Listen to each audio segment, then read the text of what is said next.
February 1st, 2023, Westmaas, Netherlands. The February sky was a clear blue, while the wind still carried the damp chill of the North Sea. As Easy stepped off the coach, he couldn't help shrinking his neck. The hood of his sweatshirt puffed up in the wind. With one hand dragging his suitcase, and the other holding his phone, the settlement screen still not dismissed. The match record was a dismal 0-7-3, with his economy 2,000 lower than even the support. Yeezy frowned, quickly swiped the screen, and exited the game. His mood was just like the Dutch weather, seemingly bright, but actually chilly. His mind was still replaying the last team fight. How his hero Han Xian had been locked down by the enemy's Dongwang Tai, and why no teammate had followed up with damage. He walked absent-mindedly, head down, completely failing to notice a man standing ahead, holding a sign with the name Yeezy on it. It was only when the suitcase wheels nearly rolled over the man's leather shoes that Yeezy suddenly snapped back to reality. Up. He instinctively stepped back, causing the suitcase to slide half a meter across the ground. Hastily pulling off his earphones, he looked up at the man before him, a trace of lingering shock and apology on his face. Standing before him was a tall Dutch man in his 50s, wearing a black windbreaker emblazoned with the MP Racing Team logo, a professional smile on his face, an expression somewhere between politeness and scrutiny. Before coming, Sander had made every mental preparation. His boss had personally told him that this was the only son of the year's biggest sponsor coming to the team to experience a season of F2. The exact words were, "Don't put too much pressure on him. Let him be happy. It doesn't matter if his results are poor, or even if he crashes into the wall." Sander had seen too many rich heirs like that. Driving supercars, street racing, fooling around, treating racing cars as expensive toys, arrogant and pampered. He had already imagined countless strategies for dealing with a young master from a wealthy family. He had even prepared how to placate him if the kid threw a tantrum and smashed things, and how to report it to the boss. However, the young man before him was completely different from what he had imagined. Yeezy wore a loose gray hoodie, his hair slightly mussed by the earphones. His big eyes held a hint of dazed laziness, as if he had just snapped out of a game. After being startled, he wasn't annoyed. Instead, he scratched his head, sheepishly shrank his neck, and asked in English with a slight accent and a soft voice, "Hi, are you the one here to pick me up?" "I'm Yeezy." His voice was soft, even a little gentle. Sander's ready speech and fallback plans instantly got stuck in his throat. He looked into Yeezy's clear, slightly innocent eyes, and sighed quietly in his heart. The sponsor's money is really tempting. But can this young master who looks like he can't even speak loudly actually drive an F2 car? That was a steel beast capable of exceeding 300 kilometers per hour, not a bumper car in an amusement park. "Hello, Yeezy. I'm Sander Dosman, team principal of MP Racing." Sander pushed aside his stray thoughts, revealed a more sincere smile, and took the suitcase from Yeezy's hand. "It must have been a long trip. Let me show you around the base." Yeezy obediently followed behind Sander like a well-behaved elementary school student. The main building of the base was a low gray-white structure that looked like an ordinary industrial factory from the outside, but once the door was pushed open, it was an entirely different world. Along both sides of the corridor, glass display cases showcased the team's past racing car models and championship trophies under carefully arranged lighting. The air carried a faint scent of rubber and oil, not unpleasant, but filled with a mechanical thrill that made Yeezy's heartbeat quicken slightly. "This is the aerodynamics laboratory," Sander said as he pushed open a door. Inside were several scale model racing cars, and the hum of the wind tunnel could be felt even through the glass. "We have our own miniature wind tunnel. The RD data for F2 and F3 are fully integrated." Yeezy glanced in the direction of his finger, uttered an "oh," and seemed uninterested in all of it. Sander then took him to the fitness training room, where several drivers were training. Seeing the team principal walk in with an unfamiliar face, everyone looked over at the same time, silently sizing up the slim young man. "This is the fitness training room. The drivers train here for at least 4 hours every day. F2 racing demands extremely high physical fitness. During a single race, a driver's heart rate stays above 180, and they can lose 2 to 3 kilograms of fluid." Yeezy glanced at them and nodded again. He trained every day too, but never at high intensity. In lower-level Formula racing, the races were also short. He didn't even sweat, so losing 2 or 3 kilos sounded brutal. "This is the meeting room. We hold pre-race briefings and post-race reviews here." "Okay." As Sander introduced the room, he secretly observed Yeezy's reaction. The young man remained invariably calm. Wherever he was directed, he looked perfectly obedient, yet there was no spark of excitement or longing in his eyes, as if he were touring a boring museum. Sander's disappointment grew. It seemed this young master really was just here to kill time. Then they reached the door of the simulator room. When Yeezy's gaze fell upon the massive 6-axis dynamic simulator in the center of the room, his eyes instantly lit up. It was a top-tier simulator worth nearly €1 million, replicating an F2 cockpit at almost 1:1 scale. The steering wheel, pedals, dashboard, everything was exactly like the real car. The massive hydraulic platform could replicate every vibration, tilt, and G-force of real racing, while the wraparound giant screen offered an immersive visual experience. In other people's eyes, it was a precision professional training device, one of the team's most important assets. But in Yeezy's eyes, it was an ultimate luxury version of a gaming pod. It was several levels above the simulator his father had spent a fortune shipping back from abroad for him at home.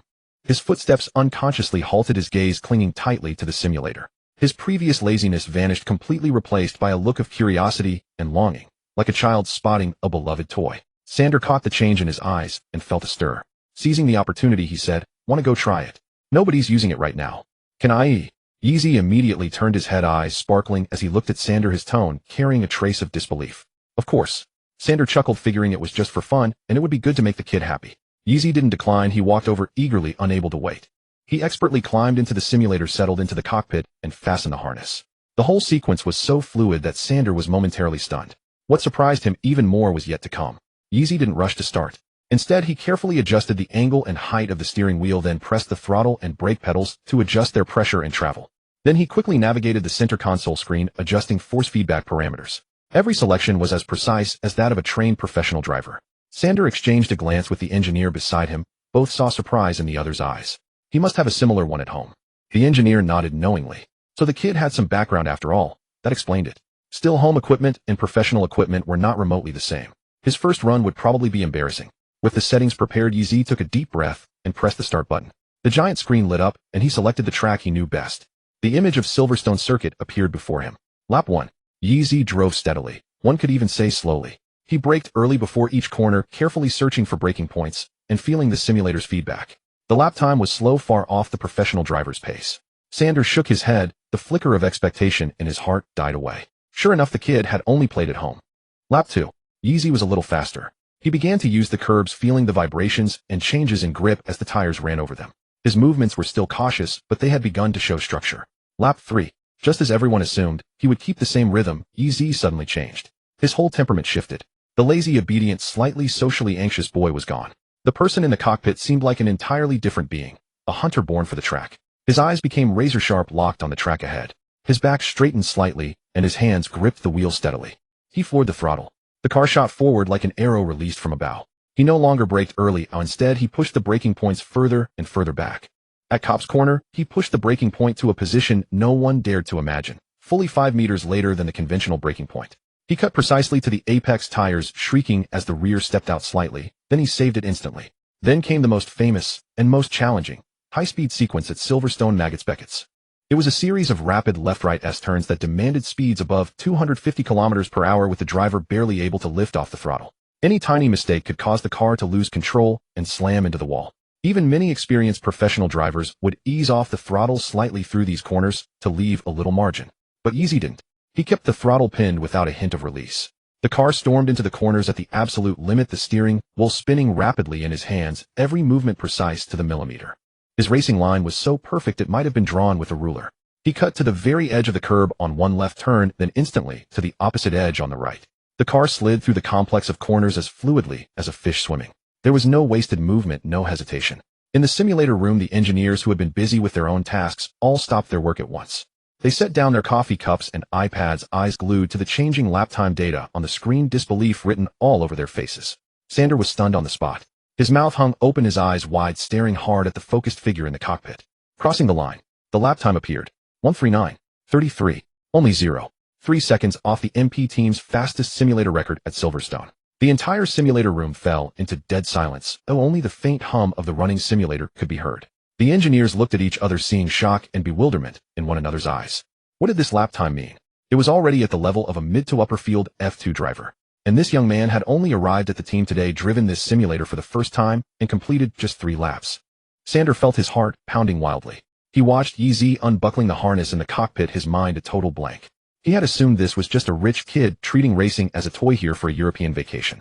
He had prepared to accommodate the young master all season, letting him drive casually and keep him happy. But now, Sander watched as Yeezy climbed out of the simulator, once again looking a little shy. He scratched his head and said apologetically, "So, did I drive okay? I'm not familiar with this machine yet, and there were a few corners I didn't dare push to the limit." Sander took a deep breath and pinched his thigh hard to make sure he wasn't dreaming. He looked into Yeezy's clear eyes, and only one thought remained in his mind: this kid. He's definitely not here to fool around. After leaving the simulator room, Sander did not take Yeezy anywhere else. His mind was a whirlwind, consumed entirely by that astonishing lap time. "Let me take you to the apartment first," Sander said, his tone far gentler than before, carrying even a barely perceptible hint of deference. The two walked out of the main building and headed down a small asphalt-paved path. Neatly trimmed lawns flanked the path on both sides, and occasionally birds flitted among the branches chirping incessantly.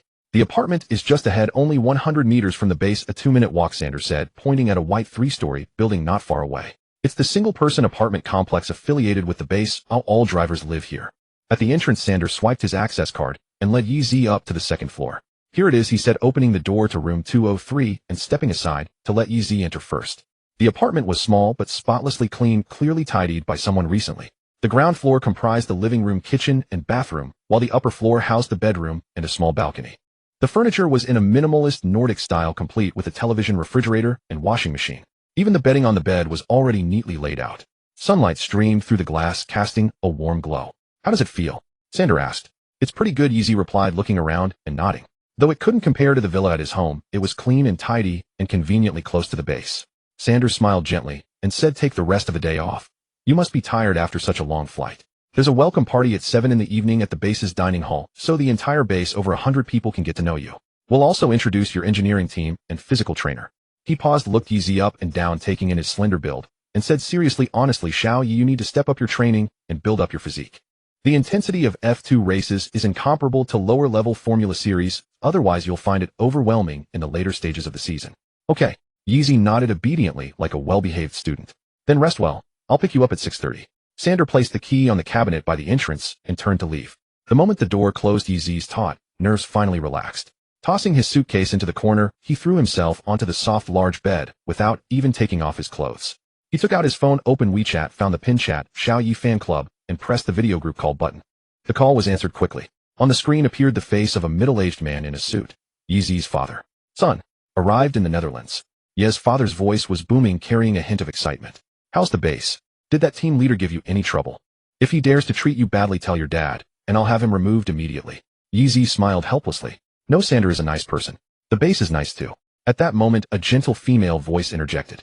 Ye's mother leaned into the camera, looking at him with concern. Zizi, are you cold? I heard February in the Netherlands is freezing. Did you put on warm clothes? How are the living conditions? If it's not good, I'll buy you an apartment nearby, so you can live comfortably. Don't overwork yourself. If it becomes too much, just come home. No race is more important than your health. I'm not cold while I'm wearing a hoodie. The apartment is great and very clean. Yeezy replied obediently, one by one, his tone soft. Don't worry about me. I'm not a child anymore. I can take care of myself. After chatting with his parents for another dozen or so minutes, urging them to take care of their health, Yeezy ended the call. He lay in bed scrolling through short videos to pass the time. The warm sunlight outside the window, combined with the fatigue of the journey, gradually lulled him to sleep on the soft bed. At 4 in the afternoon, in the team leader's office. The office was thick with smoke. Sander lit one cigarette after another, repeatedly playing the video of Yeezy's afternoon simulator run on the computer screen in front of him. Especially the final stretch through the Maggots-Beckett's complex. He had replayed it no fewer than 20 times. Every time he watched, the shock in his heart deepened. The young man's racing line was terrifyingly precise. His throttle control was nothing short of textbook perfect. It was hard to believe that this performance came from someone running the simulator for the first time. Knock, knock, knock. A knock sounded at the door. Come in. Sander stubbed out his cigarette. Technical Director Paul pushed the door open and walked in, holding a printed data analysis report, his face unable to conceal his excitement. Boss, I've double-checked the data 3 times. The simulator definitely has no problems. Paul slapped the report onto the desk in front of Sander and pointed at the charts on it.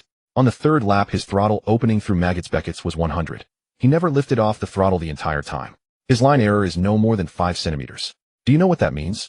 Even Dennis know. One driver can't do that. Sander picked up the report and quickly scanned the dense data, every figure testifying to the young man's astonishing talent. Sander's voice was a little hoarse. Of course I know. I saw it with my own eyes. Paul looked at him and said excitedly, Boss, we've struck gold. He's not some rich kid just playing around. He's a true genius. Sander was silent for a moment, then looked up with an immensely resolute gaze. Paul, I've made up my mind. Yeezy will skip the probation period entirely and be officially appointed as the No. 2 driver for the new season, partnering with Dennis Hauger. Paul was taken aback for a moment, then nodded vigorously. I agree. This is the right decision. With his talent, he absolutely deserves the No. 2 car. It's worth noting that F2 driver numbers are assigned based on the team's performance in the previous season. Last season, MP Racing clinched the team's championship, so they own car numbers 1 and 2. These 2 numbers are coveted by every F2 driver. Originally, the No. 2 driver seat was to be shared throughout the season between Yeezy and another Red Bull Jr. driver. But now Sander chose Yeezy without hesitation. Red Bull Jr. Sorry, not really familiar. Now go prepare the official announcement and photos and post them on Twitter at 10 p.m. Sharp. Sander instructed also informed the paint shop to update the livery on the No. 2 car, adding Yeezy's name and Chinese elements. Understood. Paul turned and left excitedly. Sander was alone again in the office. He looked out the window at the clear sky and a smile unconsciously curled at the corners of his mouth. He had thought the new arrival was nothing more than a wealthy sponsor throwing money around, but unexpectedly a prodigy who could lead the team to defend their championship had been delivered to them. This deal, an absolute steal. At 6:30 in the evening, Sander knocked on Yeezy's apartment door precisely on time. Yeezy opened the door, still heavy-eyed with sleep, his hair in disarray. Awake. Sander smiled. Come on, the welcome party is about to start. Yeezy rubbed his eyes, nodded, ran a hand through his hair, and followed Sander out. When the two arrived at the base's canteen, it was already packed. Every mechanic, engineer, and staff member of the team was there, over 100 people in total. Seeing Sander walk in with Yeezy, the canteen erupted in enthusiastic applause. Many of the mechanics had already heard about the simulator incident that afternoon and knew just how extraordinary this seemingly harmless Chinese youth was. Combined with the fact that he was the only son of the team's biggest sponsor and the future crown prince, everyone was exceptionally warm and eager, clapping enthusiastically, hoping to make a good impression. Only one person wasn't clapping. In the corner, Dennis Haug stood leaning against the wall holding a glass of soda water. His blonde hair was combed neatly back, revealing a sharply defined Nordic face. He was 20 years old, 182 meters tall, with broad shoulders and a narrow waist. The standard physique of a professional racing driver who had spent countless hours in both the gym and on the track. He watched the shy Asian youth following behind Sander and shook his head disdainfully. Just another pay driver getting in through sponsorship. Looking at that frail frame, a gust of wind could probably knock him over. Never mind driving an F2 car. He probably couldn't even grip a steering wheel properly. Dennis had spent the entire afternoon in the fitness room and physiotherapy center with his phone on silent, so no one had told him what had happened in the simulator room. All he knew was that the team had suddenly replaced their original second driver before the season, swapping him for a Chinese guy no one had ever heard of. Reportedly the son of the team's newly signed title sponsor. This wasn't unfamiliar territory for him. Every year the paddock saw 1 or 2 pay drivers come and go. Their skill levels varied, but they all shared one thing in common: they never lasted long. The competition in F2 was brutally unforgiving. Anyone without real talent would be crushed by reality within half a season at most. Dennis watched as Yeezy, surrounded by the crowd, made his way towards the long table. The youth's steps were small and hesitant, as if unaccustomed to being the center of attention for so many people. Someone handed him a drink. He took it with both hands, gave a slight nod, and his lips formed what looked like a thank you. Polite at least. Dennis finished the last sip of his soda water and shook his head. But F2 wasn't a place where politeness alone could keep you alive. Sander led Yeezy up to the small stage at the front of the canteen and clapped his hands to call for silence. Everyone settled down. Sander's gruff voice boomed through the microphone across the entire canteen. Today we welcome a new member. He is Yeezy, all the way from China. Applause rang out once more. Standing on the stage, Yeezy felt a wave of shyness wash over him under the gaze of over 100 pairs of eyes. Blushing, he gave a slight bow to everyone, then waved his hand, speaking softly. Hello, everyone, I'm Yeezy. Please take good care of me. With that, he quickly retreated behind Sander. Laughter rippled through the crowd below the stage. They all found the young man utterly endearing. Next, I have an important announcement to make. Sander's expression turned serious. After a unanimous decision between myself and technical director Paolo, we are officially appointing Yeezy as the MP team's second driver for the new season, partnering with Dennis Haug to compete in the 2023 F2 Championship. The moment he finished speaking, the canteen fell silent for a few seconds before erupting into even more fervent applause and cheers. Dennis curled his lip, inwardly cursing the management as money-grubbing vampires who cared nothing about performance. Ignoring Dennis's expression, Sander continued. Next, let me introduce Yeezy to his team. This is technical director Paolo, this is his race engineer Mark, and this is his physical trainer Tom. Those named waved cheerfully at Yeezy. Tom, the physical trainer, was a hulking black man with an imposing build. He stepped forward, clapped Yeezy on the shoulder, and said enthusiastically, Hey Yee, welcome aboard. See you tomorrow at 8 a.m. in the fitness room. I'll first run some tests to get your baseline physical data, then we'll tailor a specific diet and training plan for you. Honestly, you really need to step up your physical conditioning. Otherwise, after lap 20 in a race, you might not even be able to hold onto the steering wheel. Okay. Yeezy nodded obediently, stumbling slightly from the force of Tom's pat. Tom quickly reached out to steady him, scratching his head apologetically. Sorry. I don't know my own strength. After the welcome ceremony came everyone's favorite part, the buffet. The canteen was laden with a feast: steaks, burgers, pizzas, salmon. An array of delights. Yeezy grabbed a plate and found a quiet corner to sit in. He picked up a double beef burger and took small tentative bites. Throughout the meal, technicians and engineers kept coming over to greet him and chat. Yee, your simulator run this afternoon was insane. Yeah, I was completely stunned. We're counting on you to bring us the championship. Yeezy responded politely to everyone, a shy smile playing on his lips. His burger took a long time to finish. Every bite was interrupted by someone approaching, forcing him to put the burger down, wipe his hands, and respond to their greetings. Once they left, he'd pick the burger back up for another bite. This cycle repeated so often that his double beef burger remained unfinished after nearly 40 minutes. Dennis Haug sat at the opposite end of the canteen, a plate of chicken breast pasta meticulously portioned by his nutritionist set before him. His use of the fork was impeccably precise, the kind of polished etiquette practiced for the cameras. His gaze kept drifting towards Yeezy's direction. It wasn't intentional, but his eyes kept unconsciously wandering over. He saw the Chinese youth surrounded by a cluster of mechanics holding a half-eaten burger, setting it down hurriedly every time someone came to say hello, his expression perpetually one of earnest, mild awkwardness. Dennis forked a piece of chicken breast into his mouth and chewed slowly. He couldn't understand why everyone was so enthusiastic about a pay driver the sponsors had shoved in. Everyone in the paddock knew exactly what pay drivers were made of. A polite nod was sufficient. Why line up just to chat? Of course he didn't know the truth. Because he'd spent 4 hours in the fitness room that afternoon with his phone on silent, no one had told him what had happened in the simulator room. Paolo stood by the floor-to-ceiling window of the canteen, a glass of champagne in hand, observing it all. He took a light sip and remarked to Sander beside him, "Interesting." Sander followed his gaze and saw Yeezy nodding to a female technician who had just approached. The burger in his hand was long cold, but he was still eating it. "What's interesting?" Sander asked. "Dennis is watching Yeezy," Paolo said, tilting his chin towards the other end of the canteen. "He's been watching the entire meal." Sander looked over. Dennis was looking down, cutting his chicken breast, his expression impassive. "He'll find out sooner or later," Sander said. Paolo chuckled, draining his glass of champagne in one go. "Right. Once he does now, that will be the real spectacle." At 9 in the evening, the welcome party finally came to an end. Yeezy exchanged a brief farewell with Sander and returned alone to his apartment. The night sky over the Netherlands was pitch black, and a cold draft crept in through the half-open window, carrying a faint chill. After washing up, Yeezy changed into a loose pair of pajamas, lay down on the bed, pulled out his phone, and opened Honor of Kings. In his friends list, Ma Xiaoyao's avatar was as expected still lit up. Yeezy glanced at the time. It was 9:03 p.m. in the Netherlands, which meant 3:03 a.m. in Beijing. A 6-hour time difference. He wondered why his friend was still online at such an hour. He sent a message, "Game." The reply came instantly, "Game." Ma Xiaoyao was Yeezy's high school desk mate. They had sat together since freshman year, close enough to steal bites of each other's breakfast without a second thought. The party was formed, and Ma Xiaoyao's voice crackled through the headphones, tinged with surprise. "Whoa, Yeezy, you're actually alive. I thought the foreigners dragged you off to get you drunk." "Nah, the welcome party ended a while ago," Yeezy said, while selecting his hero. "Besides, I can't drink, so I was stuck with soda." "Good to hear." Ma Xiaoyao instantly locked in Zhang Fei.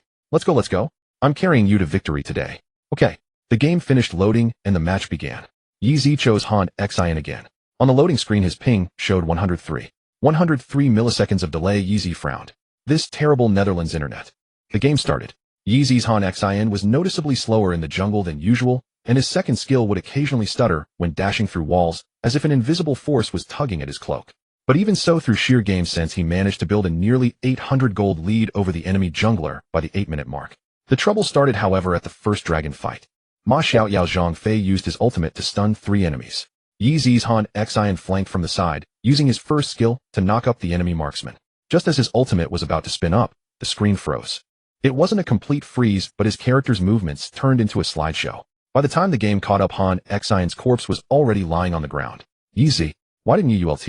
Ma Xiaoyao's voice exploded from the phone, carrying that sleep-deprived, amped-up tone. "I stunned all 3 of them. Where was your ult?" Yeezy coughed awkwardly. My bad. The internet lagged. This Netherlands connection is terrible. My ping is 103. You can play with 103 ping, you're just bad. You're the bad one." He revived and went back to farming the jungle.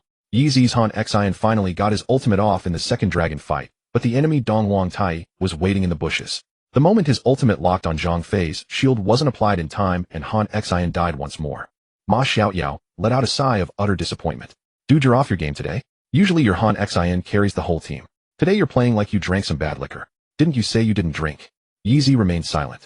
He steered his revived Han Xion towards the blue buff. As he pressed the smite button, the blue buff was left with a sliver of health, only to be sniped away by a magic orb from the enemy Zhuge Liang. Ma Xiaoyao. Yeezy. Ping 103. Ma Xiaoyao wouldn't buy that excuse for a second. But instead of continuing to complain about the game, he shifted the conversation elsewhere. Ma Xiaoyao's defining trait was his scatterbrain. 1 second, he'd be cursing your Han Xion, the next, he'd be diving into the meaning of life. "Yeezy, seriously, aren't you tired?" "What? Aren't you tired of it all?" Ma Xiaoyao's voice came through the phone, sounding unusually earnest. "Everyone else is on break, lying at home, playing games, ordering takeout, binge-watching shows. But you go straight to the Netherlands to race in F2. Aren't you exhausted?" Yeezy's Han Xion was stealing minion waves in the bottom lane. His fingers swiped across the screen, his expression unchanged. I'm not tired. I've been practicing karting since I was 6. I'm used to it. I tried their simulator today, it was pretty fun, better than the one at home. Haven't driven a real F2 car yet. Ma Xiaoyao was silent for a few seconds. His zhong face stood motionless in the river, as if deep in thought. Man, I don't know whether to be envious or impressed. Good thing my dad wasn't a car fanatic and I don't have the talent anyway. Playing games is just fine for me. I don't think I could last a single day in your shoes. Yeezy curved his lips into a faint smile, about to say something, as he guided Han Xin towards the blue buff. He pressed the smite button. The instant the blue buff fell, a brilliant pale blue light exploded before Yeezy's eyes. His first thought was that his phone screen was broken. He turned it off and on again, but the light didn't disappear. Instead, it expanded outwards from his field of vision, spreading like ink in water, rapidly coalescing into a translucent, glowing panel that floated before him. Ding. Detected that the host has officially become an F2 professional driver, meeting binding conditions. The racing god training system is activating. Yeezy's fingers froze midair. What the heck? He blinked, thinking his eyes were playing tricks on him. But the glowing panel remained clearly suspended in front of him, text continuously scrolling across it. Host information panel name, Yeezy, age 17, physical fitness 56, 5 proficiency per 1 hour of targeted physical training, 0-100 long distance stability, 61.5 per 1 hour on simulator long distance mode, I-30 per 1 hour in real car, wet conditions 0-200, wet race ability, 23.5 per 1 hour on simulator wet mode, 30 per 1 hour in real car, wet conditions 0-100, launch ability 45.5 per static launch practice on simulator, 30 for not losing position in real race, start 0-100, overtaking skill 48.2 per. Successful overtake on simulator same level AI, 10 per car overtaken in real race, 0-100, defending skill 67, 2 per successful defense lap, on simulator same level AI, 05 per attack, defended in real race, 0-200, tire management 91, has reached perfection, cannot be improved through practice, 0-2000. System node attribute points are gained when the proficiency bar for any attribute is filled.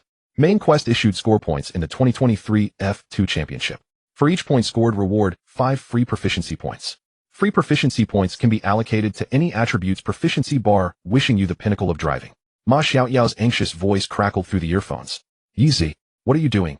You're about to get killed by the jungle monsters. Yeezy snapped back to reality, quickly pressing the smite button to secure the low-health blue buff. But his mind was no longer on the game. He absent-mindedly steered Han Xin around the map, while mentally trying to summon this so-called racing god system. Only when the ethereal screen appeared again did he truly believe it. This was real, not a hallucination. He had genuinely bound himself to something called the racing god training system. Hey, Yeezy, what the hell are you doing? Ma Xiaoyao's voice was laced with desperation. You fed 3 kills already. They're pushing our high ground. Sorry, I'm feeling a bit unwell. I gotta go. Yeezy made a hasty excuse, and without waiting for Ma Xiaoyao's response, quit the game and ended the voice call. His phone buzzed twice with messages from Ma Xiaoyao. Damn, you screwed me over again. I'll get you back tomorrow. He turned off his phone and the apartment fell silent.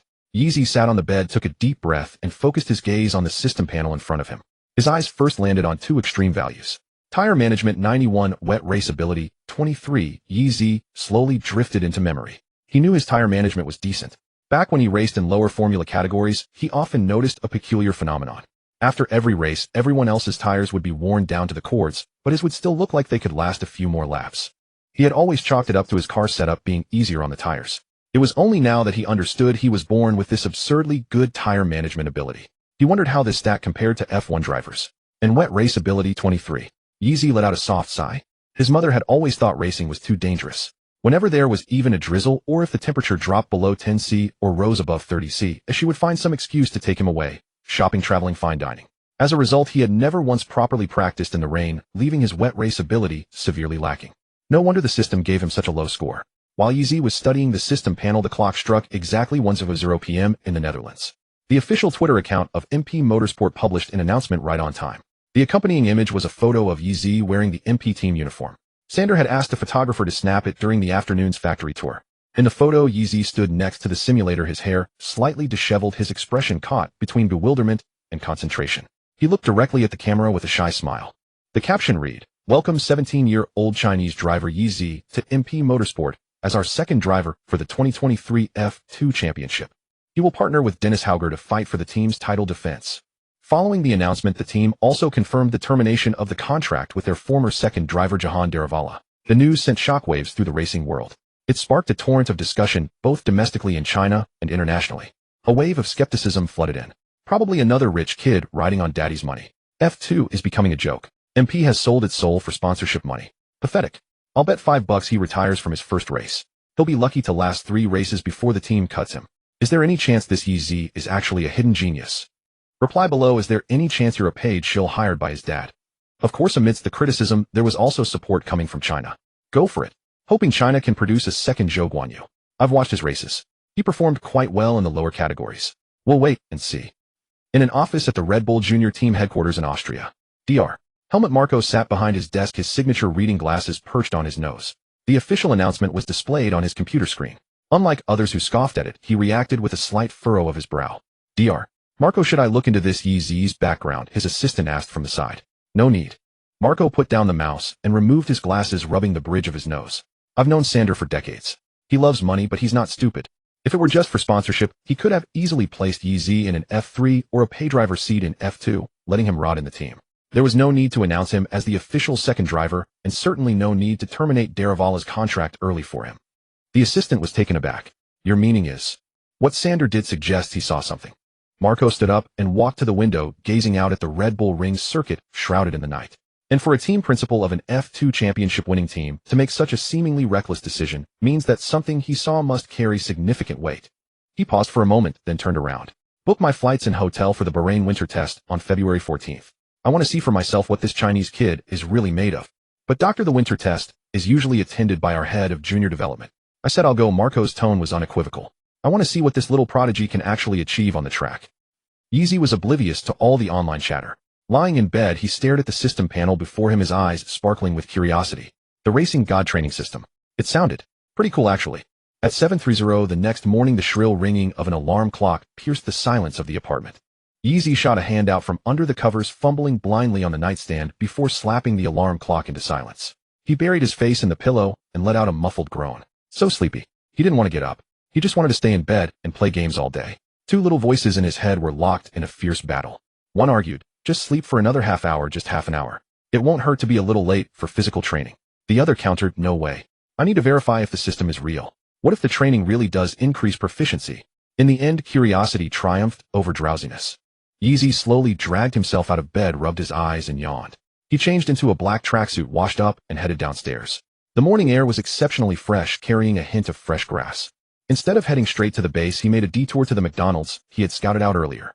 He bought a deluxe double beef burger and secretly tucked it into his jacket pocket, creating a conspicuous bulge to be savored later. When he pushed open the door to the physical training room, it was already buzzing with activity. Besides the trainer, Tom MP's #1 driver Dennis Haug was already there, deep in his workout. Dennis was seated on a leg press machine, each powerful push accompanied by a low controlled exhale. He wore a tight, gray tank top that defined muscles of his shoulders and back, clearly visible beneath the fabric. His clothes were soaked through, indicating he had been training for quite some time.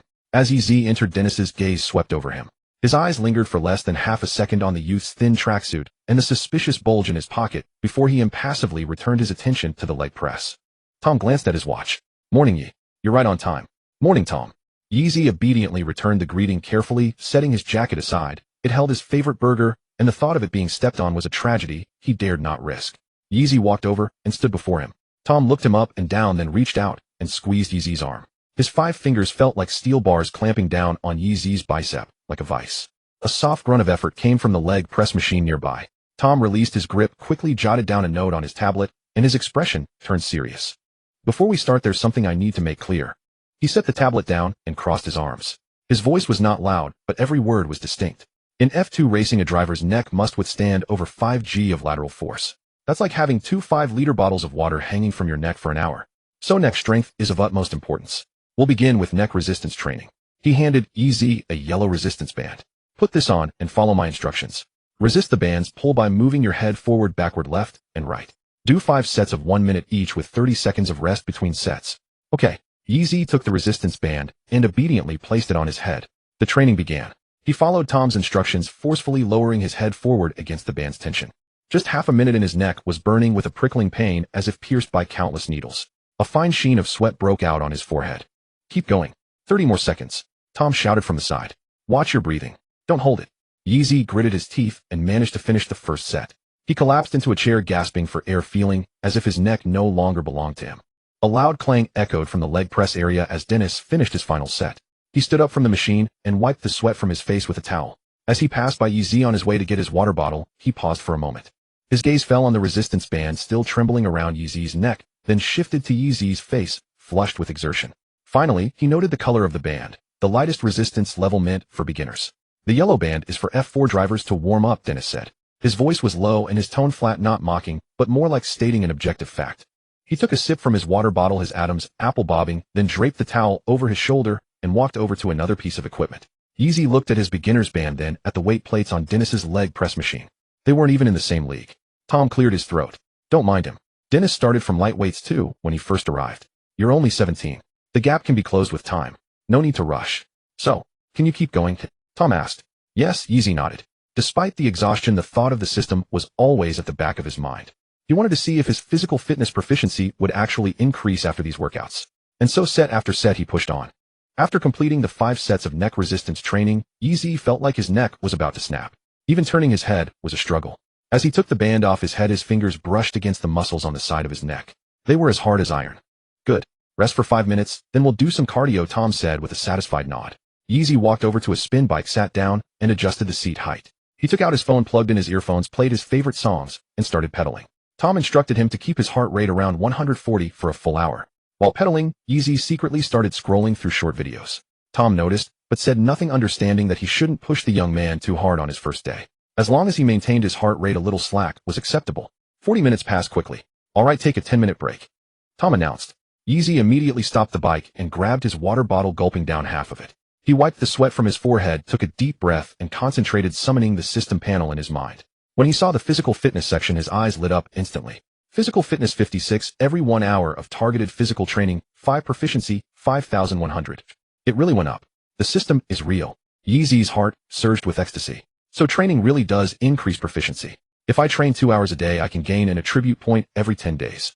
It wouldn't be long before his physical fitness improved. The 10-minute break was over. All right, let's continue. Another hour on the bike, Tom said. Okay. Yeezy nodded firmly. This time he didn't sneak a look at his phone. He sat up straight, gripped the handlebars tightly, and pedaled with all his might. Sweat dripped down his cheeks, falling to the floor and leaving small dark spots. But his gaze was unwavering. The hour of cardio came to an end. Yeezy opened the system panel again. Physical fitness 56, every 1 hour of targeted physical training, 5 proficiency, 10,100. Another 5 points gained. This is too easy. Just like adding points in a game. Yeezy wiped his sweat, a happy smile spreading across his face. Not bad, Yee. Tom walked over and patted him on the shoulder. You've got more stamina than I thought. I figured you'd be complaining of exhaustion after half an hour. At this rate, your stamina will catch up in no time. Thanks, Coach Tom, Yeezy said with a smile. Don't thank me. This is all the result of your own hard work. Tom smiled. Come on, I'll take you somewhere that'll help ease that muscle soreness quickly. Tom led Yeezy to the base's cryo recovery room. 2 massive silver cylindrical machines stood inside, resembling space pods straight out of a science fiction film. Dennis was already standing at the door of one of them, clad in neatly arranged protective gear, looking like a regular here. This is a liquid nitrogen cryo chamber, Tom introduced. It can reach temperatures as low as -110 degrees Celsius. Each session lasts 3 minutes. It rapidly constricts blood vessels, alleviating muscle soreness and inflammation and accelerating bodily recovery. From now on, after every training session, you'll spend 3 minutes in here. Yeezy stared at the 2 frost-emitting chambers, swallowing hard. -110 degrees. It sounded freezing cold. He instinctively shrank his neck. Don't worry, it's perfectly safe, Tom said, noticing his apprehension with a smile. I'll be watching over you from outside. If you feel any discomfort, just press this button. Yeezy nodded and, following Tom's instructions, changed into a specialized cold weather suit complete with gloves and a hood that left only his face exposed. Ready? Tom asked. Yes, Yeezy replied, taking a deep breath and pressing his lips tightly together. Tom opened the chamber door and a wave of biting cold air rushed out. Yeezy gritted his teeth and stepped inside. With a heavy thud, the door sealed shut behind him. Instantly, Yeezy felt as if he had plummeted into an ice cellar. The piercing cold surged from every direction, causing his entire body to tremble violently and his teeth to chatter uncontrollably. He clamped his mouth shut, but his teeth still knocked against each other, producing a faint, rapid clicking sound. Hold on. 2 more minutes. Tom's muffled voice came from outside. Yeezy clenched his fists tightly, feeling as though his blood was on the verge of freezing solid. The door to the adjacent cryo chamber opened and Dennis stepped out with fluid grace. Apart from a slight flush on his cheeks and ears, there was almost no indication he had just spent 3 minutes in a place at -110 degrees. These 3 short minutes felt longer than an hour. Finally, the chamber door opened. Yeezy stumbled out, nearly collapsing. His entire body felt stiff, his limbs unresponsive. He limped along, awkwardly moving like a drunken robot with mismatched steps. This time Dennis couldn't hold it in. Tom, seeing his state, also burst into hearty laughter. Huh, everyone's like this the first time. You'll get used to it. Yeezy was too frozen to speak, so he could only roll his eyes at Tom and shoot a glare at Dennis. Dennis had already averted his gaze, intently studying the operational instructions posted on the wall, as if they contained some novel information he had never encountered before. Yeezy wrapped his cold weather suit tighter around himself and took a long while to finally recover. Come on, let's head to the cafeteria for breakfast. I've got a special nutritional meal prepared for you. Yeezy's eyes lit up instantly, the memory of the cold forgotten. He walked over to where his coat was, put it on, feeling a faint warmth from the pocket, and obediently followed Tom towards the cafeteria. It was mealtime and technicians and engineers bustled about with trays, creating a lively atmosphere. Tom led Yeezy to a window seat and gestured. Wait here, I'll get your breakfast. Yeezy nodded obediently, but his eyes couldn't help straying to the nearby buffet counter. It was laden with golden flaky croissants, sizzling bacon and butter-scented bread and fried eggs, making him salivate profusely. The burger in his pocket was still slightly warm. He had planned to sneak it after training, but he never expected Tom to prepare a special nutritional meal for him. He silently prayed the meal would be tasty. Soon Tom returned carrying a white tray and set it down heavily in front of Yeezy. Yeezy looked down, and the smile on his face instantly froze. On the plate were 3 neatly arranged pieces of boiled chicken breast, completely unseasoned and looking dry. Beside them was a small bowl of hard, stiff brown rice, a few broccoli florets so green they seemed bitter, and a vegetable salad without any dressing. The entire tray was a monochrome of white and green, devoid of even a speck of oil. This is the special nutritional meal. Yeezy poked the chicken breast with his fork. It was hard and tough. Yes, Tom said, sitting down across from him and taking a sip of his coffee. This is a fat reduction and muscle gain diet I've specially designed for you. It strictly controls calorie and fat intake. An F2 driver must maintain an extremely low body fat percentage, or it will affect the car's weight distribution and your reaction speed. From now on, I'll be arranging all your meals. Yeezy stared at the unappetizing plate in front of him, feeling like crying, but without any tears. He picked up his fork, stabbed a small piece of chicken breast, and put it in his mouth. It had no taste. Absolutely no taste. It was like chewing on a piece of water-soaked cotton. Yeezy chewed with difficulty for a long time before forcing himself to swallow. He then forked up a piece of broccoli and put it in his mouth. A faint bitterness spread across his tongue. Yeezy's face scrunched up in distaste. As he ate slowly, he ranted internally. This wasn't a nutritional meal, this was prison food. Not even a tenth as good as the burger in his pocket. Tom sat opposite, watching Yeezy earnestly eat, and nodded with satisfaction. He had thought this rich kid might be picky, but he was surprisingly obedient. Just then Tom's phone rang. He glanced at the caller ID and said to Yeezy, I need to take this call. Eat slowly and don't leave any leftovers. Okay. Yeezy nodded submissively. As soon as Tom walked to the restaurant entrance with his phone, Yeezy immediately put down his fork. He glanced around, confirming no one was watching, then quickly reached into his coat pocket and pulled out the still warm double-layer beef burger. The moment the wrapper came off, a rich aroma of beef and cheese wafted up.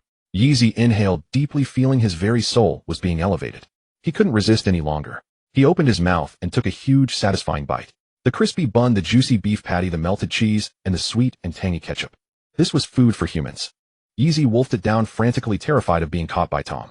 Sauce smeared on his lips, but he didn't bother to wipe it, devouring more than half the burger in just a few bites. Just as he was about to take the final bite, a familiar voice sounded from nearby. Yeezy flinched in fright, nearly dropping the burger. He jerked his head up and saw Sander and Paul walking over side by side, both wearing smiles. Oh no. Yeezy's mind went completely blank.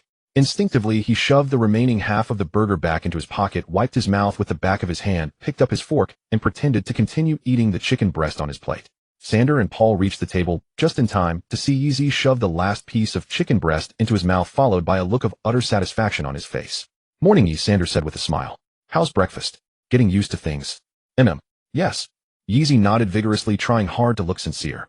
It's delicious. As he spoke, he scraped the remaining brown rice and broccoli together on his plate, pretending to be almost done. Sander and Paul exchanged a glance, seeing mutual relief in each other's eyes. This kid is truly surprising, Sander said in a low voice to Paul. Not only is he talented, but he's this disciplined. Look at him eating those awful nutritional meals with such relish, not picky at all. I was worried he couldn't handle hardship, but it seems I was overthinking it. Yeah. Paul nodded in agreement, feeling the same way. Few young people today manage to do this. Many professional drivers can't resist sneaking junk food, but him. He's so self-disciplined. It looks like we've really struck gold.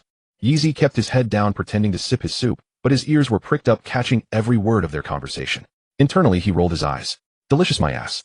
Discipline, my ass. You're praising the wrong person. The burger, though, was tasty. Yeezy patted the half of the burger in his pocket, feeling secretly pleased. At that moment, Tom returned from his call. He glanced at Yeezy's plate, and seeing it was almost empty broke into a gratified smile. Great job, Yi. Tom clapped Yeezy on the shoulder, nearly knocking him off his chair. I thought you might not be used to it. Keep it up. Yeezy gave a sheepish smile. I will. By the way, Sander Paul, what brings you here? Tom asked.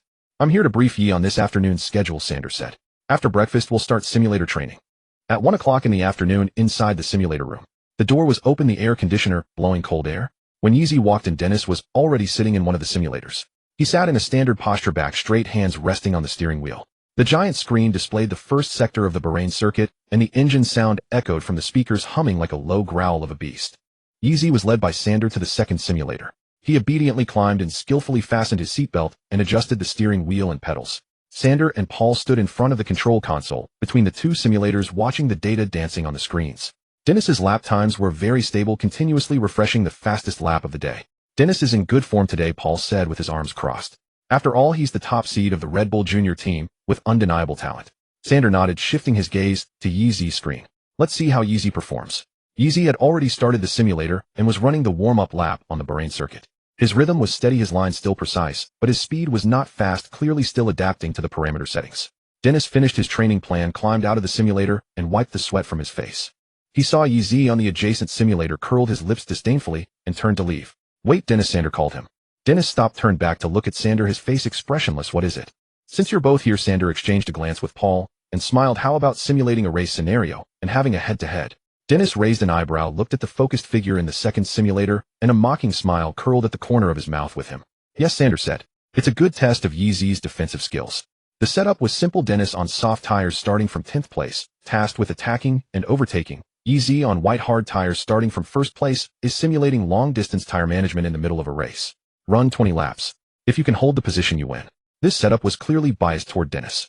Soft tires had significantly better grip than hard tires, much faster in corners and starts, with the only drawback of faster wear. White hard tires were the hardest of all, with the worst grip, theoretically only offering an advantage in endurance for long distances. In Dennis's eyes, this was simply a one-sided contest. He even thought he could catch up and overtake this Chinese kid in, at most, 5 laps. No problem, Dennis said casually, arms crossed. I've got nothing else to do anyway, might as well toy with him. Yeezy poked his head out of the simulator, nodding obediently. Okay. Paul set the simulator scene parameters.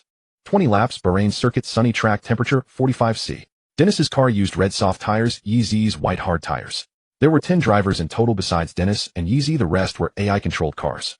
5 red lights lit up one by one, then all extinguished simultaneously, and the race began. Yeezy's start was smooth and flawless, crossing the start line first. Dennis, starting from 10th, used the huge advantage of soft tires to overtake 2 AI cars right at the start. His overtakes were clean and sharp, using inside lines, outside lines, and various paths with ease. In just 4 laps, 1 lap less than expected, he went from 10th to 2nd, closely tailing Yeezy. Here it comes, Paul said in a low voice. Sander leaned forward slightly, his eyes fixed on the 2 screens. Soft tires had caught up to hard tires. Dennis launched his first attack. Turn 1 of the Bahrain circuit was one of the best overtaking spots on the track.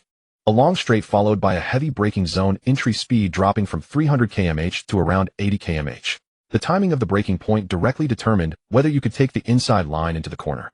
Dennis latched onto Yeezy's slipstream in the middle of the straight. The speed reading jumped about 3 km/h. Then he pulled his car to the inside, braking nearly 10 meters later than usual. In the rearview mirror, Yeezy saw the red car darting to the inside. He changed his line. It was not a drastic blocking line change that would close the entire track, but a subtle adjustment of less than half a meter. He moved his driving line from the center of the track to a position about 1/3 from the inside, enough to block Dennis's window for an inside overtake, yet not completely closing the possibility of the outside line. This position forced the trailing car into a dilemma. If you insisted on the inside line, the entry angle would become extremely awkward and the exit speed would suffer greatly. If you switched to the outside line at the last moment, the entry speed would be too high and the tires would lose grip. Relying on his soft tires, Dennis chose the outside line. At the last moment before braking, he pulled his car to the outside, trying to use the better lateral grip of the soft tires to complete a wide arc overtake on the outside. From the screen's rearview mirror, Yeezy saw his line choice, and then made a move that left everyone wide-eyed. Upon entering the corner, he did not change lanes to block. Instead, he gave up the inside line. But on the exit, he used an extremely unusual throttle control method. Instead of the typical linear increase upon exit, he first gave about 70 throttle, causing the rear of the car to slide slightly. Using that slide-induced change in body angle, he pointed the nose toward the shortest path on the straight after the corner, and then floored the throttle. This cost him about 0.1 seconds on the exit, but on the straight acceleration section after the corner, his car's position was perfectly centered on the track. Dennis, coming from the outside with a wider arc, had higher speed but a longer line. The two factors canceled out, and by the time they entered the straight, Dennis's front wing was level with Yeezy's rear. Then he saw the steering wheel of the car ahead move slightly to the right, and the movement was so small that only someone with thousands of hours of simulator training could detect it. But that movement shifted the car ahead about 30 centimeters to the right. 30 centimeters, just enough to compress the remaining track width to a point that sent a chill down Dennis's spine. His left tire's outer edge was already at the white line, less than 20 centimeters from the artificial grass of the runoff area. He had two choices: floor the throttle and squeeze through. With two cars parallel exiting the corner, the left side space was insufficient. His left front tire would hit the artificial grass grip, would instantly vanish, the rear would slide out. Best case, he would spin alone. Worst case, he would take out the red car ahead, both sliding into the runoff and retiring. Or lift off the throttle, return to Yeezy's tail, and wait for the next opportunity. Dennis's right foot froze on the throttle pedal. He could feel his heart pounding through his racing suit. As the top seed of the Red Bull Junior team, the #1 driver of the MP team, forced to make a decision between two choices by a 17-year-old sponsor kid who was still using a yellow beginner resistance band that morning. His fingers gripped the steering wheel tighter, knuckles turning white. In the end, he chose to lift off and decelerate. The engine revs slowly dropped, and he faintly heard a sound squeezed from between his teeth. The red car ahead slid past the left side of his vision, its rear wing flashing for a moment, then the car once again occupied his entire forward view. Locked again. At the control console, Paul stared at the big screen with wide eyes. How did that work? Dennis took a deep breath, suppressing the bitterness rising in his stomach. The soft tires still had grip. There was still a chance. This was only the first attack. He would keep trying and make that kid taste his own medicine. The next lap, Dennis attacked again at turn 4. It was a high-speed right-hander entry speed over 200 km/h, where soft tires had the biggest advantage. He closed in on Yeezy's slipstream on the straight. The distance between the two cars, no more than 20 centimeters. As the 50-meter braking marker flashed past the corner of his eye, he pulled his car to the inside. This time he chose the inside line, late braking a shorter entry path, using the soft tires' better braking performance to force the issue. Then he saw Yeezy's braking point. The red car's brake lights did not light up at the moment he pulled alongside. It wasn't that the brake lights were broken. Yeezy simply did not brake at that point. His braking point was even later than Dennis had imagined, using white hard tires to brake later than soft tires. Dennis's pupils contracted. Impossible. Hard tires had a lower grip coefficient than soft tires, meaning a longer braking distance for the same brake pressure. Braking later meant higher entry speed meant understeer, and understeer meant pushing wide and off the track. But the red car did not understeer. He saw Yeezy's steering wheel angle slightly more than normal, accompanied by a barely perceptible slide from the rear.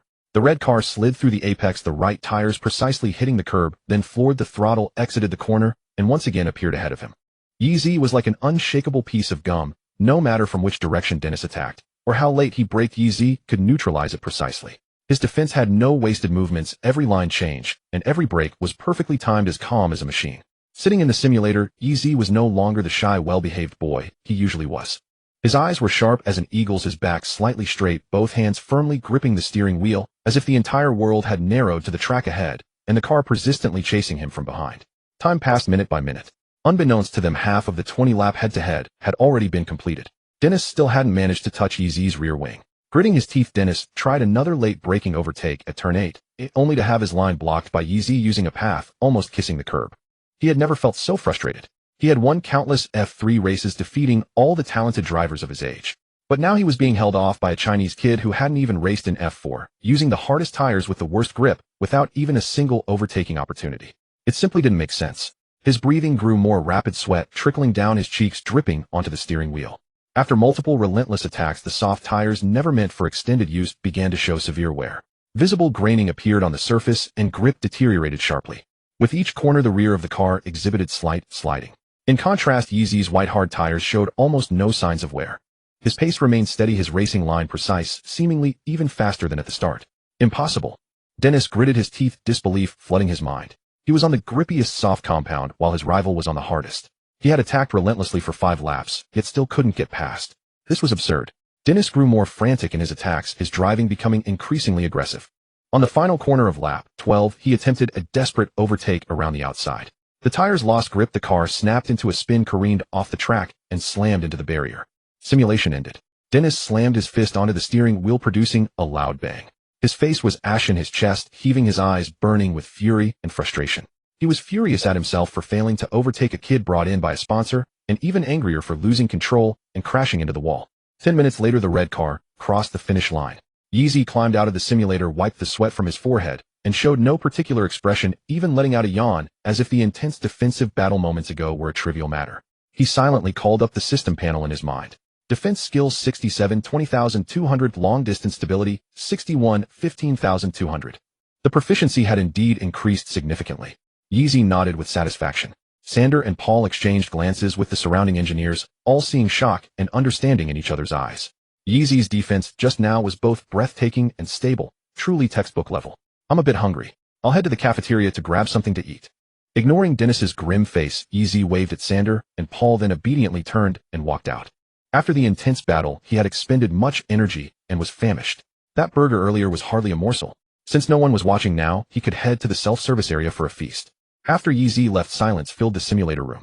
Dennis, with a gloomy expression, slammed the door on his way out. Paul walked over to the console and began compiling the simulation data. He initially intended just a quick glance, but the more he looked, the more something seemed off. Wait. Paul's brow furrowed as he zoomed in on the tire wear curve. This data. There's a problem. Sander approached. What's wrong? Look at Yeezy's tire wear. Paul pointed to the blue curve on the screen. He used white hard tires. According to the smart system model, after 20 laps, tire life should be around 40. But look, his tire life is still at 52. Sander's expression changed. He leaned closer, scrutinizing the unusually flat wear curve. Could the simulator be malfunctioning? Sander asked. That's what I thought too, Paul nodded. Let me check the software and hardware first. He quickly operated the computer, checking the simulator's sensors, hydraulic systems, and data acquisition modules, even rebooting the entire system. But everything was normal, no faults detected. Strange.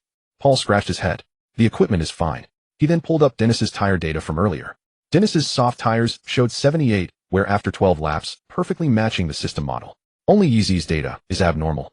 Sander asked. Yes, Paul nodded, then suddenly looked up, his eyes gleaming with excitement. Sander, we need to run another test.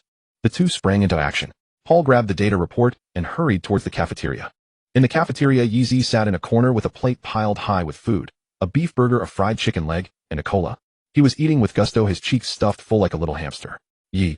Paul's voice echoed from afar. Startled, Yeezy jumped, nearly choking on his burger. He hastily shoved the plate under the table, took a sip of cola, and pretended nothing had happened. Paul rushed over, panting. You quick, come back to the simulator room with us. We need your help with something. Oh, okay. Yeezy obediently nodded, swallowed the food in his mouth, wiped his lips, and followed Paul out. Sander was already waiting for them in the simulator room. What's up, team leader Sander? Yeezy asked. Nothing major, just want you to run a few more laps to test tire data. Sander said with a smile, trying to keep his tone calm. Run each different tire compound, soft, medium, and hard, for 10 laps each. Okay. Yeezy didn't ask questions, obediently climbing into the simulator. The test began. Following instructions, he switched between soft, medium, and hard tires, lapping continuously. His pace remained steady, his line precise. Sander and Paul stood at the console, eyes glued to the tire wear data on the screen. Lap after lap. 10 laps. The data came out. Soft tires theoretical wear 60, actual wear 42. Medium tires theoretical wear 50, actual wear 35. Hard tires theoretical wear 40, actual wear 28. Regardless of the tire type, Yeezy's wear was significantly lower than calculated, with grip degrading extremely slowly.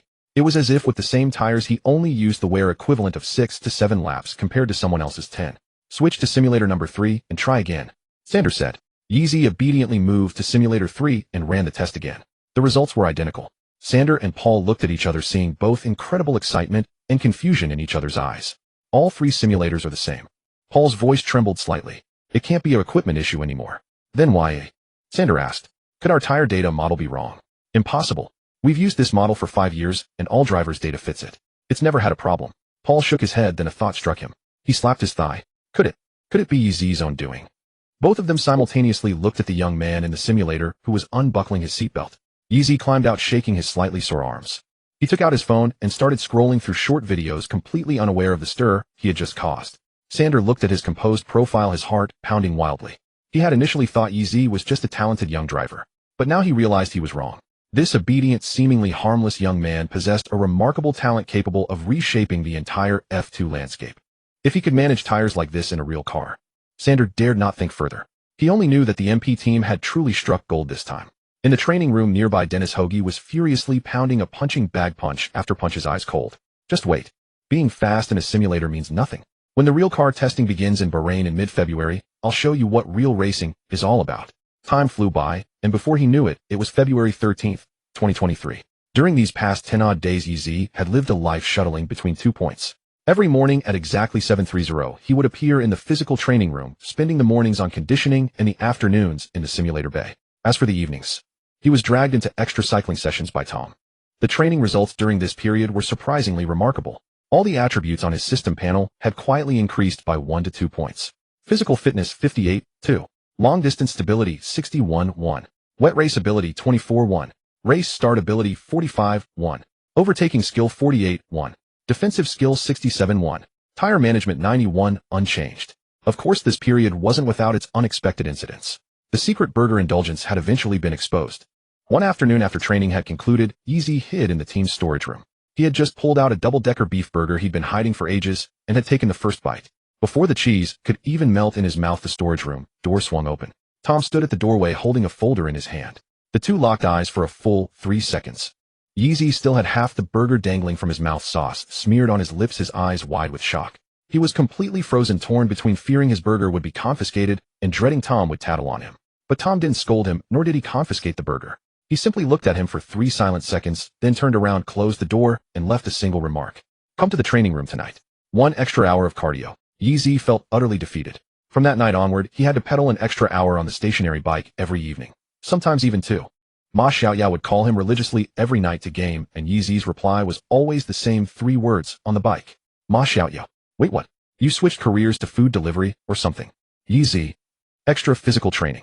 Ma Xiaoyao, bro, seriously. Training all day, every day? When do you even have time to game? How can you forget your main profession like that? Yeezy didn't reply. He just kept pedaling, watching the proficiency points for his physical fitness attribute slowly tick up on the system panel. A bittersweet feeling of both pain and joy. After a dozen days, the results were immediately visible. His once slender arms now had a hint of muscle definition, and his neck had thickened. He was no longer the frail youth who would stumble after a single pat from Tom. On the simulator, Yeezy's performance had reached a dominant level. He shattered MP Racing's fastest lap records on all 18 tracks in the simulator. Notably, his long-distance record was a full 12 seconds faster than Dennis, who held the second fastest time. Paul held the analysis report, his hands trembling. Under identical conditions, Yeezy's tire degradation is 23 lower than Dennis's and 25 lower than the paddock average. This means with the same set of tires, where others can do 20 laps, he can do 25. Where others need 3 stops, he only needs 2. While others use hard tires for long stints, he can run mediums, and where others use mediums, he can push with softs. Sander looked at the report, grinning ear to ear. But soon his smile faded. Because of wet weather driving, Yeezy's performance in the rain was like night and day compared to his dry weather prowess. On the wet track simulator, his fastest lap was a full 1.5 seconds slower than Dennis's, and he frequently suffered spins and ran off the track. Sander was so worried he'd been smoking half a pack extra each day. This kid. A genius on dry track, but a complete novice in the wet, Sander lamented to Paul. What if it rains during the race? What do we do? All we can do is have him practice more, Paul replied, equally helpless. But the good news is he's a fast learner. He's already improved a lot in these past 10 days. Sander shook his head. There was improvement, sure, but compared to those European drivers who had practically grown up racing in the rain, he was still miles behind. On the morning of their departure for Bahrain, Sander was doing a head count at the entrance of the base. When his gaze swept over Yeezy, it paused. This kid's whole demeanor was completely different from 10 days ago. Though he still had that lazy air about him, slow in his movements, soft-spoken, there was something new in his eyes. It was a focused, resolute glint that only emerged when racing was mentioned. Yeezy dragged his suitcase and boarded the team bus. He chose a window seat, pulled out his phone, and sent Ma Xiaoyao a message heading out. Bahrain. Ma Xiaoyao replied instantly, don't crash. Yeezy. Can't you say something nice for once? Ma Xiaoyao, then I wish you first place. Yeezy smiled, pocketed his phone, put on his eye mask and earphones, leaned back against the seat, and closed his eyes.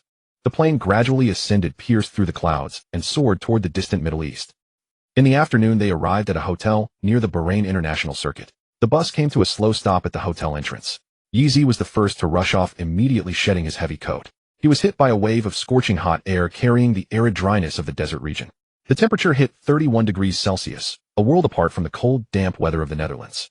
The sunlight was so intense it was hard to keep his eyes open, and the sky was a pristine, cloudless blue. The hotel entrance was already lined with buses from other teams. Drivers, engineers, and mechanics in various team colors bustled about, each face carrying a hint of tension and anticipation.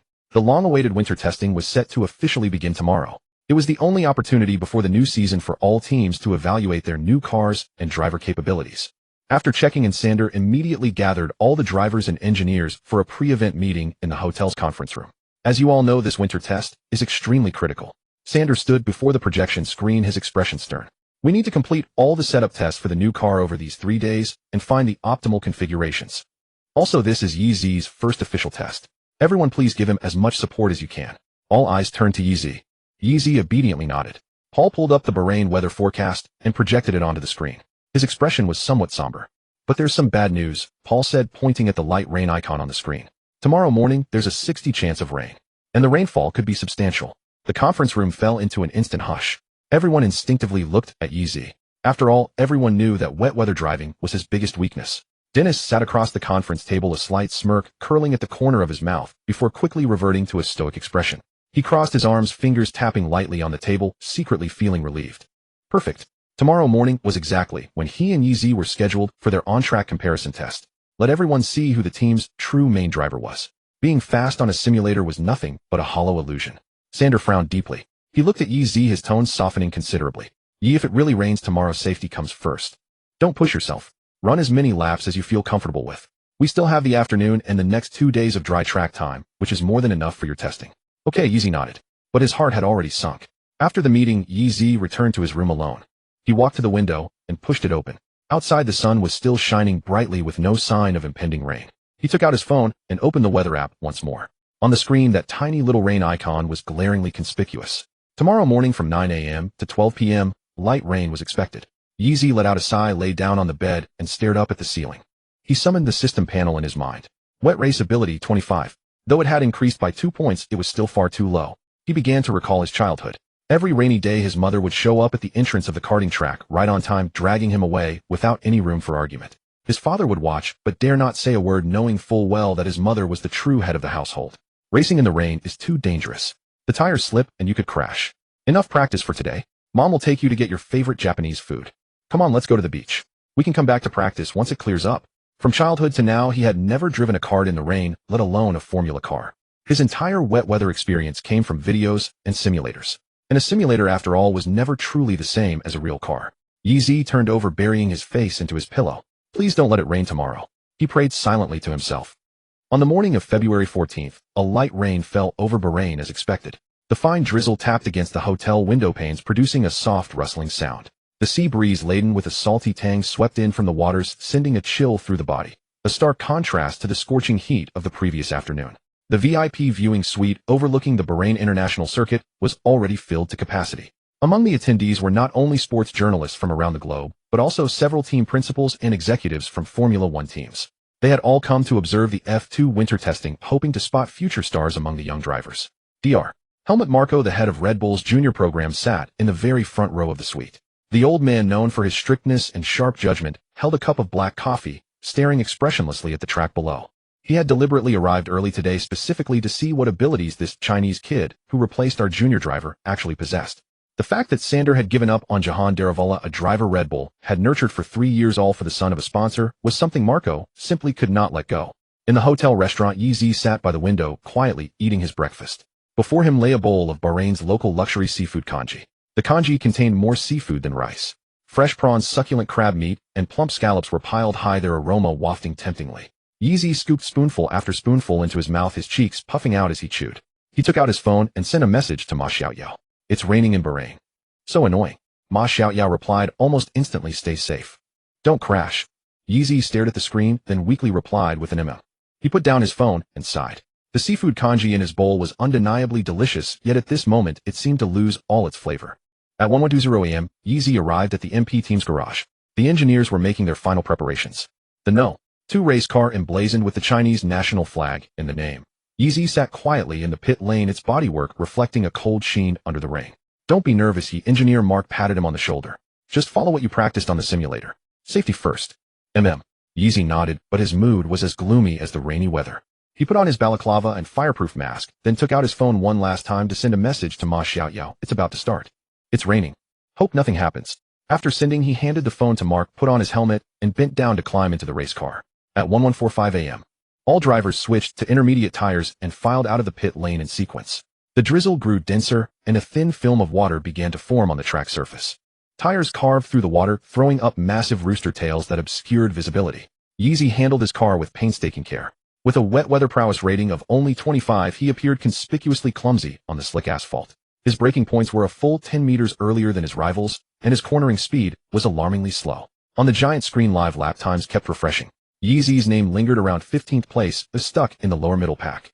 Up in the VIP suite, Dr. Marco's brow furrowed deeper and deeper. The coffee in his hand had gone cold untouched. So this is the new driver Sander chose over Jahan Dola. Marco scoffed, addressing his assistant beside him. Braking a car length earlier than everyone else, and he doesn't even dare to press the throttle through corners. I doubt he's even F for material. The assistant dared not respond, offering only an awkward smile. Lap 5. The unexpected happened. In the garage, the tactical board slipped from Sander's hand and clattered to the floor. Paul closed his eyes and let out a long, weary sigh. The engineers around them all hung their heads, none daring to speak. The entire MP garage fell so silent that the only sound was the rain drumming against the roof. The exit curb at turn 4 had become as slick as butter in the rain. Yeezy could feel the 600 horsepower engine snarling beneath him. He tried to apply the throttle gently, but his wet 25 deficiency left his perception of the grip threshold dangerously vague. Vroom. The rear of the car snapped out without the slightest warning. Damn it. Yeezy instinctively fought to correct the slide, but it all happened far too fast. Inside the cockpit, he felt as if he were on a carousel. The black and orange machine carved 2 enormous circles across the middle of the track, while white smoke from the tires mixed with the spray instantly obscuring the broadcast cameras. Click, click. In the viewing suite, journalists frantically pressed their shutters, capturing the moment. Yeezy himself was startled by the spin. He sat in the car stunned for a long moment before clumsily restarting the engine and crawling back onto the racing line. Don't panic, Mark's calm voice came through the radio. It's fine. Just take it easy. Do as many laps as you can. Yeezy said nothing. He gripped the steering wheel tightly, his knuckles turning white. The cold rain lashed against his race suit, sending a chill through him, and his visor was so blurred with water that he could barely see. On the track, Dennis Haug's no. One car roared past. He caught a glimpse of Yeezy stopped at the roadside and curled his lips into a contemptuous smirk. Just as expected. All that talk about a simulator prodigy, a tire management savant. It was all a joke cooked up by Sander and Paul. The moment he got in a real car, his true colors showed. That's what you get when you're brought in by a sponsor. In the VIP suite, Dr. Marco set down his coffee cup and rose to his feet. Nothing more to see here, he said coldly. Sander really has lost his edge. All he cares about now is money, not talent. With that, he turned and walked out. His assistant hastily grabbed his coat and followed. Marco left the circuit midway through the session and departed Bahrain that very afternoon. He also fired off a critical tweet. MP Racing won the championship last year, but this year they seem to have decided to trade their trophy for a pile of flashy banknotes. 2:15 p.m. Yeezy's final lap ranking was 15th, 5 seconds behind his teammate Dennis and 2 seconds off the leader. Almost simultaneously, major media outlets, having pre-written their articles, published their reports. The most expensive joke in history. MP team's 10 million sponsorship yields spinning in place. Jahan Dola laughs at home. Rain race disaster. Chinese paid driver's debut ends in last place. AF2 degrades into a playground for the rich. Marco leaves early. Sanders sold the team's future for money. Domestic social media platforms erupted instantly. Hundreds of thousands of comments flooded Yeezy's personal Weibo account, nearly all of them vitriolic. Can't you just be a proper rich kid? Do you have to go to the racing world and make a clown of yourself? Zhou Guanyu is striving in F1, while you with all your money go and embarrass yourself in F2. Spinning in the rain, that's hilarious. Get back here now, stop disgracing us abroad. I always said money can't buy talent, and sure enough, you're a fraud. A torrent of abuse flooded in. Meanwhile, Yeezy remained utterly oblivious to all of it. He was in the cafeteria of the Bahrain International Circuit, burying himself in a seafood burger. His morning performance had indeed been lackluster, leaving him feeling somewhat dejected. But the power of good food was boundless. With a bite into the crispy bun which held tender fried fish and shrimp, the rich sauce burst in his mouth, and all his unhappiness vanished into thin air. Sander and Paul walked over and sat opposite him. Don't take it to heart, Yi, Sander comforted him. Wet racing has always been your weakness. For your first time driving in the rain in a real car, you did remarkably well. Yeah, Paul nodded in agreement. It'll be dry in the afternoon. Just do your best then, and show them your true strength. Yeezy looked up, his mouth still full of burger, and mumbled indistinctly, Can I have another one? Sander and Paul exchanged a glance and couldn't help but laugh. Eat as much as you want, Sander said with a smile. Have as many as you like. I won't tell Tom. To save budget, the physical trainer Tom hadn't accompanied the team to Bahrain. Yeezy's eyes lit up, and he immediately went to grab 2 more seafood burgers. As for the concerns that Sander and Paul had, he didn't give them a second thought. So what if he spun out? It wasn't a big deal. At noon, the rain gradually stopped. The sun peeked out from behind the clouds, casting golden rays across the track. The standing water on the asphalt evaporated quickly, and the track soon became dry. Having finished 3 burgers, Yeezy wiped his mouth with satisfaction. He looked at the sun outside the window, his eyes brightening. Finally, no more rain. He breathed a small sigh of relief. Although he hadn't seen the online comments, he could roughly guess that many people were cursing him. Sander patted him on the shoulder, his gaze turning resolute. Drive well this afternoon. Shut up, all those who doubt you. Okay, Yeezy nodded obediently. At 5:15 p.m. the second session of winter testing officially began. The track was completely dry and all drivers had switched to slick tires. Yeezy, driving car number 2, exited the pit lane. The moment he pressed the throttle, his entire demeanor transformed. The cautious, timid youth from earlier was gone. In his place was a driver with sharp eyes, fluid movements, and an aura radiating confidence. His back straightened slightly, his hands gripped the steering wheel firmly, and his gaze was fixed intently on the track ahead. His first flying lap. Yeezy clocked a time of 1:40.88, propelling him directly to the top of the live timing sheet. This time was only 0.3 seconds slower than the pole position time from last season's Bahrain Grand Prix. In the garage, everyone held their breath. Sander leaned forward slightly, his eyes glued to the big screen. 2 more laps, and he can go even faster. Paul whispered, his voice filled with excitement. On lap 5, Yeezy caught up to Dennis's car number 1 on the straight. Seeing Yeezy in his mirrors, Dennis's face darkened. He immediately changed his line to block. But Yeezy wasn't going to give him the chance. He clung to Dennis's slipstream, and at the end of the straight braked late and dove up the inside. The overtake was clean, sharp, and executed in one fluid motion. A suppressed cheer erupted in the garage. Paul excitedly slammed the console, sending his pen flying. Sanders' clenched fists finally relaxed as he let out a long, deep breath. After overtaking Dennis, Yeezy didn't hesitate. He floored the throttle and sped away without looking back. Dennis angrily pounded his steering wheel. He floored the gas, trying to chase him down. But Yeezy just got faster and faster, his lap times improving with every lap. After a few laps, Dennis couldn't even see Yeezy's taillights anymore. It was 7:45 p.m. The final results were announced. Yeezy clinched first place with a time of 1:40.22, a full 0.5 seconds ahead of the runner-up and a staggering 0.8 seconds faster than Dennis. Inside the MP Racing garage, an eruption of jubilant cheers filled the air. Mechanics exchanged high-fives, their faces beaming with infectious excitement. Fantastic, Yee. That's the real you. Brilliantly done. Sander clenched his fist, muttering a low, triumphant yes. Paul removed his glasses, wiped them with his sleeve, and put them back on. He had to verify the data on the screen multiple times before he could truly believe what he was seeing. The telemetry data is out, Paul said, his voice trembling slightly as he held the tablet. Ye's tire wear rate is 25 lower than the other drivers. And it perfectly matches the simulator data. Sander nodded, a gratified smile spreading across his face. Just as I thought. He had always known this young man wouldn't disappoint him. Dennis sat in his race car, his face ashen with fury. He glared at the name at the top of the leaderboard on the giant screen, his fists clenched so tight his knuckles turned white and the veins on his arms bulged. He couldn't comprehend it. How could the same person perform so drastically different in the morning and the afternoon? A driver who struggled to even touch the throttle in the wet morning session, finishing 15th, suddenly dominates the dry track in the afternoon, leaving him nearly a full second behind. It was utterly absurd. The trackside reporters were stunned. Their cameras had been aimed at Dennis and the other top contenders, but now every single lens swung towards Yeezy, who was just climbing out of his car. The flash of cameras was relentless, a dazzling cascade of light. Reporters frantically pulled out their phones, furiously rewriting their earlier drafts. Headlines screamed, stunning upset. Chinese driver Yeezy takes top spot on dry track 0.5's clear of the field. Struggles in the wet, dominates in the dry. MP Racing strikes gold. The most controversial rookie. Yeezy silences his critics with raw pace.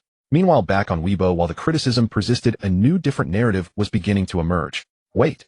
He actually won the afternoon session. He's that strong on dry tracks. 0.8's faster than his own teammate Dennis. Is it possible he just doesn't know how to drive in the rain? Don't make excuses for him, it was just a lucky run. We'll only know for sure in the main race. Simultaneously, internet trolls began commenting on Dr. Marco's tweet from that morning. No, Doctor, you were wrong. Sander was right. They've discovered a true genius. Yeezy took off his helmet and wiped the sweat from his brow. He looked at his celebrating team in the garage, then at the reporters outside, snapping his picture, and scratched his head with a hint of bashful embarrassment. He walked over to Sander and asked quietly, Mr. Sander, did I do all right out there? Sander, looking at his shy smile, gave him a firm, approving pat on the shoulder. All right. You were exceptional. You far exceeded our expectations. Yeezy's eyes lit up. Does that mean I can have another seafood burger? Sander burst into laughter. Absolutely. Today the cafeteria's burgers are all you can eat. That evening, the MP Racing team held a simple celebratory dinner at the hotel's buffet restaurant. The long dining table was laden with Bahrain's local seafood delicacies, sizzling lamb chops roasted to a golden crisp, glistening salt-baked prawns, plump and succulent king crabs, and a neatly arranged sashimi platter. The aroma of food filled the entire restaurant. Yeezy, carrying a large plate, slowly circled the buffet station, and his plate quickly piled up into a small mountain. He found a corner seat by the window, and just as his fork pierced a grilled prawn, he couldn't help but smile. The embarrassment of the morning spin, the discomfort of being watched by the entire track, and the torrent of criticism he could vaguely imagine were all still suppressed in a corner of his heart, merely overshadowed for now by the afternoon's fast-paced track and the current feast. He wasn't entirely carefree, but rather than dwelling in negative emotions, he preferred to fill his stomach first. After all, no matter how bad things got, there was no problem a seafood burger couldn't solve. If there was, then 3 would do the trick. Sander and Paul sat across from him with their own plates, exchanging a knowing smile at his voracious appetite. "Slow down, no one's going to steal it from you," Sander chuckled, handing him a glass of juice. "There's plenty for everyone tonight. Even if you cleaned out all the shrimp in the restaurant, it wouldn't be a problem." Yeezy nodded vaguely, his mouth full of shrimp. He paused his chewing, suddenly remembering something. His good deskmate had been quite worried about him today and had sent him several WeChat messages at noon. Now that he had some free time, he should probably reply.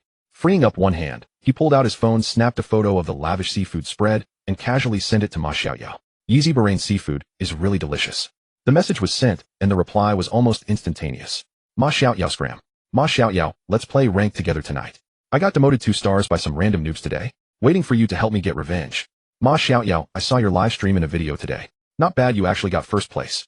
You truly are my good son." Yeezy couldn't help but laugh out loud at the screen. His fingers flew across the keyboard as he replied, "Scram. You're the good son. Do you still want me to help you rank up, or not?"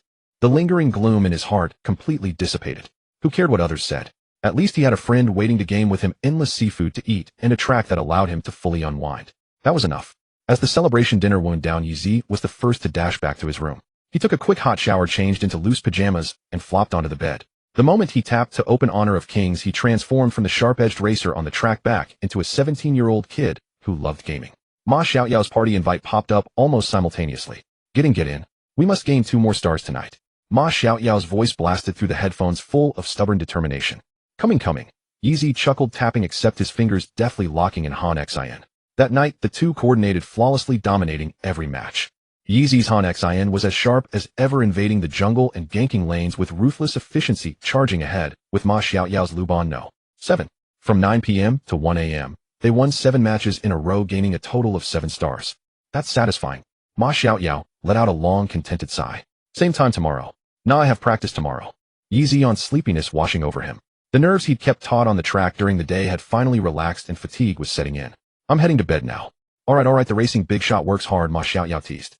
"Good night." Yeezy hung up, tossed his phone onto the nightstand, buried his head in the soft pillow, and was fast asleep within 2 minutes. His dreams held no spin-related embarrassment, no reporters' cameras, only the speeding race car and an endless supply of seafood burgers. Over the next 3 days of winter testing, Yeezy's performance grew increasingly consistent and increasingly astonishing to the entire paddock. In every practice session, his name was permanently etched at the top of the timesheets. His lead expanded from an initial 0.5 seconds, gradually growing to 0.6 seconds, and finally stretching to a gap of over 0.8 seconds. Every time he got into the car and floored the throttle, Yeezy could clearly feel his connection with the F2 machine deepening by another degree. He knew very well that no matter how familiar he was with the simulator, it couldn't compare to the tactile feedback of the real car speeding on the track. The vibration of tires rolling over the curbs, the power delivery feedback from the throttle, the sensation of G-forces pulling at his body through corners, all of it was gradually being etched into his muscle memory. Watching the fastest lap time refresh on the screen, he felt no overwhelming ecstasy, only a grounded certainty. He really could do this. He could genuinely outpace so many seasoned professional drivers on this track.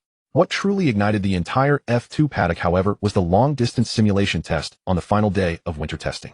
This was the most anticipated segment of the test. All teams would fully replicate their race strategies to test the car's long-run stability and the driver's tire management capabilities, precisely one of the most critical, decisive factors in F2 racing. Like the vast majority of drivers, Dennis opted for the widely considered optimal white-red one-stop strategy, starting on red tires to establish an early advantage, pitting between laps 10 to 13 for white tires, and then defending for the long haul on the white compound. This strategy, validated by countless data points, carried the lowest risk and offered the most stable returns.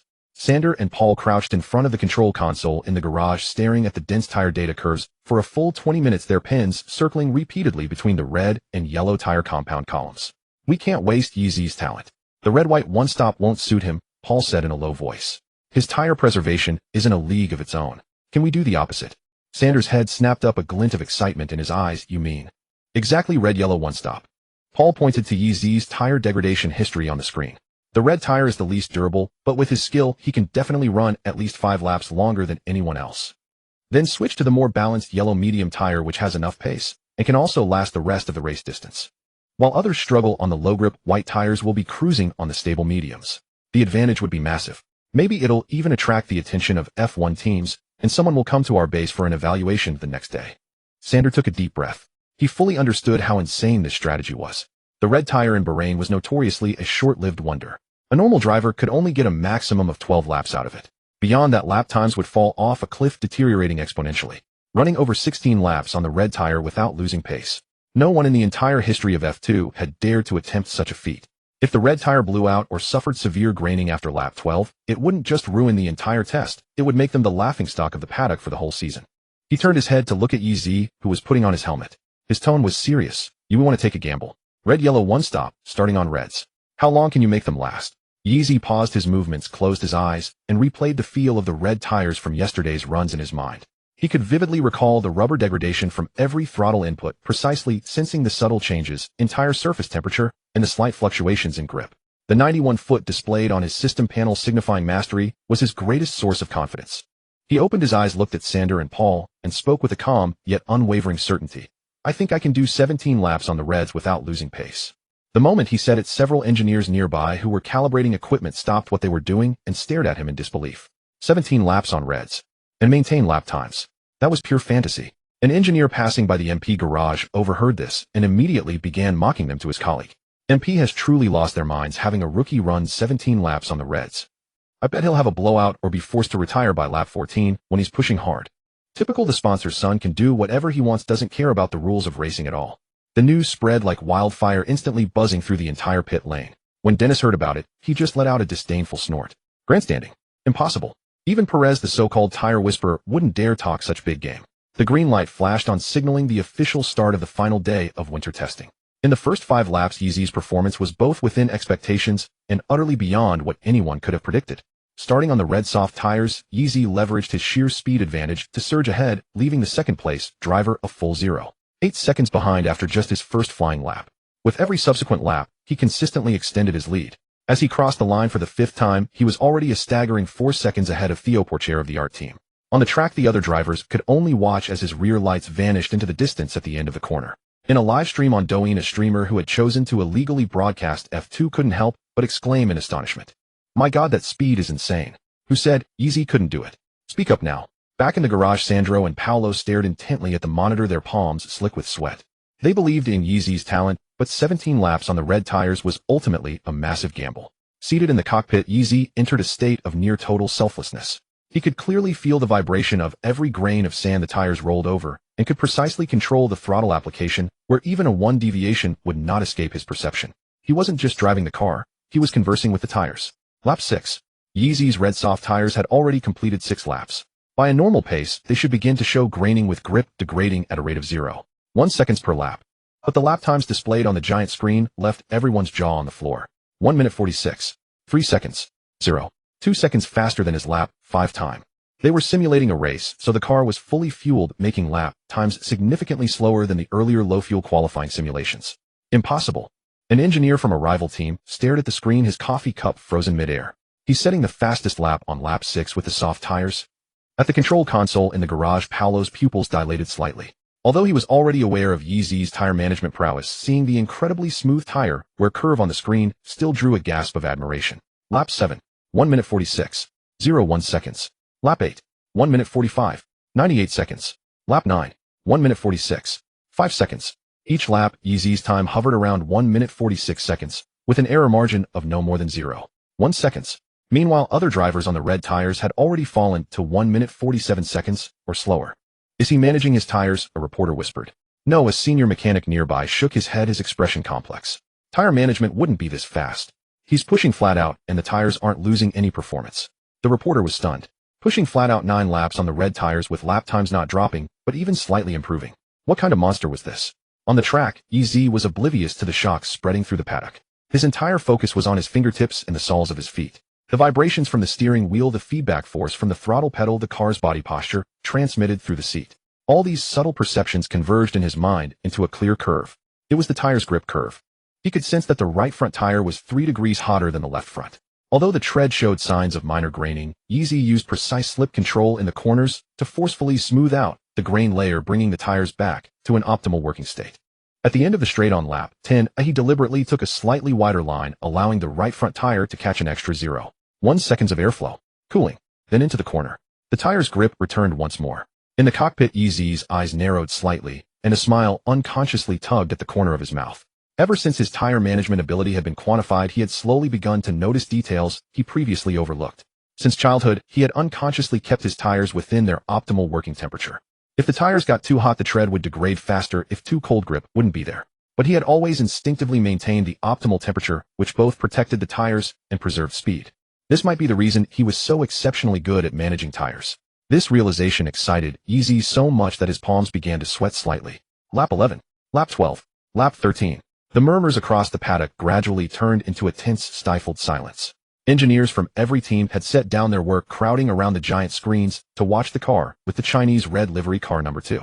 He had already completed 13 laps, and his times were still consistently around 1 minute 46 seconds. This was no longer a question of talent. This was an understanding of tires that had reached another dimension. In the art team's garage, Theo Porcher had just completed his own pit stop. He exited the pits on the white hard tires, the engineer's voice crackling over the radio. Yi is still out there on Red's lap 14. Theo's hands on the wheel tightened slightly. How many laps? 14. On the Reds. Lap time 1 minute 46. 1. Theo was silent for 2 seconds. He's crazy. That's what everyone thinks. The engineer's voice carried a hint of bitterness, but he's pulling it off. Lap 15. Yeezy's lap time finally showed its first significant drop. 1 minute 46. 52 seconds. 0.5 seconds slower than his own fastest lap. In the MP Motorsport garage, Sandro leaned forward slightly, his fists clenching unconsciously. Should we bring him in? Paolo asked in a low voice. Sandro didn't answer. His gaze was fixed on the small red dot on the screen representing Yeezy's car. He watched it move smoothly across the track map, its line through corners still precise, its acceleration out of corners still decisive. Wait a bit longer, Sandro said. Lap 16. 1 minute 46. 68 seconds. Lap 17. 1 minute 46. 83 seconds. Yeezy drove his car down the main straight. The red soft tires had now completed 17 grueling laps under the Bahraini sun. The tread was covered in fine graining, and the rubber was beginning to show signs of slight delamination. Yet his lap times were still faster than most drivers on the white hard tires. However, the tread was worn thin, and the risk of a blowout was ever present. Box. Pit. The voice of his engineer Mark came over the radio, barely able to contain his excitement. Yeezy guided the car into the pit lane. The mechanics were ready, the yellow medium tires gleaming warmly in the sunlight.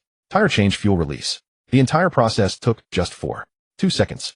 As Yeezy drove the car with its fresh tires back onto the track, a collective gasp of disbelief erupted across the paddock. Because he emerged from the pits directly ahead of a white car. It was Theo Porcher of the art team. He had originally planned a long stint on the white hards, but upon hearing about Yeezy's unbelievable soft tire pace, he had decided to pit again for another set of softs to make a final push for the fastest lap. And then he saw a red car exiting the pit lane, perfectly slotting in right in front of him. Theo's expression changed instantly.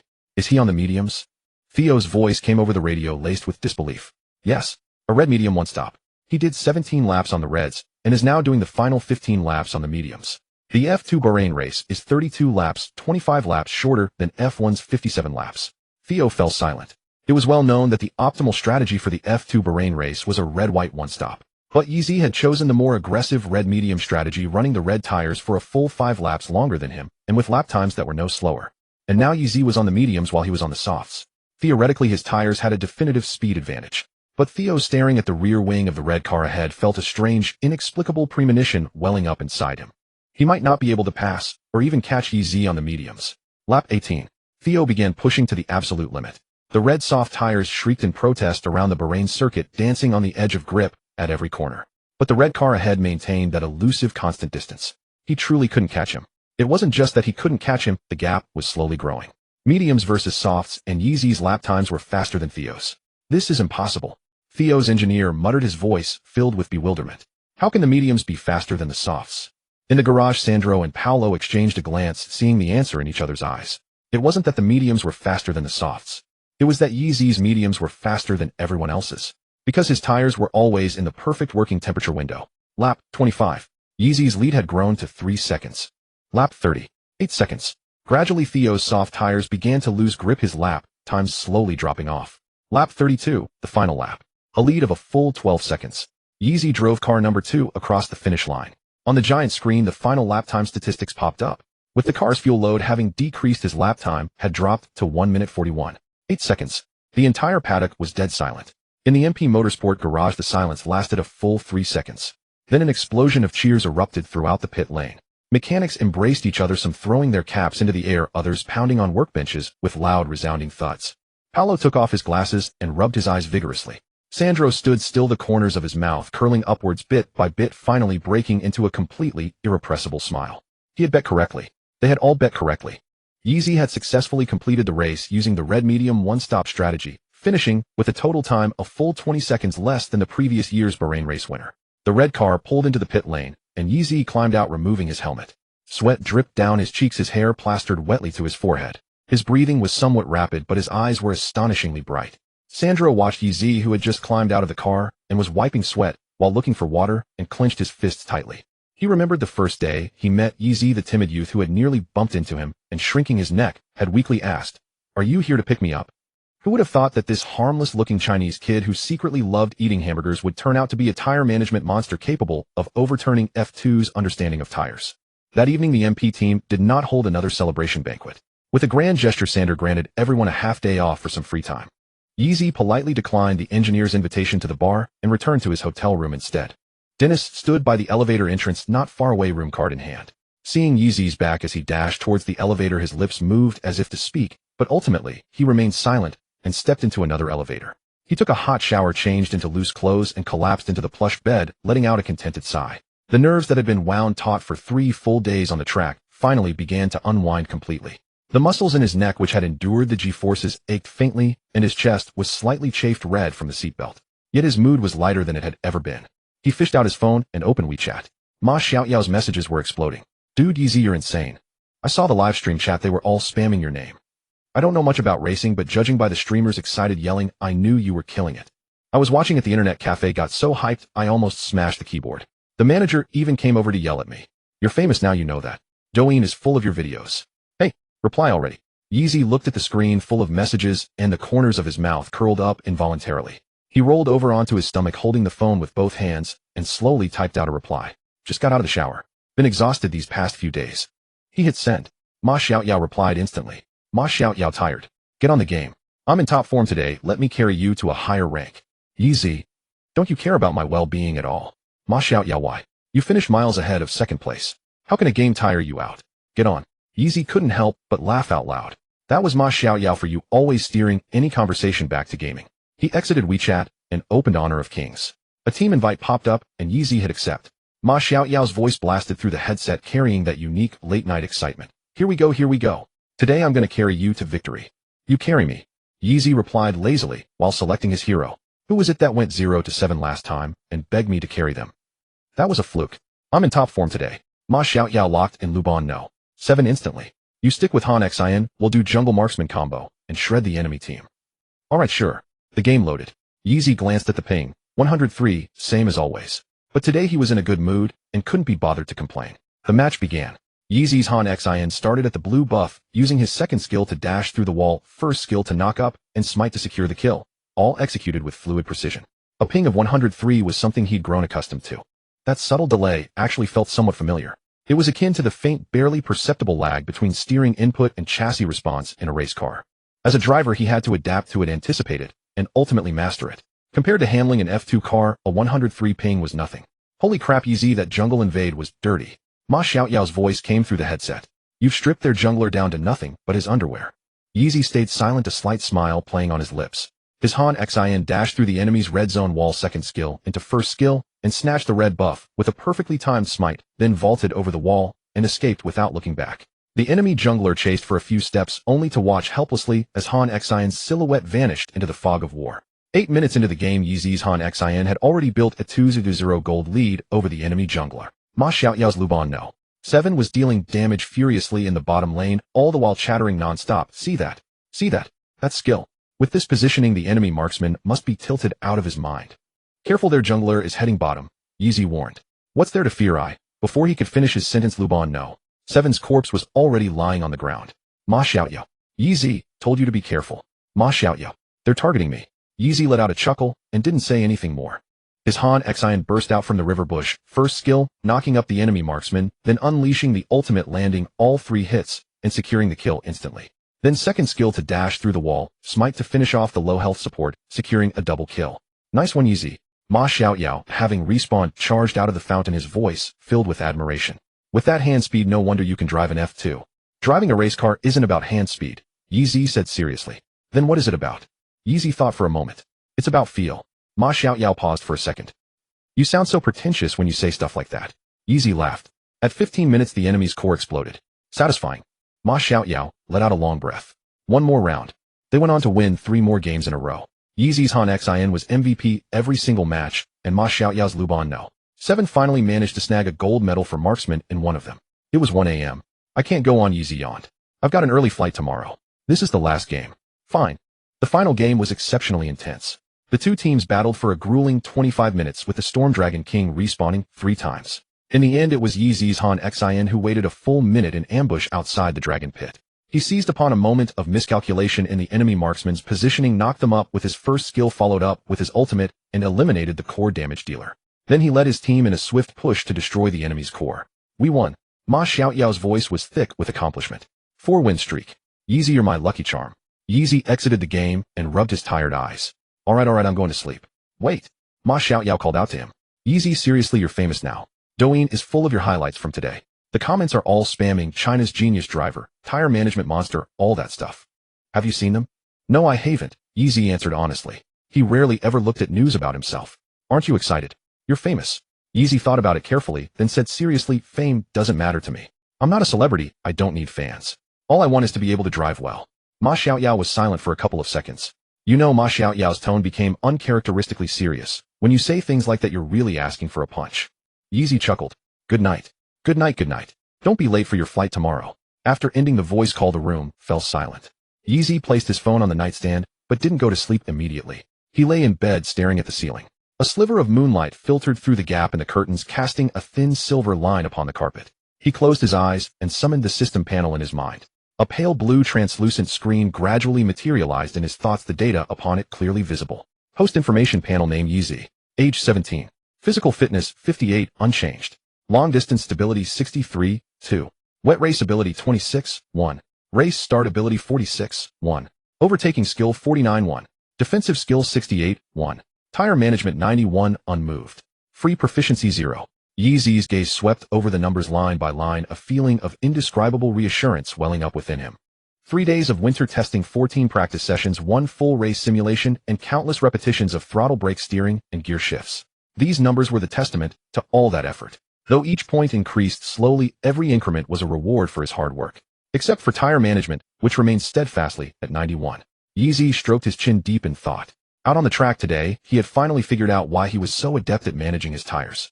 It wasn't some mystical power or magic. It was a subconscious awareness of tire conditions that he'd had since his first time sitting in a go-kart at the age of 6. Temperature, wear grip-slip ratio. These were data points that others needed instruments to measure, yet he could perceive them with remarkable precision using just his body. He would instinctively adjust his racing line throttle and braking to keep the tires at their optimal operating temperature and wear level. It was an instinct etched into his very being, a talent that no amount of training could replicate in others. Yeezy's gaze finally settled on the wet race ability line. 26 points. Still far too low. He remembered the rain on the first day of winter testing, the embarrassment of spinning out the disappointed tweet from Dr.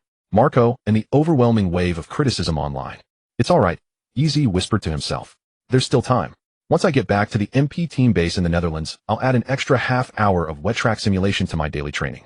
No, let's make it a full hour. Someday he would overcome this weakness. He dismissed the system panel and lay back down. Tomorrow he would fly back to the Netherlands. 3 weeks later they would return here for the season opening race of the 2023 F2 Championship. When that time came, he would silence all his doubters with a resounding victory, bring cheers to his supporters, and make the entire paddock remember his name. Yeezy closed his eyes, a slight smile curving his lips. In his dream, he was driving a red race car across the finish line. In the grandstands, red flags waved proudly, and the national anthem played. And in his hands, he held a steaming double beef burger trophy. It is a well-known fact that the paddock is a place with no secrets. Engineers and technicians move between teams, sharing drinks and watching football together in private. Any hint of a stir will spread throughout the entire paddock overnight. In the early hours of the day after the Bahrain winter testing concluded, a data analysis report marked MP Team Confidential was anonymously sent to the technical directors of every F1 team. No one knows who sent it. Perhaps it was an engineer looking to switch teams, perhaps a data analyst who thought this is too extraordinary, more people must see this, or perhaps a technician who had won too many drinks at a bar in a Bahrain hotel. But the moment everyone opened the attachment, they all performed the same action, sitting up straight, leaning closer to the screen, and reviewing the data repeatedly. The core data of the report consisted of a single line: driver YZ, tire wear rate 25, 3 lower than the paddock average. Long run pace degradation on soft tires less than 1 second per lap, over 17 laps. Attached below were dense curve charts, thermal heat maps, and comparative data. YZ's tire wear curve was almost a perfectly smooth straight line. In stark contrast, the curve for his teammate Dennis Hoagie began dropping sharply from the 8th lap onwards. The technical departments across the entire F1 paddock worked through the night. Mercedes-AMG Petronas, F1 team headquarters, Brixworth, United Kingdom. Technical director Mike Elliott projected the report onto the massive screen in the meeting room and addressed over a dozen senior engineers with a single sentence: "I want to confirm whether this data is fabricated." It's already been confirmed. The chief data analyst swiped on his tablet, bringing up a new set of curves. "We obtained the official tire temperature sensor data from the Bahrain circuit and cross-referenced it with the GPS speed traces from the official F2 broadcast. The conclusion is, the data is authentic and perhaps even underestimated." Silence filled the meeting room for 3 seconds. "Pull up his complete profile," Elliott said, "and his onboard footage from all practice sessions, including that wet weather one." Simultaneously, the technical departments of Ferrari, Red Bull, Aston Martin, Alpine, McLaren, and others were all doing exactly the same thing. Red Bull Racing headquarters, Milton Keynes, United Kingdom. A thick stack of documents concerning YZ sat on Dr. Marco's desk. He had been reviewing them all morning, from photos of YZ's first participation in the National Karting Championship at age 6 to the onboard footage from the final lap of the Bahrain winter testing 3 days prior. Nothing was missed.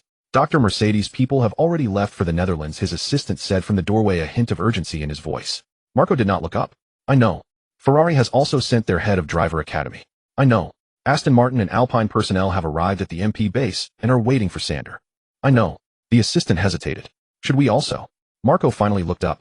He removed his reading glasses and used the temple to point at an onboard footage segment on his computer screen. It was a clip of YZ spinning out during the wet practice session. "See this?" The assistant nodded. "A driver who doesn't dare to press the throttle in the rain." Marco put his glasses back on. His tone as cold as if he were stating a law of physics: "doesn't deserve to drive a Red Bull." He paused and added, "At least not yet." The assistant opened his mouth as if to say something, but merely nodded and exited the office. As the door closed, Marco's gaze returned to the screen. On it, YZ's car number 2 was speeding down the Bahrain circuit straight, his tire wear curve as smooth as a highway. Marco's fingers tapped lightly on the desk. Despite his words, the tire data report, marked confidential, had already been printed and placed in the topmost folder on his desk. The cover of that folder bore 4 large characters: Tire Whisperer, Westmas, Netherlands, MP team base. Sander had received more phone calls today than at any other point in his life. At 7:30 a.m., he was woken by the first call. The caller claimed to be the head of driver development for Aston Martin, wanting to pass through the Netherlands and exchange youth development ideas. At 8:15 a.m., the second call. Alpine's sporting director expressed great interest in MP's winter testing performance and wanted to schedule a meeting. At 9:00 a.m. sharp, the third call. The head of Ferrari's driver academy was polite but direct. "We were impressed by YZ's dry weather performance and would like to inquire about his contract situation."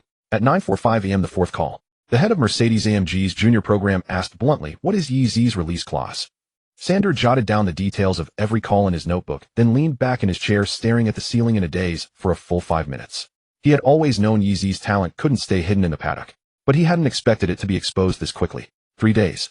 It had only taken 3 days. The young Chinese man whom he had considered a sponsor-inserted rich kid just 2 weeks prior had become the hottest prospect in the entire F1 paddock. Knock knock. Paul pushed the door open, holding a manila envelope. "Aston Martin's people are here waiting in the meeting room." He placed the envelope on Sander's desk. "This is the official letter of intent from Alpine. I just printed the electronic version. Ferrari's people arrive at 3 p.m. Mercedes' people will be here tomorrow morning." Sander picked up the envelope but didn't open it. "How's Dennis doing?" he asked. Paul's expression turned subtle. "Not good." He pulled up a chair and lowered his voice. During this morning's physical training, his trainer overheard him on the phone, sounding very agitated. Apparently someone from the Red Bull Junior program told him that Dr. Marco has no interest in YZ. Sander frowned. Marco said he has no interest. His exact words were, "A driver who won't press the throttle in the rain doesn't deserve to drive a Red Bull." Paul shrugged. But Dennis doesn't see it that way.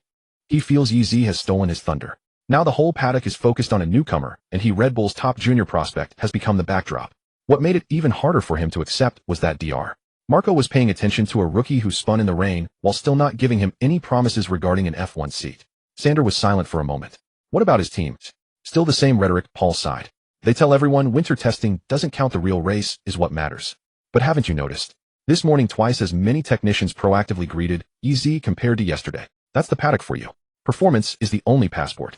Before winter testing, EZ was just a talented paid driver, but people were polite because of his sponsors. After winter testing, EZ is a monster who can run 17 laps on soft tires in Bahrain's harsh conditions without significant pace drop. But people are enthusiastic because he can genuinely lead a team to victory. Performance is the only passport. Before the test, EZ was just a gifted paid driver treated with courtesy due to his backers. After the test, he's a phenomenon who can run 17 laps on soft tires in Bahrain's brutal conditions without significant degradation, and the enthusiasm is because he can genuinely lead a team to victory. Sander stood up and walked to the window. Outside, EZ was strolling alone towards the cafeteria. He wore an MP team hoodie that was clearly a size too big, one hand playing with his phone, the other in his pocket, his pace leisurely, like an old lady out for a walk. It was impossible to tell that this young man had caused such an uproar in the paddock. What are the offers from the various teams? Sander asked. Paul opened his notebook. Mercedes is the most generous. Full scholarship at the Mercedes Junior program with a promise of 2 years in F2 for development and a chance to become a reserve driver in F1 if he performs well. They emphasized opportunity but offered no written guarantees. Ferrari is the most cautious. They're only offering an observer contract allowing EZ to use their simulator, but no track time and no commitments. They say they need to further evaluate his wet weather abilities. Aston Martin and Alpine have similar offers. Reserve driver plus 2 years in the academy with no fixed date for promotion and no guaranteed seat. In short, everyone wants his tire management talent, but everyone is betting against his wet weather weakness. No one is willing to gamble a full-time F1 seat on a driver with such a clear strength and weakness profile. Paul closed his notebook. Sander turned around. What about Williams? Paul was taken aback. Williams hasn't contacted us. Sander was silent for a moment. They will, he said. Williams, the legendary team once ranked alongside Ferrari and McLaren as one of the big three, had been in decline for far too long. Unlike Mercedes and Ferrari, who could afford to be selective, they desperately needed a driver who could score points immediately, a driver who could save them from their tire degradation nightmare. And EZ was exactly the right man for the job. At 2:30 in the afternoon, the phone in Sander's office rang once more. He glanced at the caller ID, took a deep breath, and picked up the receiver. Hello, this is Sander Dossman. Sander, long time no see. A hoarse, yet vigorous British accent came through the line. This is James Vowles. Sander's fingers tightened slightly around the receiver. James Vowles, team principal of Williams, F1. He had taken over the once great team just 2 months ago, tasked with dragging it out of the mire. In the 2022 season, Williams finished last in the F1 Constructors Championship, scoring a mere 8 points all year. The team's budget was stretched thin, the junior program was nearly in shambles, and the performances of the 2 race drivers, Albon and Sargent, could only be described as doing their best. James. Sander's tone was calm. You're calling about Yeezy too. A short laugh came from the other end of the line. The whole paddock is after him. How could I not be? Vowles' tone was direct. But I'm different from the others, Sander. How so? I don't need him as a reserve driver, and I don't need him wasting time in a junior academy. Vowles' voice turned serious. Here's my offer. If Yeezy finishes in the top 2 in this year's F2 championship, he comes straight to Williams as a race driver after the season ends. A 2-year contract. No trial period, no observation period. He sits in the car, he's the main driver. Sander was stunned. Vowles continued, we've got nothing left to lose. If we don't score more than 10 points this season, our main sponsor is pulling out. Then we can't even hold on to our F1 entry. Yeezy's dry weather pace and tire management are top tier for the current Williams. Even if he finishes last in every single wet race, he's still better than our current drivers. Besides, Vowles paused, he has the entire Chinese market behind him. For Williams, that means a chance to survive. Sander was silent for a long time.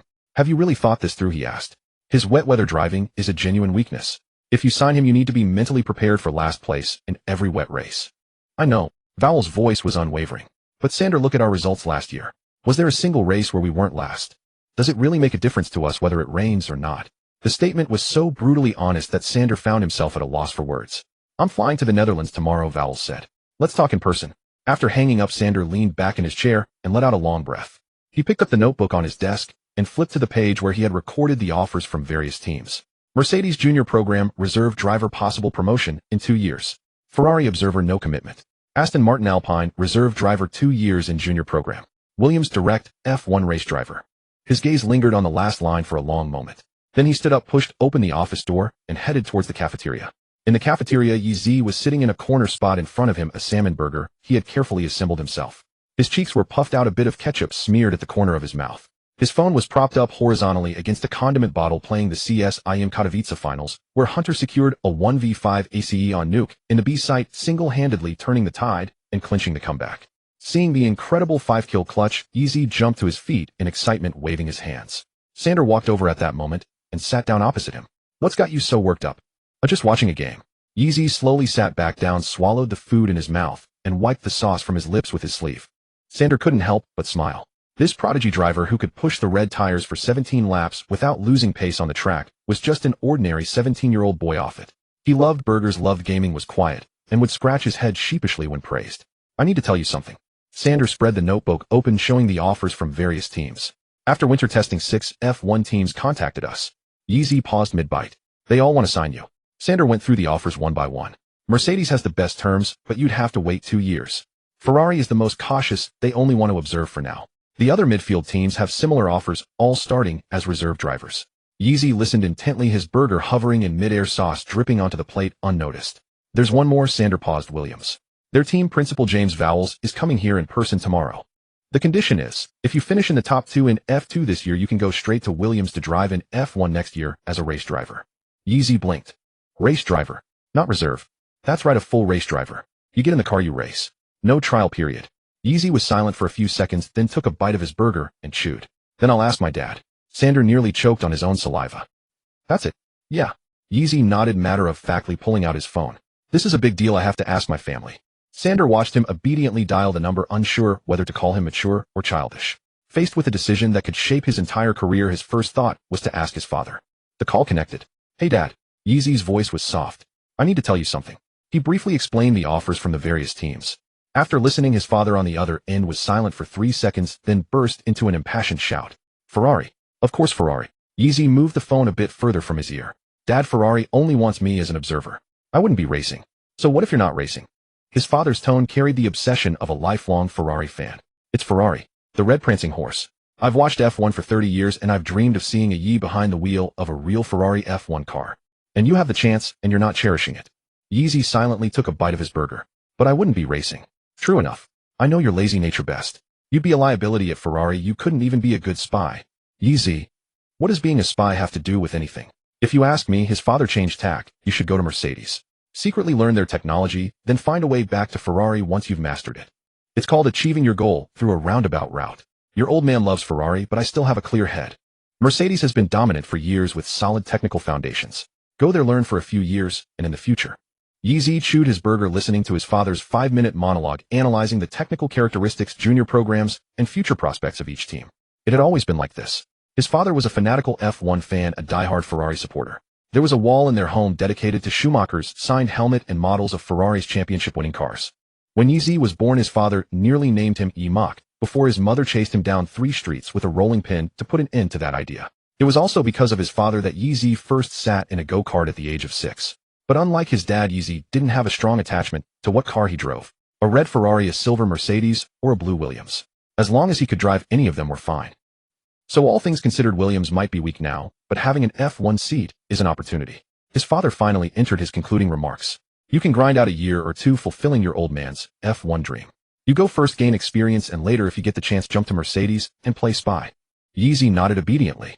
Okay, I'll go to Williams. Remember, his father gave his final instructions. Eat well and build up your strength. Don't just live on burgers. Your physical fitness needs to keep up. Your mother said she'll check your muscles on the next video call. If you're as skinny as before, she'll fly over personally to make sure you eat properly. Okay. Yeezy mumbled in agreement and hung up. He put his phone back on the table and looked up at Sander. My dad says go to Williams. The corner of Sander's mouth twitched. He had expected Yeezy to deliberate, to weigh the pros and cons, to consult professional opinions. Instead, this young man just made a decision that could define his entire career after a single phone call to his dad. Are you sure? Sander couldn't help but press further. Don't you need more time to think it over? Yeezy shook his head, picked up his burger, and took a bite. No need. What my dad says goes. Sander opened his mouth, but ultimately just shook his head with a wry smile. All right then. The mind of a genius truly worked differently from ordinary people. At 10 o'clock the next morning, James Vowles, the team principal of Williams F1, arrived punctually at the entrance of the MP Racing base. He wore a dark blue Williams team uniform, tall in stature, with closely cropped hair. His gaze was sharp, yet a sincere smile touched his lips. He brought with him a fully drafted contract. Sander received them in the meeting room. James, let me be clear with you first, Sander said without preamble. Yeezy is not at all what you expect. Vowles raised an eyebrow. How so? Sander pondered for a moment, deciding on the most direct way to illustrate his point.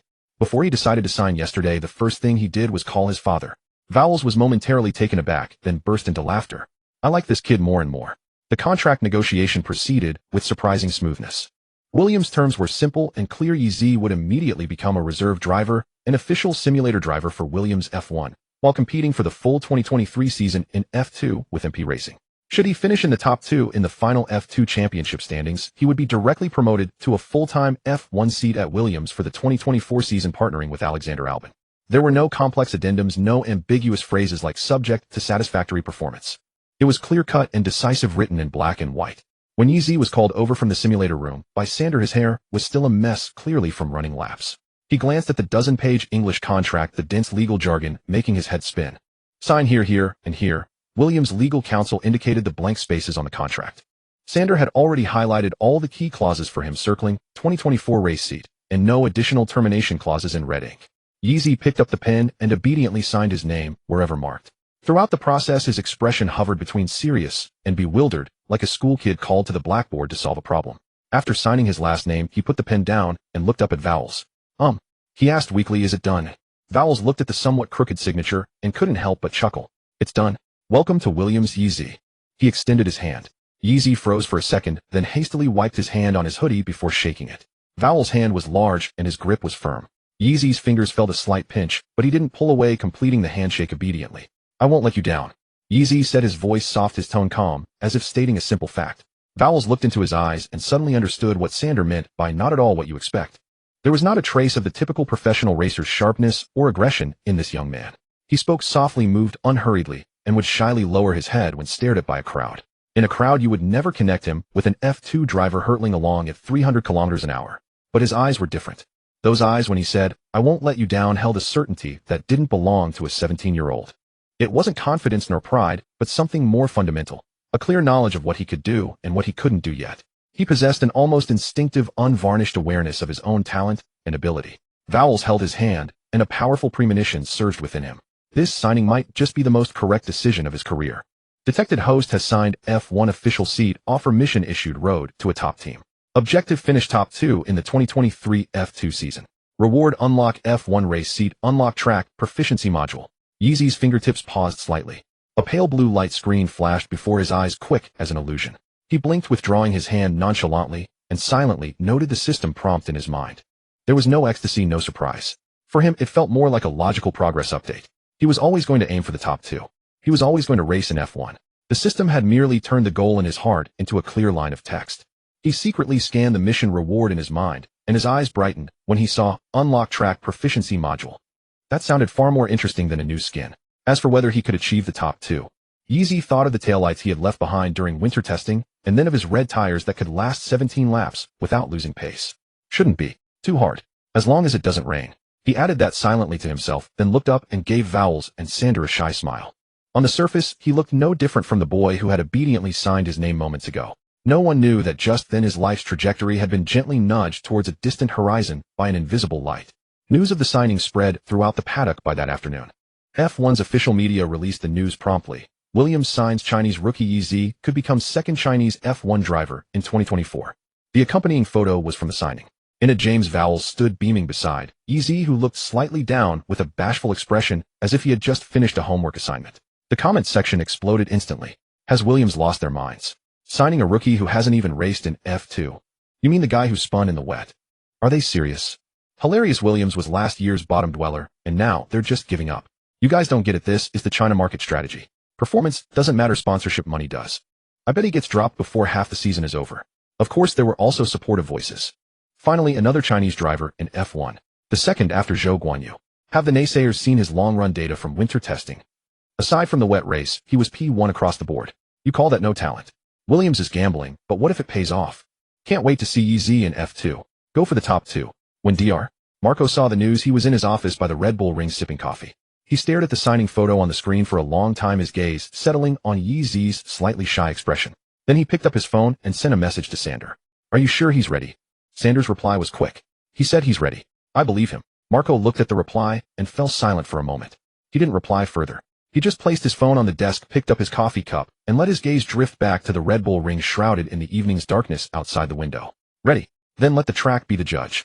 3 weeks later, the F2 season opener. Bahrain, the same track, the same rivals. By then, everyone would have their answer. And thousands of miles away in Oxfordshire, England, at the Williams headquarters, Dave Robson, the team's technical director, stood by the floor-to-ceiling window of his office overlooking the busy technicians in the factory below. He held a freshly printed data analysis report with Yeezy's name on the cover. "James," he called out to Vowles, who was passing by the door. Vowles stopped. "What's up? Do you think he can finish in the top 2? Vowles thought for a moment, then answered seriously, "If he couldn't, 6 F1 teams wouldn't have contacted us on the same day." Dave nodded. "Bring him in," he said. "Oxford has the best simulator in the UK, the most professional physical training team, and the most advanced aerodynamics laboratory. Since we've signed him, let's not waste his talent in Holland." Vowles smiled. "Already on it. We're sending someone to pick him up next week." Dave turned around, his gaze landing on a row of black and white photos hanging on the office wall. They were memories from Williams' most glorious era. 9 Constructors Championships in the 80s, 7 Drivers' Championships in the 90s.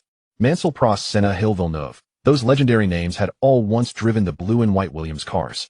But that was a long time ago. The Williams of today had been struggling at the bottom of the standings for 5 consecutive years. "James." Dave's voice was low. "We can't afford to lose anymore." Vowles said nothing. He merely looked down at the signing photo of Yeezy on his phone screen. The Chinese boy with slightly messy hair, a shy expression, and a crooked signature on the contract. Then he spoke softly, his voice not loud, but each word crystal clear. "I know. February 20th, Oxfordshire, England." As Yeezy stepped out of the taxi, he couldn't help but look up at the building before him. The Williams Racing headquarters was much larger than he had imagined.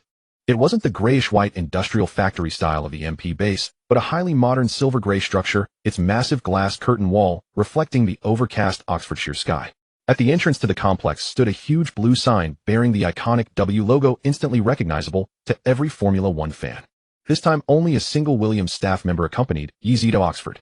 Sander hadn't come. With the F2 season approaching, the MP team had a mountain of tasks awaiting his attention. The staff member helped him unload his luggage from the car and handed him an access card and an apartment key. "Mr. Vowles is waiting for you in his office. He told me to let you know you can drop off your bags first, no rush," the staff member said. Yeezy nodded, dragging his suitcase towards the complex. Oxfordshire in February was even colder than the Netherlands. The wind blowing in from the direction of the Thames carried a damp chill. He pulled up the hood of his sweatshirt, hunching his neck slightly. His leisurely pace stood in stark contrast to the engineers rushing past him. The complex was vast, containing at least 7 or 8 buildings, each connected by covered walkways. Yeezy walked for a while, dragging his suitcase, before finding the so-called apartment building. It was a 3-story brick-red structure, a size larger than the apartment at the MP base. A few bare plane trees stood by the entrance. His room was on the second floor, number 203. Yeezy glanced at the number and couldn't help but chuckle. It was the same room number as his room at the MP base, 203. The apartment's furnishings were a notch above the one in the Netherlands. The kitchen had a full set of built-in appliances, the living room boasted a massive leather sofa, and the bed in the bedroom was already made with blue and white Williams team crest bed linen. What pleased Yeezy most was the desk in the bedroom. Its spacious surface could easily accommodate 2 computers, perfect for gaming sessions with friends if they ever came to visit. He tossed his suitcase into a corner and flopped onto the bed, staring at the ceiling for a moment. A new environment, a new team, a new season. The F2 season opener was in 3 weeks, yet here he was in Oxford, tasked with driving an F1 simulator. It felt like starting a new game, being dragged into the loading screen of a high-level dungeon before even clearing the beginner one. His phone buzzed. A message from Ma Xiaoyao. "Arrived in Oxford. Do they have seafood burgers there?" Yeezy rolled over, typing while lying on his stomach. "Just arrived. Haven't eaten yet, don't know what the cafeteria has.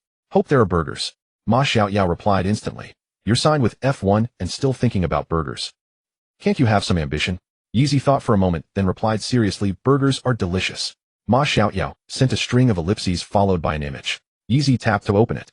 It was a screenshot of Weibo trending topics, and at number 19 was clearly written, "Yeezy signs with Williams. You're trending again, buddy." Half the comments are cursing you, half are praising you. They're about to start a fight. Yeezy glanced at it, then closed the image. "Not looking. Training starts tomorrow." "Training what?" "Everything. Physical conditioning simulator, yoga, meditation." Ma Xiaoyao sent a horrified emoji. "Yoga? You?" Yeezy chuckled softly, but didn't reply. He placed his phone on the nightstand, rolled over, and stared at the ceiling. Truth be told, he had no idea how he was supposed to train for these 2 weeks either. Vowles' email had only said, "Oxford has the best training facilities in the UK, will create a complete training plan for you." But the specifics remained unknown to him. Not that it mattered. After all, his life had always revolved around training tracks and races. Whether he trained here or there, or what he trained, made little difference to him. As long as it didn't rain. Yeezy yawned and closed his eyes. 7 p.m. Williams Racing Headquarters conference room. James Vowles stood before the projection screen, addressing the 7 or 8 people seated in the room. "Everyone, Yeezy starts training tomorrow. I've drawn up a schedule." A densely packed timetable flashed onto the screen. From 7 in the morning to 10 at night, every hour was marked with a different color. Physical training was red, simulator was blue, yoga and stretching were green, engineer debriefs were yellow, data analysis was gray, and meditation was purple. The entire chart looked like a rainbow, but the expressions in the room were somber. Isn't this a bit too full, eh? David, the physical trainer, was the first to speak. A bald, thick-necked Englishman in his 40s who had spent 12 years at Williams and seen countless rookies, he said, "He's only 17, his body is still developing. With this much training volume, I'm worried he won't be able to handle it. I've seen his physical data from the MP base." Vowles said. His trainer rated him as weak foundation but exceptional recovery. This 2-week intensive is not the norm. It's to get his body acclimated to the car's G-forces quickly and to unleash his full potential in the races. There's another issue. Helen Carter, the sports psychologist, raised her hand. A woman in her 50s with graying hair and a gentle yet commanding voice, she said, "You've scheduled meditation sessions for him. But I haven't met him yet, and I don't know if he's suited for this method. Some people are naturally unsuited for meditation. Forcing them to sit still can actually increase their anxiety." Vowles was silent for a few seconds. "Then let's try it first," he said. "We'll adjust if it doesn't fit." Dave suddenly asked, "Does he know about this plan himself?" Vowles shook his head. "He'll find out tomorrow morning." The room fell silent for a moment. David let out a laugh.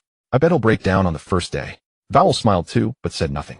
He glanced down at the signing photo of Yeezy on his phone screen, a boy with slightly messy hair, a somewhat shy expression, signing his name in a slightly crooked scrawl on the contract. He had a feeling that this seemingly harmless Chinese teenager was far more resilient than anyone in that room could possibly imagine. The next morning, 6:45 a.m., Yeezy was dreaming. In the dream, he was on the final lap at the Bahrain circuit, leading the second-place car by a full 12 seconds. The finish line was ahead and red flags waved in the grandstands. Just as he was about to cross the line, ring, ring, ring, ring, a piercing alarm blared through the apartment. Yeezy shot a hand out from under the covers, fumbling blindly on the nightstand, slapping at it several times before finally silencing the alarm. He buried his face in his pillow and let out a muffled groan. "So sleepy. Don't want to get up." Two little figures started fighting in his head again. One said, "5 more minutes." The other said, "It's not like you're new to waking up early. Get up now." Eventually, the latter won. Yeezy slowly crawled out of bed, rubbed his eyes, and yawned. He changed into his training gear, washed up, and pushed open the door of his apartment. The Oxford morning was even colder than the Netherlands. A thin mist shrouded the entire complex, and the air carried the scent of damp earth. Streetlights were still on, casting a warm, drowsy glow. The physical training room was in the basement level of the main headquarters building. When Yeezy pushed the door open, David was already waiting inside. "Morning, Yee." David offered a friendly smile. "Sleep well, eh?" "Not bad." Yeezy greeted him obediently. "Just a bit tired." David let out a hearty laugh, then handed Yeezy a printed schedule. "Here's the training plan for the next 2 weeks. Take a look." Yeezy took it and glanced down. Then his expression froze. 7:00 a.m. Strength training, neck, core, upper body. 8:30 breakfast. 8:30 simulator training, F1 car. 1:30 p.m. lunch. 1:30 nap. 1:330 simulator training, F1 car. Rotating tracks. 3:30 aerobic endurance training. 4:30 yoga. Alternating with Pilates. 5:30 flexibility recovery training, full body deep stretching. 6:30 dinner. 6:30 engineered debrief simulator data review. 8:30 race data study track curb characteristics corner analysis. Tire degradation patterns. 9:30 meditation. 1:00 sleep. Yeezy stared at the paper for a full 30 seconds. He flipped the paper over, checking the back to confirm it was blank. Then he flipped it back to the front and read it through again from top to bottom. He began weakly. "There's no time for rest or leisure on this." David was taken aback. "What?" Yeezy's expression was serious. "I usually play a few games with my classmates every day, but this schedule doesn't even have a free half hour." David opened his mouth, momentarily at a loss for words. He had seen countless rookies react to high-intensity training plans. Some complained about being too tired, some said the pressure was too much, some claimed their bodies couldn't take it. But this 17-year-old Chinese kid's first reaction to seeing the plan was that he couldn't play video games. "Well," David cleared his throat, "about the evening meditation session, if you don't meditate." "Of course I wouldn't recommend that. Can I skip the meditation?" Yeezy's eyes lit up. David looked at his expectant gaze and ultimately abandoned his prepared speech on the importance of meditation for developing a racing driver's mental fortitude. "You can try it first. If you really can't adapt to meditation, we'll make adjustments." "Okay." Yeezy nodded obediently. He folded the schedule, put it in his pocket, and began his first exercise under David's guidance. Neck resistance training. This time it wasn't the beginner's yellow band, but the blue intermediate level. As David handed the band to Yeezy, he deliberately observed his expression. The blue band was nearly twice as heavy as the yellow one. Many rookies were begging for mercy after just 2 sets. Yeezy took it obediently, placed it over his head, and started performing the required movements. Forward, backward, left, right. Each set lasted a minute with 30 seconds of rest between sets. By the third set, Yeezy's neck began to tremble. Sweat dripped from his forehead onto the floor. By the fifth set, the back of his neck burned as if scorched by fire. Finally, it was over. How do you feel? David asked. Yeezy was panting, unable to even utter the words, "Not bad," and could only manage a nod. David looked at his sweat-soaked collar and, still trembling neck, a flicker of surprise in his eyes. This kid's physical strength wasn't exceptional, but his willpower was far better than he had anticipated. 8:30 a.m. Simulator room. The moment Yeezy pushed open the door, his steps faltered. It was a room twice the size of the one at the MP base. In the center sat a colossal 6 Degrees of Freedom simulator, a full size larger than the one he had driven in the Netherlands. The base of the hydraulic platform was waist-high with thick hydraulic rods arranged in a honeycomb structure. The cockpit mounted on top was a near one-one recreation of an F1 car, replicating every single detail. The steering wheel was covered in a dense array of buttons, nearly twice as many as on an F2 car. The dashboard was a digital screen capable of switching between various display modes in real time. Surrounding the cockpit was a massive 270-degree wraparound screen, offering 90 degrees more visibility than the MP machine. Yeezy stood before the simulator, his eyes gleaming with awe. This was beyond what a deluxe gaming cockpit could describe. This was a chariot worthy of Ragnarok. He eagerly climbed in, his fingers gently tracing over the steering wheel. The force feedback was far more refined than the F2 simulator. He could feel the subtle vibrations transmitted through the wheel, his fingers constantly exploring the buttons. So many buttons it was dizzying, impossible to remember which was which. For your first run, don't worry about the buttons. The voice of engineer Mark Barnett came through the intercom. He was the head of Williams' simulator team, a young Englishman wearing black-rimmed glasses. Just do a few laps with the default settings to get a feel for the F1 car's characteristics. Yeezy nodded, buckled his seatbelt, and pressed the throttle. The giant screen lit up. Silverstone Circuit. This was one of the tracks Yeezy knew best. At the MP base, he had driven hundreds of laps on the F2 simulator, knowing every corner intimately. But an F1 car was a completely different beast. Lap 1. As Yeezy approached the first corner copse, he braked at the point he would have used in the F2 car. The car decelerated instantly, but not with the magnitude he expected. The downforce was immense, the braking force was immense. His body was yanked forward violently against the seatbelt. He had braked too early. His corner entry speed was nearly 15 km/h too slow. Yeezy quickly released the brake and applied a bit of throttle, but it was too late. His exit speed was clearly insufficient. Through the Maggots-Beckett's complex, Yeezy made the same mistake again. On his first drive, he was hesitant to commit to full throttle, but the F1 car's downforce was more than enough to handle it flat out. He backed off the throttle, and an AI car overtook him from behind, instantly pulling away. He was completely out of his element. At every single corner. Braking too early, entering corners too slowly, being too conservative on the throttle on exit, and inputting too much steering. Having adapted to the rhythm of an F2 car, suddenly switching to an F1 car, with faster reactions, more power, higher G-forces, and greater downforce, felt like being yanked out of a family sedan and thrown into a professional race car, without driver aids. Every action was half a beat too slow, completely out of sync.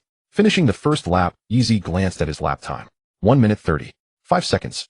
A full 3 seconds slower than the standard reference time for Williams' 2023 FW45.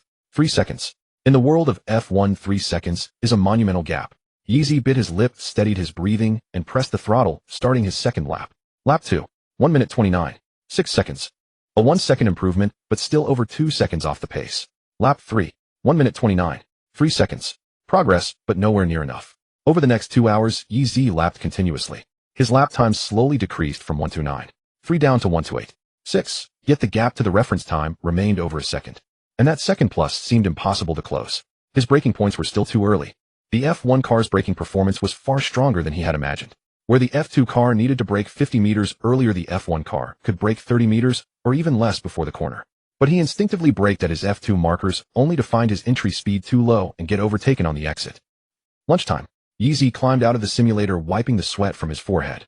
His fingers were sore. With so many buttons on the wheel, he had been instinctively probing their functions, leaving his fingertips numb. In the cafeteria, he took his tray and found a corner seat. On it was the nutrition meal David had prepared for him. It was the familiar, awful-tasting boiled chicken breast, flavorless brown rice, and bland broccoli, almost identical to the fare at the MP base. But this time he didn't sneak out a burger. Not because he didn't want one. It was because his mind was consumed with the braking points from earlier, making even chewing feel like a distraction.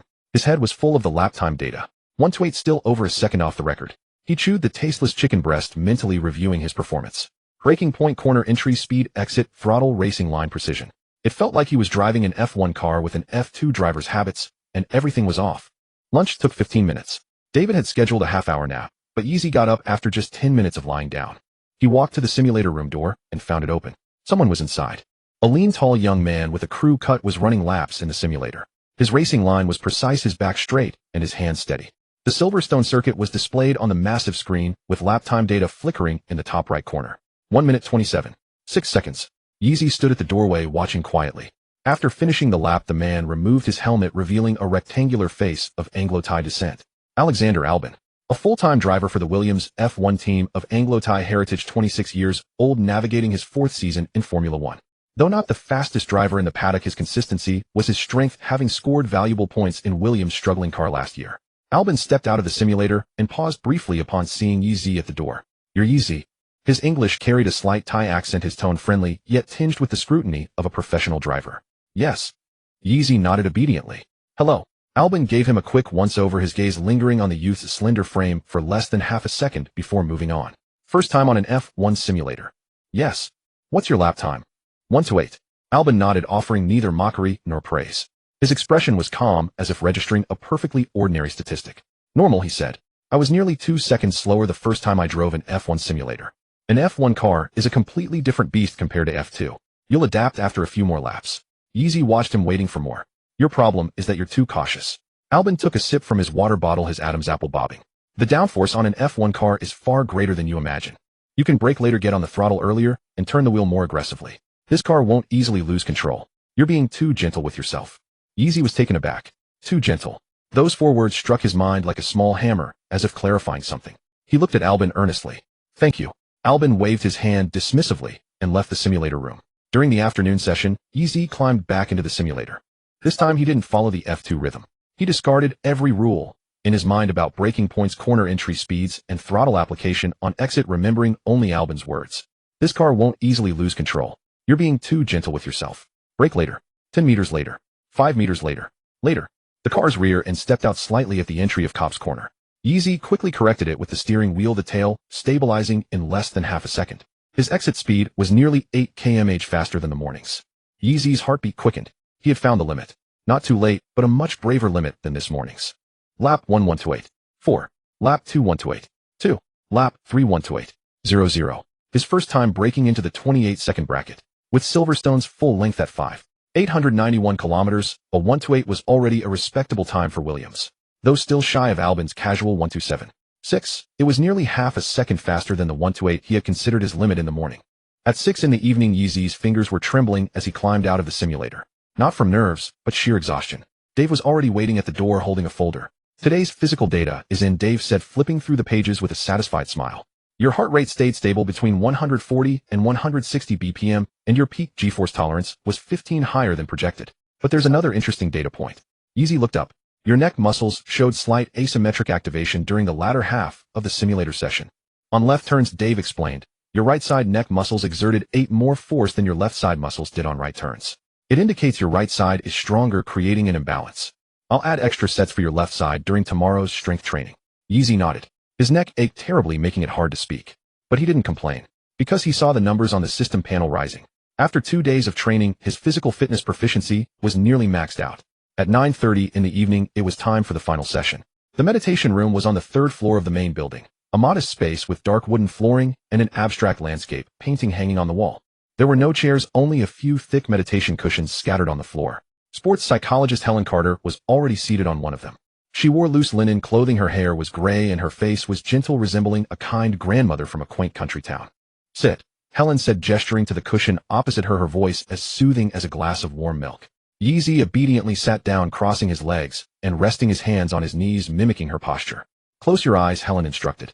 Yeezy complied. "Now focus your attention on your breath. Inhale. Exhale. Feel the air entering your nostrils, filling your lungs, then slowly releasing. Don't control your breath, just observe it." Yeezy followed her guidance, breathing in and out slowly. The room was silent. The heater made a faint clicking sound, and occasionally the wind could be heard outside the window. Now imagine yourself sitting in a race car. The engine growls behind you, the steering wheel is in your hands, and the track stretches ahead. An image of Silverstone formed in Yeezy's mind. Cops, the Maggots Beckett's complex, and the flying laps he had completed that afternoon. His breathing gradually steadied. When you see an obstacle ahead, it's like the car suddenly losing control on a straight. You feel panic. Don't try to resist it. Instead, accept it. Observe it. Allow it to exist, but don't let it control you. Helen's voice seemed to grow more distant, as if coming from far away. Bring your focus back to your breath. Feel the support and stability of the steering wheel, the way the seat cradles and embraces you. You are safe now. Yeezy's breathing became slow and deep. Now imagine seeing the track ahead clearly again. The corner is right there. You see the racing line perfectly. You press the brake with precision and clip the apex perfectly. Yeezy's body swayed slightly. He swayed again. Then slowly his head began to droop forward. Helen continued guiding the meditation in her gentle voice, but by the third minute the youth opposite her was emitting soft rhythmic snores. Helen stopped. She looked at the boy before her, head tilted, mouth slightly open, sleeping soundly, and a smile tugged at the corner of her lips. She rose quietly, walked to the door, and dimmed the lights. Then she returned to her cushion, closed her eyes, and resumed her own meditation. Let him sleep for a while. The child has had an exhausting day. At 10 o'clock, Yeezy finally returned to his apartment. Without even taking off his clothes, he collapsed onto the bed, burying his face in the pillow and letting out a long, soul-deep sigh. Tired. So tired. Not just one kind of tired, but every single part of him was crying out in exhaustion. His neck ached from the resistance training, his right shoulder was stiff from wrestling the steering wheel, his hamstrings twitched from the heavy braking forces in the simulator, and his eyelids felt as heavy as sandbags. He thought of the densely packed, color-coded schedule the blue resistance bands Dave had given him, the lap time on the simulator he still couldn't match against Albon, and the evening meditation session. Though he hadn't really meditated during meditation class, he had just fallen asleep. His phone buzzed, a message from Ma Xiaoyao. Bro, gaming tonight. My aim is on fire today. Yeezy stared at the message for a few seconds, then slowly typed a reply. Can't. Just finished training. My fingers are shaking. Ma Xiaoyao's reply was lightning fast. Fingers shaking. Are you being abused? Is Williams a training base or a concentration camp? Yeezy twitched his lips.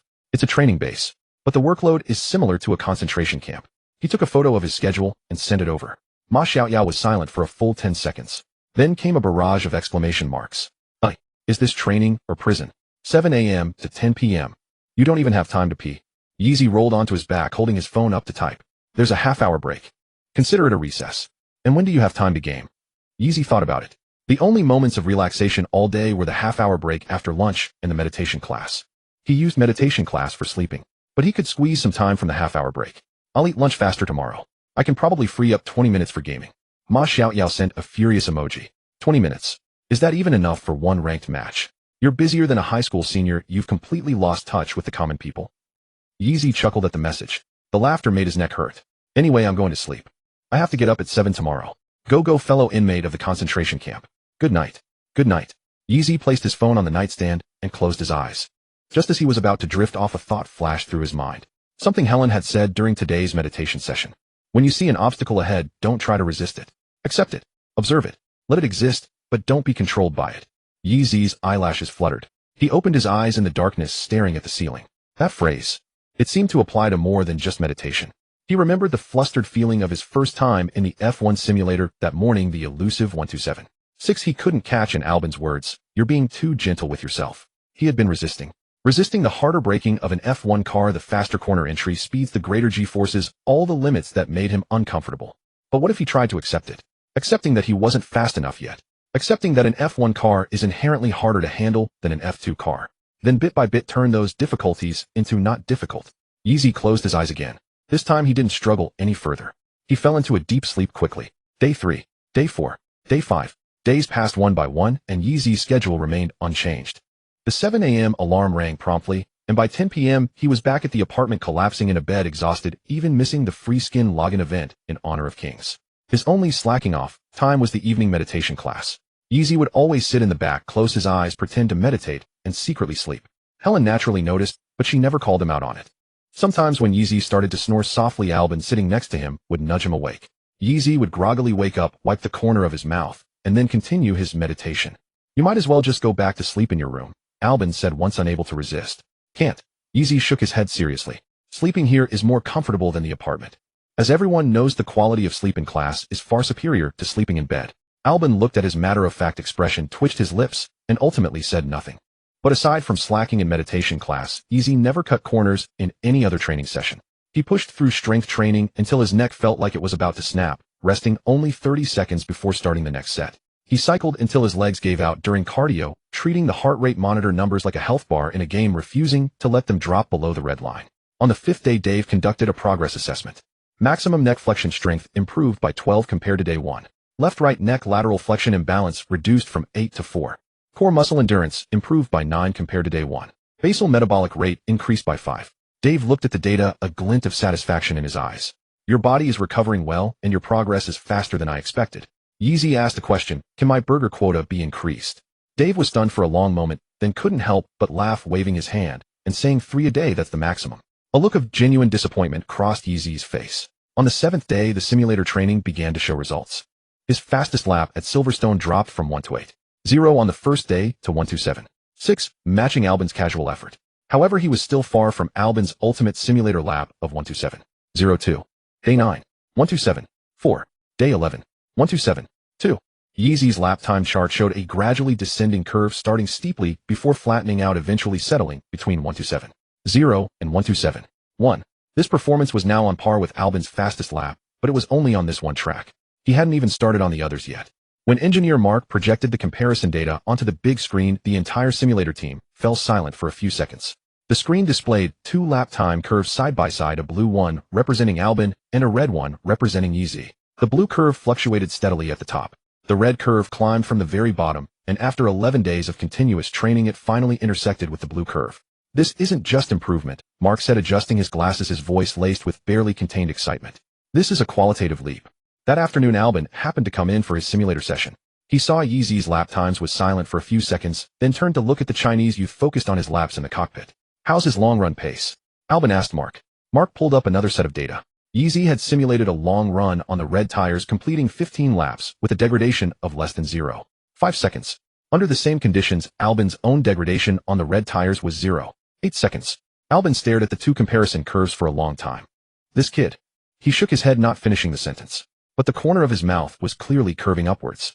Perhaps next season, he wouldn't have to carry the whole team alone. Sargent also saw the data. He was Williams' other full-time driver, 23 years old, having entered F1 last year, with an unremarkable season overall. He had thought that as the team's developing rookie, he still had a few years of leeway for mistakes. But now a 17-year-old Chinese youth had posted a faster simulator lap than him in just 11 days. Sargent said nothing. He clenched his water bottle, turned, and walked out of the simulator room. From then on, whenever Yeezy came to train, Sargent would end his own practice early. On the 12th day, his physical attributes broke through.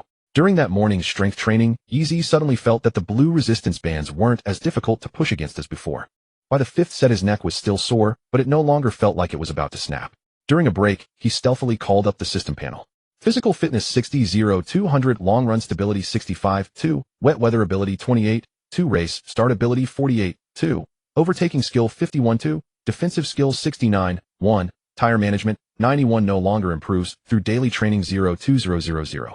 Yeezy stared at the number in the physical fitness column, stunned. 60. He had broken through. And the proficiency cap had increased from 100 to 200, confirming that reaching 60 was indeed a qualitative change. He looked down at his arms. A thin layer of muscle definition now covered them. While far from the level of a Nordic powerhouse like Dennis, he was a completely different person compared to the youth who would stumble when Tom patted him on the back just 2 months ago. During the evening video call with his mother, she stared at the screen for a long while, and her eyes suddenly reddened. Yeezy, have you lost weight? Are you not eating well? Yeezy held the phone a bit further away, rolled up his sleeve, and showed her his bicep. Mom, look. His mother leaned closer to the screen, looking carefully. Then her expression shifted from worry to surprise. You've actually gained muscle. Looks like you're eating well and exercising properly. Yeezy nodded obediently. The food at the canteen is great. There's chicken breast and broccoli every day. He didn't dare mention the burgers. If his mother found out, she would definitely scold him, as not eating properly is a worry for every mother. March 2nd, Bahrain International Airport. Yeezy, dragging a small carry-on suitcase, walked out of the terminal with the Williams team. The blast of hot air instantly brought back the feeling of stepping onto this desert land for the first time a month ago. The same scorching heat, the same dryness, the same blinding sun that made it hard to keep one's eyes open. A staff member from the Williams team arranged a black business van to take him directly to the hotel where the MP team was staying. The scenery of Bahrain blurred past the window, palm trees, overpasses, and the faint outline of the track barriers in the distance. Everything felt as familiar as if he had been here just yesterday. At the hotel entrance, Sander and Paul were already waiting. The moment Sander saw Yeezy step out of the van, a glint of light flashed in his eyes. He strode forward, not for a handshake, but to pull Yeezy into a direct embrace. Welcome back, Ye. Yeezy, caught off guard by Sander's sudden warmth, stood stiffly in the hug before composing himself. Mr. Paul, it's been a while. Paul stood nearby, looking Yeezy up and down. His gaze lingered for a moment on the young man's noticeably thicker neck, then settled on the muscle lines of his forearm, faintly visible under his sleeve. You've changed, Paul said. Yeezy looked down at himself. Have I? You have, Paul asserted firmly. Not in appearance, but in your aura. Before you stood here like a student visiting the team. Now you stand here like a racer here to compete. Yeezy scratched his head, unsure how to respond. He still felt like the same person, Someone who enjoyed playing Honor of Kings loved burgers and would lower his head sheepishly when praised. But in the eyes of others he was the youth who trained 14 hours a day in Oxfordshire. Indeed, he was no longer the same. Sander put an arm around his shoulder, guiding him into the hotel. Come on, let's get you checked in. There's a seafood buffet at the canteen tonight. We've saved you a spot. Eat as much as you want. Tom didn't come this time either. Yi Zi's eyes lit up. As they passed through the revolving door, a group of people walked in towards them. Leading them was Dennis Haug, followed by his physical trainer and engineer. The two teams met head-on in the lobby, and the air seemed to freeze for half a second. Dennis was visibly taken aback. His gaze fell on Yi Zi, then darted away as if scorched. After a silence of about 2 seconds, Dennis took a stiff step forward and gave a curt nod. Long time no see. His tone was rigid, as if reciting an unfamiliar line. Yi Zi nodded politely in return. Long time no see. The two passed each other. Dennis's stride didn't falter as he headed straight for the hotel entrance. But just as the revolving door began to turn, his fingers unconsciously clinched the strap of his backpack. A month ago, when Yi Zi first joined the MP team, Dennis was the aloof #1 driver, looking down on this rich kid brought in by sponsors. In the gym, he had sized Yi Zi up with contempt, finding the rookie's yellow resistance band utterly laughable. A month later, Yi Zi was recognized across the paddock as the tire whisperer, assigned F1 driver for Williams, and the biggest discovery of winter testing, touted by major media. And Dennis Haug was still the top prospect from the Red Bull Junior program, striving to prove his worth in the F2 paddock. The gap between them had shifted from #1 versus #2 foot to a distance that required looking up to bridge. Dennis had once viewed Yi Zi as a joke to be crushed. Now he had to admit that this Chinese youth he once looked down upon had reached a height he would need to exhaust himself to catch up to. March 3rd, Friday race day. At 10 in the morning, the Bahraini sun was already high and the track temperature read 35 degrees Celsius. The roller doors of the pit lane opened one by one, with mechanics from various teams making their final pre-race preparations. The roar of engines began to echo over the paddock. Yi Zi walked alone on the track. Dressed in the MP team uniform, holding a small notebook and a pen, he strolled slowly along the racing line. At each corner, he would stop, crouch down, and touch the curb with his hand, feeling its contours. This was a technique taught to him by Gray, a chassis engineer he met at the Williams factory. Gray was a veteran technician who had worked in the paddock for decades. He had witnessed Williams' glory days and worked alongside numerous world champions. Gray told him, only by walking the track with your own 2 feet can you truly feel its undulations and the height of the curves. The track in the simulator is just a stack of data, but the real track is alive. It breathes, it changes, and it gives you different feedback based on how you treat it. Yi Zi took these words to heart. The Bahrain International Circuit is 412 kilometers long with 15 corners. He started from the pit exit and walked slowly along the racing line. The sun stretched his shadow long across the gray asphalt. Waves of scorching heat rose from the ground, the warmth seeping through the soles of his shoes. At turn 1, he crouched down and pressed his fingers against the edge of the curb. The red and white curb was warm to the touch under the sun. At its edge there was a protrusion of less than a centimeter, about 5 millimeters higher than the data indicated in the simulator database. Turn 1, inside curb, is about 5 millimeters higher than in the sim, he wrote in his notebook. If I push too hard on it, the front suspension might bottom out. The exit line needs to be at least 3 centimeters wider. At turn 4, he noticed a patch on the asphalt at the exit less than half a meter wide, its color a shade darker than the surrounding track. It was newly laid asphalt, which would offer different grip levels. Turn 4 exit patched asphalt, lower grip potential for oversteer. At the high-speed turn 8, he stood at the apex and looked up the track. The flat-out speed through this corner exceeded 250 km/h, subjecting the car to immense lateral G-forces. He squinted one eye, visually mapping the optimal line along the corner's arc, then sketched a simple curve in his notebook. He walked the complex of turns 11 to 12 3 times. This was the most rhythm-testing section of the Bahrain track, where the transition between the 2 corners dictated the exit speed. He gestured the corner entry angle with his hands, muttering to himself. It took him an hour and a half to complete the full lap. The sun was climbing higher, and the temperature was rising. Fine beads of sweat formed on Yi Zi's forehead, and the collar of his team shirt was damp. He sat down on the curb at the 4th-to-last corner, spread the notebook on his knees, and reviewed his notes. Dense handwriting, crooked corner diagrams, and a bracketed note that read, "Remember to ask Mark if this data is correct." Just then the sound of a bicycle bell came from behind. Ring ring. Yi Zi turned to see a man in an Alfa Romeo team uniform riding a folding bike slowly along the pit lane access road. The man was lean, his calves showing the defined muscles of a professional cyclist. He wore a sun hat and sunglasses covered half his face. The man stopped his bike beside. Yi Zi took off his sunglasses and revealed a distinctly finished face. Valtteri Bottas, the stalwart of the Mercedes Dynasty, a 10-time Grand Prix winner, now the lead driver for Alfa Romeo, and teammate to Zhou Guanyu. More than that, he was a legend who had risen through the Williams Driver Academy. During Hamilton's era of dominance, he was the reliable number 2 who consistently provided support to the Silver Arrow, steady, dependable, and stoic. Yi Zi was stunned. "You're Yi Zi." Bottas asked in English with a Finnish accent, his tone as casual as if asking for directions. Yes. Yeezy stood up, instinctively hiding his notebook behind his back. Bottas got off his bike and walked alongside Yeezy, pushing it. He was half a head taller than Yeezy, but walked with a slight hunch, likely a habit from years of cycling. He glanced at the notebook in Yeezy's hand. What are you drawing? Yeezy hesitated for a moment, then handed over the notebook. Bottas took it and flipped through a few pages. His expression shifted from casual to serious. He paused for a long time on one page, the one with the racing line diagram for turns 11 to 12, annotated with several lines of Chinese characters. Did you draw this yourself? Bottas flipped another page and saw a crooked doodle of a hamburger. The corner of his mouth twitched. I've heard of you, he said, handing the notebook back. You're quite famous lately. Zhou mentioned you too, said you're his fellow countryman, and that China has produced a very talented young driver. Yeezy was speechless. Guan Yu already knew about him. Zhou Guanyu said your winter testing data was impressive, Bottas added, especially regarding tire management. He said if he had the time he'd love to discuss your secrets for saving the tires.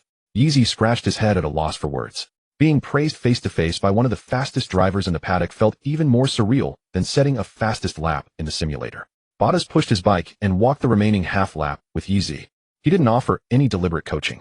Instead, he casually chatted about his own days at Williams, how cold the Oxfordshire winters were, how the fish and chips at the Williams canteen were better than any restaurant, and the nerves and excitement he felt moving up from F2 to F1. Williams is a good place, Bottas said, stopping at turn 13. His gaze crossed the track fencing towards the blue and white garage in the F1 pit area. The car may not be fast now, but the people there are genuine. No political games of the big teams, no complex factions. Everyone is focused on one thing, making the car faster. Yeezy listened intently. When I joined Williams in 2013, the team was also last in the standings, Bottas said. But back then no one thought Williams would lose forever.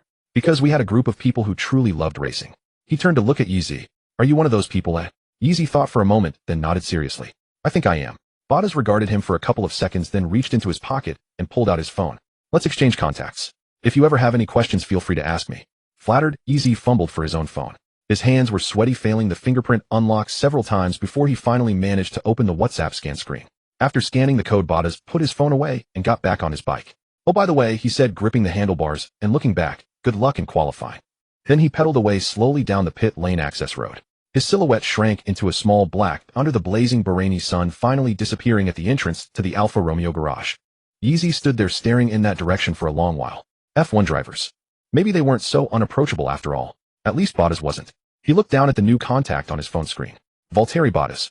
Next to his profile picture was a small bicycle emoji, probably set by Bottas himself. Yeezy smiled, put his phone away, picked up his notebook and pen, and continued on his way. There were still 3 corners left to document. At 12:05 p.m., the F2 free practice session.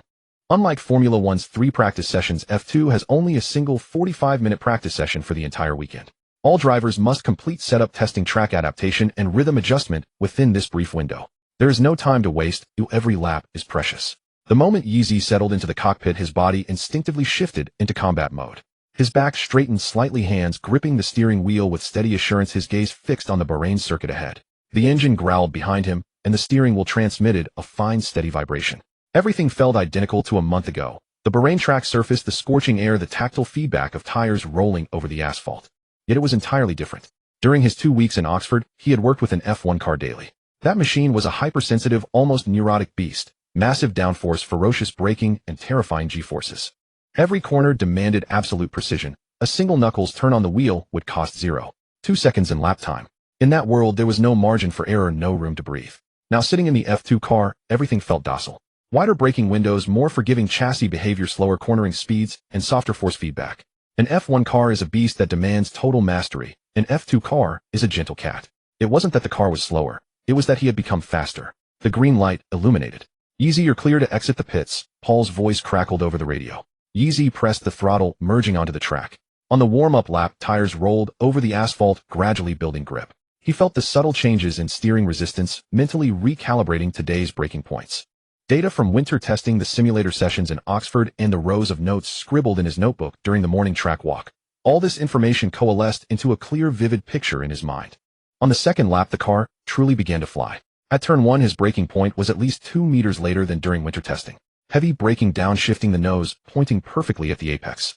Exiting the corner, full throttle, the heat from the exhaust distorting the track ahead. In his perception, the corner seemed to unfold in tenfold slow motion, every detail crisp and distinct. Turn 4. Full throttle, the car hugging the wall, the right side tires clipping the curb's edge. That morning he had noted in his book that the old asphalt here offered better grip, allowing for earlier throttle application. Indeed, his exit speed was nearly 3 km/h faster than his best remembered time. Through the high-speed turn 8, he corrected the steering only once, the line clean and decisive. The turns 11 to 12 complex. His rhythm was impeccable, the car exhibiting no wasted motion through the rapid direction changes, the full throttle exit, time to perfection. On the big screen the lap time updated. 1 minute 40. 12 seconds. Another 0. 1 seconds faster than the 1:40. 22 from winter testing. In the garage, Sanders' fist clenched unconsciously. He glanced at Paul, who was also staring at the screen, his mouth slightly agape, seemingly forming a silent what. Third lap, 1:40. 05. Fourth lap, 1:39. 97. P1 in practice. The red light came on, the 45 minutes were over. Yeezy topped the timesheets with a fastest lap of 1:39. 97, a leading second-place Theo Pourchaire by nearly 0.5 seconds, and his teammate Dennis, if Dennis could still be called a teammate, by almost 0.8 seconds. Sanders stood before the garage display, unable to suppress the grin spreading across his face. He finally abandoned any attempt at composure, revealing a smile utterly devoid of pretense. Paul stood nearby, arms crossed, his head shaking in tiny, almost imperceptible motions, but repeated many times. He really has learned a lot at Williams. After getting used to the pace of an F1 car, coming back to F2 feels completely different. It's like a crushing blow from a higher dimension, Sanders murmured. Dennis finished 5th. When he removed his helmet, his movements were a full beat slower than usual. His gaze involuntarily drifted towards the red liveried No.2 car at the other end of the garage, then quickly snapped back to stare at his own gloves. Without a word, he placed his helmet on the seat and headed for the driver's lounge. His engineer followed as if to speak, but merely opened and closed his mouth before falling silent. At 2:00 p.m. qualifying. The F2 qualifying format is entirely different from F1's. F2 qualifying consists of a single 30-minute session. There are no Q1, Q2, or Q3 segments. No eliminations, no split sessions. All drivers are on track simultaneously, free to choose their moment and their position on the circuit. The instant the pit exit light turned green, Yeezy was the first to launch. The MP garage was situated right next to the pit exit, one of the best positions in the paddock, allowing him to secure clean track space immediately and avoid traffic. Track is clean, no traffic. You can push fully. Sanders' voice came over the radio, steady, but laced with a hint of barely concealed anticipation. Copy. Yeezy's reply was brief and calm. The warm-up lap ended. He crossed the start-finish line, and the flying lap officially began. On the in-car screen the timer began to tick. The first sector spanned turns 1 to 4. His braking point at turn 1 was a full meter later than in practice, the ideal point he had noted in his little book during the morning track walk. He carried maximum speed through the apex, full throttle on exit, the car carving the optimal line into turn 2, then turn 3, then turn 4. He recalled crouching at the exit of turn 4 that morning, tracing the repaired patch of asphalt with his fingertips. The new asphalt offered less grip, prone to sliding. His right foot decisively applied throttle half a car length earlier than the conventional point. He applied a touch of countersteer, and the car swept through the corner with a fluid-controlled drift. Through the first timing split. On the big screen, a purple time block illuminated next to his name. It was the mark of the fastest on track. The second sector covered turns 5 to 11. The middle section of the Bahrain circuit is a mix of high-speed and low-speed corners, testing a driver's sense of rhythm. Too aggressive and tire temperatures spike beyond the optimal window. Too conservative, and time slips away through the corners. Yeezy's lines were fluid and seamless. Every entry, every exit, the seamless transition between throttle and brake felt like a perfectly composed musical score. He remembered Albon's advice from the F1 simulator: "You're being too kind to yourself." Now he wasn't being kind to the car. When it was time to commit, he committed without hesitation. When it was time to release, he did so without a moment's waste. He made only one steering correction through the high-speed turn 8, and his line through the turns 9 to 10 complex was precise enough to be calibrated by an instrument. Through the second split, his overall lead had grown to nearly 0.3 seconds. The third sector comprised turns 12 to 15. These final corners demanded delicate throttle control, where a single misstep would cost precious time. Especially turns 13 to 14, where the throttle application on exit determines the top speed on the final straight. His right foot was as nuanced as a pianist's on the sustain pedal, not a rigid stomp, but a fluid, expressive press and release. The car gave a slight wiggle mid-corner. He instinctively corrected the steering, the chassis instantly stabilizing. He reapplied the throttle and crossed the line. The numbers on the screen froze. 1 minute 39. 92 seconds. P1 overall. Pole position. For the remainder of the session, no one could challenge that time. On his third run, Yeezy attempted an even later braking point and a more aggressive line, but the lap time was actually 0.2 seconds slower. "Come on in," Sanders said over the radio. Yeezy returned to the pits, sipping electrolyte solution, watching the session timer slowly count down to 0. Pole position confirmed. A short but forceful cheer erupted from the garage. Sanders' fist clenched tightly as he muttered something inaudible. Paul took off his glasses, wiped the lenses with the hem of his shirt, and put them back on. As if that single wipe was necessary to confirm the data before his eyes was real. Mechanics exchanged high fives, someone patted Yeezy's helmet, another gave a thumbs up to the display screen on the wall. The final qualifying results illuminated the screen in sequence: P1 Yeezy MP Motorsport 139. 92. P2 Theo Pourchaire, Art Grand Prix 0. 61. P3 Victor Martins, Art Grand Prix 0. 70. P4 Zane Maloney Carlin 0. 78. P5 Dennis Hauger MP Motorsport 0. 85. P6 Jack Doohan Virtuosi Racing 1. 03. P7 Ralph Boschung Campos Racing 1. 11. P8 Isaac Hager High-Tech Grand Prix 1. 25. P9 Frederick Vesti Prema Racing 1. 38.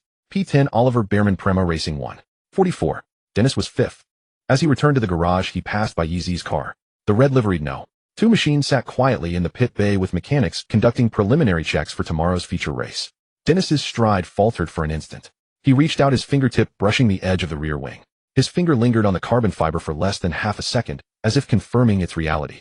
Then he withdrew his hand and walked into his own driver's area. The gap between them with the passage of time was slowly widening. After qualifying the mixed zone, F2 regulations require the top 3 qualifiers to attend media duties. Yeezy had just removed his helmet and fireproof balaclava, his hair, still damp and plastered to his forehead, when a staff member led him to the interview area. The lights were blindingly bright, and the camera lenses stared at him like a row of dark hollow eyes. Gale, a seasoned journalist from Sky Sports, was the first to raise his hand. Known as the paddock's sharpest tongue, he delighted in challenging rookies. Hi Yeezy.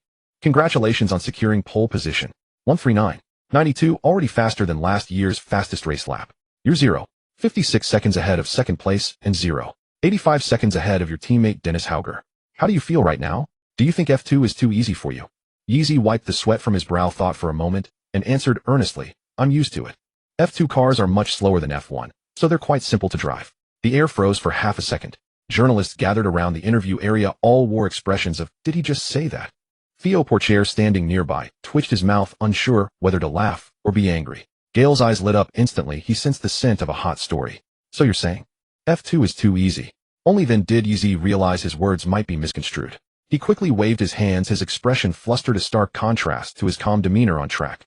It's not easy. It's different. F2 cars are nice to drive, but F1 is harder. I've been working as an F1 simulator driver recently, so I'm used to the difficult part. Driving something easier feels relaxing. Not that F2 is bad. F2 is great too. His explanation only made things worse, and the journalists' pens scribbled furiously across their notepads, producing a soft scratching sound. Theo couldn't hold back a laugh, quickly covering his mouth with his hand. Victor Martins maintained a professional poker face, but his shoulders were trembling slightly. A dangerous smile curved on Gale's lips. So you're saying F2 is child's play for you, right? Yeezy gave up on explaining, entirely silently lowering his head like a student being publicly scolded by the head teacher. His ears burned red and his voice became almost inaudible. I just meant, I'm used to F1 cars.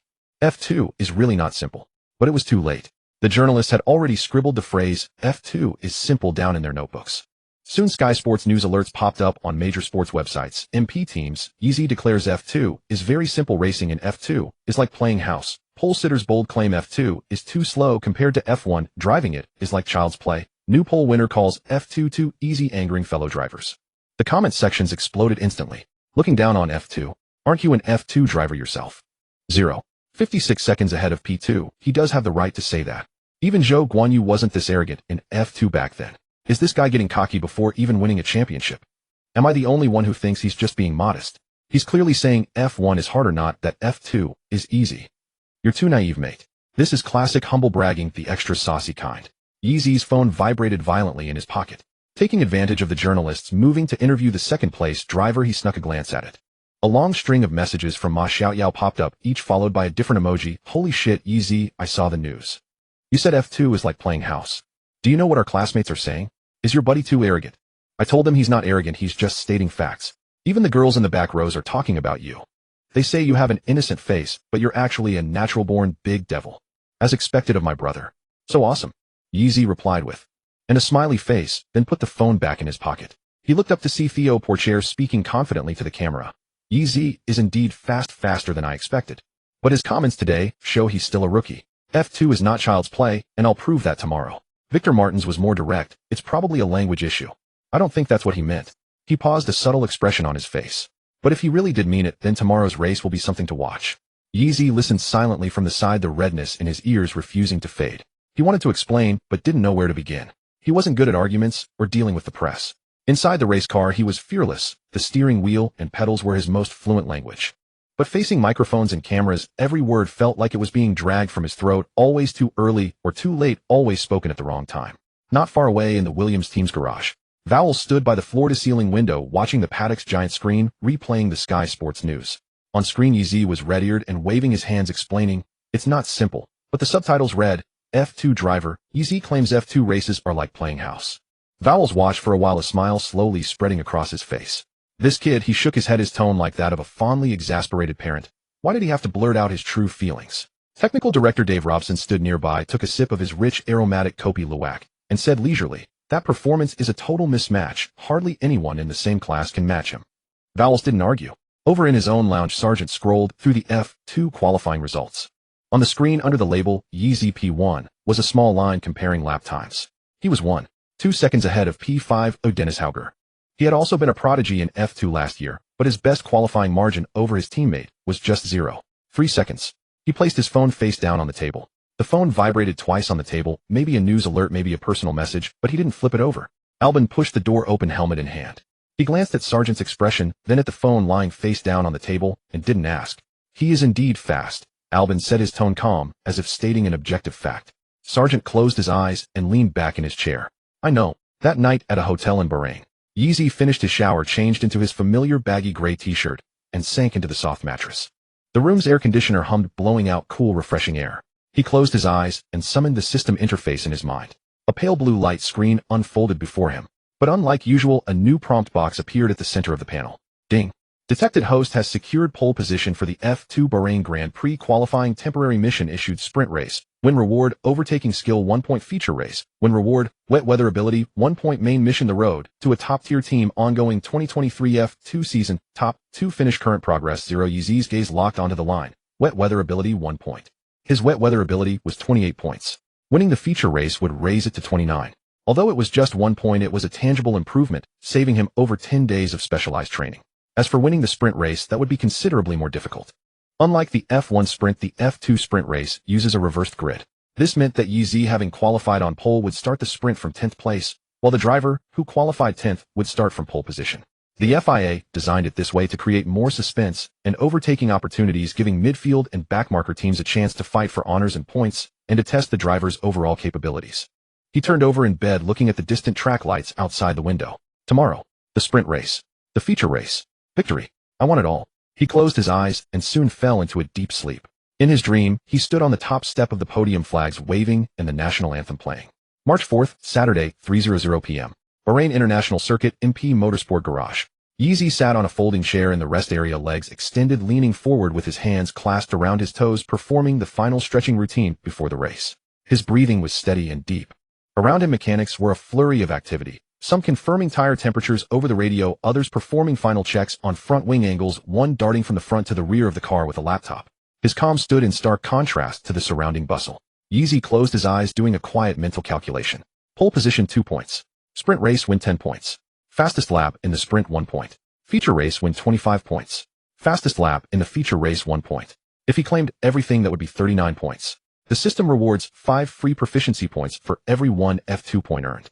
39 times 5 equals 195. 195 free proficiency points. He mentally summoned the system panel, glancing at the glaring number Rain Mastery 28.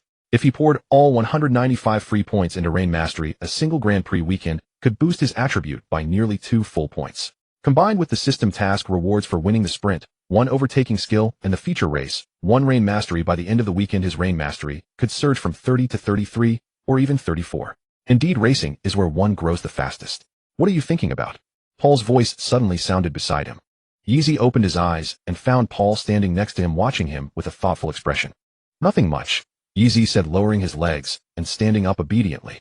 Just thinking about overtaking.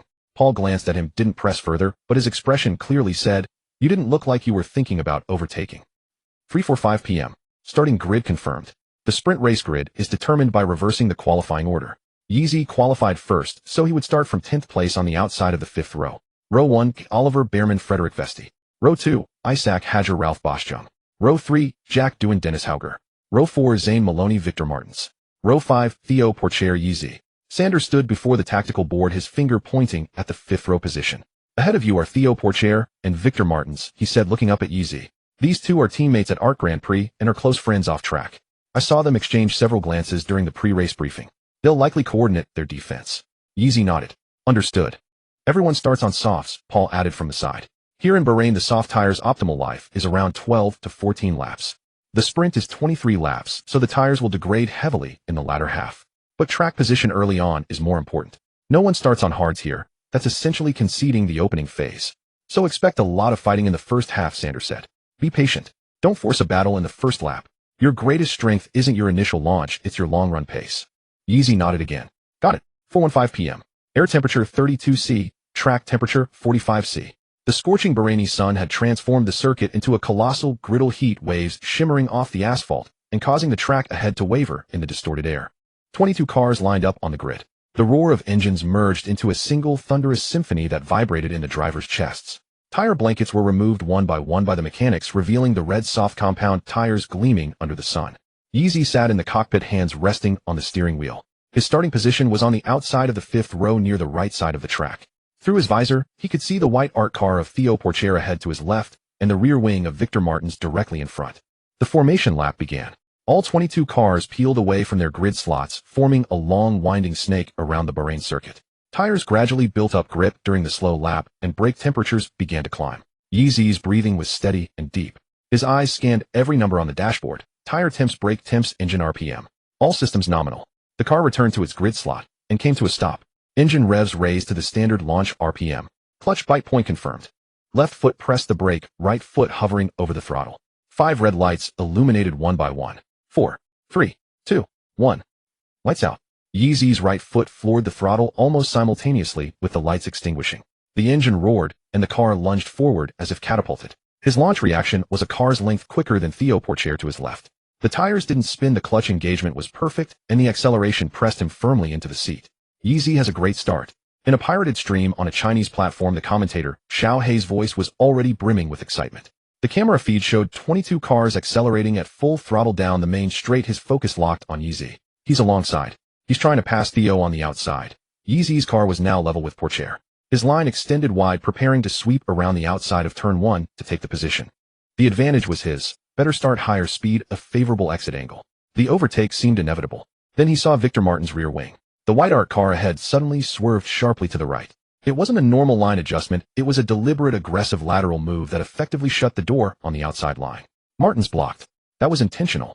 Xiao Hei slammed the table in anger, the microphone rattling. Yeezy's overtaking line is completely shut.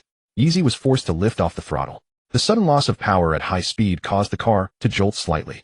His right foot hovered over the pedal for half a second before pressing down again. But it was already too late. Pourchaire seized the opportunity to accelerate, pulling out a car length gap, while Martins, having blocked the move, didn't speed up. He deliberately ran half a second slower than the normal pace, just to sit stubbornly in front of Yeezy. Chaperone.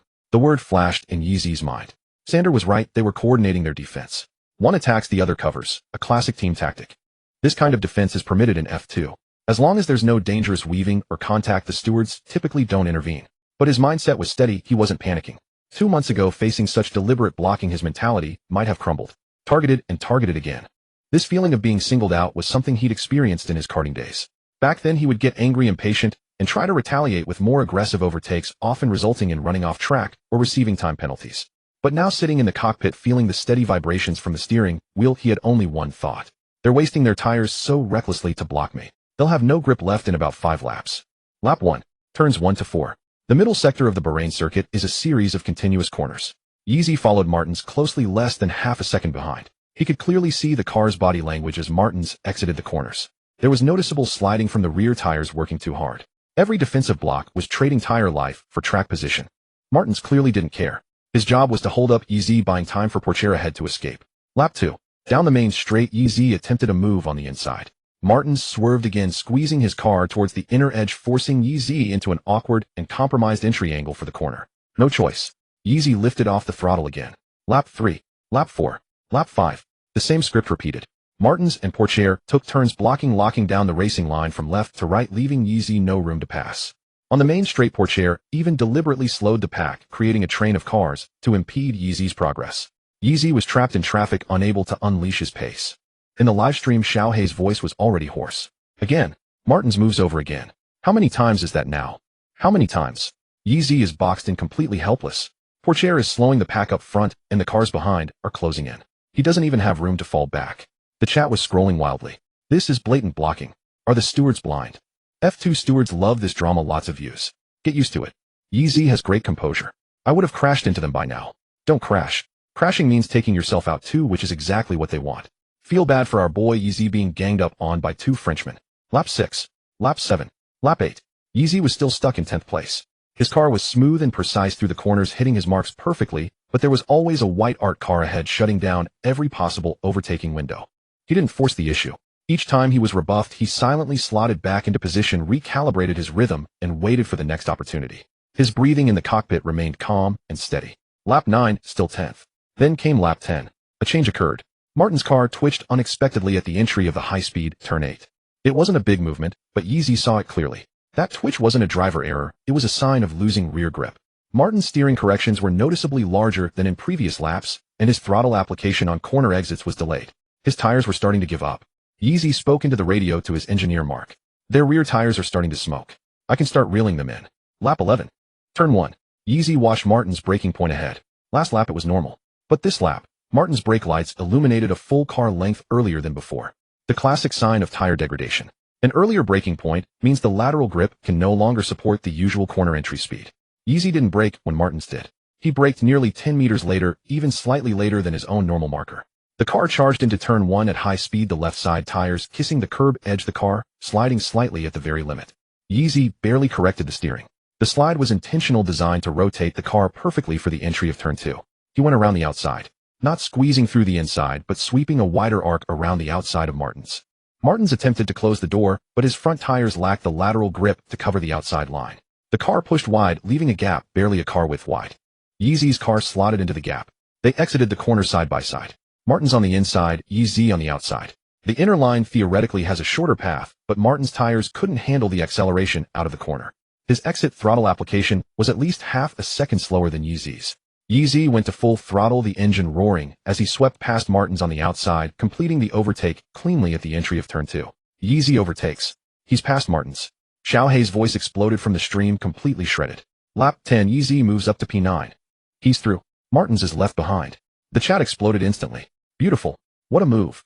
Waited 10 laps for this moment. The tire-saving monster's hunt has begun. What's wrong, Martin's? Got no tires left, huh?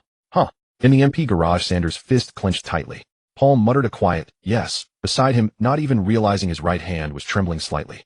Lap 12, turn 4. Theo Pourchaire saw everything unfold in his mirrors.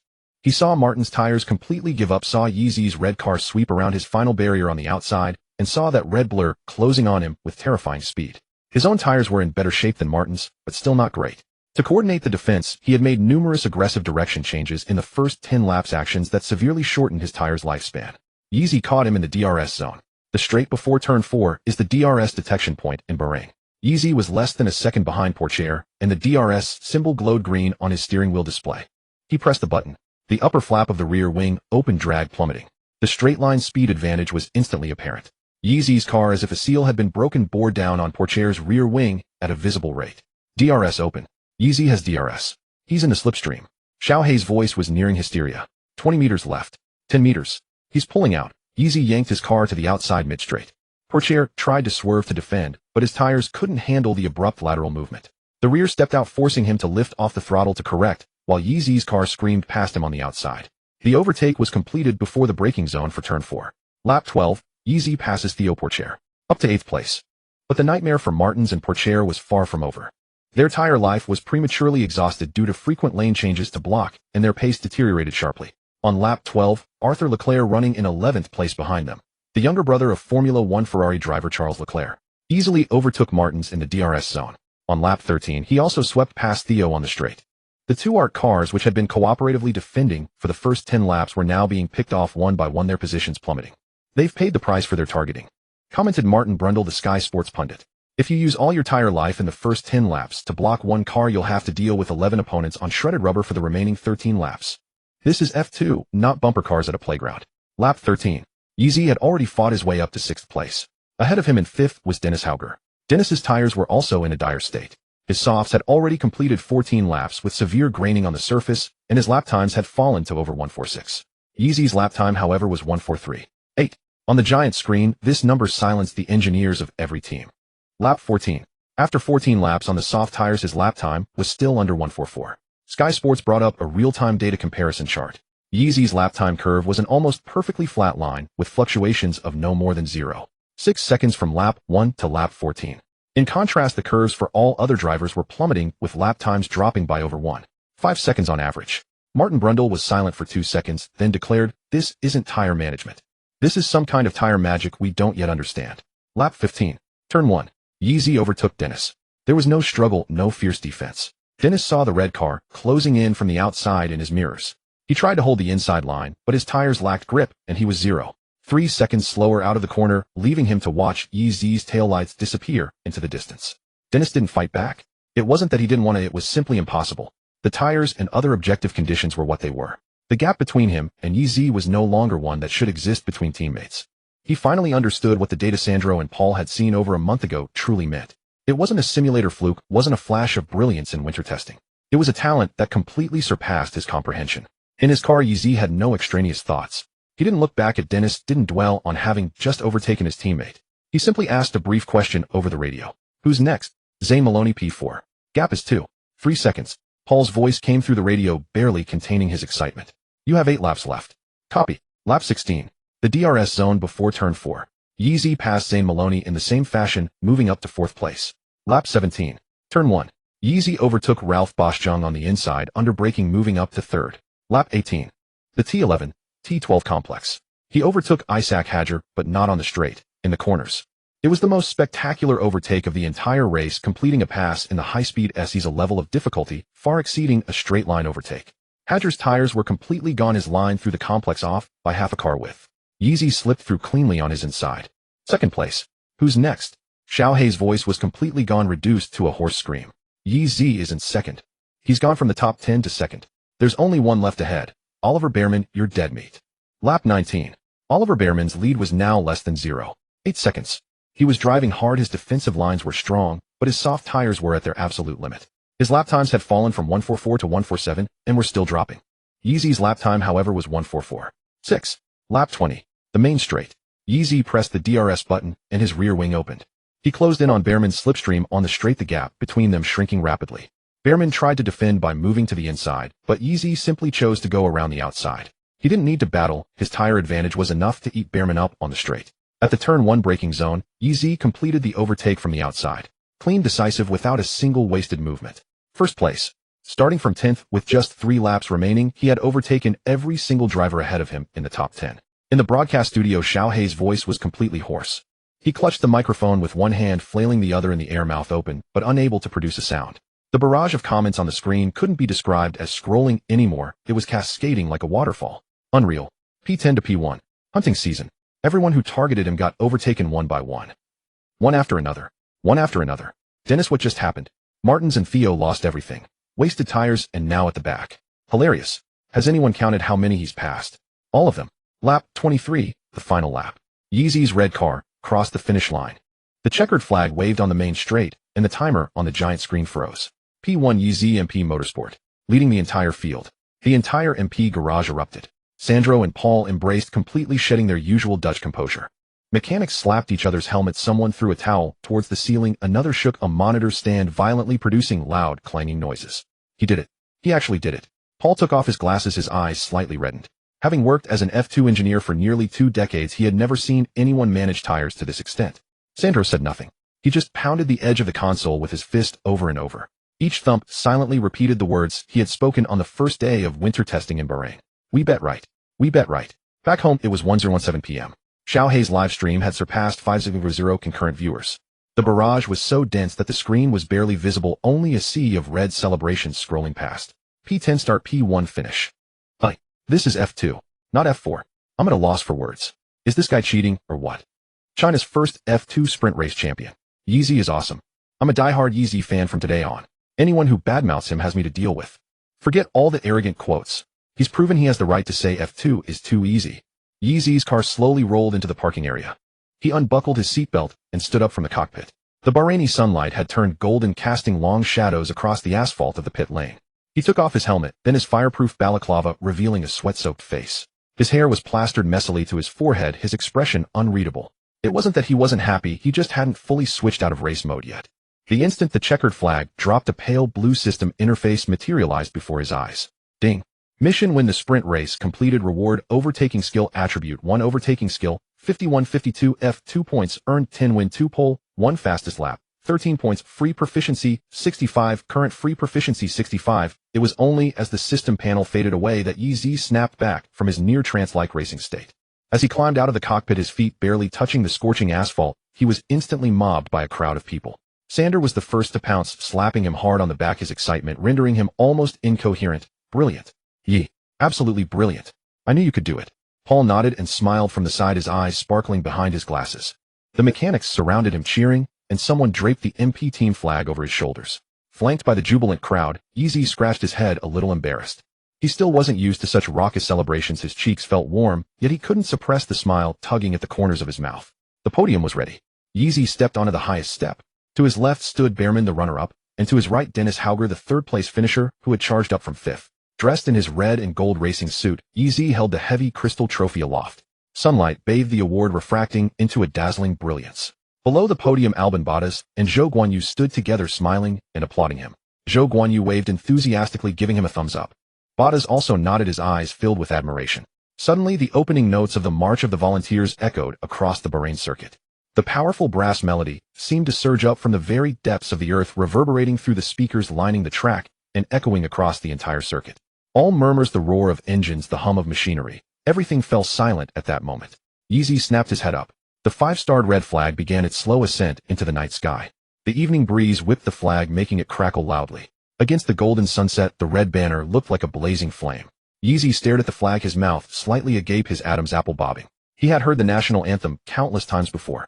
During school days back home, there was a flag-raising ceremony every Monday morning where he would secretly scroll through his phone or mentally recite formulas for upcoming exams.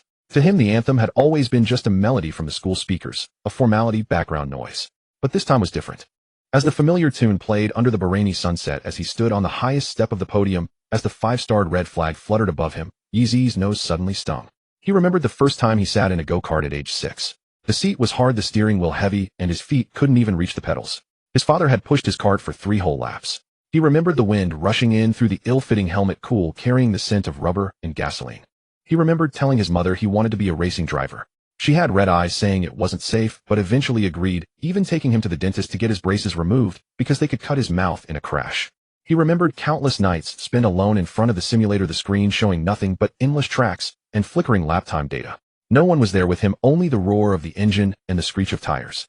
He remembered the fear of spinning on the wet track during winter testing in Bahrain, the mocking glances from journalists as he climbed out of the car, and the torrent of abuse flooding his phone screen. Then he remembered this afternoon, the moment he drove car number 2 across the finish line and the world went quiet. He finally understood why his father had loved Ferrari for so many years. It wasn't about the car or the cool red livery. It was because when you dedicate your entire being to something, you no longer represent just yourself. You represent the version of yourself who once sat on the couch pointing at the TV and making a wish. You represent those countless hours of solitary practice in the dead of night. You represent your country. Yeezy blinked, a sheen of moisture clinging to his eyelashes. He wasn't crying, just a bit teary-eyed, a bit choked up. It mingled with the dehydration from the race, making it hard to tell if it was a physical reaction or genuine emotion. He suddenly yearned to call his father, just to say, "I did it." But he couldn't call now. The anthem was still playing, the flag still rising, and cameras from around the world were fixed on him. He couldn't pull out his phone at such a moment. So Yeezy simply straightened his back, his gaze locked onto the slowly ascending 5-starred red flag. He suddenly felt this flag was more beautiful than any trophy. The gold medal was shiny, the trophy was heavy, but neither felt as reassuring as this splash of red. It told you are not standing here alone. Behind you 1 billion people who speak the same language, eat the same rice, and listen to the same song are all watching you. He sensed Hauger and Behrman beside him straighten up as well. It was a racing driver's instinct, a fundamental sign of respect for the flag and anthem. A 3-minute anthem. Yeezy felt he had listened to it for an entire afternoon. Of course, the anthem is only 46 seconds long. But for him, those 46 seconds felt stretched by some force, each second etching itself clearly into his memory. The music gradually faded, the final note dissolving into the Bahraini sky. Yeezy took a deep breath, blinked away the moisture on his lashes. Below the podium, Albon and Zhou Guanyu stood together, smiling and applauding him. Zhou Guanyu stood to Bottas's right. He wore a white Alfa Romeo team jacket, slightly shorter than Albon, but with broad shoulders and a sturdy build. His clapping was the softest, almost absent-minded, his gaze never leaving the teenager scratching his hair on the podium. His eyes were a little red, but he kept his head down so no one could see. China's first full-time F1 driver, watching this Chinese youth 3 years his junior on the podium, felt a complex emotion surging within him. He felt genuine pride that Chinese motorsport finally had another young talent capable of shining on the international stage. He thought of his own arduous journey. The pressure from sponsors, the language barriers, the cultural divide. Every step felt like wading through mud, while this young man seemed to have had a much easier path. But more than anything, it was anticipation. It was the feeling of seeing hope. If Yizi could truly secure a race seat with Williams next year, the F1 paddock would boast 2 Chinese drivers simultaneously. For Chinese motorsport, that would be a historic breakthrough. Yizi tightened his grip on the trophy. He thought to himself, this is just the beginning. Tomorrow for the feature race, he would stand here again, and he would make the anthem play once more. Not far away in the Williams garage, Sargent stood in a corner of the Williams garage staring at the screen, showing Yizi holding the winner's trophy. His face was dark enough to drip with gloom. His fists were clenched so tight his knuckles cracked, veins bulging. Logan, time to prepare for qualifying, the engineer's voice came from behind. Sargent didn't respond. He stared at Yizi's smiling face on the screen, feeling something inside him quietly crack. When Williams signed Yizi, he had told himself not to overthink it. He's just a reserve driver, every team has one. His own performance in the 2023 season would directly decide his seat for 2024. As long as he performed well this year, no one could push him out. But after the winter testing data leaked, his engineers started discussing that Chinese kids' tire management skills during breaks. And just now during the sprint, the whole paddock was talking about the tire whisperer who had arrived. Watching the teenager raise the trophy on screen, Sargent's eyes were filled with anxiety and unease, his steps even faltering. At 5:45 p.m. F1 Bahrain Grand Prix qualifying was about to begin. In the Williams garage, mechanics were conducting final checks on Sargent's car. The roar of engines filled the pit lane, the air thick with a tense, frantic energy. Sargent climbed into his FW45A car number 2. Coincidentally, his number was the same as Yizi's, as if fate had predetermined something. He put on his helmet and settled into the cockpit, his movements precise, identical to every previous outing. But if one looked closely at his eyes, they would see they were unfocused. His mind was still replaying the moment Yizi held up the trophy. Logan, get ready for the warm-up lap, the engineer's voice crackled over the radio. Sargent blinked and gripped the steering wheel. Stop it, he told himself. Focus on qualifying. Just do your laps. Worry about the rest later. But his fingers were trembling slightly. For 3 consecutive nights, he had dreamed of Yizi driving the blue and white Williams screaming past him. The warm-up lap began. Sargent guided the Williams out of the pit lane, the tires leaving 2 black rubber marks on the Bahraini asphalt. Through the first sector, his rhythm was stable, lap times consistent with practice. But as he entered the high-speed corners of the second sector, his vision suddenly blurred. It wasn't the car's problem. It was his own. A vision of a giant screen flashed before his retinas with a bright red Y firmly locked at the top, followed by the number 1. His own name. Sargent hadn't even appeared on the timing screens yet. The sudden hallucination made his hand hesitate for a moment, causing him to miss his braking point. The F1 car, traveling at over 300 km/h, flew into the corner, having missed the critical braking zone.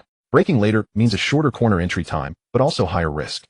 Braking earlier is safer but results in slower lap times. Sargent didn't brake at the right point. It wasn't a deliberate late brake. In that instant, his mind was so occupied by images that shouldn't have been there during qualifying that his reaction was delayed by a few tenths of a second. A few tenths of a second in the world of F1 is the difference between heaven and hell. The car entered the corner at excessive speed, the tires unable to hold the line. The right front tire lost grip first, followed by the entire car, which careened towards the outer barrier like a runaway beast. Bang! The immense sound of the impact echoed across the Bahrain circuit.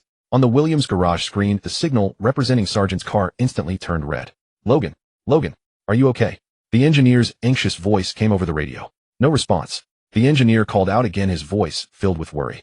After a few seconds, Sargent's hoarse voice finally came through. I'm okay. Sorry, I just zoned out for a second and missed the braking point. Can you drive it back? Sargent shook his head. The violent impact had left him dazed. He tried to engage the P gear, but it was useless. The engine just whined futilely, the car not moving an inch. The car is undrivable, sorry.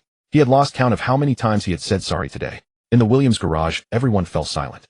James Vowell stood at the front of the garage, arms crossed, his face expressionless as he watched the car crash against the barrier on the screen. His lips were pressed into a thin line, his eyes devoid of any emotion. But those who knew him well understood that when he wore this expression, he had already made a decision. Send someone to get him, Vowell said to his assistant. Have the medical car and the recovery vehicle pick him up. His qualifying is over. Yes, sir. The assistant hurried out. Vowell averted his gaze and walked back into the garage's lounge area. He didn't even spare a glance at the slow-motion replay of Sargent's crash. He took out his phone and opened a message he had received that afternoon. It was from Technical Director Dave Robson, containing just one line: Yeezy's long-run data from the Bahrain feature race has been analyzed. Tire wear rate is 25.3 lower than the paddock average, consistent with winter testing data. Conclusion: tire management ability is stable, replicable, and not a fluke. A supplementary message followed: recommend planning 2024 season resource allocation early. The corner of Vowles' mouth twitched upwards slightly, then quickly returned to its stoic state. He put the phone back in his pocket, walked out of the lounge, and resumed his position at the front of the garage, watching the mechanics busy repairing the car. Sargent had crashed during qualifying. But Vowles wasn't thinking about Sargent's qualifying result right now. He was thinking about next year. Next year his team would have a Chinese driver named Yeezy. When Sargent returned to the garage, reporters swarmed him like sharks scenting blood. Logan, did you watch the F2 sprint race? Your reserve driver, Yeezy, won the championship. Sargent's steps faltered. This question had come sooner than he expected. He tried to keep his expression calm, but the fleeting shadow that passed through his eyes was still caught by the reporters at the front. No, Sargent said, his voice low. I was preparing for qualifying. The reporters, of course, weren't about to let him off the hook. Do you think his joining Williams next year will put pressure on you? Based on today's performance, his dry weather pace is clearly a cut above the rest in F2, and his tire management is widely acknowledged as a natural talent. As a future rival, how do you view his performance today? Sargent's mouth twitched. How could he not know? He had watched the screen intently until Yeezy stepped onto the podium. He clearly remembered how many seconds Yeezy had led by at the finish line, the expressions on everyone's faces in the paddock when the anthem played, and the fleeting smile on James Vowles' face when he saw the final data. But he couldn't say any of that. Next question. Sargent pushed past the microphones blocking his path and walked into the garage without looking back. The reporters exchanged knowing glances behind his back. Tomorrow's headlines were already writing themselves. Williams' current driver refuses to comment on reserve driver's win. Inside the garage, Sargent slammed his helmet heavily onto the shelf. The sharp clang of metal echoed harshly in the quiet space. A few mechanics glanced up at him, then quickly returned to their work. No one spoke. Everyone in the paddock knew the unwritten rules. When a driver slams his helmet, it's best not to disturb him. Sargent walked into the lounge and shut the door. The sound of the lock clicking echoed in the small room. He leaned against the door, closed his eyes, and took a deep breath. In the darkness, all he could see was that 5-starred red flag slowly rising against the Bahraini sunset. He's only 17. 17 F2 season opener winner, Williams reserve driver, and a full-time driver next year. And here I am, 23, in my first full F1 season, and I've crashed in the very first qualifying session, not even in the chaos of a race. Sargent opened his eyes and walked to the mirror in the lounge. The reflection showed red marks from the helmet padding on his face, hair plastered to his forehead, with sweat and bloodshot eyes. Pressure, he asked his reflection, his voice hoarse and unrecognizable. What do you think? No one answered him. The only sound in the lounge was the hum of the air conditioner. Sargent stood before the mirror for a long time until his feet grew sore. He finally turned on the tap and splashed cold water on his face. The icy water washed over his cheeks, carrying away sweat and grime, but it couldn't wash away the increasingly heavy feeling in his heart. He remembered the day of the contract signing. His manager had told him Williams had signed a Chinese reserve driver, assuring him not to worry, that it was just a reserve role and wouldn't threaten his position. He had thought the same then. A rookie who just finished winter testing. What threat could he pose? But after seeing the inhuman progress on the simulator, he no longer thought that way. He knew very well that the F1 paddock was never a place that respected seniority, it only respected performance. If Yeezy could genuinely finish in the top 2 in the F2 championship, securing a Williams seat for next year was a foregone conclusion. And when that happened, Williams would have 2 cars. One would go to Albon. Who would get the other? Sargent turned off the tap and grabbed a tissue to dry his face. He couldn't think about this now. But tonight he was sure the nightmares would come. Late at night in the city of Manama, Bahrain, a Chinese restaurant named Dragon City stood quietly. This was the most renowned Chinese eatery in Bahrain, the go-to spot for drivers after races. The owner, a Sichuan native who had lived in Bahrain for 20 years, crafted authentic Sichuan cuisine, with even the Sichuan peppercorns reportedly air-freighted from Hanyuan. Inside a private dining room, 4 people sat around a round table. Yeezy occupied the innermost seat, a glass of iced sour plum juice before him. He had changed out of his racing suit into a white t-shirt and black shorts. His hair was still slightly damp, a clear sign he had just showered. Zhou Guanyu sat beside him, while Albon and Bottas were seated across the table. The table was laden with an array of Chinese dishes, familiar, yet exotic: kung pao shrimp, dry-fried green beans, boiled beef, in chili oil, steamed grouper scallops with garlic and vermicelli, and a large steaming pot of spicy malate. Bright red chilies glistened with an enticing sheen of oil under the lights, and the numbing aroma of Sichuan peppercorns filled the room. This meal is on me today, Zhou Guanyu declared, raising his glass of iced sour plum juice. As they had a race the next day, none of the 4 had alcohol, celebrating Yeezy's sprint race victory. Guanyu, please. Yeezy waved his hands dismissively, his ears turning red. It was just one race. Bottas picked up a piece of boiled beef, chewed, and gasped as the heat hit him. My God, this is more intense than Mexican chili. He gulped down his iced water, his eyes welling up slightly, yet his chopsticks involuntarily reached back for the beef. His ears were bright red, but he stubbornly refused to admit he couldn't handle the spice. Albon let out a gleeful chuckle from the side.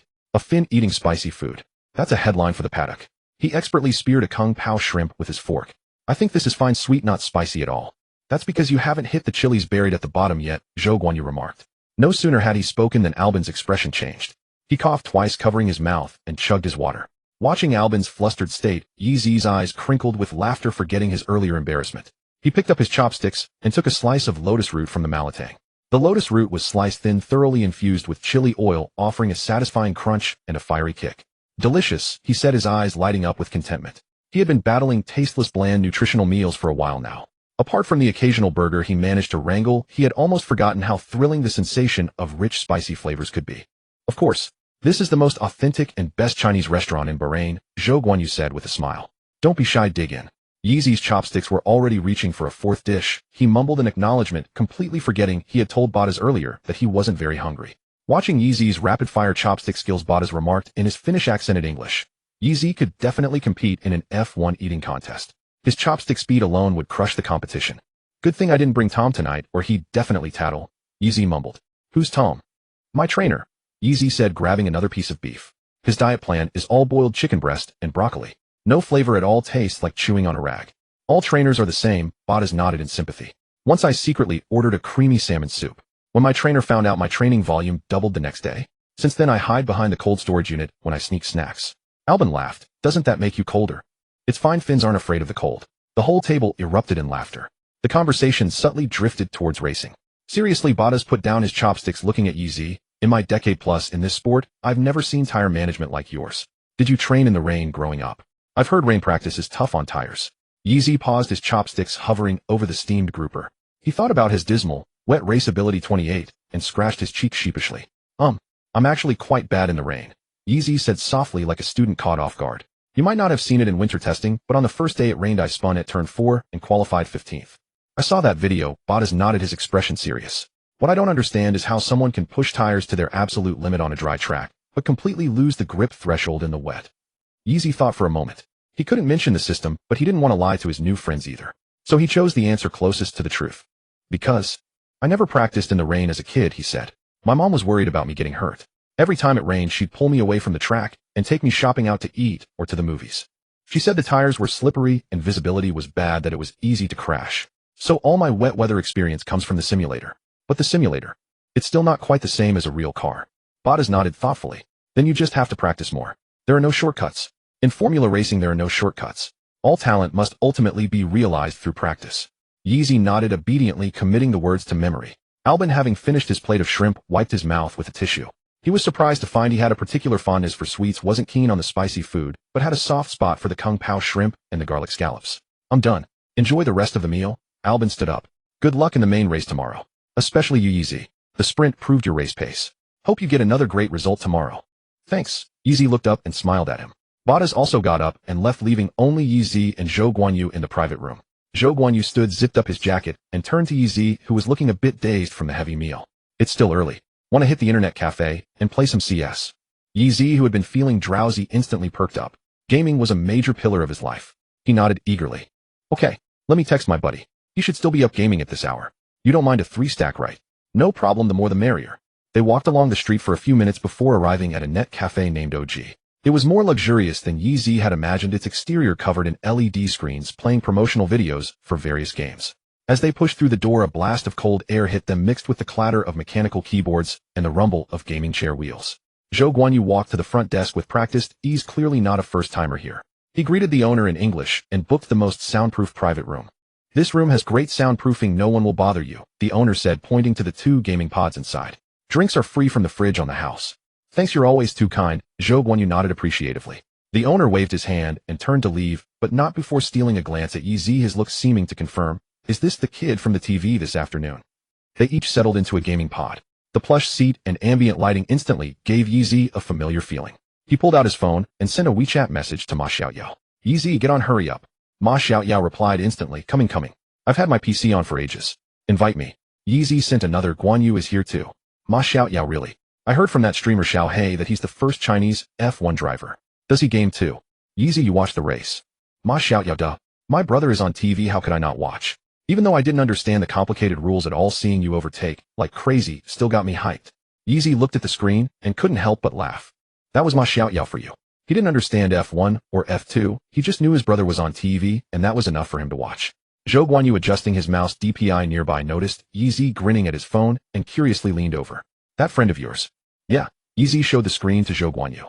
He said he watched this afternoon's race, but didn't understand the rules at all. Zhou Guanyu chuckled. Normal. F1 isn't big in China. I can go days without meeting a single fan. Yeezy nodded in agreement. His high school friends talked about basketball and football, no one knew what F1 was. Yeezy logged into the game and invited Zhou Guanyu and Ma Xiaoyao into a party. The moment voice chat connected, Ma Xiaoyao's voice exploded into the channel like a bomb. Yeezy, you were amazing this afternoon. Even though I didn't understand any of it. Keep it down, Yeezy said, lowering his headset volume by 2 notches. Guanyu can't hear you. Ma Xiaoyao's voice immediately switched from explosive to reserved. Hello Guanyu. I'm Ma Xiaoyao, Yeezy's high school classmate. Hey, Zhou Guanyu's voice was casual. Yeezy told me about you. Said you guys used to sit together every day in high school, and you'd keep watch while he played on his phone in class. He told you that, eh? Yeezy, you betrayed me. Ma Xiaoyao wailed in despair. You betrayed yourself, Yeezy said calmly. You always fell asleep, while keeping watch, snoring louder than the teacher's lecture. Ma Xiaoyao fell silent for a moment. Let's not dwell on the past. Come on, let's start the game. I'm looking to get carried to a higher rank today. The game started and the map was randomly set to Mirage. Yeezy bought full armor and a Kali. Zhou Guanyu picked up a scout. Ma Xiaoyao, without hesitation, grabbed a PP Bison and charged forward. Wait for my flash. Yeezy called out, but Ma Xiaoyao was already bouncing his way towards A1. It's final entry. You guys trade me. Ma Xiaoyao yelled, charging into a sight with a cry of for glory, spraying half a magazine from his Bison towards the second floor. An enemy CT peeked out from the stairs to gather intel, and before he could even register what was happening, Ma Xiaoyao's spray caught him right in the head. You actually hit that? Yeezy was stunned. What's that supposed to mean? Ma Xiaoyao protested while reloading. I'm pretty good, you know. I'm at least A rank alright. Yeezy responded with a non-committal mem while moving to the bomb site with his Kali holding an angle on CT spawn. Just then a head popped out from CT. Yeezy fired 2 quick shots with the Kali, securing a headshot kill on the CT. A system message flashed in the top right. Little Yi roams around, killed an opponent with a headshot using Kali. Got one too. Zhou Guanyu's voice came through the comms, laced with amusement. He was holding mid, watching for a rotation from B. With his scout scoped in, he locked onto the CT emerging from B apartments, fired a single shot, and another kill notification appeared. Guanyu, you're a beast. Ma Xiaoyao exclaimed. Do you practice aim in your training? I work on reaction time and dynamic vision, Zhou Guanyu replied, repositioning. The offensive and defensive transitions in F1 are much faster than this. From a hard-fought eco-round comeback, the trio found their rhythm. Ma Xiaoyao was the designated spearhead, drawing fire. His Bison accuracy was erratic, but his aggression was unmatched. Yeezy followed behind to clean up. Any enemy distracted by Ma Xiaoyao was swiftly dealt with by his AK. Zhou Guanyu anchored from afar with his sniper, his reaction speed and crosshair placement clearly several ranks above the local A-tier players. The opposing AWPer was so suppressed he didn't dare scope in. You two are way too in sync, Ma Xiaoyao grumbled in the voice chat. I feel like the odd one out. You're not, Yeezy said seriously. You're our radar. You initiate, we clean up. So I'm the sacrificial lamb. It's a glorious position. Ma Xiaoyao let out a cry of indignant frustration, then in the very next round was the first to rush into B's sight with his Bison. Time flew by amidst the gunfire and laughter. Mirage, Dust 2, Inferno, map after map flashed across the screen. The score went back and forth, but no one truly cared about winning or losing. Every time Ma Xiaoyao got fragged, he'd passionately accuse the enemy of hacking. Every time Yeezy secured a trade kill, Ma Xiaoyao would immediately switch to a smug tone, claiming, that's my student. Zhou Guanyu remained the steady anchor, occasionally offering precise callouts, occasionally laughing out loud at Ma Xiaoyao's absurd plays. When the clock struck midnight, Yeezy let out a yawn. That's probably enough. Zhou Guanyu checked the time. You've got the main race tomorrow. One more round. Ma Xiaoyao's voice was tinged with reluctance. Just one. I'm about to hit S rank. You said that yesterday, Yeezy said, unceremoniously clicking the leave game button. Fine. Good luck tomorrow, Yeezy. Go get another win. Yeezy replied obediently. Sleep early. He turned off the voice chat, took off his headset, and leaned back in the gaming chair, stretching. His shoulders and back ached slightly, but it was the most relaxed he'd felt in a while. Zhou Guanyu took off his headset, stood up, and stretched. He watched Yeezy's profile as he exited the game, shut down the PC, and walked to the front desk to thank the owner. He suddenly felt that this young man reminded him of himself from a few years ago. Back then he did the same, driving like a maniac during the day, sneaking in games at night, switching between the track and the net cafe, like living 2 completely different lives. And Yeezy was walking that same path, but his talent was clearly on a higher level, wet races notwithstanding. He looked forward to the day Yeezy reached F1, and they could compete on the same track. Of course that day wasn't too far off. It was already 1:30 a.m. when they stepped out of the Net Cafe. Bahrain's night had shed the day's heat, and a pleasant cool breeze washed over them. Pedestrians milled about discussing the day's races. Some talked about a wonder kid in F2 who had stormed from 10th to 1st. Others debated Sargent's qualifying crash in Q1. Zhou Guanyu walked Yeezy to the hotel entrance and patted him on the shoulder. Get some rest. Don't be nervous for the race tomorrow. Just run your own race. Thanks Guanyu. Yeezy nodded. You rest early too. As Zhou Guanyu's car disappeared around the corner, Yeezy turned to head into the hotel, but stopped at the sight of a familiar figure by the entrance. Sander was pacing back and forth near the glass door of the hotel lobby. The ground at his feet was littered with 5 or 6 cigarette butts. Dressed in a black jacket, his hair tousled by the wind, Sander held a freshly lit cigarette. His brow was slightly furrowed as his gaze swept across the crowd on the street. The moment he spotted Yeezy approaching, Sander immediately stubbed out his cigarette and strode over. Team Principal Sander. Yeezy was taken aback. You're still awake? Can't sleep, Sander said with a smile, the wrinkles at the corners of his eyes bunching up, his voice thick with barely concealed excitement. Too pumped up from today? Going from P10 to P1, I've never seen such a spectacular race in my life. He gave Yeezy a quick once-over, confirming he was all right, and let out a relieved breath. I was worried something had happened, you being out so late. Paul said you went out with Zhou Guanyu, so I thought I'd wait for you here. Yeezy scratched his head sheepishly. Sorry for making you worry. We just went to a net cafe to play some games. Gaming is good, gaming is relaxing. Sander waved his hand, showing no sign of reproach. Just don't overdo it. You have the main race tomorrow. Yeezy looked up at Sander's eyes, bloodshot, yet still gleaming, and suddenly smiled. His tone was calm, but carried an unshakable certainty. Then you're in trouble. Sander was puzzled. What? I mean, you couldn't sleep tonight because you were excited. Tomorrow you'll be even more sleepless. Yeezy said, his eyes sparkling under the light. Because I'm going to win again tomorrow. And in the future, I'll win many, many more. Sander looked at the 17-year-old before him. His face still held a faint flush from his gaming session. His voice was soft, yet he had just uttered the most audacious statement. But Sander didn't find him arrogant in the slightest. He recalled the red car on the track that afternoon, overtaking car after car from 10th place, finally crossing the finish line first. He remembered the young man's straight back on the podium as the national anthem played. Sander suddenly laughed, clapping Yeezy firmly on the shoulder. All right, I'll be waiting. I'll be waiting to hear your national anthem again tomorrow, he declared loudly, his voice full of anticipation. Yeezy nodded, turned, and walked into the hotel lobby. His steps were light, yet steady. Sander remained where he stood, watching the young man's silhouette disappear into the elevator. He bent down, picked up the cigarette butts from the ground, tossed them into a nearby bin, and then also turned and walked into the hotel. March 5th, Sunday, 1200 noon. Bahrain International Circuit, MP team meeting room. The atmosphere inside the meeting room was even more fervent than the track temperature outside. Sander stood before the projection screen, holding a laser pointer, its red dot dancing across the track map. The smile on his face hadn't faded since he walked in. Paul leaned back in his chair, swiping through tire data on his tablet, occasionally looking up to interject a joke. Engineers were scattered around the conference table, some holding coffee, others sketching curves on their notebooks that only they could decipher. Yeezy sat by the window, holding a bottle of electrolyte water, taking small measured sips. Sunlight snuck through the slats of the blinds, falling upon his face, gilding his long eyelashes in a pale gold. It highlighted his boyish features, casting him as the very picture of a sunny youth. Beside him sat Dennis, and next to them were Mark and several data analysts. If only the rules allowed us to use the same tire compound twice. Sander placed the laser pointer on the table, his hands bracing the edge, wearing an expression of a man already popping the champagne. Then Yeezy could use the red tires for both stints, fast and durable. The room erupted in laughter. Paul adjusted his glasses, his tone steady, but a smile tugging at his lips. Or better yet, don't pit at all. Give him a set of white or yellow tires, let him cruise to the finish. Everyone else can pit, he'll be as steady as Mount Tai. After all, his lap times on the yellow are comparable to others on the red. The laughter in the meeting room grew louder. No one doubted Yeezy would win.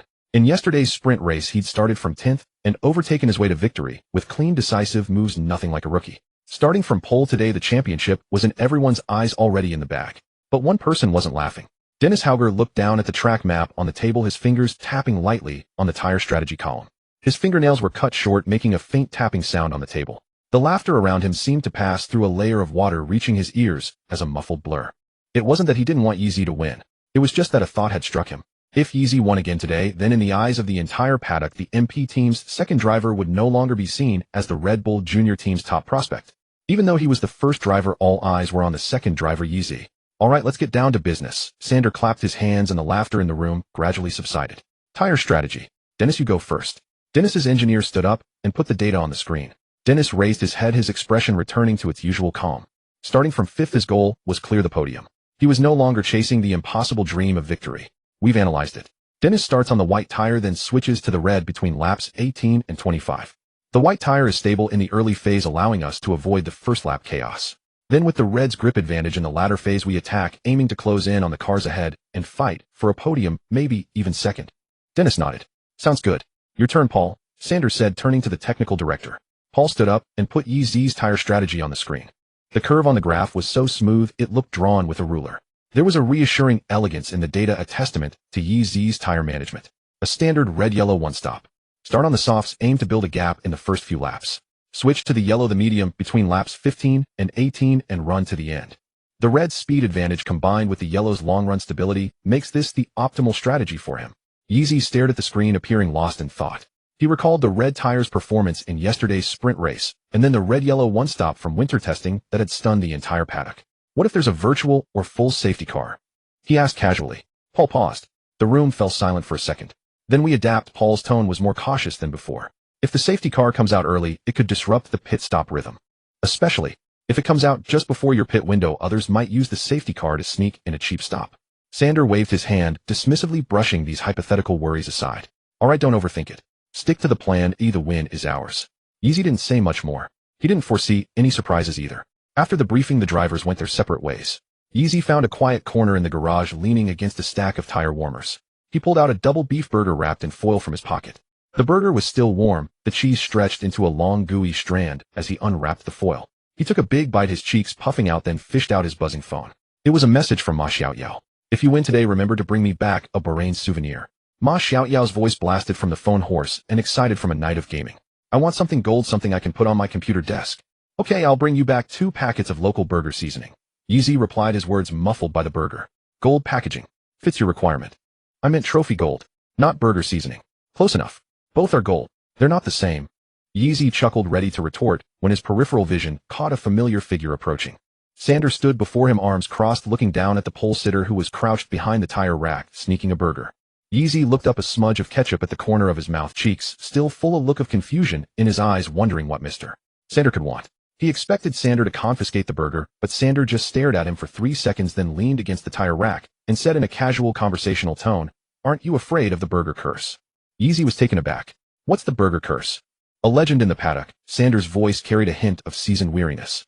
Many drivers perform inexplicably worse after eating a burger before a race. Some say it's the grease-affecting reaction time, some say it's a psychological thing, others chalk it up to bad luck. I know plenty of drivers who wouldn't touch a burger on race day. Yeezy considered this, then shook his head. I'm not worried. He stuffed the last bite of his burger into his mouth and wiped his mouth with his sleeve. I had one before the sprint race yesterday too, and I still won. Sander looked at him silent for a moment, then laughed. All right, he said, turning to walk away. Forget I said anything. Yeezy crumpled the foil into a ball and tossed it into the bin, then took a long swig of his electrolyte water. The double beef burger with its rich sauce and long cheese pull had been deeply satisfying. As for the curse, he figured his tire management talent was probably immune to any luck-related negative effects. At 6 o'clock in the evening, a golden afterglow washed over the Bahrain International Circuit. The grandstands were packed, the combined F1 and F2 race day, making the Middle Eastern track a cauldron of noise. On the grid, 22 F2 cars were lined up in formation. Tire warmers were still wrapped around the wheels as mechanics made their final checks. The roar of engines echoed down the start-finish straight, mingling with the acrid smell of hot rubber and race fuel. The FIA released the tire choices for all drivers. The information on the giant screen was clear: front row Yeezy red, Theo Pourchaire red, second row Victor Martins white, Zane Maloney white, third row Dennis Hauger white, Jack Doohan red. Art Grand Prix's tactical intent was obvious. Theo on the reds to attack at the start and defend, Martins on the whites for the long haul. One to attack, one to defend, a dual insurance policy for the championship. In a pirate live stream room on Douyin, the pre-race show was already underway. Xiaohei was in full swing, speaking so fast the subtitle team couldn't keep up. Ladies and gentlemen, the F2 Bahrain feature race is about to start. Yeezy starts from pole. After coming from 10th to win the sprint race yesterday, can he achieve a pole to win today? Can we hear the national anthem play again? Let's wait and see. The chat was scrolling frantically. Go Yeezy. Get that first win. Don't get done dirty like yesterday. Theo's on the front row too. His overtakes were pretty dirty yesterday. Trust Yeezy. Unbeatable on the dry. Yeezy sat in the cockpit, the visor of his helmet reflecting the setting sun. His gaze pierced over the top of the steering wheel, fixed on the 5 red lights ahead. The engine growled behind him. 6,000 RPM. The clutch vibrated under his foot. The 5 red lights illuminated one by one. The air solidified in that single second. All sound at the Bahrain circuit was sucked away, leaving only the beat of his heart and the resonance of the engine. The lights went out. 22 cars launched simultaneously. Tires laid down their first ribbons of rubber on the asphalt as the roar of engines tore through the sky. Theo's start was flawless. His reaction time was the shortest on the grid, just 0.18 seconds, 0.8 seconds quicker than Yeezy's. Yeezy's launch ability was rated 48 on the system panel, while Theo's reaction, this time, was north of 70. Theo used his start advantage to squeeze to the inside on the straight. His nose slotted in aggressively with no room for negotiation whatsoever. The two red-tired cars flew side by side down the start-finish straight. Theo's got his nose ahead. Xiao Hei's voice tense and nearly cracking came through the stream. He's pressuring Yeezy. Theo's on the inside for turn 1. Yeezy was forced wide. His right front tire rode the curb, the car shuddering as he felt a violent vibration through the steering wheel. Theo cut ruthlessly to the apex, his nose a half car length ahead. Out of the corner it was Theo P1. Yeezy P2. Theo's overtaken Yeezy. Overtaken on the first corner of the first lap. Xiao Hei's voice was laced with barely contained anger and anxiety. MP's pole position lost at the first corner. But the race is long. Don't panic, folks. Trust Yeezy. Trust his tire management. The chat exploded. Damn.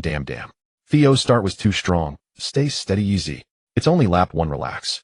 Yeezy gritted his teeth inside his helmet. Theo's reaction time was indeed faster, and his assault on turn 1 was fierce. But this wasn't the wet weather spin from winter testing. This was dry. This was the Yeezy who had pushed every track to its limit on the simulator. He settled into a rhythm following in Theo's slipstream. The two red cars, one behind the other, carved a scarlet trail around the Bahrain circuit. But Theo gave him no opportunities. For the next 7 laps, Theo engaged in near-frantic defensive mode. At every corner, he closed the inside line early. On every straight, he weaved to break the slipstream, denying Yeezy the toe. He even repeatedly crossed the line, dancing on the very edge of the regulations. His racing line wasn't aimed at setting fast laps. Its sole purpose was to keep Yeezy behind. Yeezy's rhythm was shackled. The red tire's speed advantage was being squandered against such desperate defense. Every lap spent behind Theo was an extra lap of unnecessary tire wear. The price was that Theo's own soft tires were degrading at an alarming rate, and the art engineers were going frantic on the radio. Theo, your tires, they're not going to make it. But Theo was deaf to it all. As a third-year driver in the paddock, he had his pride. Being outperformed by a 17-year-old was something he couldn't stomach. His goal was now crystal clear: sacrifice his own race to prevent Yeezy from winning. If he could hold Yeezy up long enough, his teammate on the white tires could catch up, and then use the soft tire advantage after their pit stop to fight for the win. His tire degradation is nearly 40% higher than Yeezy's, Paul said, staring at the data screen at the control stand, his voice a complex mix of anxiety and excitement. He's burning everything to hold on. It won't last. Mark spoke into the radio. It's okay, Yeezy. His tires are going. Just be patient. Lap 8. Theo's soft tires finally gave up. Yeezy's reds, however, were still in their prime operating window, the surface temperature steady at 95 degrees Celsius, grip barely faded. In the high-speed turn 8, Theo's rear end stepped out noticeably. The grip fell off a cliff, the car sliding wide at the apex. He had to catch a massive opposite lock slide, costing him at least 0.3 of a second. Yeezy saw the slide, his pupils contracting slightly, his fingers tightening on the wheel. After the snap of oversteer in T8, Theo's line became noticeably more cautious. This meant that in the upcoming complex his defense would leave a gap. Turns 11 to 12. The double apex left-right complex.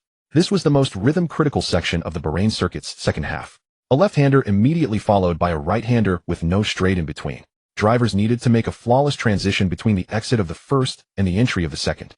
Theo habitually took the inside line in T11 to defend, but his tires wouldn't allow him to carry the ideal speed through the apex. The car understeered wide, leaving a gap on the inside just wide enough for a car to fit through. Yeezy saw the gap. His right foot didn't hesitate on the throttle. His nose dived precisely into the opening. Theo tried to close the door, but his tires wouldn't respond, the car sliding outwards. The two cars were side by side at the apex for a fleeting moment, and then Yeezy's nose emerged on the inside. Clean, decisive, touching nothing. Yeezy's through. Finally through. Xiao Hei let out a long, relieved breath, his voice already hoarse. Lap 8, Yeezy is back to P1. Theo held on for 8 laps, but his tires are completely destroyed. This is the patience of a tire management god. Theo had done his job. He had held up Yeezy's red tires. But now a new threat was looming. Theo's 8 laps of relentless defense had cost Yeezy dearly. Though he had reclaimed P1, his lead over Martins in second place was a mere 1 seconds. His soft tires had already lost 40 of their life. A set that could normally run flat out for 17 or 18 laps had degraded far quicker than in winter testing, thanks to Theo's deliberate pace management. Mark's voice crackled over the team radio, carrying the characteristic rationality and calm of an engineer. Yeezy, we need you to push now. Pull a gap, or the advantage of the red tires will be wasted.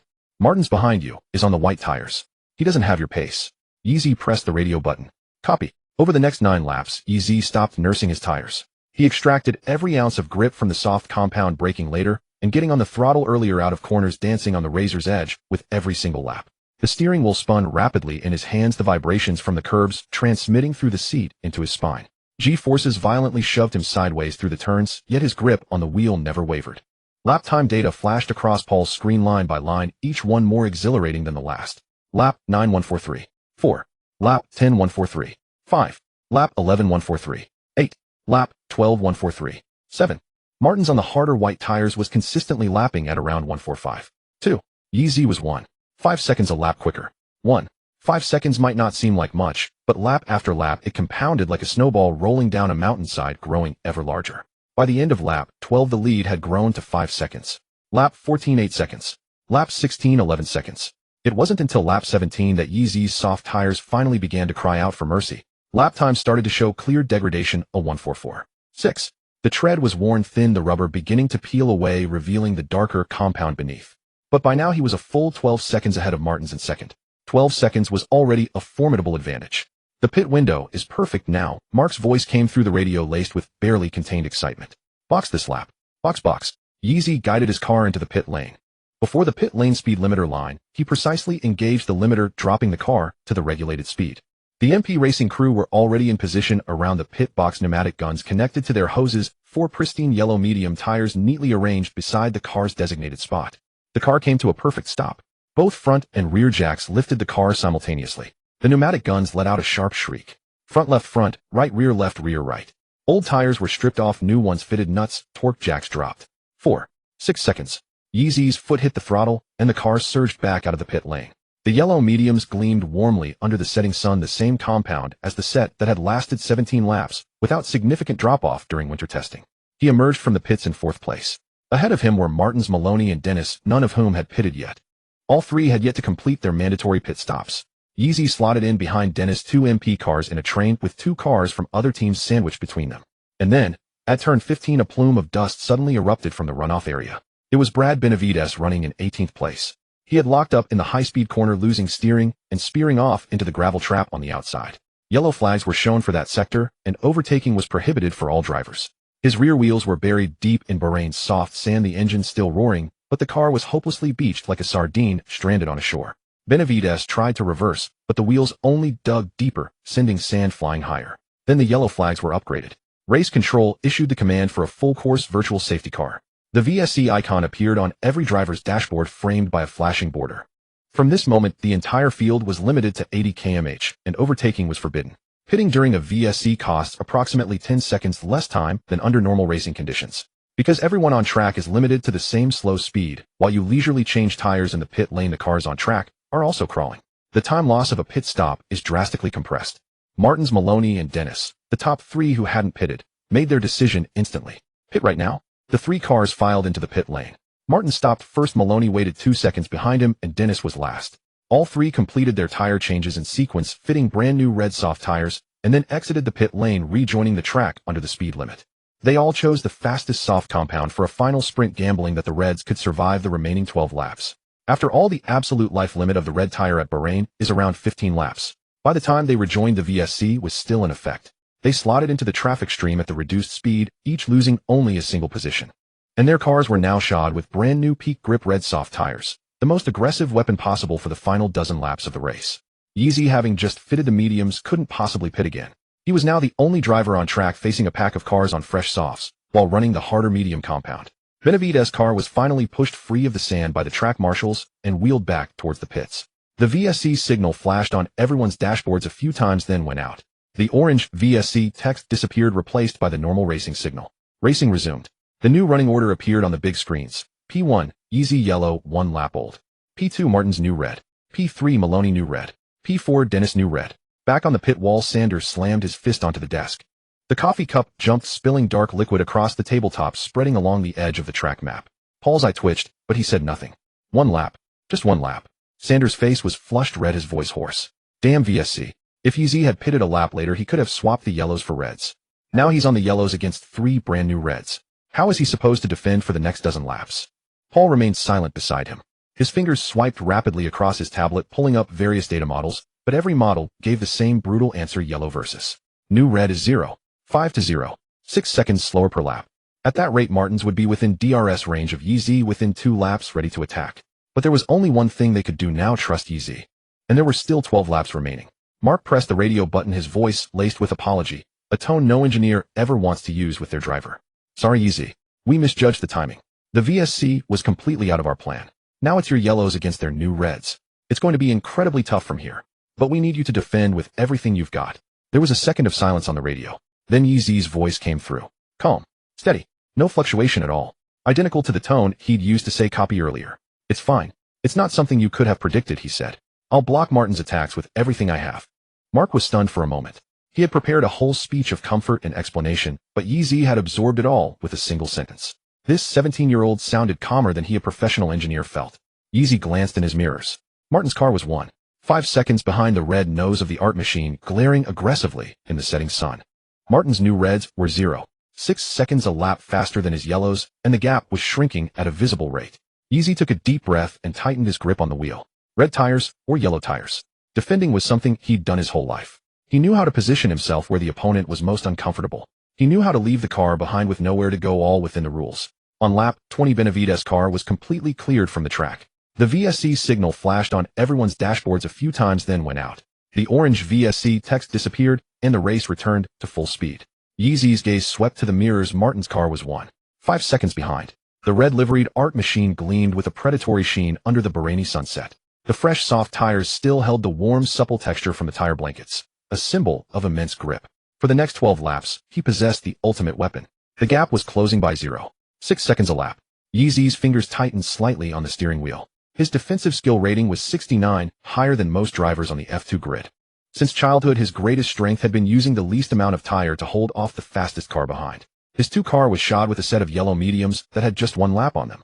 Yellows versus reds meant an inherent grip disadvantage. But this was a race. No one cared what color your tires were. They only cared who crossed the finish line first. 2 laps later, Martins is within DRS range. Mark's voice came over the radio, trying to stay steady, but Yeezy could hear what was underneath that steadiness. Expect his first attack next lap. Understood. Yeezy pressed the radio button, his voice clipped and calm, as if acknowledging the most routine of commands. His gaze lifted over the steering wheel, focusing on the approaching turn 1. Bahrain's turn 1 is the most classic overtaking spot on the circuit. A long straight ending in a heavy braking zone where speed drops from 300 km/h to 80 km/h. The timing of the braking point determines who gets the inside line. On lap 23, Martins closed to within half a second.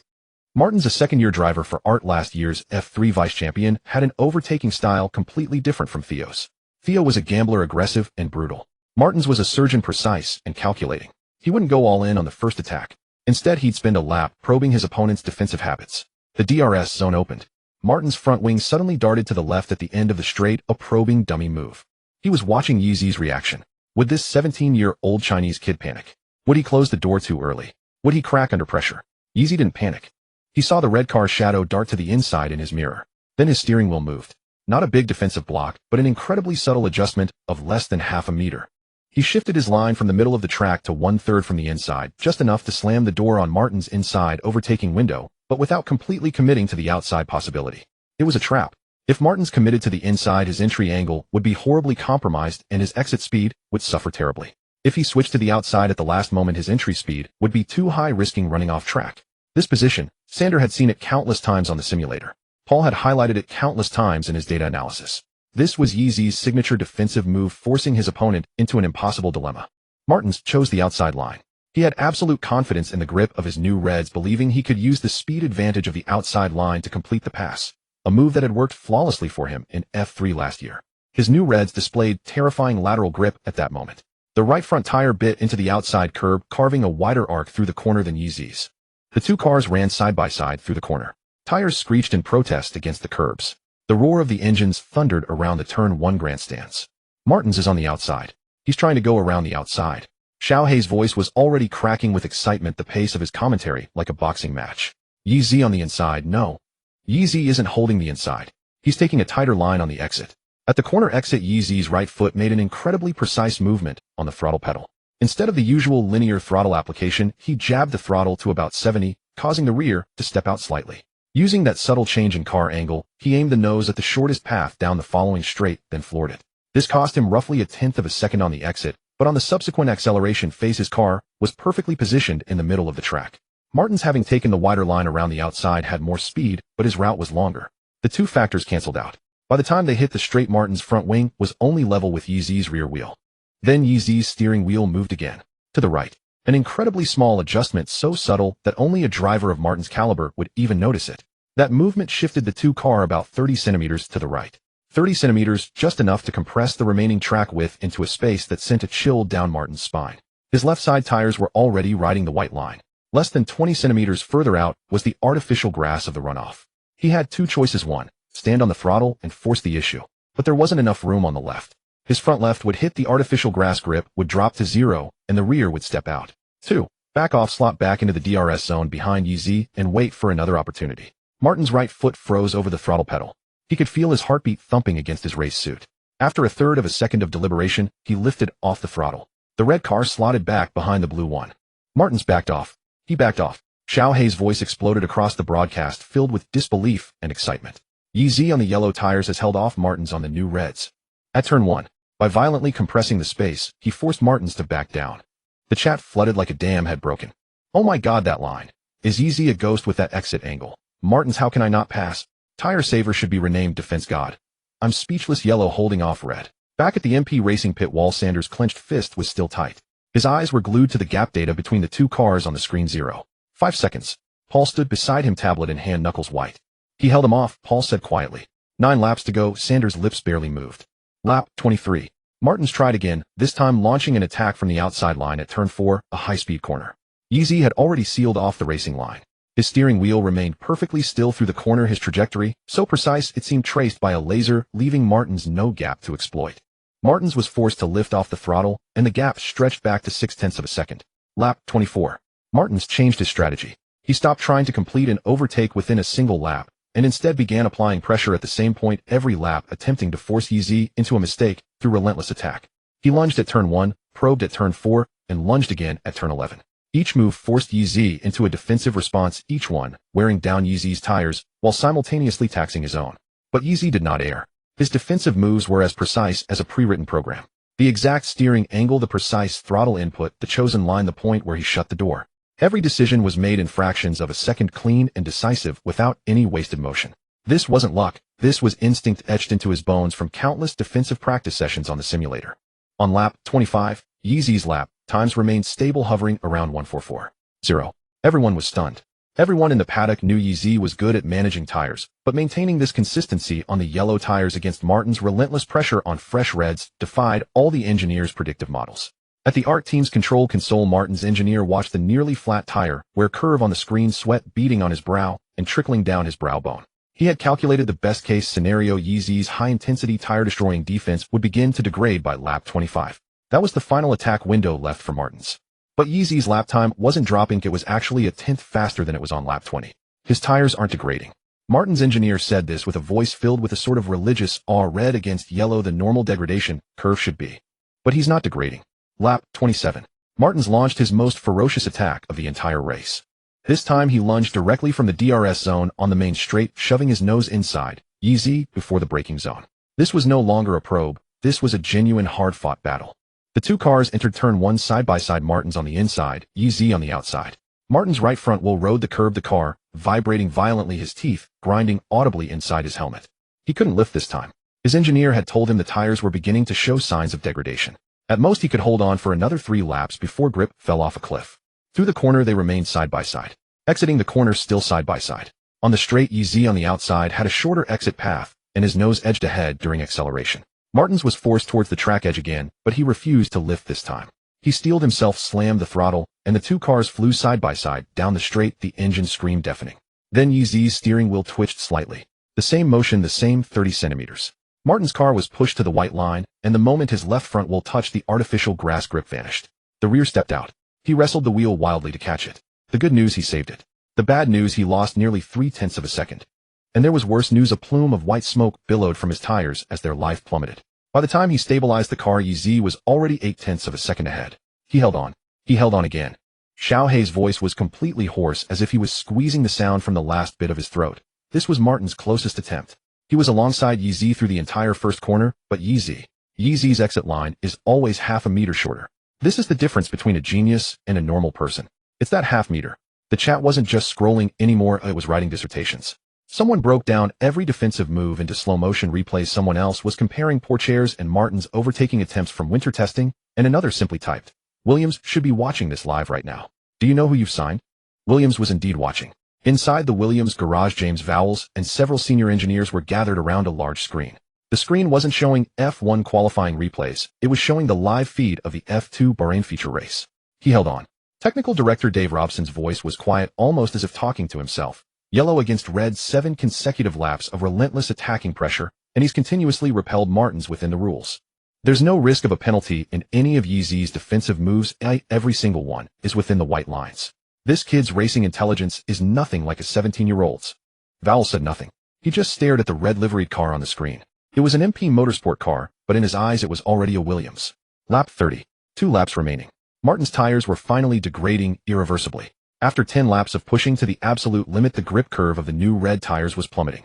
Every heavy brake application overheated the tire surface, every cornering battle accelerated the rubber graining. He had pushed the soft tires far beyond their designed lifespan in the first 27 laps, trying to catch Yeezy. Now the price was due. His lap times tumbled from 1:44.0 to 1:44.8, then to 1:45.3.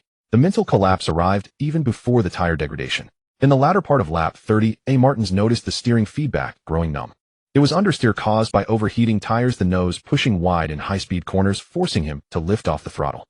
Meanwhile ahead, Yeezy's lap times held steady around 1:44.0, like a machine running a set program, even creeping faster as his fuel load decreased. Martins took a deep breath inside his helmet and slowly let it out. He knew all his opportunities were gone. It wasn't a lack of effort. He had attempted every overtaking move he knew pushed the tires to every limit they could withstand. But the guy ahead, every time he thought he was about to succeed, closed the gap in a way Martins couldn't comprehend. Hold P2. Martin's engineer said over the radio, his tone flat with resignation. Hauger is closing. Don't let him pass. Martins made no further overtaking attempts. His car slipped from being half a second behind Yeezy to over a second, then 1. 5 seconds, then 2. 3 seconds. That gap wasn't created on the track, it was created in his mind. When you push yourself to the absolute limit chasing someone for 10 laps, try every method, and still can't get past, that feeling of helplessness is more deadly than any tire degradation. And behind Martins, Dennis Hauger had just completed his own battle. Dennis had started from P5 on the white tires. During the virtual safety car period, he pitted along with Martins and Maloney, switching to fresh red tires. He exited in P4, with Maloney's P3 just ahead. Dennis chased Maloney for 12 full laps, closing on the straights, probing in the corners, getting blocked by Maloney's defense, and then trying again. His driving style in this pursuit was more aggressive than ever before, yet also calmer. On lap 28, at turn 4, he used a late brake to dive up the inside, cleanly overtaking Maloney to take P3. Now ahead of him was Martins, whose tires were fading. Dennis didn't hesitate. On lap 31, at turn 1, he used the same late braking maneuver to slip down the inside. Martins had nothing left to defend with. After defending against Yeezy for 10 laps, his tires and his spirit were completely spent. Dennis swept past Martins to take P2. Both MP Motorsport cars were now first and second. Sanders sat at the console, hands covering his face, shoulders trembling slightly. Lap 32. The final lap. Yeezy's tires continued to work at a steady rhythm. The yellow mediums had now run 15 full laps under the Bahraini sun. There was slight graining on the surface, but the lap times showed no sign of falling off. He drove the No. 2 car down the start-finish straight, the checkered flag ahead. At that instant, the setting sun caught the flag, dyeing it a brilliant gold. The world went silent for a tenth of a second, then all the sound rushed back at once. Engines roared, the crowd screamed, and in his earpiece, someone let out a guttural roar that had been held in for far too long. Crossing the line. The final standings flashed onto the big screen. P1, Yeezy. P2, Dennis Hauger. P3, Martins. Yeezy lifted his foot from the throttle, leaned back in the seat, and looked up at the blue sky and the setting sun streaking past overhead. Sweat dripped down his cheeks. The red marks from the helmet padding stretched from his forehead to his chin. His breathing was heavy, but his eyes were astonishingly bright. A pale blue system light flickered in his vision. Ding. Temporary mission, win the Bahrain feature race, completed, reward wet weather ability 1, wet weather ability 28, 29 F2 points, earned 25, win 1 fastest lap, free proficiency, 130 current free proficiency, 195 Yeezy, stared at the line. Wet weather ability 29, and couldn't help the corner of his mouth twitching upward. He'd spun in the rain, been called hopeless in the wet, and told by Marco he didn't deserve to drive a Red Bull. This number grew slowly, only 1 point at a time, but it kept growing. And as long as it kept growing, one day, he would turn this weakness into a weapon. In Xiaohei's livestream room, Xiaohei's voice was completely gone, but he was still shouting with a voice that seemed to come from his very soul. He won. Yeezy won. Feature race champion in Bahrain. From pole to victory. No, from pole to being overtaken to being held up to having his strategy ruined by the safety car to defending for 12 whole laps on yellows against reds. And he's still the champion. Yeezy. Chinese driver Yeezy. His first feature race win in F2. Pole to win. The chat wasn't just scrolling anymore, it was on fire. Yeezy is a beast. I'm crying national anthem warning. I still can't believe he defended for 12 laps on yellows against reds. Williams, are you seeing this? Your future is shining. Theo, are you seeing this? Your 8 laps of blocking were useless. Dennis P2. MP 1-2 finish. Chinese motorsport takes another step forward. The MP Motorsport garage erupted. Mechanics leaped from their consoles as someone hurled a cap into the air. Others pounded the workbenches with loud thuds. Sander and Paul embraced, 2 middle-aged men who said nothing, but something in Sander's eyes glistened under the Bahraini sun. From watching Yeezy spin in the rain during winter testing to watching him defend against 3 cars on fresh reds using yellows today. From being dismissed by the entire paddock as a pay driver's son to being the double champion of the F2 season opener. After more than a month of waiting, their gamble on him had paid off. Dennis climbed out of his car, removed his helmet, his blonde hair plastered to his forehead with sweat. He looked up at the big screen. P2. This MP #1 driver, whose mentality had been in shambles just half a month ago, now wore an expression not of resentment or jealousy, but of pure relief. From P5 to P2. Not as dazzling as his teammate, but this podium was earned through 12 laps of relentless pursuit. No one in the paddock could say he hadn't given his all. He walked over to Yeezy and gave him a light pat on the back. Yeezy mid-gulp from his water bottle, coughed, startled, and turned to look at him. Nice driving, Dennis said, his voice soft. Yeezy froze for a second. It was the first time Dennis had spoken to him without a hint of mockery. He put down the bottle, a slightly goofy grin spreading across his water-stained lips. You too. He finally understood that some talents couldn't be compensated for with hard work, but that didn't stop him from being the best version of himself. Dennis said nothing more, turned, and walked back towards the MP Motorsport garage. Yeezy stood once more on the top step of the podium at the Bahrain International Circuit. The red-gold sun had fully sunk below the horizon, and the floodlights on either side of the track bathed the entire circuit in light as bright as day. Dennis was to his left, Martins to his right. All 3 drivers were still damp in their race suits, hair still disheveled, but each wore the kind of smile only those who have climbed out of a race car possess. A tired, exhilarating smile that leaves all your strength out on the track.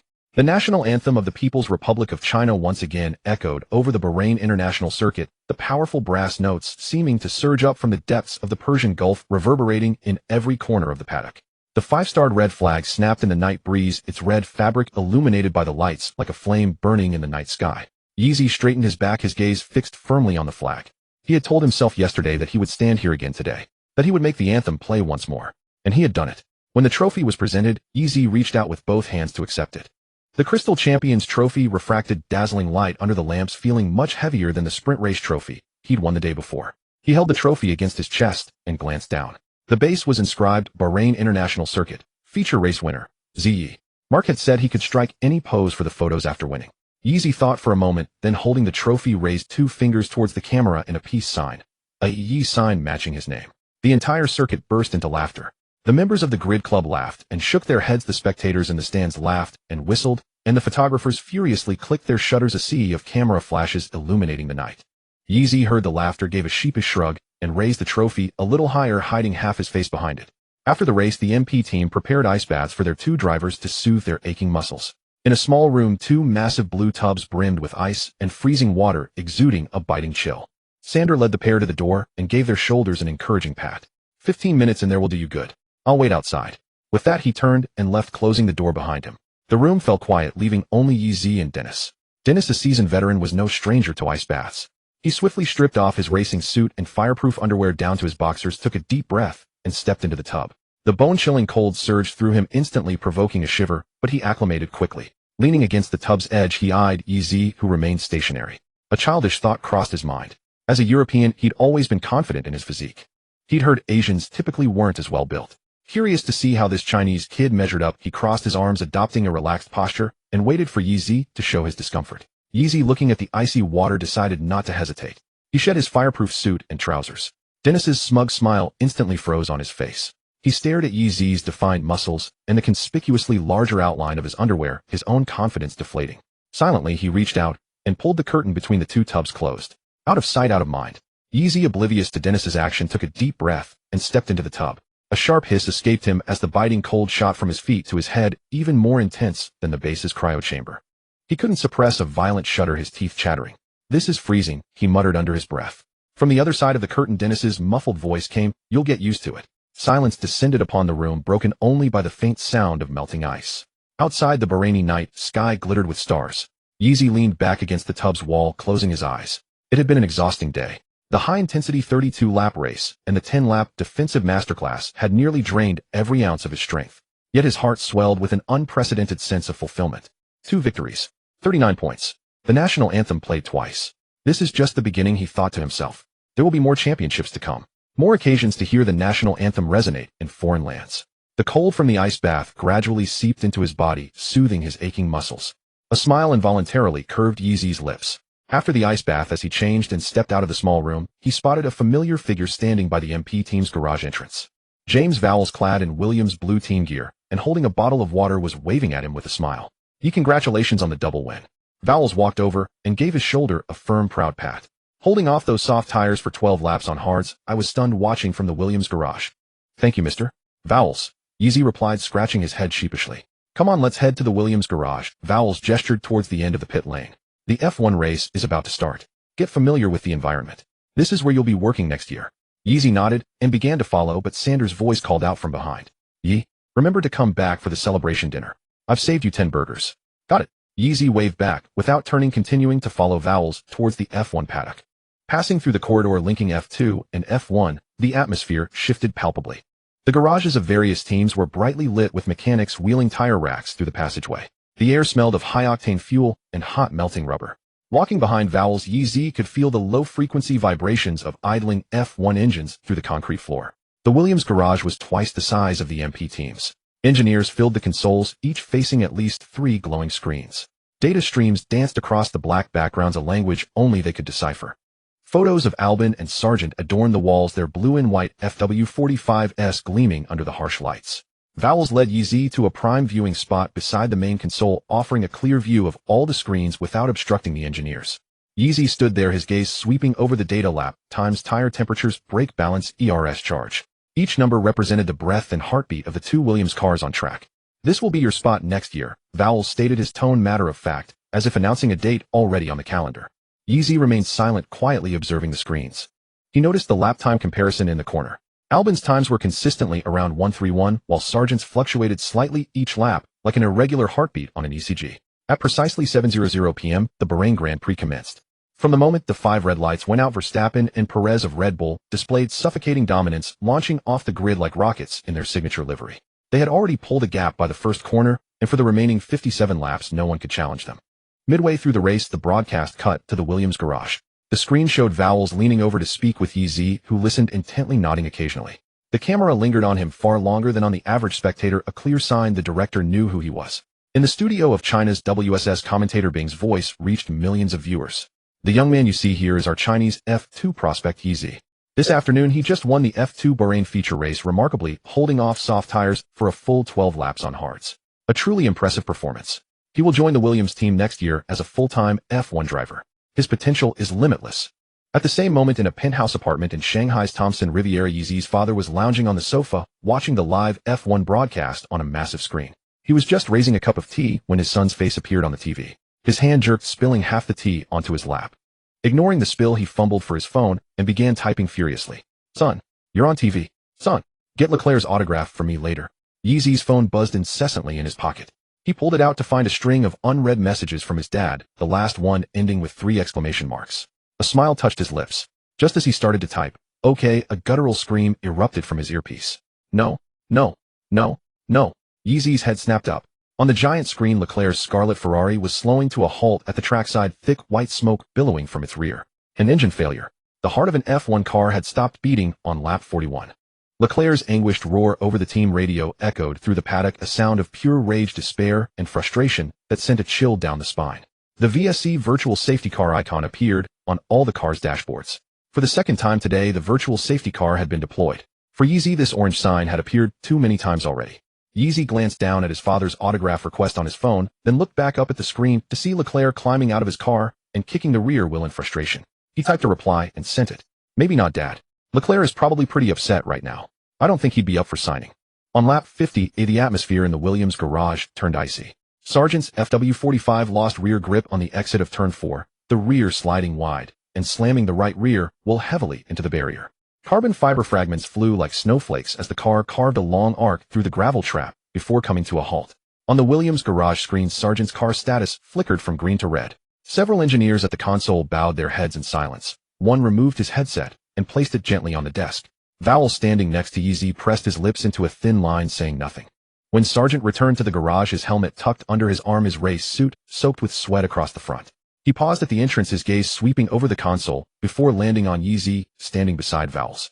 The young Chinese man was in casual clothes, a simple white t-shirt, his hair still slightly damp, holding a bottle of water. He stood there quietly, looking utterly out of place. Sargent stared at Yeezy for less than a second, then his face ashen, turned and walked towards the driver's room. He said nothing, didn't even place his helmet on its usual rack, but carried it straight into the back room. The door closed softly, yet the sound seemed to echo down the entire corridor. Yeezy silently watched his retreating figure, his fingers unconsciously tightening the cap on his water bottle. Meanwhile, Albon was fighting his own battle on track. Starting from 15th on the hard tires, he chipped away lap after lap. He pitted under the VSC, switched to softs, and his pace surged. In the final 10 laps, he overtook 3 cars in succession. When the checkered flag fell, his name was in 10th place. Williams' first point of the season. The garage finally erupted in long-suppressed cheers. Mechanics high-fived, someone threw their headset into the air. Vowell let out a long breath, the tension in his shoulders finally easing after more than 50 laps. After the race, the paddock began to empty. Yeezy thanked Vowell and should have headed straight back to the MP team celebration, but as he reached the entrance connecting F1 and F2, he hesitated, then turned aside. He was holding something close to his chest, the helmet he had worn in the afternoon's feature race. Black with a red Chinese dragon motif, a design he had specially commissioned for this season. The dragon's tail coiled from below the visor to the back, its head resting on top, with golden eyes perfectly aligned with the upper edge of the visor. He knew it was a bit foolish to wait outside the Ferrari garage at this hour. No one in the paddock did this. Leclerc had just retired from the race. He was surely in a foul mood. But ever since he started in karting at 6, his father had accompanied him to races all over the world. Even the number of times he'd come to watch an F1 race live could be counted on one hand. How could he as a son not try to fulfill such a small wish? The lights in the Ferrari garage were still on. Most of the mechanics had left, leaving only a few to finish packing up. Yeezy stood at the entrance, clutching his helmet, hesitating. The door opened. Leclerc stepped out. The Monegasque had changed out of his race suit into a red Ferrari team jacket. His hair was still damp, his eyes slightly red-rimmed, but his stride was composed. He paused upon seeing the young man at the door. His gaze fell upon the helmet in Yeezy's arms. The helmet's design was 2 distinctive black base, red dragon head held high, golden eyes glinting under the bright lights of the Ferrari garage. Leclerc had watched the replay of today's F2 race. He was deeply impressed by the Chinese youngster who had held off soft tires for 12 laps on hards. That kind of maturity and tire management beyond his years was the rarest talent in the paddock. As Leclerc approached, Yeezy nervously extended his helmet, asking in accented English, "Could you please sign this?" Leclerc didn't take it. He looked at the helmet, his fingers tracing the outline of the dragon design in the air. Then he looked up and said something Yeezy never expected. "Wait a moment." He turned and walked back into the garage, returning quickly with another helmet, the one he had worn during the race. Classic Ferrari red, the prancing horse emblem on the side and traces of rubber marbles still stuck above the visor from today's race. Leclerc pulled a silver paint pen from his pocket and neatly signed his name on the helmet, Charles Leclerc, followed by a small hand-drawn sun. Then he handed the pen to Yeezy. "Sign yours and give it to me. Let's swap helmets." Yeezy was utterly stunned. He stood there, pen in hand, mind a complete blank. He had only come for an autograph. How did this turn into a helmet swap? He was just an F2 rookie. Why would an F1 driver want his helmet? What's wrong? Not willing? Leclerc asked with a smile. No. Yeezy shook his head, frantically fumbled to sign his own helmet and handed it over. Leclerc took it, examined it carefully, and nodded with satisfaction. "Excellent. I'll treasure this. I have an interview to get to. See you next time, Yi." With a wave, he turned and walked towards the mixed zone. Yeezy stood rooted to the spot, holding Leclerc's race-worn helmet, unable to snap out of his daze. He looked down at the elegant signature on the helmet, then up at Leclerc's retreating back, still finding it all surreal. He pulled out his phone, took several photos of the helmet, and sent them to his father. Seconds later, his father's voice call came through. "Son, is that the helmet Leclerc wore in the race just now?" His father's voice trembled with excitement. "Am I seeing this right?" "Yeah, he said he wanted to swap helmets with me," Yeezy answered honestly. "Oh my God." His father shrieked through the phone. "Son, you're incredible. Hurry back. Bring me that helmet. I'm putting it in our display case." Yeezy's ear rang from his father's shouting, and he quickly moved the phone away. That evening, the MP team celebration dinner was held in the hotel's buffet restaurant. True to his word, Sander had a long counter laden with every conceivable type of burger. A mountain of beef burgers, seafood burgers with shrimp peeking out from the buns, golden crispy chicken fillet burgers glistening under the lights, all accompanied by a large tray of fresh fries and buckets of iced cola. "Tom's not here," Sander announced loudly from the counter, grinning like a teacher who'd skipped class. Eat whatever you want. If anyone dares send today's menu to Tom, I'll delete all your simulator data for this month. Laughter filled the restaurant. Yeezy sat in a corner, his plate stacked with 3 different burgers and a glass of cola. He took a huge bite of the seafood burger. The crispy bun, tender fried fish fillet, and shrimp with tartar sauce exploding in his mouth elicited a satisfied sigh. His phone buzzed again. Thinking it was his father pestering him about the helmet, he picked it up. The incoming call displayed an unfamiliar landline number from Shanghai's Pudong New area. Yeezy wiped his hands and answered. Hello. Hello, is this Yeezy? A middle-aged man's voice came through, formal yet warm. This is your Principal Zhang from Pudong No. 1 Middle School. Yeezy froze. The burger hovered near his mouth, sauce dripping onto his plate unnoticed. Hello, Principal. He said, instinctively sitting up straighter. Yeezy, we saw your race at the F2 Bahrain Grand Prix today. We saw the flag-raising ceremony on the podium.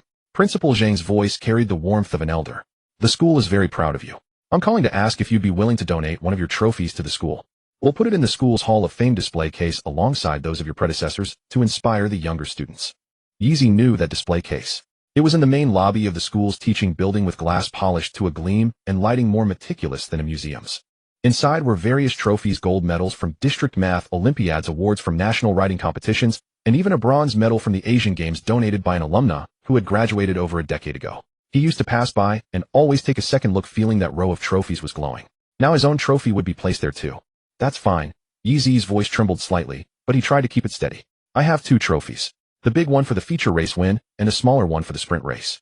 Could I donate the smaller one? Of course. Principal Zhang's voice was full of joy. The school will create a special display spot for it. You must come and visit when you're back in the country. After hanging up, Yeezy looked at the burger in his hand and felt it tasted even better than the one he'd had on the final day of winter testing. He swallowed his food, wiped his hands, and closed his eyes, summoning the system panel in his mind. A pale blue light screen unfolded before him. Free proficiency 195. All the resources accumulated from his double victory in Bahrain. His eyes scanned the various stats, finally settling on the one that had changed the slowest since winter testing. Rain driving ability 29. It had been 23 during winter testing when he'd spun in the wet during the first practice session. Now it had risen to 29. Bottas's words still echoed in his ears. There are no shortcuts in Formula Racing. All talent must be realized through practice. Yeezy allocated all 195 points of free proficiency into the rain driving ability stat. The light screen flickered and the number began to climb. Rain driving ability 293031. It had increased by 2 points. 195 points of proficiency had only filled 2 attribute points into this bottomless pit. Yeezy looked at the 31, gave a wry smile, and closed the system panel. At least it was still growing. At least the next time it rained, he wouldn't be the rookie stuck at 23 points. He picked up his burger again and took a huge bite.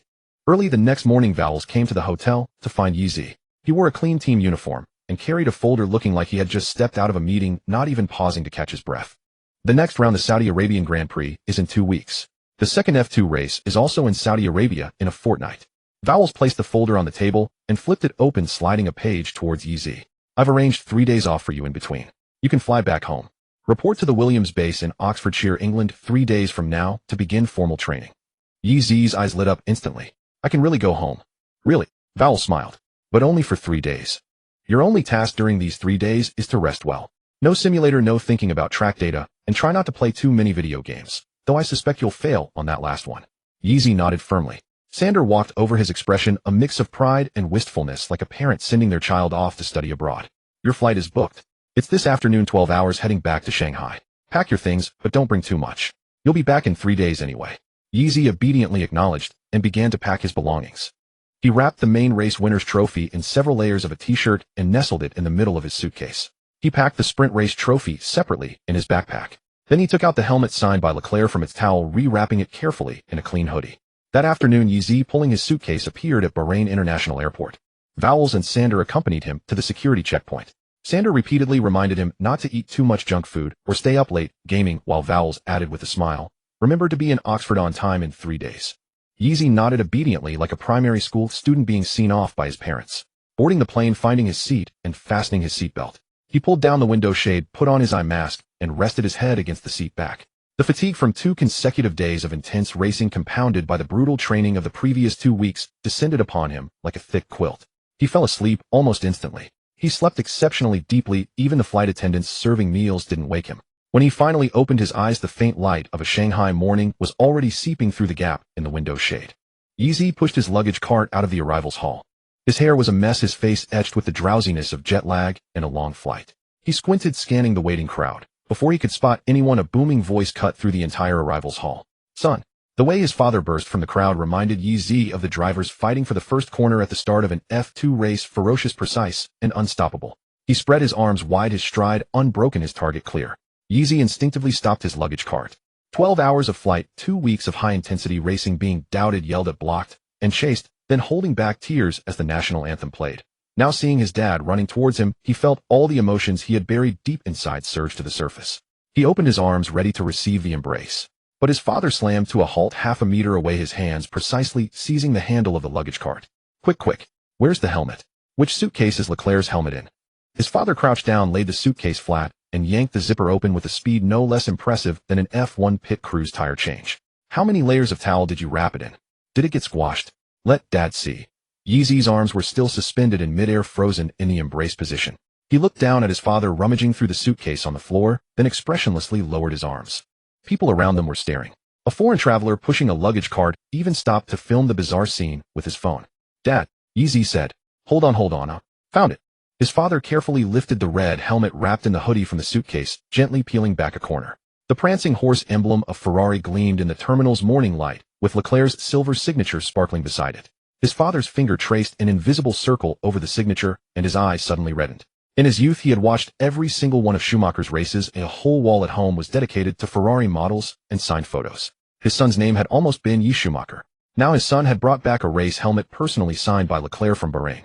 He held it, as if it were a family heirloom. His father stood up, clutching the helmet, looking at Yi, and finally spread his arms wide. "Come here, let Dad give you a hug." Yi stood still. He grabbed the trolley handle back, closed the suitcase, and zipped it up. "Let's go to the parking lot first. We'll talk at home. I'm tired." His father followed behind him, still cradling the helmet, chattering incessantly, "Son, you were amazing. Dad saw you on TV. Your mom was so emotional she cried when the 5-star red flag went up. She even made a feast all, Dad." Yi paused. "When you were rummaging through the suitcase, you broke the zipper on the hoodie I wrapped the helmet in. That one was from Oxford." His father looked down at the hoodie with its broken zipper and was silent for a moment. "Dad will buy you a new one." Pudong, New Area, 6:30 a.m. Ma Xiaoyao walked out of a breakfast shop, clutching a meat bun bigger than his face. His first bite puffed out his cheeks. The early March Shanghai morning still carried the lingering chill of winter. He zipped his school uniform up to his chin, squinting sleepily as he shuffled towards school. He had been gaming until 2 a.m. the previous night, intending to rank up spectacularly and impress everyone, but reality had seen him plummet 13 stars instead. His mind was still replaying the final team fight, where his character Albon No. 7 had been ambushed 7 times by the enemy Lonling King, while the support Zhang Fei was off jungling the whole time. As he neared the school gate, a hand reached out from the side and poked his arm. Ma Xiaoyao turned. Standing beside him was Li Xiaowen, who sat in the second row of their class. Li Xiaowen was smart and pretty, the type Ma Xiaoyao would normally only dare to glance at from a distance. Now she was looking up at him, her eyes large, her eyelashes long, holding an English textbook in her hands. Ma Xiaoyao's heart suddenly skipped a beat. He thought to himself, in 2 years of high school, I've never had any luck with girls. Could it be my hair looks particularly good today? Or maybe that meat bun had some kind of lucky charm? Ma Xiaoyao, Li Xiaowen said. Ma Xiaoyao took a deep breath, trying to keep his voice steady. Li Xiaowen pointed towards the school gate. Look at that banner. It's about your deskmate. Ma Xiaoyao followed her finger. Above the school gate, a large red banner stretched across the entrance, even more conspicuous than during the school anniversary. The white characters on it were strikingly clear in the morning light. Congratulations to Yi from Class 203 for winning both the F2 Bahrain Sprint Race and Main Race Championships. The meat bun fell from Ma Xiaoyao's mouth. Holy crap. He let out a roar, then took off running, his backpack flailing wildly behind him, the remnants of the bun still steaming on the ground. He charged through the gate, across the playground, and into the teaching building. Every student he passed heard a boy shouting in a cracked voice, Yi is my brother. Li Xiaowen watched his retreating figure side, softly bent down to pick up the bun from the ground, and tossed it into a nearby trash can. By the time Yi got home with his dad, his mom had already laid out breakfast. The table was laden with all his favorite soup, dumplings, xiaomai, soy milk, youtiao, and a steaming bowl of wonton soup. A pot of soup was still simmering in the kitchen, bubbling away, filling the entire house with the aroma of pork rib soup. You're back? Go wash your hands and eat. His mom walked over, took his suitcase, and touched his face with concern. You've lost so much weight. Have you not been eating well over there? Did you secretly throw away all the nutritious meals Tom made for you? No, I ate well. Yi smiled, not daring to mention the burgers. Just training was a bit tiring. I'll make you braised pork and sweet and sour ribs for lunch to help you recover. As she spoke, she shot a glare at Yi's father, who was still grinning foolishly at the helmet. Stop that. Come eat. Your son just got back and you don't even show any concern. His father reluctantly placed the helmet on the dining table and picked up a soup dumpling. Aren't I showing concern? I'm concerned about his helmet. I'm no concerned about whether he's eaten. Yeezy shook his head helplessly and took a sip of his soy milk. It was freshly ground, sweetened with the sweetness and temperature just right. He had endured 2 months of cold milk with cereal in the Netherlands, a month of protein shakes in Oxford, and 3 days of electrolyte drinks in Bahrain. That single sip of hot soy milk finally made him feel like he was truly home. After breakfast, Yeezy went upstairs to his room. The room was exactly as he had left it. The glass display cabinet on his desk was spotless, filled with various trophies he had won over the years: a regional karting championship, an F4 race, won a gold medal from the National Junior Karting Championship. All neatly arranged, each one polished to a shine. Clearly his mom had been coming in to clean every day. He took the main race trophy out of his suitcase and carefully placed it in the most central position in the cabinet. The gleaming gold F2 main race champion trophy refracted a halo of light in the morning sun, making the other trophies beside it seem to dim slightly. He looked at it for a moment, then picked up the smaller sprint race trophy and walked out of the room. Mom, I'm going to school for a bit. I'm donating this trophy. I'll be back for lunch. Okay, go ahead, be careful on the road. When Yeezy walked into classroom 203, the morning reading session had just begun. The previously noisy classroom fell silent instantly. All eyes were on him, filled with surprise, curiosity, and admiration. A few boys in the back row had their eyes wide open as if checking whether they were seeing things. Wow, Yeezy's back. He's a world champion for real. That's so cool. I saw your race video on Douyin yesterday. Feeling a bit embarrassed by all the attention, Yeezy scratched his head and walked over to his seat to sit down. His desk was still in its original spot, the surface clean. Inside the desk cubby was a stack of test papers and review materials that had been handed out over the past few months. On top of the stack was a sticky note that read, "Yeezy's papers don't throw away, homeroom teacher." Just as he put down his backpack, Ma Xiaoyao scooted over, his eyes shining brightly as he stared at the trophy in Yeezy's hand. Yeezy, Yeezy. Ma Xiaoyao whispered, his voice trembling with excitement. Did you bring what I asked for? The Bahrain souvenir.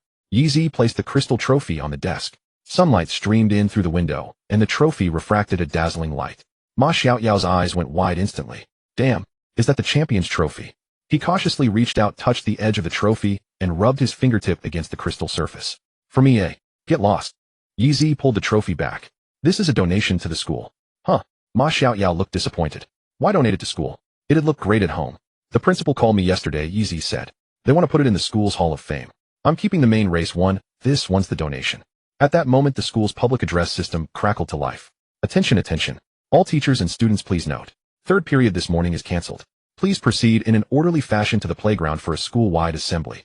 As the announcement ended, a wave of cheers erupted across the campus. Not having class was the best news possible for the students. Before Yeezy could react, the homeroom teacher walked into the classroom. Yeezy, come with me for a moment. The teacher said with a smile, beckoning him over. Yeezy followed the teacher to the principal's office. Principal Zhang was sitting at his desk, but stood up immediately upon seeing him enter, enthusiastically shaking his hand. Student Yeezy, welcome back. He pulled a piece of paper from a drawer and handed it to Yeezy. This is the speech I've written for you. Just read it when you get on stage. No need to be nervous. Yeezy looked at the paper densely covered in writing, and his face turned pale. Huh, I have to give a speech. He waved his hands frantically. No, I can't do it. With so many people staring at me, I'll be too nervous to speak. Nervous about what? Principal Zhang said with a chuckle, patting him on the shoulder. You weren't nervous accepting an award on a track with tens of thousands of spectators. What's there to be nervous about on your own school's playground facing a few thousand juniors? Just treat it like chatting with everyone. Yeezy wanted to decline further, but couldn't withstand the combined persuasion from the principal and his homeroom teacher. In the end, he reluctantly took the speech. On the podium, Yeezy stood in a crisp white shirt, clutching his speech so tightly that his palms were slick with sweat, the edges of the paper crumpled from his grip. Below the stage, thousands of eyes were fixed squarely on him. He took a deep breath, picked up the microphone, and began reading from the script. His voice was soft but clear. In the Class 203 formation below, Ma Xiaoyao stood at the very front, his back ramrod straight, looking even prouder than Yeezy on stage. A student from the neighboring class nudged his arm. Hey Ma Xiaoyao, is Yeezy really your deskmate? Of course. Ma Xiaoyao declared, thumping his chest. We've been deskmates since our freshman year. We eat together and game together every day. When he won the championship, I even video called him to celebrate. No way. Is he a beast at gaming too? No question about it. Ma Xiaoyao grew more animated. You should see him play games. His Han Xin can take on 5 enemies alone. And his racing skills. Unbelievable. Did you watch the race yesterday? He went from 10th to 1st, holding off the red tires on yellow tires for 12 laps. That was legendary. The surrounding students all crowded around, listening to him enthusiastically recount Yeezy's glorious deeds. Ma Xiaoyao was waving his arms, spit flying, as if he were the champion on stage instead of Yeezy. Up on the podium, Yeezy finally finished the last line of his speech. He put down the microphone and let out a long breath. Thunderous applause erupted from the crowd below, the students' cheers especially resounding. After all, skipping class was always the happiest thing. After the ceremony concluded, Yeezy, accompanied by the principal and a group of teachers, personally placed the sprint race trophy into the display case of the school's Hall of Fame. The light refracted by the crystal under the sunlight fell precisely upon the glass cover of the Asian Games bronze medal on the other side of the display case. Now the case finally held a trophy belonging to the sport of racing. As he walked out of the school gate, Yeezy carried a large cardboard box in his arms. The principal had specially organized it for him, filled with all the test papers, review materials, and mock exams from the past few months, so heavy that his arms ached. Holding the box, he stood at the school gate with a somewhat bewildered expression. He had already switched from the academic track to sports. Taking these things back would only mean they'd gather dust in a corner. A sophomore student walked out of the stationery store across the street carrying a bulging backpack with a stack of newly bought study guides, threatening to slip out of the plastic bag. "Hey, student," Yeezy called out to him. The student turned around, saw Yeezy's face, froze for a moment, and his mouth slowly fell open. "These are for you." Yeezy shoved the box into his arms. "No need to thank me." "Wait, it's all right doing a good deed without leaving a name." With that, Yeezy turned and ran, not giving him a chance to refuse. 3 years later, at the freshman interview scene at Fudan University in Shanghai, a bespectacled male student said seriously into the camera, "I got into Fudan, and the person I want to thank most is a stranger. 3 years ago at the entrance of a stationery store, a brother I didn't know gave me a whole box of review materials. That was like a secret manual of divine martial arts to me. I finished all those test papers, and that's why I have my achievement today. Although I don't know his name, I will always remember him." The live stream comments exploded instantly. "Ha ha ha, secret manual of divine martial arts, I'm dying. Is there a possibility that the brother was a sports student and didn't need any of this? I bet that brother is driving F1 right now. The one above, don't be too ridiculous, ha ha." Of course, all this was a story for later. Over the next 2 days, Yeezy completely slacked off. He slept in every day, holed up in his room, gaming with Ma Xiaoyao. Ma Xiaoyao was still the same old Ma Xiaoyao, always charging in first, always yelling, "Yeezy, save me," over the voice chat, always bitterly accusing the opponents of cheating after getting killed. Yeezy was also still the same old Yeezy, always following behind Ma Xiaoyao to provide cover fire, always using the AK to take down 2 low-health enemies at critical moments, always saying in a calm tone, "You got yourself killed again." Besides gaming, he also went for walks with his parents, watched TV, and chatted. His mom asked if training was tiring. He said, "It's okay." His dad asked how his preparation for the next stop in Jeddah was going. He said, "Still early." He didn't talk about racing, didn't use the simulator, didn't even touch a steering wheel. The string that had been stretched to its limit in Oxford and Bahrain finally began to loosen over these 3 days. On the evening before his departure, his mom opened his suitcase and packed it full of food: vacuum-packed beef jerky, individually packaged nuts, various flavors of chips, and 2 boxes of the egg yolk pastries he'd loved since childhood. Yeezy stood nearby watching the suitcase get filled bit by bit, wanting to say, that's enough, but his throat felt blocked, and he couldn't utter a single word. "Take good care of yourself." His mom tucked the last bag of beef jerky into the side pocket of the suitcase, straightened up, her eyes slightly red. Yeezy hugged his mother, burying his face in the hollow of her shoulder. He was already half a head taller than her, but at this moment, he still shrank his neck like he did when he was a child, his voice small. "Thank you, Mom." On March 9th, Yeezy returned to the Williams Oxford base on time. Vowles received him in his office. The team principal looked him up and down. After 3 days away, the young man's complexion was noticeably better. The dark circles under his eyes had lightened, his shoulders were no longer slightly hunched forward, and his whole being seemed to unfold like a watered plant. "Looks like you rested well." Vowles nodded approvingly, pulling a new training schedule from his drawer. "Considering your intense race schedule, I've adjusted the training plan.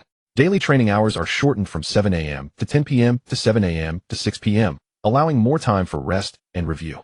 Yeezy took the schedule, his eyes scanning the remarked time slots, and then his eyes lit up. "So after 6 p.m., free time." Vowles suppressed a smile. "You can play games if you want, but I'd advise against playing until dawn. A physical trainer, Dave, will check your sleep data." Yeezy nodded with a frequency faster than he raised a trophy on the podium. Williams' physical trainer, Dave, also wasn't pushing him to the limit this time. The new training plan focused on recovery and core stability: Pilates, yoga, low-intensity aerobic endurance, plus an hour of daily neck resistance training to maintain the muscle foundation already built. The F1 simulator workload was also significantly reduced, shifting focus from crazy mileage to mastering the advanced setups of the FW45 and specific practice for the Jeddah circuit. Albon was also at the base. They occasionally bumped into each other in the cafeteria. Albon would sit opposite Yeezy with his tray and tell him about the characteristics of various F1 tracks, the subtle games of team politics, and the attack and defend psychology of tire windows. Yeezy listened attentively. Although much of it wasn't immediately useful, he committed it all to memory. Sargent was also there, and it was as if a magnetic field existed. The three never seemed to occupy the same space simultaneously. Sargent would deliberately avoid Yeezy's training slots, moving his simulator time to 6 to 8 a.m. and his physical training to after 7 p.m. Yeezy once met him head-on in the corridor. Their eyes met for less than half a second before Sargent averted his gaze and walked past without breaking stride. 3 days of light training kept Yeezy in shape without causing overfatigue. The attributes on the system panel hadn't increased significantly, but various proficiency levels slowly rose due to repeatedly running the Jetta simulator. His lap times on the Jetta circuit dropped from an initial 132 to the mid-130s. Although there was still a gap to Albon's low 129s, the progress curve was so steady that Dave privately wrote a note on the data analysis report: adaptation speed exceeds expectations. Jetta simulation race pre-race briefing March 14th, a Williams-based simulator room meeting room. Technical director Dave Robson stood before the projection screen, his laser pointer slowly moving across the 3D track model. The Jetta circuit is a narrow street track 174 kilometers long, with 27 corners and an average speed exceeding 250 km/h. It's one of the fastest street circuits on the F1 calendar, and also one with the highest accident rates, having seen multiple red flags and safety cars in its 2021 debut. The barriers on both sides of the track are so close they seem within arm's reach. At some corners the exit point is less than a meter from the wall, any tiny mistake will directly translate into a collision. Jetta has no runoff areas. Dave's tone was heavy. The barriers are right at the track's edge. Any minor error, and you're straight into the wall. You need to practice the racing line of every corner in the simulator until it's muscle memory. He pressed the remote, and a simulation race schedule appeared on the screen. This afternoon, 3 Williams drivers plus 7 AI drivers, 10 cars in total, will run a full race simulation. Qualifying is in the morning, and the 50-lap race is in the afternoon. Comprehensively testing track control, tire management, tactical execution, and pressure handling. Albon leaned back in his chair looking calm. He'd already raced on this track in a real F1 car for 2 years. Sargent sat at the other end of the conference table, arms crossed, his expression somewhat tense, but he remained silent. Yeezy sat in the corner staring at the corner layout map of the Jetta circuit on the screen, his fingers unconsciously tracing racing lines on his knees. The morning qualifying used F1's 3-session knockout format. Yeezy was consistent in Q1 and Q2, securing his place within the top times after just 3 laps. Entering Q3, he started to challenge Albon's fastest lap. On his first flying lap, he set a 1:29.9, temporarily placing P1. Albon responded immediately with a 1:29.6, taking pole position back. On his final lap, Yeezy tried a more aggressive setup, softening the rear suspension by half a notch for better exit traction. However, at turn 22's exit, the rear wheels slid slightly, costing him just under 1/10 of a second, and he ultimately couldn't beat Albon. Final qualifying results: Albon on pole, Yeezy P2, Sargent P3. Dave announced the tire strategy after qualifying. The Jetta circuit is a high-speed street track with smooth asphalt and extremely low tire wear. The hard tire faces almost no degradation risk here. Therefore, the standard race strategy is a one-stop yellow-white, starting on the yellow medium tire to build an early advantage, then pitting between laps 20 to 25 to switch to the white hard tire and run to the finish. Both Albon and Sargent chose to start on the yellow tire, switching to the white tire after their one stop. Yeezy, however, chose to start on the red soft tire. His tire-saving ability gave Dave the confidence to let him run the first stint on the softs, using the early pace advantage to gain track position, then switching to the hards mid to late race to defend his lead. Yeezy glanced down at his start ability stat: 48 points. His free proficiency points were all used up, and the meager amount earned from racing wasn't nearly enough. At 5 p.m., the simulated race began. 10 cars lined up on the grid, and the 5 red lights went out. Albon, a true stalwart of F1, launched almost in sync with the lights going out. His yellow tires bit firmly into Jetta's smooth asphalt, and by the first corner entry, he had already pulled half a car length ahead of Yeezy. Sargent's start was equally rapid. His launch on the yellow tires was also faster than Yeezy's on the reds, and the 2 cars headed side by side towards the braking zone before turn 1. Yeezy's start was half a beat slow. His 48-point starting ability was magnified in that moment. His reaction time was nearly 0.6 seconds slower than Albon's, completely negating the grip advantage of the red tires. Sargent closed in rapidly from the rear quarter, the gap between the 2 cars less than half a car length before the corner entry. Yeezy didn't back down. His right foot instinctively held the throttle, the red tires clinging desperately to the asphalt at the limit. He managed to hold the inside line on exit, keeping Sargent at bay by less than half a car length to retain second place. But Albon had already pulled out a lead of nearly 0.8 seconds. The start is still too weak, Yeezy cursed inwardly. Not enough free proficiency points to allocate, too many weaknesses. Every start was a nail-biter. After taking the lead, Albon began using his track position to pump large amounts of dirty air towards the cars behind.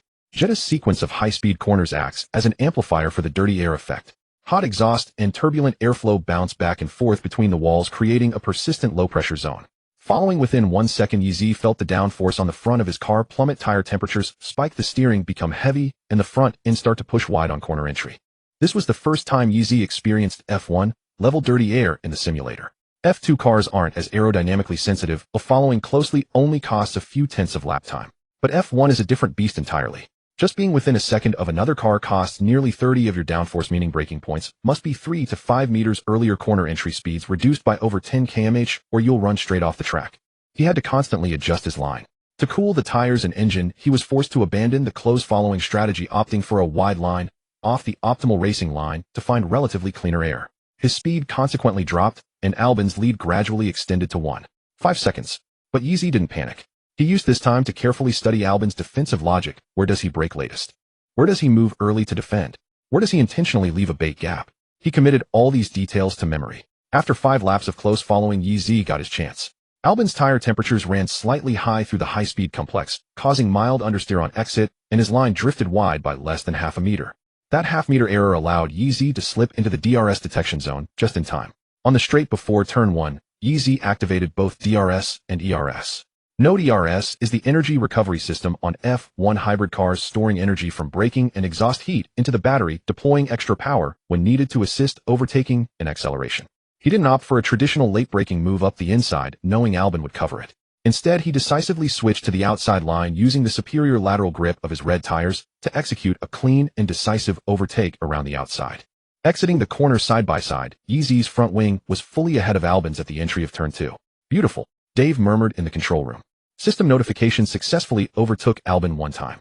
Overtaking technique proficiency 10. After the overtake, it was Yeezy's turn to defend. He put his newly learned lessons to immediate use, starting to use dirty air to disrupt Albon.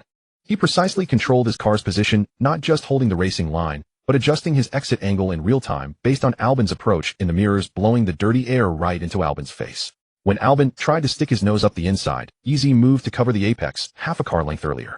When Albon switched to the outside, Yeezy's throttle control on exit aligned the hot exhaust flow perfectly with his air intake.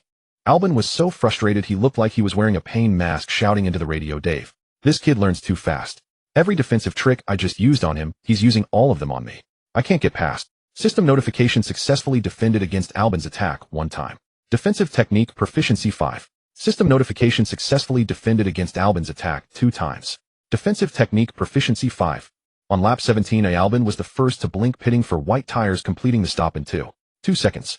On lap 18, Yeezy also pitted for white tires with a stop time of 2.3 seconds.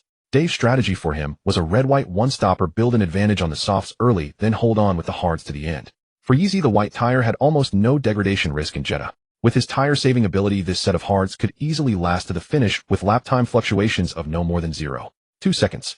After exiting the pits, Yeezy perfectly slotted his car just ahead of Albon, leading by less than a car length. But that was all he needed.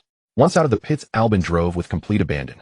His white tires had finished their warm-up cycle and were at peak grip, while Yeezy's were just beginning to heat up. This was Albon's best overtaking window. Ignoring ERS battery depletion, he launched a series of fierce attacks. On lap 21, Yeezy made a slight line error at turn 10, getting too close to the inside wall. His right rear tire clipped the edge of the curb, losing him less than a tenth of a second on corner exit. Albon seized the gap, forcefully squeezing up the inside to reclaim P1. But Yeezy remained unflustered. He noticed that Albon's tire slip on corner exit was more pronounced than before. The white tire's peak performance window was closing and his battery was nearly depleted. Sure enough, just 1 lap later, Yeezy used DRS and ERS to retake the lead on the straight. For the next dozen laps, the two engaged in a continuous F1 level duel. Albon launched multiple charges, but Yeezy defended his position with precise blocking, refusing to yield an inch. His defensive skills skyrocketed during this period. Track memory, racing experience, and mental fortitude were forged into a rapidly strengthening alloy by this high-intensity simulation race. On lap 38, Albon's white tires finally showed signs of degradation due to the dirty air Yeezy constantly fed him. His lap times plummeted by 1.2 seconds. Reluctantly, he abandoned his attack, settling into second place and shifting focus to defending against Sargent behind him. Sargent watched the duo ahead with searing jealousy. Eager to impress Vowles, he treated every lap like a qualifying hot lap. As a result, his tires began to degrade nearly 5 laps earlier than planned. On lap 42, at turn 22, the infamous Wall of Death corner in Jeddah, where the exit is less than a meter from the right side barrier, he attempted a late braking maneuver to catch the 2 cars ahead. He braked nearly 8 meters later than normal. Entering the corner at over 200 km/h's right rear, while locked up, the car spun out of control and slammed violently into the barrier. The shutter of shattering carbon fiber exploded through the force feedback system. The front wing was completely destroyed and the left front suspension was snapped. Silence fell over the simulator room. The red letters, DNF, flashed on Sargent's screen. DNF stands for Did Not Finish, a designation that appears whenever a driver retires mid-race due to an accident or mechanical failure. He lowered his head, avoiding everyone's gaze, silently unbuckled his harness, climbed out of the simulator, and walked out the door without a word. The door closed behind him with a dull thud. Vowles, standing by the control console, frowned and shook his head. The simulation continued. On lap 50, Yeezy's car crossed the finish line. P1. Albon climbed out of his simulator, stretched his stiff neck, walked over to Yeezy's, and extended a hand. His grip was firm, but his expression wasn't one of defeat. Instead, it was a complex smile blending resignation and admiration. You're ridiculously quick at learning, you know that. Using my own defensive strategy against me. Yeezy scratched his head. Maybe. The red tires were better. Albon rolled his eyes. You're right. Dave walked over, his face impassive as he glanced at his data tablet. He muttered a simple, not bad, before turning to analyze the data. For Dave, that was high praise indeed. After the simulation, the two headed to the base's lounge area. Albon lounged on the sofa, long legs stretched out, picking up his phone and unlocking it. Dozens of unread WhatsApp messages piled up in his notifications. He swiped up, tapped on the pin group chat, and suddenly burst out laughing at the screen. Yeezy, sipping water from a bottle, heard the laughter and leaned over curiously. What's up? Albon handed him the phone. Check out our F1 drivers group. Yeezy took the phone. The group name displayed prominently was F1 drivers group. The admin was Russell, and the member list was a who's who: Hamilton, Verstappen, Alonso, Leclerc, Norris, Sainz, Bottas, Zhou Guanyu. 30 members in total, with FIA President Ben Sulayem and several race directors at the very bottom. The latest message was from Russell, sent just minutes ago. Russell, guys, just got word there's a risk of missile attacks near Jeddah again. Can we get the race canceled this year? I'm scared of getting blown up on track. Sainz replied instantly, support. My wife won't let me go, says it's too dangerous. Norris chimed in, one. The hotel in Jeddah is terrible too. The bed is hard as a rock. My back hurt for 3 days after sleeping on it last time. Perez's reply carried his characteristic Mexican optimism. Stop arguing, I'm already at the airport. Worst case, I'll dodge the missiles in my car. It's faster than them anyway. The thread had devolved into chaos. Hamilton posted a screenshot of Verstappen crashing into the wall in Jeddah last year, captioned, history, repeating warning. Verstappen immediately replied with a picture of Hamilton being lapped. They traded memes back and forth, filling half the screen. In the middle of the chaos, Alonso casually dropped a line, calm down youngsters. Missiles don't target fast cars. This was followed by a sweating emoji from FIA President Ben Sulayem. Yeezy was dumbfounded. Holding the phone, he swiped down several screens, his expression shifting from shock to a barely suppressed grin. I never knew F1 drivers had this side to them. He handed the phone back to Albon, his voice still tinged with lingering disbelief. The drivers he'd seen in the Bahrain paddock, clad in sharp team uniforms, sunglasses on, surrounded by reporters speaking with perfect PR precision, seemed like completely different people from the ones trading memes in this group. Albon took his phone back, glanced at the latest meme war, and grinned from ear to ear. This group is our gossip hub.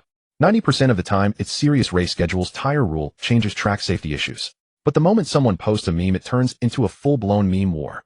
Last time Hamilton posted a meme of Verstappen crashing, they went at it all afternoon. Finally, Alonso posted a selfie saying, stop arguing, I'm the best looking in the paddock, and the group went silent. Yeezy pictured the scene and finally couldn't hold back a laugh. Alonso ending a meme war with a selfie sounded like a joke, but coming from Albon, he had no doubt it actually happened. Albon saw his shoulders shaking with laughter and gave his shoulder a firm pat. When you make it next year, I'll add you to the group. Yeezy's laughter paused. He looked up, blinking, as if not fully processing the implication of those words. Albon withdrew his hand, pocketed his phone, and said casually, as if discussing tomorrow's breakfast menu, you'll see these guys who look so cold on track are all goofballs off it. Yeezy quietly filed that statement away in his memory. Next year, an official F1 driver added to a group chat full of memes and missile jokes. These things had seemed so distant, but Albon's words suddenly pulled them much closer. He looked down, a lingering smile on his lips, fingers absently tracing the cap of his water bottle. Well, when that happens, he said thoughtfully, I'll post a meme first. Albon raised an eyebrow. What memes? Haven't decided yet. Yeezy replied with a serious expression, as if discussing a critical race strategy. But it definitely can't lose to Verstappen's. Albon was stunned for a second, then threw his head back and laughed heartily. The sound echoed through the empty lounge for a good few seconds before fading. On the afternoon of March 16th, Yeezy arrived in Jeddah, Saudi Arabia with the Williams team. Before landing, he looked out the window. Along the narrow coastline of the Red Sea, dense clusters of buildings gleamed pale gray in the sunlight. There wasn't a hint of green, it was a concrete jungle stretching as far as the eye could see. The moment he stepped off the plane, a 42°C wave of heat hit him like a wall, filling his nose and throat instantly. Yeezy quickly pulled up his hoodie squinting and muttered, so much hotter than Bahrain. You could fry an egg on the tarmac in 10 minutes. A week of light training in Oxford had yielded slight improvements in his attributes. On the bus to the hotel, he summoned the system panel in his mind.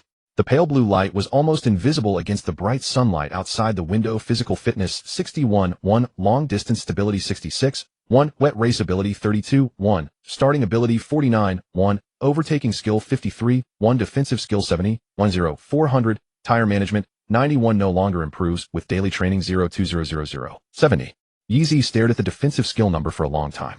After breaking through the 70 threshold, the proficiency requirement had doubled, jumping from 200 to 400. He did a quick estimate. Based on gaining 5 proficiency points per successful defense, he'd need to defend against 80 attacks to gain 1 attribute point. And when he eventually broke 80, the requirement would likely double again, maybe to 800 points. That would mean months just to gain a single point. Meanwhile, the system displayed new missions: Jetta Sprint Race, when reward 1 starting ability; Jetta Main Race, when reward 1 physical fitness. Yeezy read the mission descriptions and silently dismissed the panel. Jetta was not Bahrain. This track had no wide runoff areas, no long DRS straights for easy overtaking on the outside. Almost all 27 corners were high-speed with barriers hugging the track edge. Some corner exits were less than a meter from the wall. Overtaking here required not just speed but the nerve to skim the right tire along the barrier. Winning the sprint would boost his starting ability, which was one of his biggest weaknesses at 49 points. Every race start made him nervous. But he wasn't confident he could win. After checking into the track hotel, Yeezy shoved his suitcase into a corner and immediately pulled out his notebook and pen. Since Bahrain, he'd made it a habit to walk the track. He could clearly feel the benefits. Many details missed on the simulator were discovered during these walks. The Jeddah Corniche circuit was the fastest street circuit in the world. 174 kilometers long with 27 corners, almost none of which were below 200 km/h. The track snaked along the Red Sea coast with azure waters on one side and towering buildings on the other. The barriers stood right at the track's edge, close enough to touch.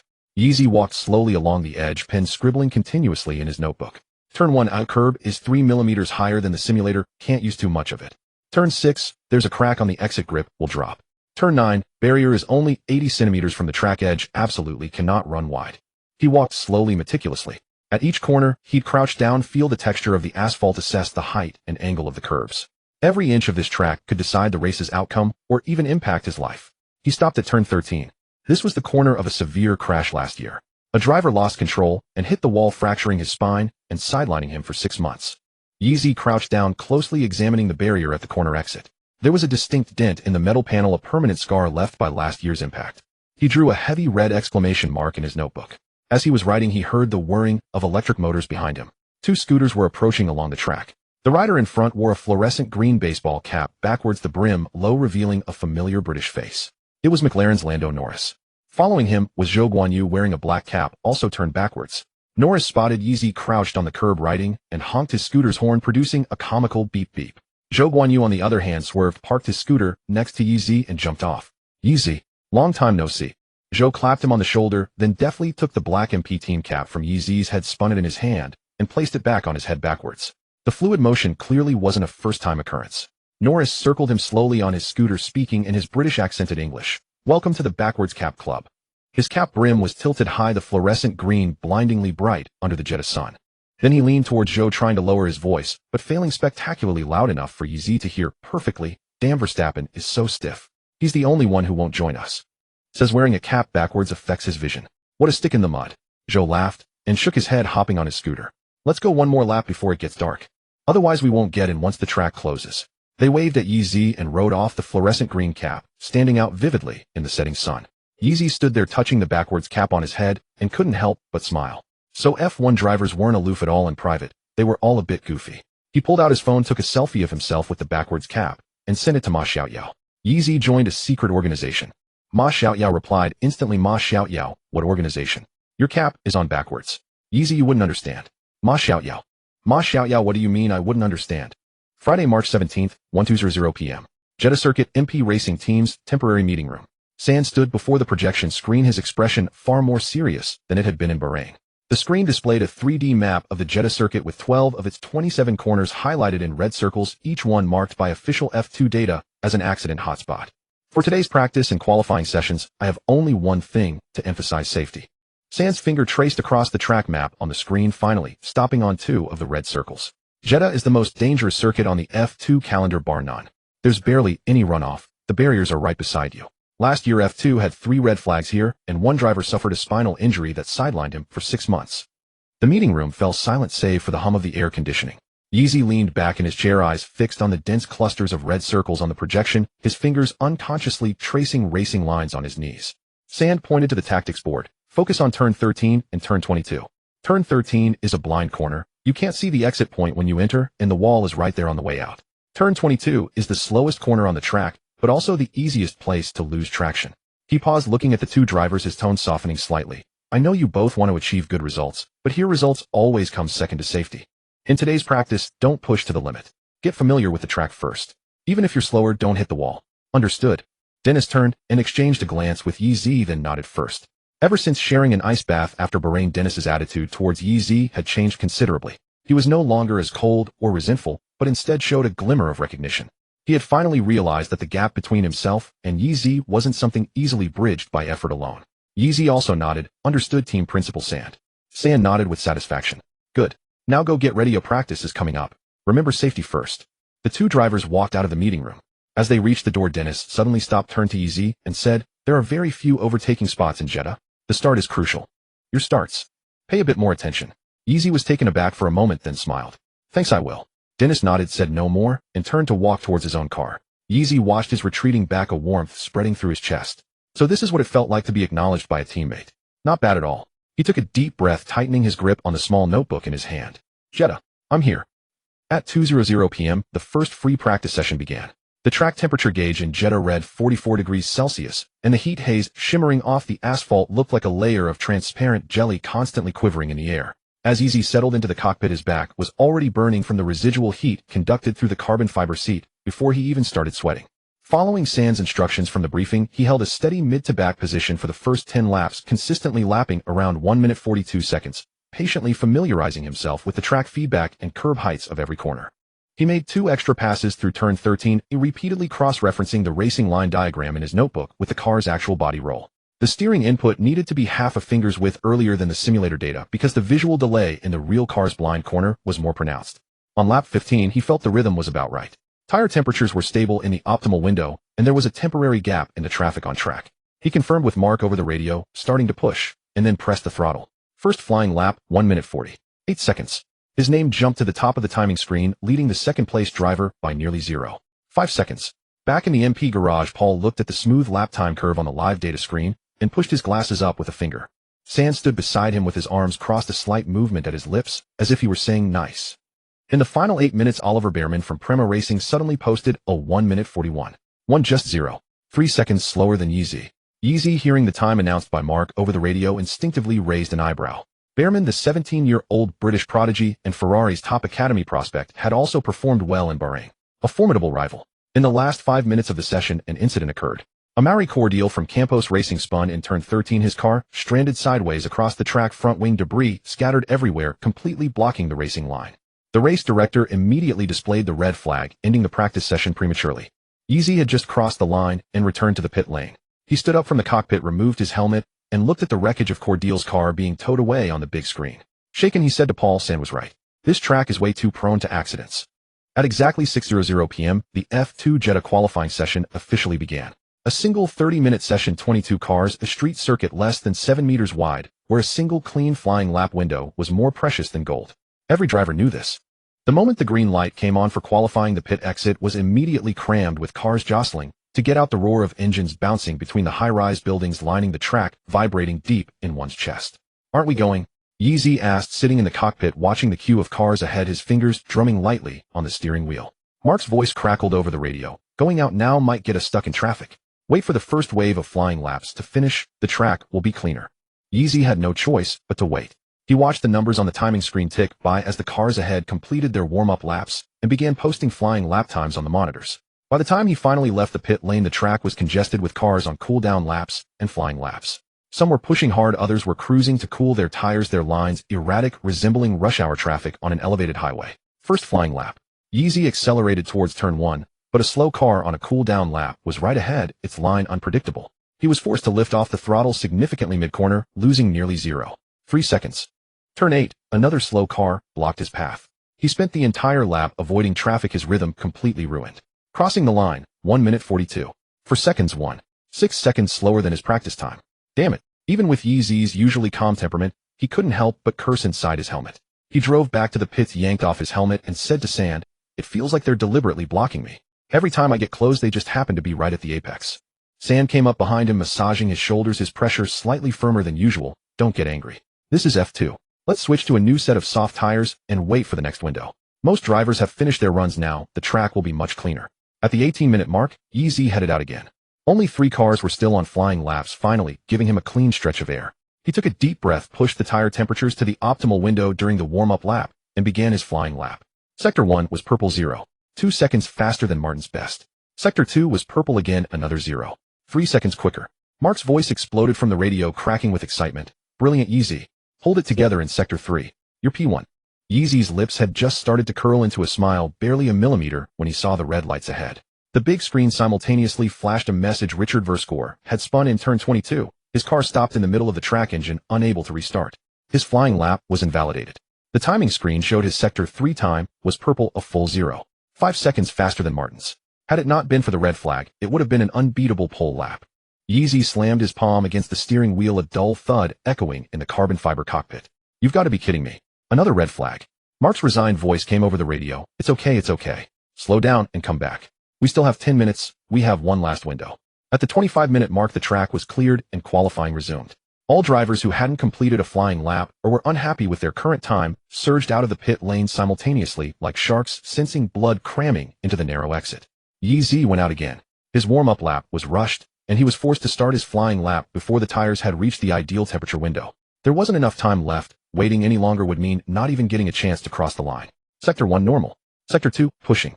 Then towards turn 16, he saw a plume of white smoke. Arthur Leclerc, Charles Leclerc's younger brother, had brushed the wall with his right rear tire on the exit of turn 16, damaging the suspension. The car limped on for a few more corners, but eventually ground to a halt at the exit of turn 22, wisps of blue smoke rising from the rear. The red lights came on again. After deliberation, the race director announced qualifying is over. Yeezy's car was still on track, only 5 corners away from the finish line. His mouth fell open behind the helmet, his expression frozen behind the visor, as if someone had pressed the pause button. The team radio channel was silent for a full 3 seconds, then Mark's long sigh came through. "Come back. It's over." In the MP Racing garage, the final standings popped up on the big screen. P1 Victor Martins, Art Grand Prix 141. 326 P2 Oliver Behrman Prema Racing 0.74 P3 Theo Porcher, Art Grand Prix 0.75 P4 Jack Doohan Virtuosi Racing 0.83 P5 Cush Manny Campos Racing 0.95 P6 Enzo Fittipaldi Trident Racing 1.22 P7 Frederick Vesti Prema Racing 1.35 P8 Yeezy MP Motorsport 1.40 P9 Marcus Armstrong Danver Racing 1.51 P10 Dennis Hauger MP Motorsport 1.68. Sainz stood in front of the display, stomping his foot in frustration, the leather sole of his shoe tapping out a rapid rhythm on the marble floor. What rotten luck. This isn't a matter of pace. Both red flags came right during his flying laps. Yeezy climbed out of the car dejected, placing his helmet on the seat. He slumped onto a folding chair in the corner of the garage, opened a bottle of water, and took 2 large gulps, then stared blankly at the condensation forming on the bottle cap. In his entire life, he had never experienced such a frustrating qualifying session. First blocked by slow cars, then cut short by red flags. He hadn't even managed to complete a single clean flying lap.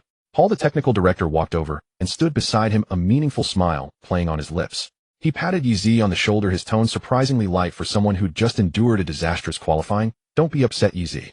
8th place. This is the best possible result." Yeezy looked up confused. "Huh? How is 8th place the best result? Have you forgotten? The F2 sprint race has a reversed grid. P8 in qualifying means you start P3 for the sprint race, and the sprint race has no mandatory pit stop, so you don't waste time changing tires." Paul's smile deepened. "And for the feature race, you start from P8, using your tire management skills to steadily move up the field." Yeezy was stunned for a second. Then his eyes lit up as if someone had switched on a light bulb in his mind. Right?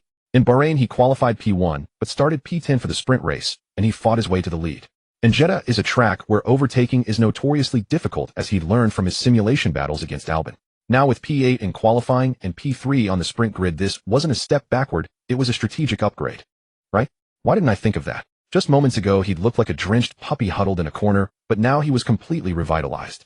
Sand handed him a burger still steaming with heat, the bun bearing char marks from the grill juices seeping from the edges of the patty, carrying an aroma richer and more intense than beef. Camel burger, a Jeddah specialty. Eat it while it's hot. Yeezy took it, opened his mouth wide, and took a huge bite. The camel meat was chewier than beef, carrying a distinct smoky flavor from desert spices. The juices exploded in his mouth, mingling with the sweetness of grilled onions. He chewed with puffed-out cheeks for a while, utterly satisfied. Good, Sainz asked. Yeezy nodded, vigorously grunting in affirmative, then took another large bite. This burger was on par with the seafood burger from Bahrain. Paul watched him eat, shaking his head with a smile.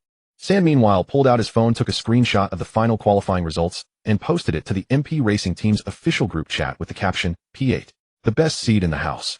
A mechanic immediately replied with a photoshopped image of Yeezy holding up a burger on the podium. No one knew when it had been made, but it had clearly already become a classic meme within the team. Yeezy stuffed the last bite of the burger into his mouth, brushed the breadcrumbs off his hands, stood up, and walked over to the tactics board. His gaze lingered on the line that read Sprint Race P3 Start for a long moment. Then he turned to Sainz and said, "Tomorrow's sprint race, I'm going to win it." March 18th, Saturday, 5:30 p.m. Jeddah Circuit MP Team Paddock. Yeezy sat on a folding chair in the rest area, holding a bottle of electrolyte water with white noise playing through his earphones, the sound of fine rain mixed with distant thunder. The psychologist Helen told him that listening to this before a race could calm his mind, but for him, it was less effective than the theme song of Gigi Bond. At least that could get him fired up. His gaze fell on the starting grid order displayed on the big screen P3 for the sprint race. Ahead of him were P2 Armstrong and pole sitter Dennis Hauck. Dennis was the MP driver with the highest starting position today, and this was his best chance this season to prove himself. Sainz walked over from the other side of the garage, crouched down, rested his hands on his knees, and met Yeezy's eyes. His voice was low, but every word was firm. Sprint race is 20 laps, soft tires all the way. No pit stops, no strategy, just pure speed and stability for 20 laps. Your tire preservation advantage won't work here because there's no need to preserve tires. Soft tires can easily last 20 laps in Jeddah. So what you need to do is hold your position at the start, then take them out one by one. Yeezy nodded. He understood Sainz's point. The sprint race was close quarters combat, purely about start reaction and consecutive overtaking ability. Both happened to be his weaknesses. His start ability score of 49 placed him in the middle of the F2 field, and while his overtaking skills had improved through practical experience in Bahrain on Jeddah Street Circuit, with no runoff areas, every attempt to pull alongside felt like dancing on a knife's edge. Dennis passed by helmet in hand, pausing for a moment. Their eyes met for less than a second. Dennis said nothing, his lips pressed into a thin line, and there was a killing intent in his eyes.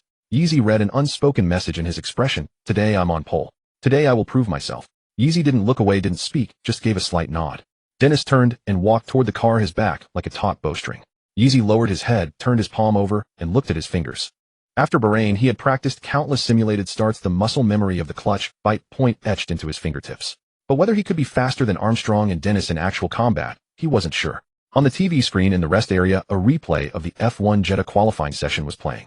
Verstappen could only manage P15 in Q2 due to a driveshaft failure, Red Bull's worst qualifying result this season. In the footage, Verstappen climbed out of the car, took off his helmet, his face expressionless. He shoved the helmet into the mechanic's hands and strode deep into the garage without even glancing at the camera. Yeezy watched that figure and remembered Norris saying, "How can Verstappen be so rigid? He's the only one who doesn't join us." A slight smile tugged at the corner of his mouth. So even a world champion can have bad luck. 2 red flags ruining a qualifying session and a driveshaft failure ruining Q2. Essentially the same thing. He turned off the white noise on his phone, took off the earphones, coiled them up, and put them in his pocket. Then he stood up and stretched his neck.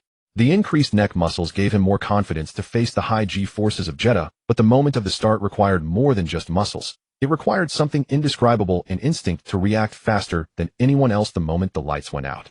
A start ability of 49 told him that he didn't yet have that instinct.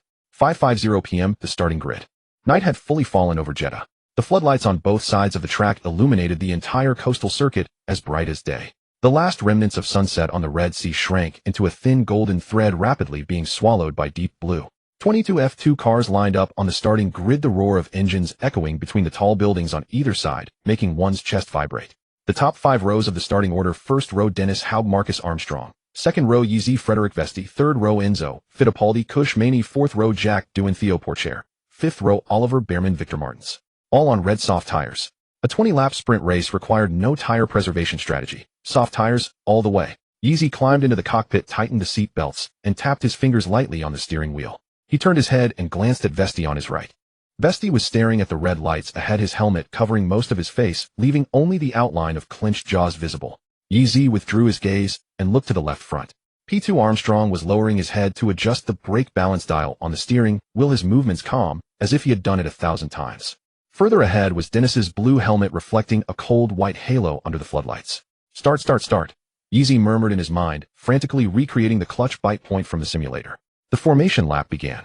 22 cars left the starting grid one by one, tires rolling over Jeddah's smooth asphalt, gradually building grip. He went over the location of the clutch bite point again in his mind, his left hand gripping the clutch paddle, muscles slightly tensed. The cars returned to the starting grid. Engine revs brought up to the standard start RPM. 5 red lights lit up in sequence, held for about 2 seconds. Lights out. Dennis's start was excellent. His reaction speed was among the best in F2. The moment the lights went out, his car shot forward like an arrow from a bow. Before entering turn 1, he already had more than half a car length on Armstrong. Armstrong's start was solid. No mistakes, but no surprises either. Yeezy's start was moderate. Though he wasn't swallowed up like in Bahrain, he didn't manage to overtake either. Relying on the inside line at turn 1, he squeezed Vesti firmly and held P3. Behind, Theo suffered a start disaster. His reaction was a full half beat slow, and he was overtaken by both Behrman and Martins behind him, dropping from P8 to P10. Martins' start was as steady as ever, while Behrman displayed the terrifying talent of Ferrari's top junior, overtaking 2 cars at the start. Start is generally stable. Dennis leads into T1. Yeezy holds P3. Theo has a disastrous start, losing 3 positions. In the Douyin live stream, Xiao Hei's voice was already excited. Lap 1. Dennis began to lead with Armstrong close behind. Yeezy followed 0.8 seconds behind Armstrong. The grip of the red tires was gradually climbing to the optimal window, but the dirty air between the high-speed corners of the Jeddah circuit was already taking effect. The hot exhaust from the car ahead rebounded between the barriers, creating a continuous low-pressure zone. The front-end downforce of his car dropped slightly, and the steering feedback when entering corners was half a beat slower than in clean air. He decided to follow for another lap and wait for the tire temperature to fully enter the window before making a move. Lap 2. The soft tire temperature finally climbed to the optimal working range. Yeezy could feel the steering force feedback become sharp and clear. The front tire grip at the exit of turn 4 gave him a clear signal he could push. His exit speed at turn 1 was nearly 0.1 seconds faster than Armstrong's, reducing the gap to 0.5 seconds. The DRS detection point's green light lit up on the steering wheel display. This lap I can try, Yeezy thought. He was about to pull alongside at turn 4, but a safety car appeared. On the track, Zane Maloney, starting in P14, hit the throttle too hard at the exit of turn 2. The rear tires instantly lost grip on Jeddah's smooth asphalt, sending the car spinning and blocking the middle of the track. The engine stalled and couldn't be restarted. Maloney cursed on the radio, but it was useless. Yellow flags waved. Virtual safety car. Safety car? Maloney spun at turn 2. Yeezy was about to attack Armstrong, but the safety car interrupted. That's how it is on street circuits. Once there's an accident, the whole rhythm is disrupted. Xiao Hei slammed the table. Yeezy let out a silent sigh inside his helmet. His overtaking window was cut off, just like that. The red tires that had just reached optimal temperature were forced to run at safety car speed, losing grip at nearly 1 degree per lap, and he could do nothing about it. The safety car led for 3 full laps. All cars lined up in a long snake, running at limited speed, the gaps forced open by the system. Yeezy followed behind Armstrong, tire temperature dropping from the optimal window to the bare minimum for maintaining grip. He could only try to keep some temperature by swerving sharply left and right and lightly braking. Yeezy asked on the radio how much longer. Mark's answer was brief and resigned. 1 more lap to green, the track is full of debris. Lap 5, green flag waved again, race resumed. Dennis's restart was excellent. The moment the safety car lights went out, he pulled away from Armstrong, clearly having prepared well by warming his tires. Yeezy again closed up to Armstrong, but the tire temperature needed to climb again, wasting another 2 laps. Lap 7, tires back in the optimal window. Yeezy was 0.6 seconds behind Armstrong, DRS green light on. On the straight before turn 1, he pressed the button, the rear wing flap opened, air resistance dropped, and the straight line speed instantly increased by nearly 10 kilometers per hour. This time I can't be interrupted again, he gritted his teeth, just as he was about to pull alongside. Bang! A violent collision came from behind, the screech of metal and carbon fiber piercing through the earphones. Yeezy saw in his rearview mirror that on the main straight before turn 1, 2 cars were tangled together, carbon fiber fragments scattering like fireworks. P10 Theo Porcher tried to overtake P9 Victor Martins in the DRS zone, but his braking point was absurdly late. The tires locked up instantly, emitting a huge cloud of white smoke, and the car slammed like a runaway brick into Oliver Behrman diagonally ahead. Both cars hit the wall. Behrman's left rear suspension snapped, Theo's front wing flew off, entirely scattering across the main straight. This accident was more severe, a full safety car was deployed. My God, what was Theo doing? That braking point was suicide. He took himself and Behrman out. Yeezy was about to overtake, and the safety car cut him off again. Xiao Hei's voice was nearly a scream. Yeezy lifted off the throttle and let out a heavy sigh on the radio. 2 attack windows, both broken by accidents. Mark's voice carried a hint of barely suppressed excitement. Yeezy, listen, the stewards are investigating the incident. Theo is likely to be fully at fault, and he might get a grid penalty. Wait for good news. Okay, I'll follow the safety car. This time clearing the debris took longer. Both Theo's and Behrman's cars were heavily damaged with fragments scattered across half the main straight. Fortunately, both drivers were unharmed and climbed out of the wreckage on their own. Mark's radio crackled again, his voice tinged with a smile. Easy, the stewards have issued a penalty. Theo is fully at fault, and he will drop 5 places on the grid for the feature race. Easy paused, drop 5 places. So from where to where? His qualifying was P3. Drop 5 places, that's P8. That means for tomorrow's feature race you'll start from P7. Easy let out a soft laugh inside his helmet. 2 safety cars had ruined 2 overtaking windows, but they had gained him a promotion of 1 starting position for the feature race. Overall, not a bad deal. Xiaohei also reported the penalty result in the live stream, and the barrage immediately flooded with, "Theo, thank you." Lap 9, the safety car was still leading. Yeezy followed behind Armstrong. The speed limiter forced everyone's pace. His red tire's temperature dropped again, the steering feedback feeling soft. Lap 10, the green flag waved again. Race resumed with only 10 laps remaining. This time, Yeezy wasn't going to wait. Dennis pulled away again the moment the green flag waved. Armstrong chased closely. Yeezy hung 0.7 seconds behind Armstrong. Lap 11, tire temperature back in the window. He opened DRS on the straight before turn 1 and pulled alongside to the outside. Armstrong's defensive experience was rich. He cut to the outside early, squeezing Yeezy's line to less than half a car width. Yeezy didn't force it, he cleanly lifted and dropped back. He's defending the outside. Then I'll go inside. Lap 12, the short straight before turn 4. Using DRS to slipstream Armstrong, he made a deceptive outside fake to draw the defense, then instantly switched back to the inside. Armstrong realized he was fooled and yanked the steering wheel to close the door, but the lateral grip of the tires was insufficient. Yeezy squeezed into the inside line, and the 2 cars entered turn 4 side by side. At the exit, Yeezy was half a car length ahead. His tire grip advantage showed fully at that moment. He got on the throttle 0.1 seconds earlier than Armstrong at the exit, and that 0.1 seconds turned the half-car lead into a full car length. Overtaken. Yeezy has passed Armstrong. Up to P2. Xiaohei's voice cracked. P2 gap 1.2 seconds. Yeezy fixed his gaze on the blue helmet ahead. Dennis saw the red car closing in his mirrors. His soft tires began to show slight graining from lap 12, and his lap times were nearly 0.3 seconds slower than the first 10 laps. Yeezy's lap times were still around 1:42.5, almost identical to his first 5 laps. Dennis's confidence started to waver, but he made a decision to defend with everything. Lap 14, Yeezy closed to 0.8 seconds behind Dennis. Dennis cut to the inside early before turn 1, blocking the line. Yeezy moved to the outside, Dennis cut back. The 2 cars were almost side by side on the straight, but Dennis held the racing line with less than 30 centimeters between the red tires. Dennis is defending fiercely. He's fighting to keep P1. Xiaohei's voice trembled with tension. Yeezy didn't rush. He noticed a detail after 2 sharp changes of direction. Dennis's rear tires showed slight lateral sliding at the exit. His tire temperature was too high. He was burning his tire life to defend, and such a defense couldn't last long. Lap 17, the short straight before turn 4. Yeezy opened DRS again and made the exact same fake move he used to pass Armstrong. First fake outside to lure Dennis out, then instantly cut back inside. Dennis was fooled. His car moved half a meter to the outside, leaving the inside line wide open. Yeezy cut inside the 2 cars, entered turn 4 side by side, and at the exit Yeezy led. His tire grip advantage was fully evident. Dennis's soft tires unable to support the same exit acceleration. Overtaken. Yeezy has passed Dennis. P1. He started from P3, overtook both Armstrong and Dennis, and now leads the race. Xiaohei's voice was completely hoarse. Lap 18.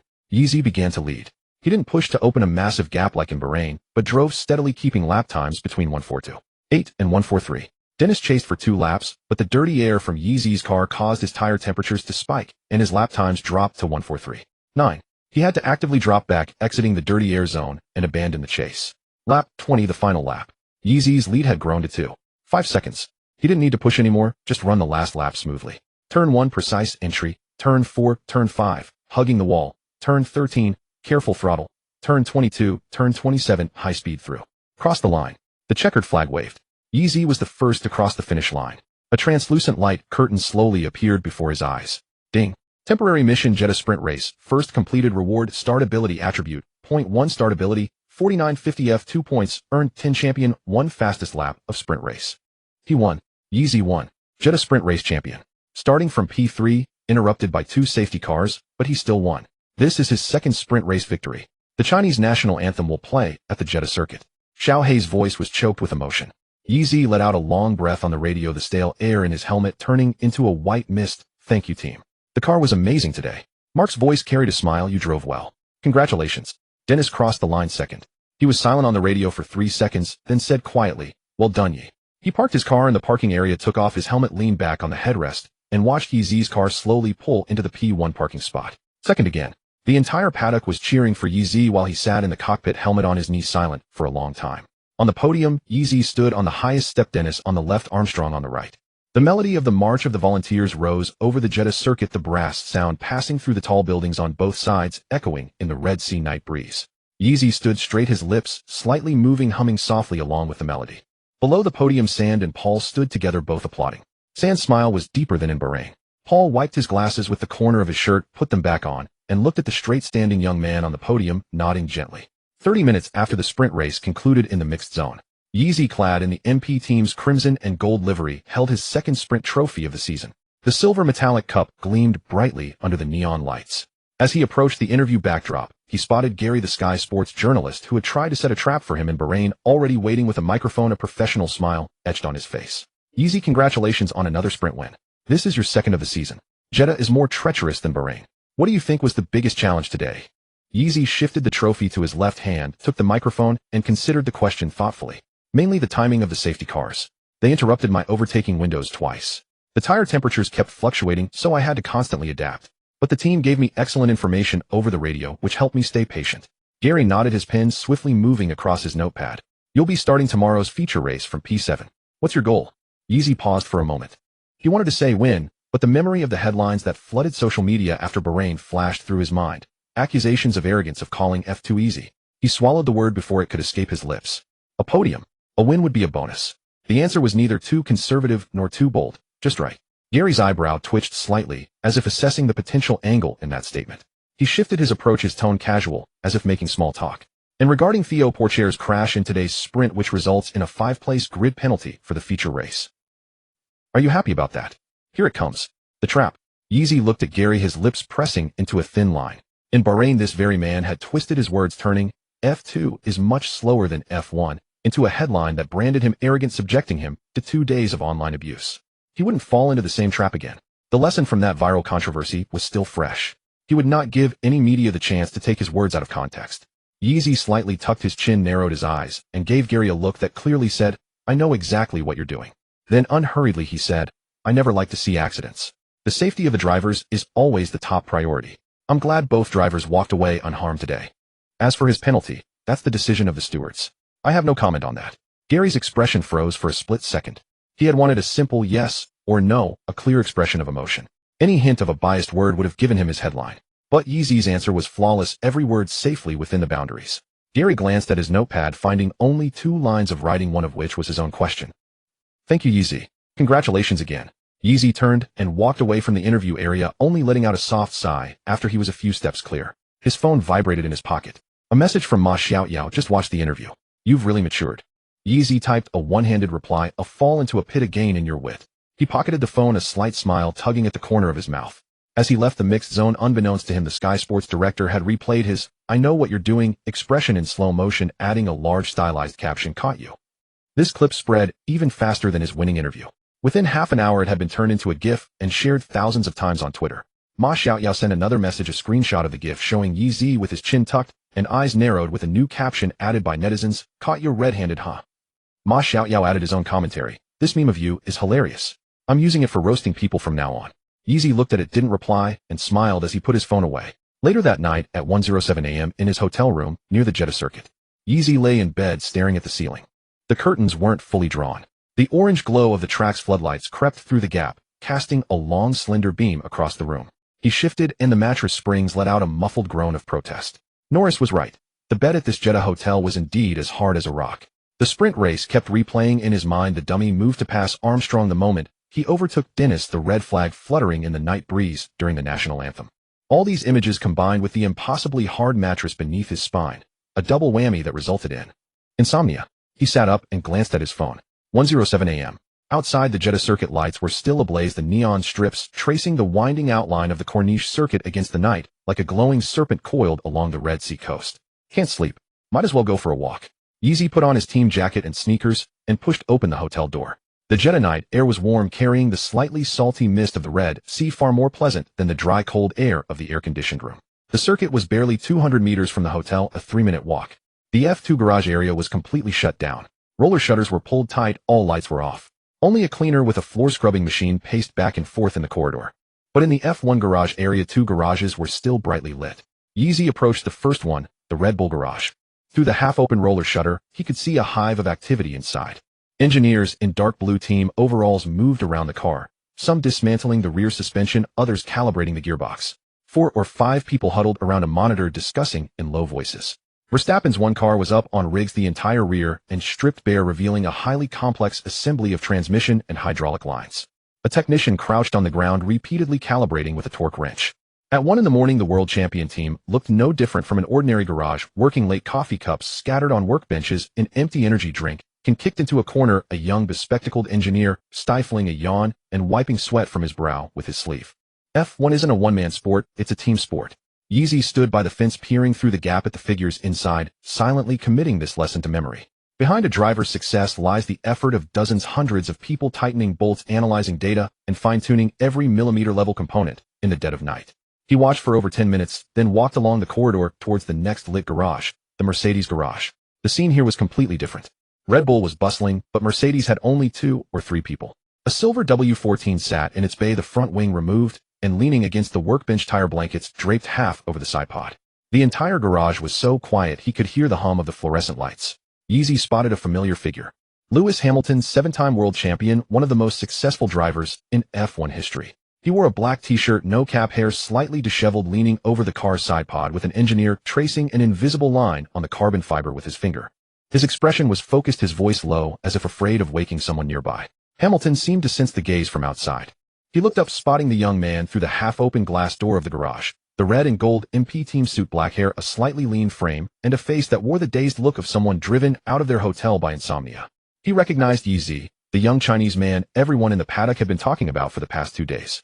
He grabbed a can of ice-cold Coke from the workbench, walked to the garage door, opened it, and handed the can over.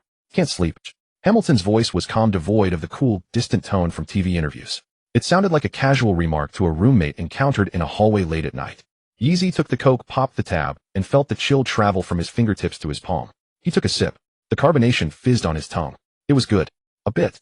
Mainly the hotel bed. It's too hard, it's digging into me. Hamilton chuckled, the lines at the corners of his eyes softening under the dim light. A relaxed ease born from countless ups and downs.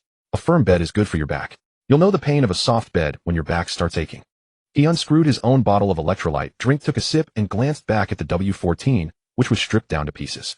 This hotel in Jeddah is on the softer side. At the one in Singapore, you can hear the floor say hello through the mattress when you lie down.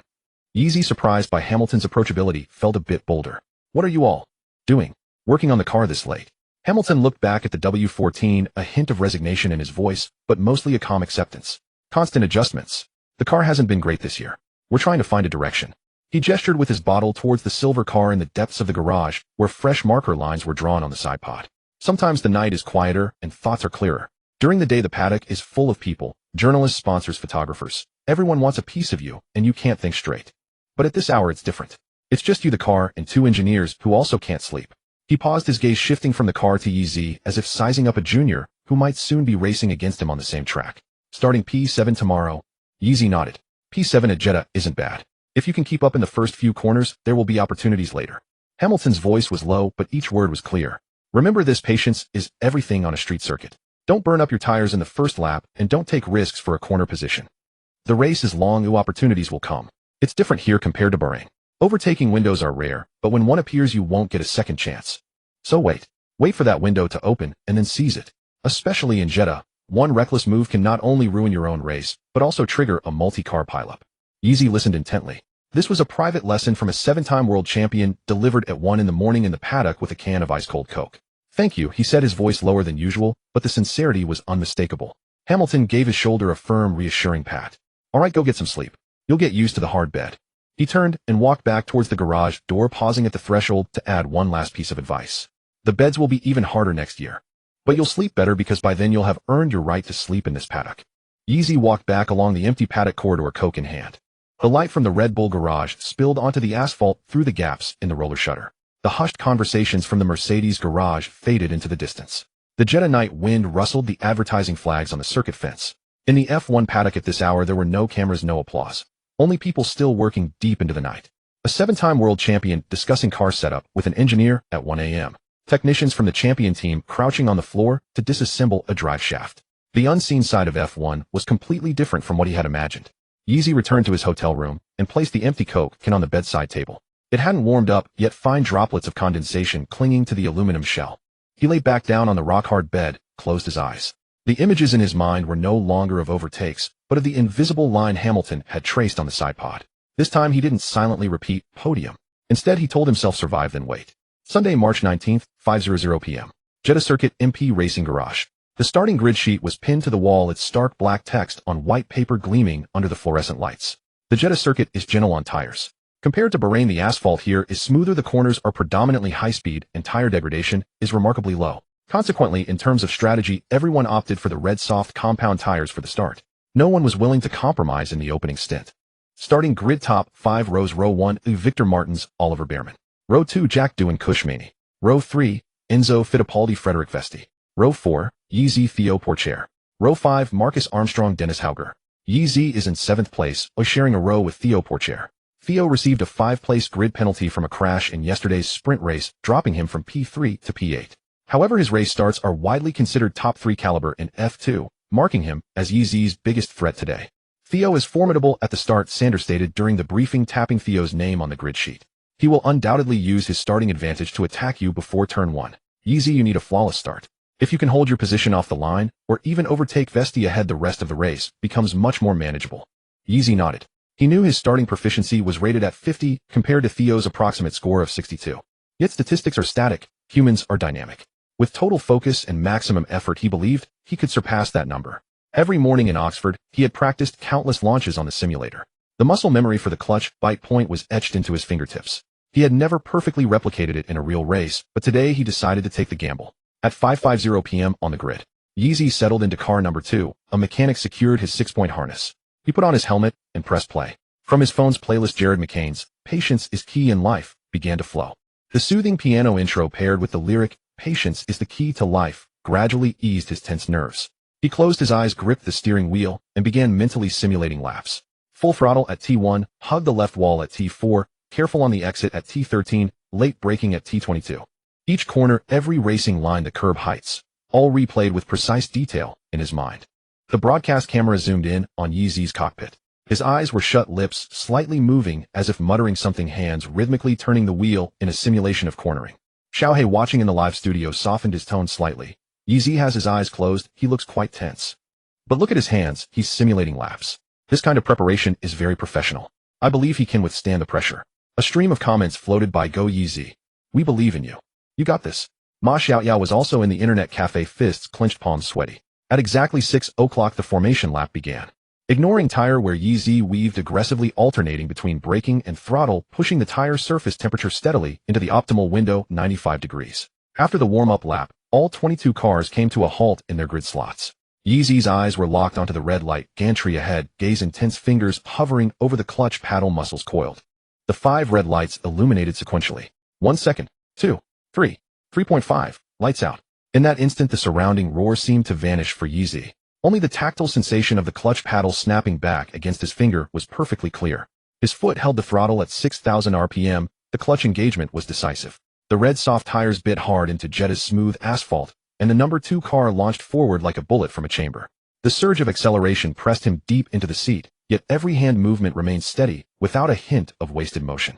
System notice excellent start performance. Starting proficiency 20.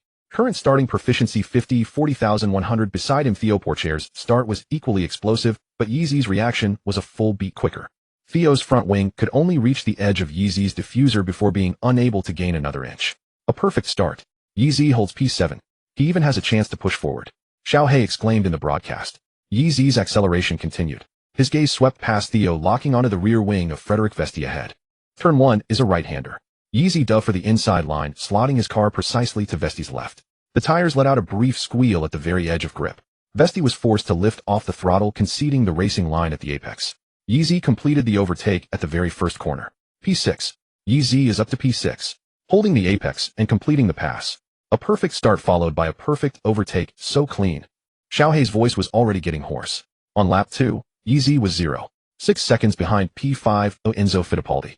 This distance is the most comfortable following distance at Jeddah, close enough to benefit from the slipstream and attack, yet far enough to avoid having the front downforce completely destroyed by dirty air. The DRS detection point light flashed green on his steering wheel display. Enzo, the second driver for Carlin, has a steady style. However, on a high-speed street circuit like Jeddah, his defensive line habitually favored the middle, leaving significant room on the outside. Yeezy didn't rush. He followed Enzo for 3 laps, observing. Through the T4, T5 complex, Enzo used the same middle line each time, drifting half a car width wide on exit, leaving the inside completely exposed. On lap 4, approaching the straight before T4, Yeezy tucked into the slipstream, pressed the DRS button. The upper flap of the rear wing opened, instantly boosting straight-line speed. He first feinted to the outside. Enzo spotted the red car in his mirrors, visibly flinched in the cockpit, and nervously moved half a meter towards the outside, anticipating Yeezy's move. But Yeezy snapped back to the inside, the steering wheel straightening with the speed of a reflex. Enzo had been deceived. It was too late to close the door as the 2 cars went side by side into turn 4. Exiting the corner, Yeezy was a full car length ahead. P5. Yeezy takes P5. On the onboard camera, Yeezy's expression remained unchanged. He simply readjusted his following distance, his gaze passing over Enzo's rear wing to lock onto Kush Maney, who was 2 seconds ahead. Yeezy began pushing hard, setting a pace of 1:43.2 per lap. By lap 8, he had caught up to P4 Kush Maney. Maney's defense was far more stubborn than Enzo's. Before turn 4, he deliberately moved to the outside, baiting Yeezy to the inside, then slammed the door shut mid-corner. Yeezy's right front wheel had already squeezed into the gap, but Maney's lateral movement was swift and aggressive. Yeezy's car was nearly forced against the barrier. His right side tires were less than 10 centimeters from the concrete wall. The reflective strips on the barrier flashed a streak of white light across his side pod. 1 more centimeter, and it would have been a heavy crash. He lifted off the throttle at the last moment and backed out. The car twitched slightly at the limit, which he quickly corrected with a flick of the wheel. Maney is aggressive, Yeezy said calmly over the radio. Patience. His lap times are dropping. Mark's reply was brief and composed. For a driver with a tire management rating of 91 like Yeezy, the soft tires seemed to come alive in his hands. He could sense every degree of tire temperature change, every millimeter of tread wear. While the Jeddah circuit is not rough on tires, for other drivers the soft compound would still naturally degrade by 0.3 to 0.5 seconds after 10 laps.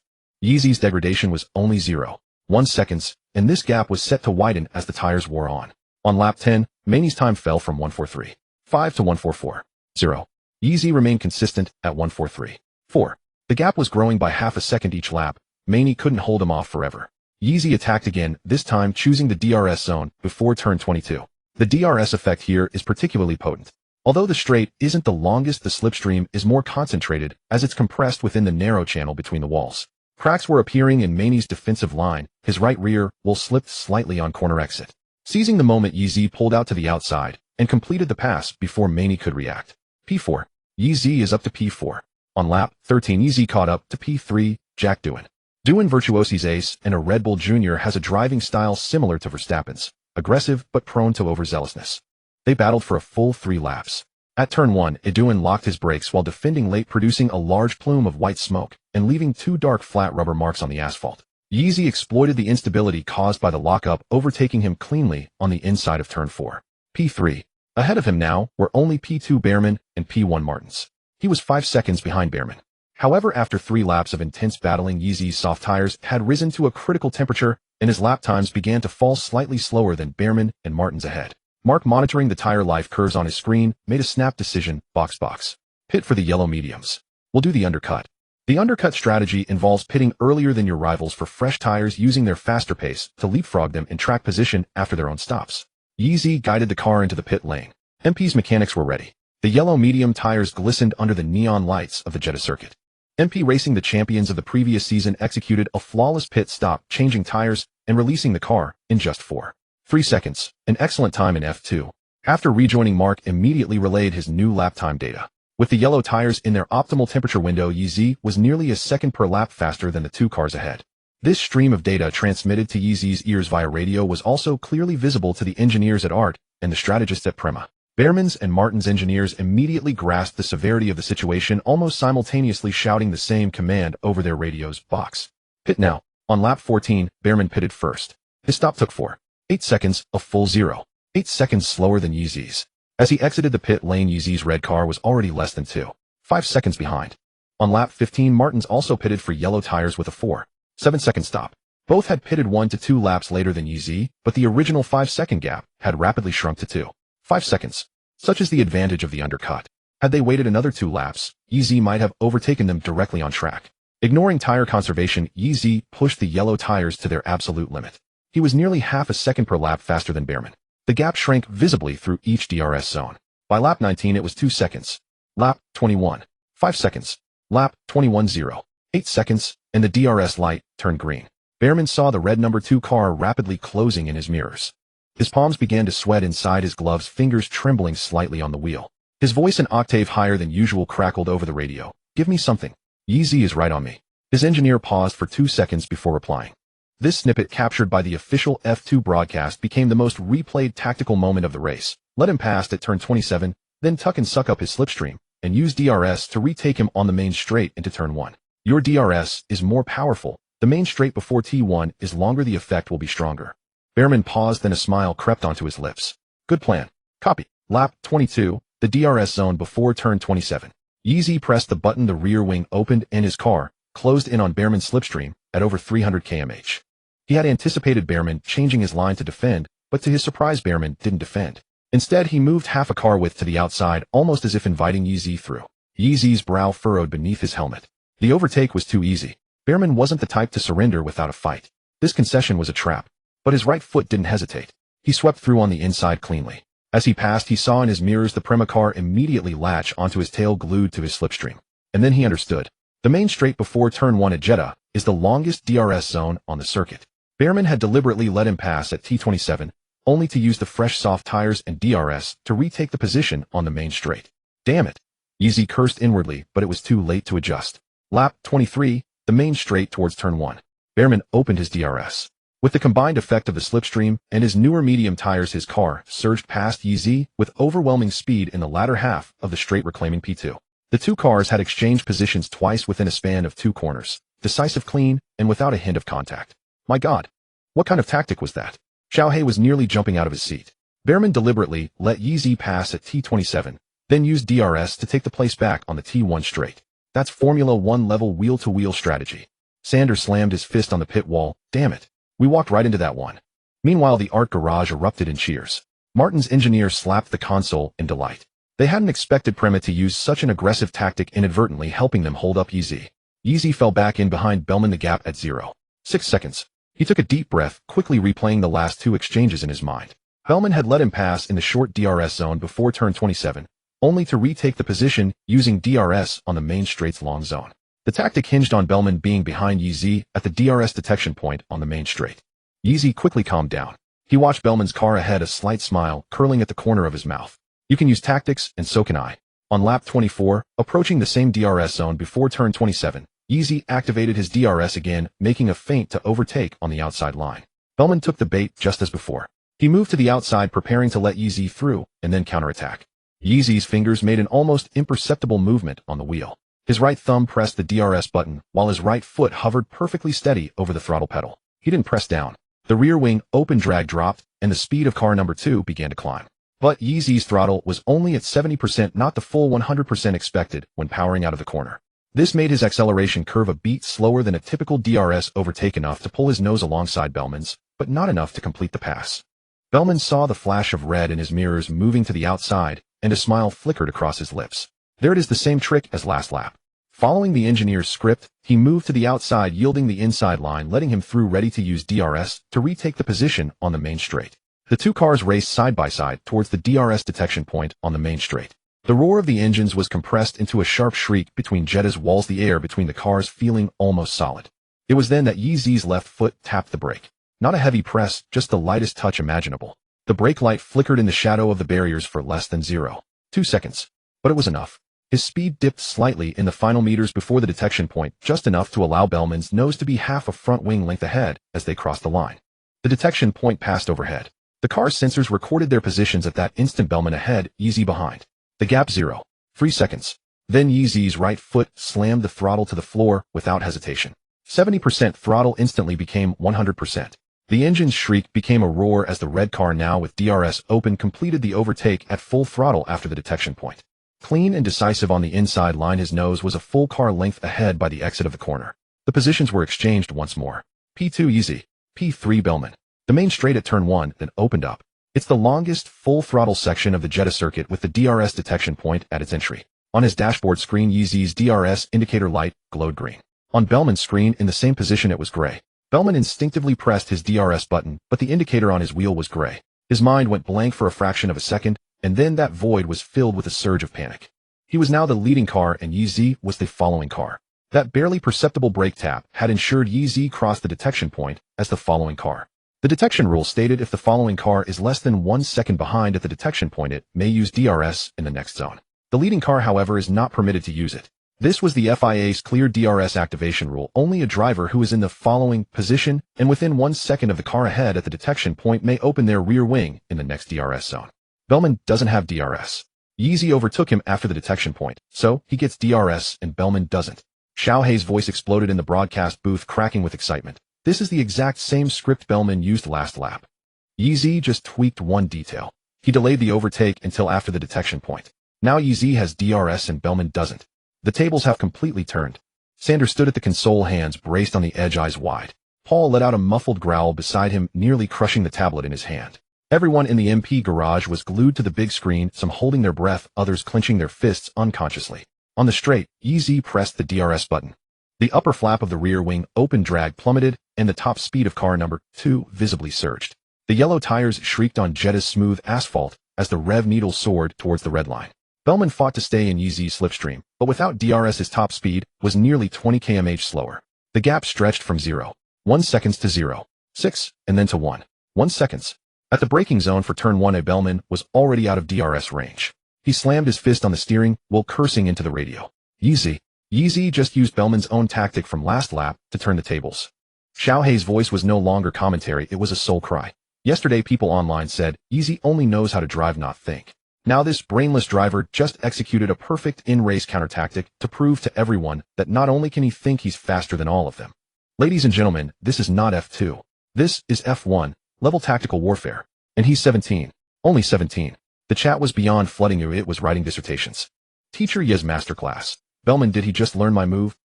Tactical genius. This is big brain time. I screenshotted Bellman's face. Williams, you didn't just find a tire whisperer, you found a tactical mastermind. Bellman gritted his teeth inside his helmet. His engineer was silent on the radio for a long moment before finally managing a strained push. But Bellman knew deep down, without DRS, catching the MP car ahead on those fresh yellow tires in Jeddah was nearly impossible. He'd seen the data on Yeezy's tire management. The guy's degradation curve was a flat line, and he was still lapping faster. There was no catching him. P1 is now Victor Martins. Mark's voice came through the team radio calm and clear. The gap is 2 seconds. For laps remaining. Yeezy, your yellow tires are 0.8 seconds a lap faster than his. You can catch him.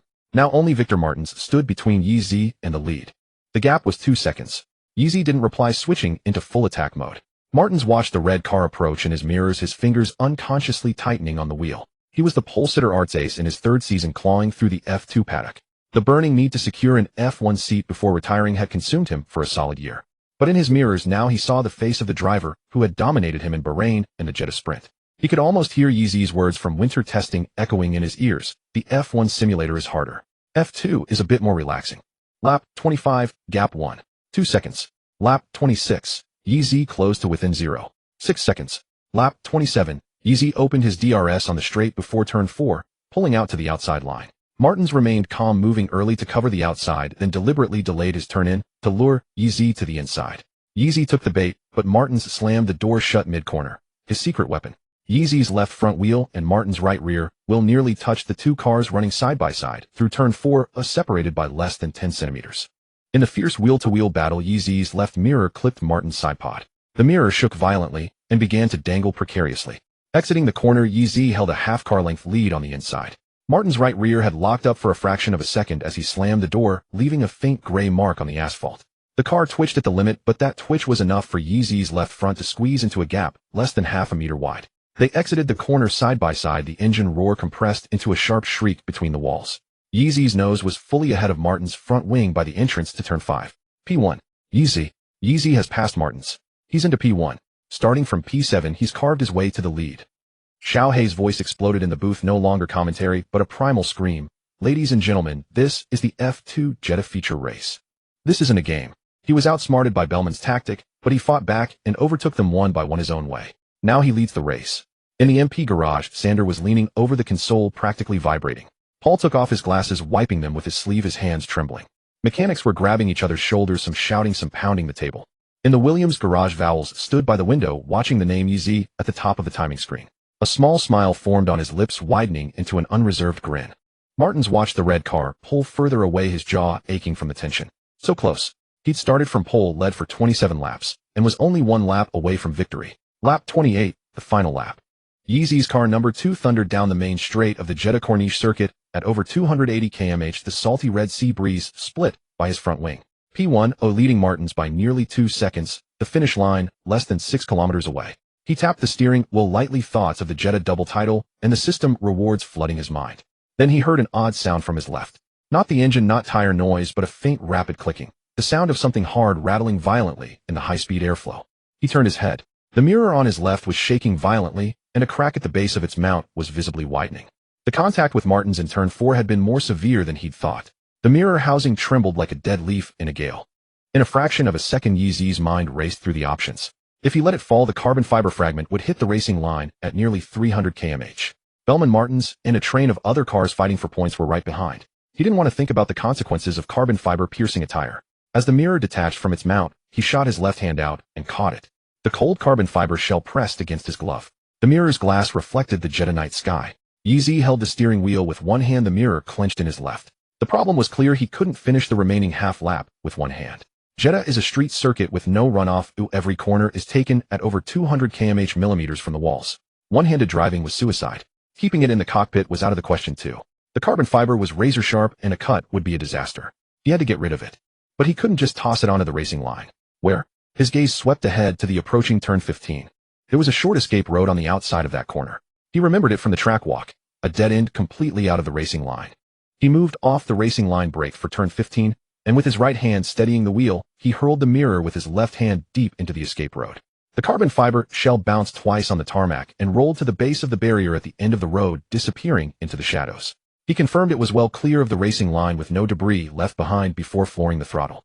Yeezy brought his left hand back to the wheel, powering out of turn 15 at full throttle. He let out a soft breath inside his helmet, a slight smile returning to his lips. Perfect. He'd just averted a potential disaster that could have caused a chain reaction of punctures. The stewards should be thanking him.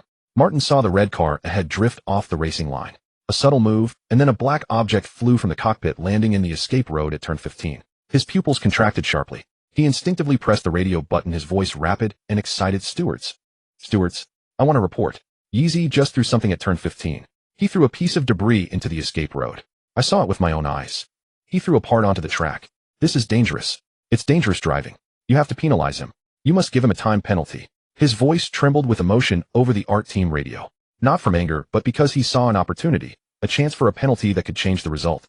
If Yeezy got a 5-second penalty, his own second place would become first. He could snatch the victory from the driver who had carved his way from P7 to P1. At the art garage console, the team principal looked up sharply. He exchanged a glance with his engineers. None of them had seen the incident. The broadcast was focused on the battle behind. But Martin's tone didn't sound like he was making it up. After only a second of hesitation, he picked up the microphone and called race control. Final lap. The track lights around Jeddah turned yellow, and double-waved yellow flags were shown for the turn 15 sector. The stewards had found a black carbon fiber mirror in the escape road. Every driver crossing the line saw the sudden yellow flags, but only Martins knew why. Yeezy's car number 2 crossed the finish line first. The checkered flag waved on the main straight. P1. Feature race winner, sprint race winner. The double champion.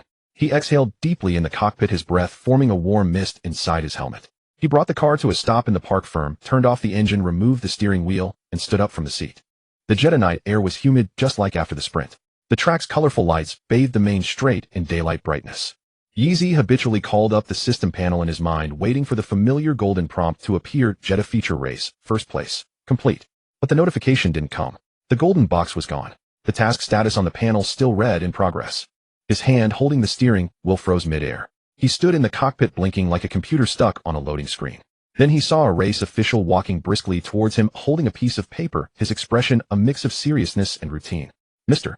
Yeezy, please park your car in bay number 1, and do not leave the paddock. The stewards are reviewing a complaint regarding your driving conduct. The decision will be announced shortly. Yeezy blinked, tilting his head slightly, like a cat whose snack had been suddenly taken away. He followed the instructions, parked the car, climbed out, and removed his helmet and balaclava. His hair was plastered to his forehead with sweat. Then he looked up and saw no one from the MP garage waiting for him. Sander and Paul stood side by side at the console, surrounded by a few mechanics. Everyone's eyes were fixed on the screen displaying the official FIA notice board. Sander saw him come in and looked up, his face like a piece of rock weathered by the sea. "What's wrong?" Paul handed him a notice that had just come out of the printer. It had a few short lines: notice of complaint regarding driver's improper disposal of an object. On lap 28, at the turn 15, escape road, a driver reported to the stewards that Yeezy discarded a left side mirror towards the track. The FIA Technical Committee is reviewing onboard camera footage and corner marshalling video to verify and assess the incident, including Yeezy's onboard camera multi-angle track cameras at turn 15A and video evidence provided by Martins. The driver and team representatives must remain in the paddock pending the final decision. Yeezy read the notice twice. Then he looked up. His expression wasn't anger, wasn't fear, it was pure bewilderment. Like a child who had shared his favorite candy with a classmate and was called to the principal's office for it. "I was doing a good thing," he said, his voice not raised but faster than usual. "The mirror was about to fall off. I grabbed it because I was worried it would shatter on the track and someone behind would hit it. I was worried about puncturing someone's tires. I deliberately chose the escape road, no car would go through there." Sander reached out his hand, landing heavily on Yeezy's shoulder. The pressure was lighter than ever before, but the warmth was more reassuring. "We know. You didn't do anything wrong. You did the right thing." His voice was low. "But someone has used this against you. The FIA has its procedures. We'll wait for the verdict." Yeezy leaned against the rear wing of his car. The MP garage was so quiet you could hear the hum of the air conditioning save for the relentless spinning of the refresh icon on the FIA notice board screen. Yeezy couldn't help but scratch his head, looking down at the ground. He said nothing more, his lips pressed into a thin line. In his mind, he replayed the action of throwing the mirror over and over, searching for even a thousandth of a second where a fragment could have landed on the racing line, or if any car had been in danger from the debris afterward. There wasn't. Not once. The 10 minutes of waiting for the FIA's final verdict felt longer than the entire race. The night sky over the Jeddah circuit was painted a hazy purple by the neon lights. The air conditioning units outside the paddock hummed incessantly, but in the MP team's garage, every single person could almost hear their own heartbeat. Yeezy sat on a folding chair in the corner. His helmet was still cradled in his arms, its gold and red livery glinting faintly under the harsh white lights of the garage. His back was ramrod straight, his breathing steady, but the fingers clutching the helmet were unconsciously tightening, loosening, and tightening again.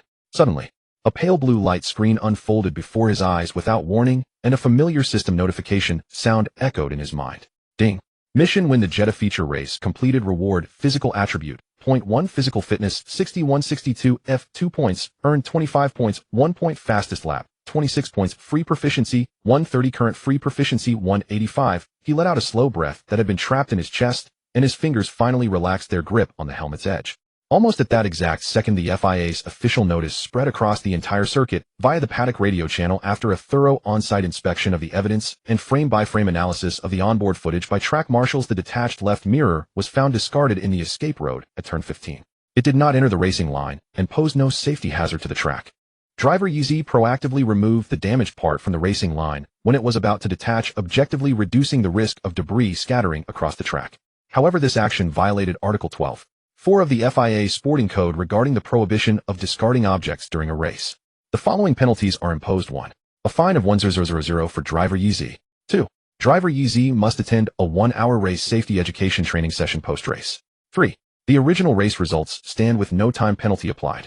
A collective sigh of relief washed over the MP garage. Sander's lips finally curved from a straight line into his familiar grin, and he reached out to thump Yeezy hard on the back. So hard that the young man's body lurched forward on the monitor. From the other side of the garage, Paul let out a roar, cursing a phrase in Dutch that only that language could express with such precision before bursting into laughter. He laughed so loudly that the young mechanics nearby were startled by the sudden shift in his demeanor. The cheers in the MP garage erupted like a floodgate opening. Someone threw a tactics board into the air, another mechanic collapsed onto the console sobbing. Meanwhile, in the art garage, Martin slammed his fist onto the tactical table, the legs screeching against the concrete floor. The monitor on the desk wobbled dangerously, nearly toppling over. 5 seconds. Even a 5-second penalty would have made him the champion. The victory speech he had prepared during the final lap was now useless, and none of those words included, "I won because I reported my opponent." Why no time penalty? He screamed hysterically. He clearly threw something. It was just 5 seconds. 5 seconds and I would be champion. His engineer patted him on the shoulder and shook his head helplessly. Forget it, Victor. He threw it in the escape road. The stewards couldn't find a reason for a time penalty. Martin stared at the name, Yeezy, at the top of the leaderboard on the giant screen, his eyes reddening to the point of bleeding. This was the closest he had ever been to a win. He couldn't accept it. He truly couldn't. The podium. Yeezy stood on the highest step. Clad in his gold and red race suit, he held the heavy champion's trophy in his hands. The lights illuminated his face, revealing a sunny, handsome profile. But his gaze was fixed intently on Martins, who stood second on his right.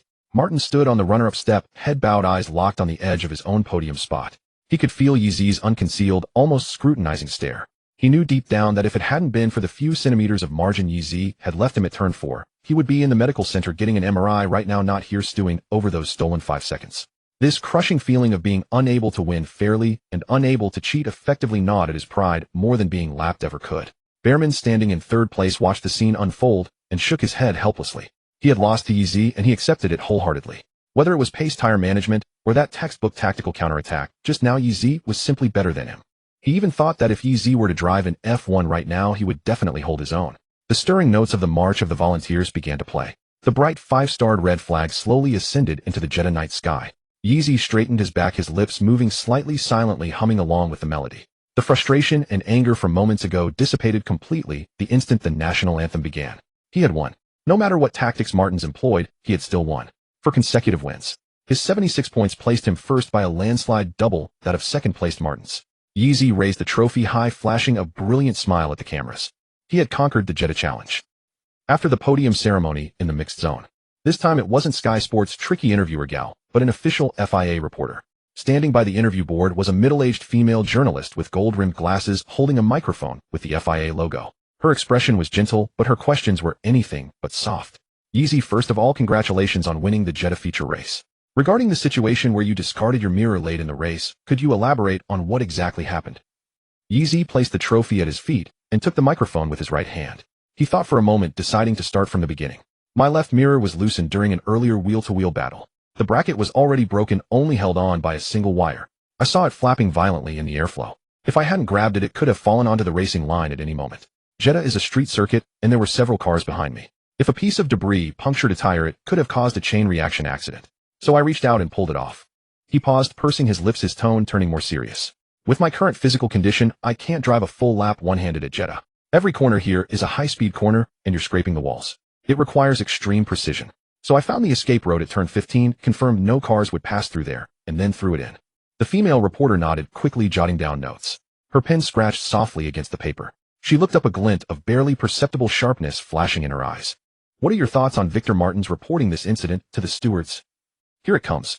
Everyone in the paddock expected this question, but no one knew how Yeezy would answer. The female reporter extended the microphone 2 centimeters closer. Several other journalists nearby subtly angled their recorders towards him.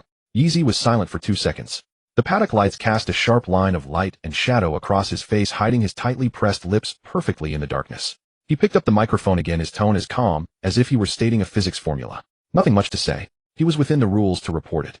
He paused for a beat, his lips moving as if tasting the words he was about to say. Then he raised his eyes, looking straight through the camera lens into some unseen distance. But I can only say he's a sissy. The mixed zone fell silent for a full second. The word hung in the paddock air, clear, unambiguous, and undeniable. The female reporter's pen stopped on the paper, the ink bleeding into a small dark blot at the pause. Then, with professionally trained composure, she suppressed the corner of her mouth that threatened to curl upwards.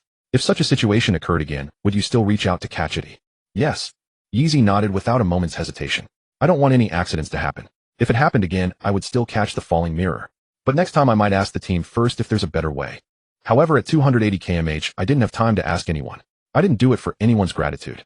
I just didn't want to see someone get hurt in an accident that could have been prevented. He handed the microphone back to the female reporter and gave a slight nod of acknowledgement. After the interview, the video spread across the internet within seconds. Netizens exploded instantly. Yeezy is such a boss. Martins is a coward and a wimp. He did it for everyone's safety and got reported for it. Anyone would be furious. The word sissy is too accurate. Can't win on track, so you play dirty. It's truly embarrassing. Some say Martins reported it within the rules, true, but even within the rules there's a difference between honorable and disgraceful. Yeezy was doing a good deed, and he reported him in return. It's a terrible look. Support Yeezy. I'd catch it too if I were him. You can't just let the car behind crash into the wall. After the mixed zone interviews, at the entrance of an unremarkable white portable cabin deep in the paddock, a staff member in an FIA uniform stopped Yeezy with a friendly smile. Looking utterly bewildered, Yeezy was led inside by the staff member. The room contained only 2 things: a folding table with a chair and an old LCD TV mounted on the wall. The TV screen was playing the FIA safety rules intro animation on a loop. A cartoon race car driver's tire was endlessly running over the same virtual track accompanied by 80s-style synthesizer music that sounded like a video game from his father's era. The staff member pressed a button on the remote, and a bold title appeared on the screen, Track Safety and Debris Handling Guide Final Revision, 2022. Then she patted Yeezy on the shoulder, said amiably, "Press the button on the wall when you're done watching," and turned to leave, closing the door behind her. The click of the door latch was soft, but in a room with only a TV and a folding chair the sound seemed amplified, unnervingly clear.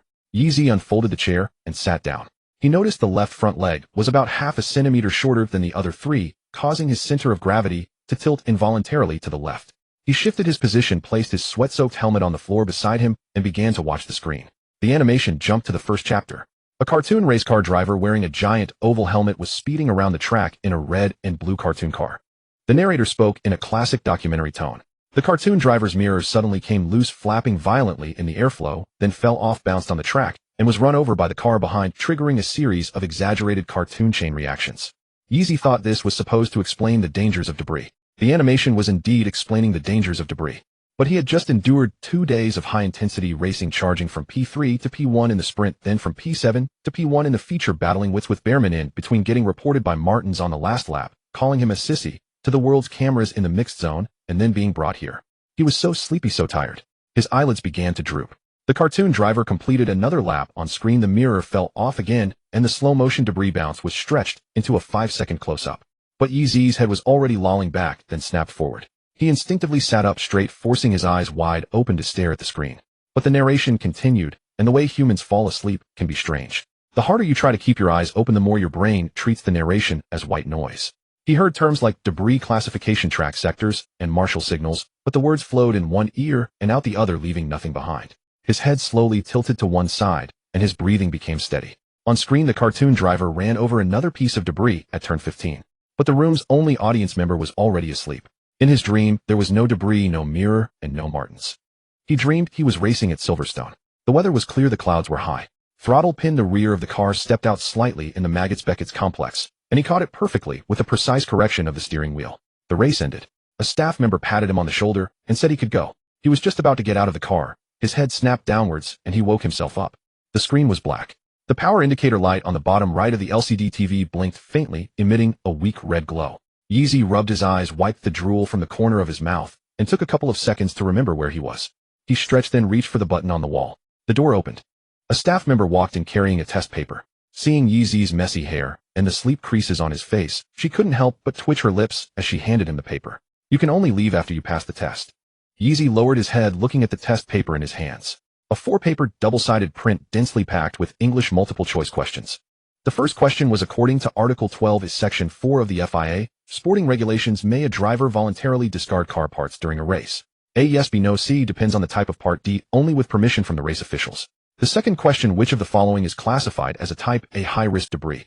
A, carbon fiber mirror, B, metal bolt, C, rubber tire piece, D, plastic advertising sticker. He had absolutely no memory of what had been shown on the TV. The cartoon racing driver in the animation seemed to keep losing his mirrors, and then the debris knocked loose caused a chain reaction accident, and then it seemed some subtitles listed the numbers of certain regulations.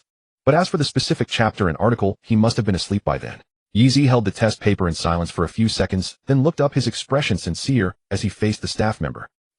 Could you play it again?" The staff member sighed. That sigh was practice, conveying both an unspoken "I knew it" and a patient "It's your right, no problem."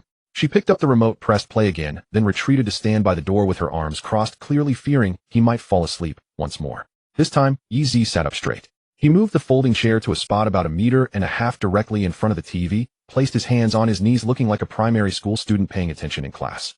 The cartoon car started losing its mirror again. He saw the slow-motion bounce of the debris once more, and this time, he heard the narration. This time he heard it. Article 12, Section 4 of the sporting regulations prohibits discarding items during a race. Debris is classified into Type A metal fragments and Type B carbon fiber fragments. Drivers should, while ensuring safety, deliver detached parts to the pit lane for handling. So that's it. Article 12, Section 4 prohibits discarding any items. Debris is classified into Type A metal and Type B carbon fiber. Drivers should try to bring parts back to the pits. If it's necessary to deal with it on track, it should be placed in areas off the racing line like escape roads, and the race officials informed immediately. Yeezy mentally noted the points as he watched. Some of the content he had learned back at the racing academy, but the specific regulation numbers and classification letters on the test were indeed something he was learning systematically for the first time. After watching it once through, he turned and nodded to the staff member. The staff member handed him the test paper again. This time he answered all the questions and double-checked the spelling of his name before submitting. The staff member raised an eyebrow while checking the answers. Perfect score. You can leave now.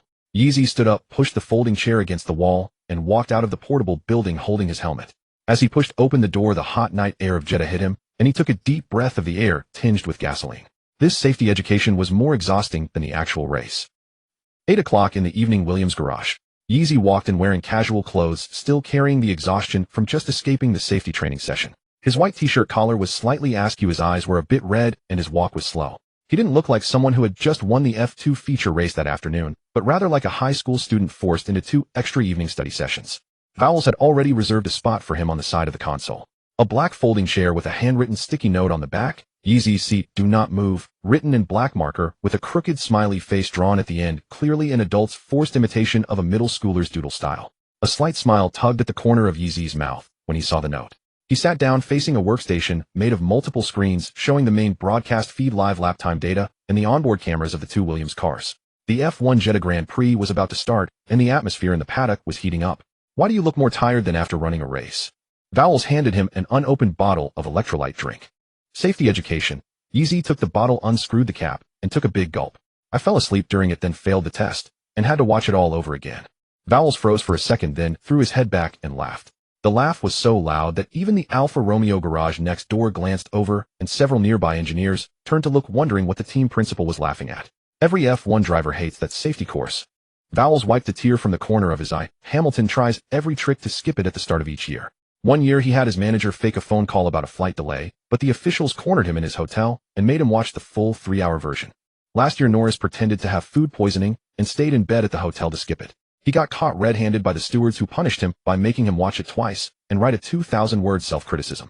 Consider yourself lucky with just 1 hour. Yeezy sighed, placed the water bottle on the small stand beside his chair, and turned his gaze to the screen in front of him. On the starting grid, Verstappen's name was in 15th place. A driveshaft issue had limited him to P15 in qualifying, his worst qualifying result of his Red Bull career. But the RB19's pace in Jeddah was on another level. On lap 1, Verstappen carved through 4 cars, effortlessly going from P15 to P10. By lap 5, he was P7. Yeezy watched his overtaking lines. Every braking point was at least 10 meters later than the car ahead, yet there was no sense of struggle. By lap 10, Verstappen had caught up to P5. By lap 20, P3. By lap 35, P2, with only his teammate Perez ahead. Yeezy glanced at the lap time comparison data on the screen and couldn't help but gasp. In F2, he had to fight tooth and nail for every position, battling wheel-to-wheel for corners, using strategy, tire management, and DRS mind games. Every overtake was a miniature war. But Verstappen's overtakes, he simply drove the car to the front. The other driver didn't even have a chance to close the door. The lap time gap was nearly half a second per lap, and despite fighting from P15 to P2, Verstappen's tires were actually in better shape than Perez, who had been cruising in the lead. On lap 46, a conversation suddenly crackled over the Williams radio monitoring channel. The Red Bull engineer told Perez, control your lap times, and Verstappen's, to 1 minute 33 seconds, cruise control. Perez complied. His lap times were locked solidly around 1:33, and the 2 Red Bulls maintained a safe distance under the neon lights of Jeddah. But Yeezy saw it. On the lap time data panel, the small purple icon, representing the fastest lap, next to Verstappen's name suddenly lit up on the final lap. 1 minute 31.8 seconds. More than a full second faster than the cruise speed instructed by the team. Yeezy couldn't help but chuckle. Vowels laughed too, leaning back in his chair and shaking his head. Verstappen is Verstappen. On the podium, it was Perez first, Verstappen second, and Alonso third. The Mexican national anthem played into the Saudi Arabian night sky.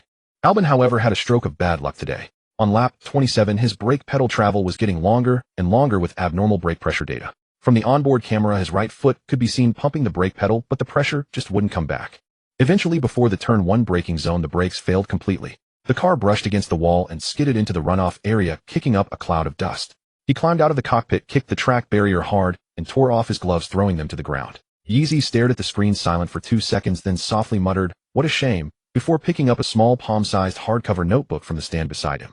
He flipped to a new page and wrote a few lines: the vicious cycle of brake degradation on street circuits. High heat, high braking load, loss of pedal control. Perez used cruise mode to save his brakes, so Albon pushed his to the limit with full attack mode. The gap between the 2 approaches widened exponentially after lap 25. He wrote the last character, closed the notebook, and looked up to continue watching the podium. The paddock after the podium ceremony is at its most lively moment of the day. The winners were drinking champagne, the losers were packing up equipment, and mechanics were pushing tire racks through the crowd back to the garages. Yeezy stood at the entrance of the Williams garage watching Perez's team singing in the distance. Verstappen had already put down his trophy and was talking with his engineer. Verstappen's expression hadn't changed from the moment he climbed out of the cockpit to after the trophy ceremony. It wasn't unhappiness, but rather he had already exited his race mode, his mind already drifting to the next race in Melbourne. Yeezy recognized that expression. It was the same face he made every time he climbed out of the cockpit after winning in F2. Then a scene unexpectedly caught his eye. A short, stout Dutch middle-aged man wearing a dark blue Red Bull polo shirt with the hem untucked was walking straight through the crowd into the middle of Perez's celebration team. His face bore the same light blonde eyebrows and slightly forward-leaning neck as Verstappen, but his hair was gray-white, and his build was a size larger than his son's. Jos Verstappen, former F1 driver, father of the current world champion. He stood in the middle of a group of mechanics wearing Mexican green team shirts, looking around with a bewildered expression that clearly said, "Where's my son? I've checked 3 garages already." The Mexican mechanics were waving flags and singing a Spanish song in chorus. No one noticed a Dutch old-timer had infiltrated their group. Jos turned around and gave an awkward nod to a young female mechanic who didn't recognize him. She enthusiastically smiled back and casually shoved a Mexican flag into his hand. Jos looked down at the flag in his hand, his lips moving slightly, as if muttering something in Dutch that only he could understand. Then a male mechanic slung an arm around his shoulder and pulled him into the singing group. And there stood Jos in the middle of all the Mexican green, clutching a flag that looked like it was from someone's wedding, with an arm around his shoulder, wearing that dead fish-eyed expression of "My son didn't win, but apparently I can't leave now." Like a stray cat mistakenly placed in a pet shop's kitten pen. Yeezy pulled out his phone and pressed the shutter. The frame froze. Old Verstappen Mexican flag, confused eyes captured shoulder. Yeezy saved the photo into a newly created album, a smile curving at the corner of his mouth. So even the most formidable world champion has a dad who can get handed a stranger's flag and get lost in a celebration crowd. These people in the paddock, once they take off their racing suits, are just ordinary people. Before saving the photo, he offered a silent apology to old Verstappen first. "Sorry, Jos, but this is my first exclusive paddock meme. I can't delete it." 10 o'clock at night, Yeezy returned to his hotel room. He closed the door, placed the trophy on the nightstand, and then, like a loosened bag of cement, collapsed heavily onto the stiff hotel bed. Every muscle from his hips down to his ankles was simultaneously signaling soreness. The 28-lap charge from P7 to P1 that afternoon had drained his last ounce of strength. He lay there for a while, letting the ache slowly seep out of his muscles, then summoned the system panel in his mind. The pale blue light screen unfolded as promised. Host information panel: name Yeezy. Age 17. Physical fitness 62, 89,200. Long distance stability 66, 172,200. Wet weather ability 32, 32,100. Race start ability 50, 20,100. Overtaking skill 54, 115,100. Defending skill 70, 126,400. Tire management 91, mastered 02000. Free proficiency 185. The consecutive overtakes this weekend had increased his overtaking skill by 1 point. Yeezy looked at the attributes on the panel and without any hesitation allocated all 185 points of free proficiency into wet weather ability. Wet weather was his biggest weakness. A slightly lower overtaking or defending stat just meant he might not pass someone or might lose a position. But being too poor in the wet could easily lead to a spin, a crash into the wall, and a ruined race. Wet weather ability 32, 34, 17,100. Seeing his wet weather ability rise to 34, Yeezy breathed a sigh of relief. It was still low, but at least it was slowly improving. He closed the system panel and lay down to sleep. This time he didn't have insomnia. Within 3 seconds of his head hitting the pillow, his breathing became even and deep. On the nightstand, the champion's trophy sat quietly in the darkness, reflecting the faint purple glow from outside the window. The Williams team granted Yeezy 3 days of leave. He could choose to stay in Europe to rest or return home. Yeezy chose the latter without hesitation, not because he was homesick, but because his homeroom teacher had called specifically to say that he had been specially nominated for the Shanghai Merit Student Honor and needed to return to school to receive the award in person. The moment the news hit the Class 203 WeChat group, it exploded. Ma Xiaoyao sent 3 voice messages in a row. The first was a string of exclamation points. The second was, "You're actually going to be a merit student. You haven't been to class for half a semester." And the third, shouted in a nearly cracking voice, was fraud. After reading them, Yeezy typed his reply word by word: "Maybe. I'm just too handsome," followed by a sunglasses emoji. The group was instantly flooded with shameless meme stickers. On the flight to Shanghai, Yeezy idly scrolled through Douyin. The algorithm seemed to have eyes constantly pushing videos of his own races to him. From the P10 comeback in Bahrain to the tactical overtake in Jeddah, and then the famous "He's just a sissy" scene, one video after another. The more Yeezy watched, the more engrossed he became, his fingers swiping down continuously. From takeoff to landing for the full 8 hours, he spent almost all his time except for eating and sleeping watching his own videos. The smile on his face never faded. He arrived home at 2 p.m. And his mother had as usual prepared a large table of dishes. Yeezy wolfed down half a plate of braised pork, then stuffed the 2 championship trophies, still carrying the heat of Jeddah, into the glass display cabinet, nudging the Bahrain trophy next to them into place. The 4 trophies stood side by side, their reflected golden light dazzling him. He didn't linger, grabbing a slightly too short school uniform and pulling it on before heading out. As he walked through the school gate, the old security guard leaned out of his booth, waving vigorously through the glass window. "Xiaoyi, I saw you on my phone. Do you have to learn to fly a plane to race cars abroad?" Yeezy smiled and nodded, not bothering to explain that F1 drivers don't need pilot licenses. Within just 1 month, his 4 consecutive wins in the F2 paddock had transformed him from that guy in the next class who's good at games into a name known across the internet. Labels like Tire Whisperer and the racer who uses his brain spread across short video platforms, and fans gave him a simple, blunt nickname: Godyi. The hashtag Godyi had already surpassed 100 million views on Douyin, yet he himself had no idea what that truly meant. When Yeezy walked into the Class 203 classroom, the entire class erupted in cheers. Several boys in the back row jumped up simultaneously, one throwing an English textbook towards the ceiling. Ma Xiaoyao shouted the loudest, standing on a desk and waving his uniform jacket like a cheerleader. "Homeroom teacher Miss Lee" stood at the podium without quelling the chaos. She looked at the tall, slim figure in the doorway, took off her glasses to wipe them, her eyes slightly red. Then she cleared her throat and said in a tone completely different from her usual class voice, "Yeezy, you are the pride of our class." Footsteps began to echo in the corridor outside the back door. The classroom, originally holding only 40 students, was instantly packed with over 100. Students from neighboring classes clung to the door frames, peering in, faces pressed against the glass windows. Even some teachers stopped their lessons and brought their entire classes over to witness the legend. The dean of students stamped his foot anxiously in the hallway, shouting through a megaphone, "Everyone get back to class." Mid-shout, he too pulled out his phone and snapped a picture of Yeezy. The students spontaneously divided into 2 factions. One faction was the fervent fans holding up phones to take photos and videos of Yeezy, chanting, "God, Yi is awesome," and "Yeezy, I love you."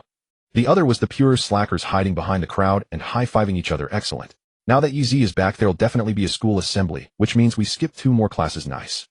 Ma Xiaoyao stood next to Yeezy, initially feeling proud, puffing out his chest like a bodyguard. But before long, his expression shifted from "Bro, I'm proud of you" to "Damn, my thunder's been stolen." Before, as Yeezy's deskmate, he was a bit of a school celebrity. Everywhere he went, people asked him about Yeezy. Now that Yeezy himself was back, he instantly went from God Ye's best friend to an insignificant part of the background.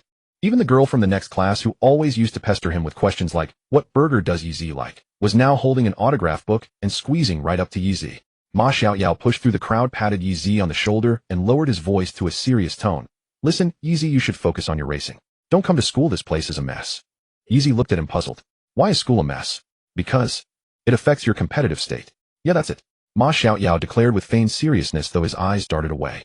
Yeezy gave him a suspicious look up and down, but didn't call him out on his little scheme. As time passed, the crowd didn't disperse, it only grew larger. The entire third-floor corridor was completely jam-packed. At first, Yeezy could still smile and greet everyone, signing autographs for fans. But gradually the smile faded from his face, replaced by a growing unease. For the first time, he realized that fame came at a price. Stared at by hundreds of eyes, pointed at by countless phones, even his breathing felt constrained. During the third period in the afternoon, the school indeed announced a full school commendation assembly.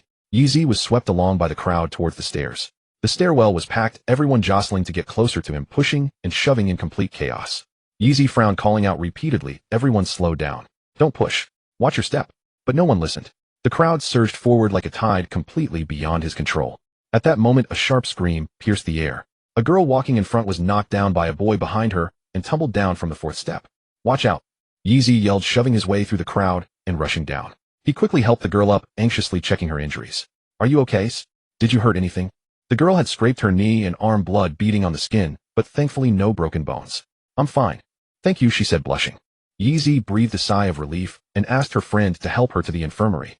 He straightened up, looking at the unending stream of people still pouring down the stairs, and felt a strange emotion welling up inside him that he couldn't quite name. On the track, he never panicked in any dangerous situation. But now, standing in his most familiar schoolyard, surrounded by classmates he knew and didn't know, he felt a sense of helplessness for the first time. Out on the playground, the commendation assembly officially began. The principal personally walked onto the stage, holding a bright red certificate and a golden trophy, and presented them to Yeezy. Holding the microphone, the principal's voice trembled with excitement. "Student Yeezy is the most outstanding student since our school was founded. He fought valiantly on the international stage, raising the 5-star red flag in a foreign land. He is a role model for all our students. I hope everyone can learn from him, strive hard, and win glory for our country. Thunderous applause erupted. Cheers and screams of, "Yeezy, I love you," filled the air with countless camera flashes blinking like stars in the night sky. Standing on the platform looking at the dense crowd below, listening to the deafening praise and cheers, Yeezy felt a giddy floating sensation for the first time. The discomfort and worry he had felt moments ago vanished without a trace. He straightened his back, a smile unconsciously tugging at his lips, and bowed deeply to the crowd. So this is what it feels like to be admired and adored by so many. For the next 2 days, Yeezy was completely immersed in flowers and applause. The first thing he did every morning was check his phone looking for new trending videos and seeing how many more followers he'd gained. When Ma Xiaoyao complained in a game that he was getting a big head lately, Yeezy casually replied, "You can only get a big head if you have the capital to back it up." He even posted a photo of himself on the podium in the MP team's internal group captioned, "Next stop, another win," which prompted a string of ellipses from Sander and a "go get him" emoji from Tom the fitness coach. Ma Xiaoyao sent a string of ellipses and then changed the subject. Lying in bed staring at the ceiling, Yeezy's mind was filled with words like 4 in a row, 5 in a row, and world champion. He even wrote a line on the last page of his training notebook with a marker. "I will win every F2 championship this season, become the youngest F2 champion in history, and then skip straight to winning the F1 World Championship." After writing it, he drew an exclamation mark at the end. Feeling it wasn't enough, he added another bigger one. Yeezy's father, Yi Mingyuan, watched all of this without a word. On the evening of March 23rd, the day before Yeezy was to return to England, Yi Mingyuan carried a glass of warm milk and gently pushed open his son's door. Yeezy was sitting at his desk, grinning foolishly at his phone. On the screen was a fan-made highlight reel of his races captioned, "China's Verstappen, the future world champion." Seeing his father come in, Yeezy instinctively flipped his phone over his movement, as quick as if Tom had caught him sneaking a burger. Yi Mingyuan didn't look at the phone. He placed the milk on the nightstand. Instead of scolding him, he began to speak slowly, telling his own story. "When I was 25, I succeeded in my first business venture and made my first million. Back then, I was even more full of myself than you are now. I thought I was invincible, that I could succeed in any business. Everyone around me praised me, calling me a business genius. Then the next year, in a fit of impulsive overconfidence, I poured all my money into a real estate project I knew nothing about. In the end, I lost everything and couldn't even pay my employees' wages. During that time, I hid at home, every day, afraid to go out, afraid of being chased by creditors, afraid of being mocked. It was then that I understood the more successful you are, the more you need to stay level-headed. Things turn around when they reach their extreme. The higher you climb, the harder you fall." Yi Mingyuan turned to look at his son, his tone gentle but firm. "You've achieved some real results now, and I'm proud of you. But you have to know your weaknesses. Your wet weather driving is poor, your starts are poor, your overtaking is poor. Apart from tire management, you're not top tier in any aspect of the paddock. You haven't won the F2 title, yet let alone the F1 World Championship. If you get cocky now, you'll fall hard sooner or later." The smile on Yeezy's face slowly faded. He lowered his head, looking at his hands, lost in thought. He had to admit, since winning in Jeddah, he had changed. He had started caring about online praise, started enjoying the feeling of being celebrated, and had even begun to truly believe he was a genius who could easily win every title. He remembered his wet racing ability, which was only 34 points. He remembered his 50-point starting ability. He remembered all the weaknesses he had deliberately ignored. He thought of Hamilton still working on the car late into the night. He thought of Verstappen's focus, spending hours upon hours in the simulator. Compared to them, he still had so far to go. "Dad, I was wrong," Yeezy said, staring at the slightly rippling skin on the milk in his cup, a reflection of his own recent restlessness. "Stay humble, stay grounded," Yi Mingyuan said, ruffling his son's hair. The thick calluses on his palm were the price he had paid to climb out of total ruin. "Now go. The grass at Albert Park in Australia won't go easy on you just because you're a merit student." The next day, Yeezy boarded a plane bound for Oxford, England. Once the aircraft leveled off, he habitually opened Douyin. The algorithm was still feeding him videos about himself. Some people were hyping him as China's Verstappen, claiming he was dominating F2 and would win the world championship immediately upon reaching F1. Some were even starting to disparage Zhou Guanyu, saying, "Yeezy is way better than Zhou Guanyu. Zhou hasn't won a single race in 2 years in F1. Yeezy will definitely be better than him." Seeing these comments made Yeezy deeply uncomfortable. He exited Douyin and opened WeChat, finding the chat with his senior Guanyu. "Yeezy Guanyu, there are people stirring up trouble online back home. Don't pay them any attention." He waited 2 minutes, but Guanyu didn't reply, probably busy. He turned off his phone, leaned back in his seat, and closed his eyes. He knew very well that he was still far from that level. Apart from being good at tire management, there was a huge gap between him and F1 drivers. Whether it was starts, overtaking, wet weather driving, or understanding car setup, he had so much to learn. He knew better than anyone the unseen effort Guanyu had put in to establish himself in F1. Yeezy opened his eyes and took out his small notebook. On the blank first page, he wrote, "Stay humble, stay grounded, keep your feet on the ground." Then he began to seriously write out his training plan for the Australian Grand Prix. 1. Practice starts for an extra hour every day. 2. Focus on wet weather driving in the simulator. 3. Ask Albon for overtaking tips. 4. Familiarize myself with every corner of the Albert Park circuit. After finishing, he closed the notebook and looked out the window. The clouds churned beneath him, and sunlight streamed through the porthole, casting a warm glow on his face. As EZ dragged his suitcase back to the Williams base in Oxford, a fine drizzle was falling from the sky. Oxford's spring always carries an unshakable damp chill, a stark contrast to the warm, sunny, early spring of Shanghai. He didn't return to his dormitory to drop off his luggage. Instead, he walked straight into the simulator building with his backpack on. His father's parting words still echoed in his ears, and he dared not show the slightest slack. For the entire following week, he immersed himself in the simulator every day. He was seated in the cockpit promptly at 7 each morning and didn't leave until 10 at night. Apart from meals and essential physical training, he dedicated every moment to perfecting each corner of the Albert Park circuit. He repeatedly watched Albon's onboard footage mimicking his braking points, racing lines, and throttle control, even going so far as to replicate the exact steering angle to the degree. Yet no matter how hard he practiced, his lap times remained stuck at a plateau. His best was 1:18.3, a full 0.8 seconds off Albon's 1:17.5, and even 0.3 seconds slower than Sargent. Technical director Dave was in a frenzy, pacing back and forth in the simulator room with his tablet. He compared Yeezy's telemetry data with Albon's frame by frame, his brow furrowed so deeply it could crush a fly. "No, this is completely wrong," Dave said, pointing at the curves on the screen. "Your racing line, braking points, throttle opening, even the traction control on corner exit. Everything is identical to Albon's. There's no problem here. So why can't you be fast? Do you not like this track?" "I don't know either," Yeezy said, climbing out of the simulator and rubbing his tired eyes, his face etched with exhaustion. His voice was hoarse, dark circles prominent under his eyes. "I've watched his footage over 100 times, studied every detail, but something just feels off. This track gives me a strange feeling. I can't find the rhythm. It's like walking on cotton."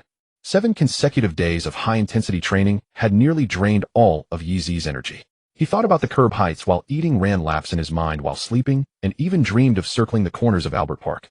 His mind grew increasingly tense, his whole being stretched like a bowstring pulled to its limit on the verge of snapping. He even began to doubt his own talent, wondering if his 4 consecutive championships had merely been luck. Dave was silent for a long moment, then reached out and patted his shoulder, his tone softening. "Take a break, Don't push yourself so hard. Sometimes a string pulled too tight will snap. Go for a walk, get some fresh air." Yeezy nodded and walked out of the simulator room with heavy steps. He leaned against the cold corridor wall, closed his eyes, and the image of the track still filled his mind. This was the first real bottleneck he had encountered since entering the F2 season. In Bahrain and Jeddah, he was fast from the get-go, as if he was born for those tracks. But Melbourne, for some reason, just didn't click with him. No matter how hard he tried, he couldn't find the key. "Dave told me you're having a rough time on the simulator." A gentle voice spoke beside him. Yeezy opened his eyes and saw James Vowles standing next to him, holding 2 cups of hot coffee. He handed one to Yeezy, the latte art, even shaped like a little hamburger. Yeezy took the coffee and took a sip, the bitter liquid sliding down his throat, slightly dispelling his fatigue. "I can't go fast no matter what I do." Vowles leaned against the wall, standing shoulder to shoulder with him.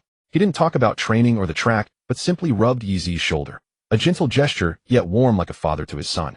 "Maybe the intense racing and training recently have left you mentally exhausted. You need to completely relax, temporarily clear the track from your mind." Vowles said with a smile, "Come on, I'll take you to play tennis." Yeezy was taken aback. "Tennis? There's a nice clay court nearby. Great environment." Vowles jingled his car keys. "You know how to play, right? I remember you mentioned your father used to teach you." Yeezy nodded. He remembered that when Li Na won the Australian Open in 2014, tennis swept the nation, and his father had taken him to practice for a while. Though not at a professional level, his basic forehand, backhand, and serve were fairly solid. "All right," he said, placing his empty coffee cup on the table and nodding. Later the two changed into sportswear and drove to the clay court on the outskirts. The court wasn't large, surrounded by tall pine trees, and the air was filled with the fresh scent of pine needles and earth. Sunlight filtered through the gaps in the leaves, casting dappled shadows on the red clay. Yeezy stepped onto the clay, feeling its softness underfoot. He tried a few steps, his feet slipping, slightly a bit rusty in his movements, but the feeling was oddly pleasant. Since entering the F2 season, his life had been filled with physical training and simulators, leaving little time for sports outside of racing. Vowles picked up a racket and patted it in his palm. "Come on, let's warm up. Loser buys the cola. Deal."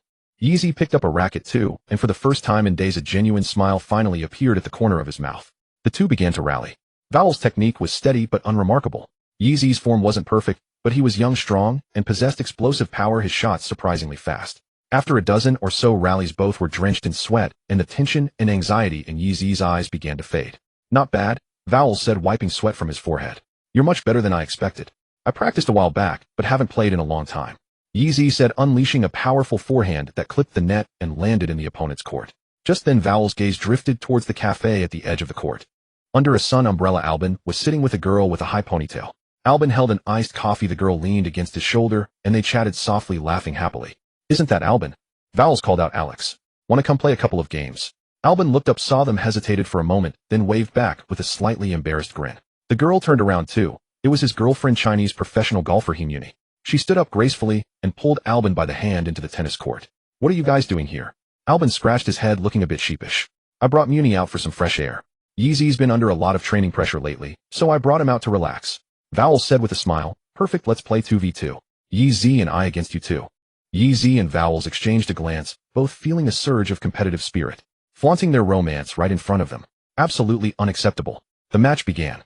Himuni's tennis skills far exceeded everyone's expectations. As a professional athlete, her physical fitness and coordination were top-notch. Her forehand was flat and fast, landing with pinpoint accuracy, as if measured by a ruler, and her sliding footwork on the clay was as fluid as a dance. Albon, on the other hand, was the quintessential vibe guy. He positioned himself far back, swinging the racket with wild sweeping strokes, but 6 out of 10 shots went out of bounds, and the other 4 conveniently landed right in Himuni's path, serving only to disrupt. Alex, can you aim a bit better? Himuni scolded playfully. I'm trying my best. Albon said pitifully before hitting yet another ball out of bounds. In the first game, Himuni single-handedly carried the team, making the score 1-0. As the second game began, Vowells suddenly slowed the pace. Ready to receive ye. Let's give Alex a dose of Williams-style pincer attack. Vowells twirled his racket, his eyes gleaming with a strategist's cunning. Instead of a powerful serve, he deliberately returned a softball, with heavy side spin luring the net, rushing Albon in. Now hit it behind him. Yeezy understood instantly. He executed a perfect low-stance slide on the clay, and using the momentum of the slide, whipped a highly aggressive straight-line shot. The ball whistled past Albon's nose and landed precisely in the deep corner. Hey, James, that's not fair. Albon protested, waving his racket. You're using F1 strategy in tennis. Vowells shrugged elegantly. That's racing, Alex. If the rules don't forbid it, it's the optimal solution. In the third game, the score reached 4-0. Himuni hit a sharp cross-court shot that seemed destined to land for a point. Yeezy lunged out, sliding a long arc across the clay, his racket just barely making contact. The ball clipped the net and dropped into the corner of the opponent's court. Yes. Yeezy scrambled up from the clay, clenching his fist and letting out a roar. Vowells ran over to high-five him, their palms connecting with a sharp crack. On the other side, Albon spread his hands wide, complaining in a betrayed tone. Muni, can you hit it a bit slower? Himuni laughed and lightly tapped his shoulder with her racket. Aren't you the vibe guy? The vibe guy shouldn't interfere with the main player. The final score was 3-2, a win for Yeezy and Vowells. The last few points were won by Yeezy's sliding saves on the clay. He was physically drained, his white t-shirt soaked with sweat and clinging to his back, but the smile on his face was the brightest it had been in days. After the match, the four sat on the bench by the court drinking sports drinks. Albon and Himuni leaned back, wiping the sweat from each other's faces, the long shadows of the pine trees stretching across the court in the sunlight. Yeezy watched them, feeling an unexpected lightness in his heart. Not because he won the match, but because in that moment of sliding to save the ball on the clay, he hadn't spared a single thought for breaking points, racing lines, or tire temperatures. His body had reacted more fluidly than ever before. That movement, driven purely by instinct, was something he could never replicate by obsessing over data on the simulator. He took out his phone and sent a message to Ma Xiaoyao. Just played tennis with Vowells, beat Albon and his girlfriend. Ma Xiaoyao replied instantly, aren't you supposed to be training? Yeezy smiled, his thumb typing 6 characters swiftly on the screen. This is called balancing work and rest. That night, lying in bed, Yeezy's mind kept replaying the feeling of sliding on the clay court that afternoon. The arc the sneakers traced on the red clay. The center of gravity had to be lowered first to control the direction of the slide. The timing had to be precise to the millisecond. Too early and the foot wasn't in place, too late and the center of gravity was already off. He suddenly remembered his tennis coach constantly correcting his mistake. Lower your center of gravity first, then move your feet. It was almost the same principle as cornering in a race car. Brake and lower the center of gravity first, then turn the wheel. Sliding on clay requires anticipating the landing point and adjusting your center of gravity in advance. Just as in racing, you need to brake early to shift the weight before entering a corner rather than starting to decelerate after you've already turned in. He sat bolt upright in the darkness, switched on the bedside lamp, and pulled out the half-filled notebook from the drawer. Flipping to a new page, he wrote on the first line, clay court slide, center of gravity control and cornering. Anticipate the direction, lower the center of gravity before moving. The defensive positioning in Jeddah follows the same logic. He thought of Himuni's footwork on the court. Her center of gravity control was incredibly smooth. Every step was a deliberate sink before a lateral shift. Cornering in a race car was the same. He wrote emphatically in the notebook, "Corner entry isn't just about turning the steering wheel, it's about using the residual braking pressure to plant the front of the car." He replayed Albon's actions in his mind. Alex has an incredibly subtle release of load the moment he comes off the brakes. It's called trail braking. The weight transitions smoothly from the front to the side, preventing the car from jittering due to aggressive steering input. So those medium and high-speed corners at Albert Park aren't driven, they're slid through. He drew a deep, heavy line under the sentence.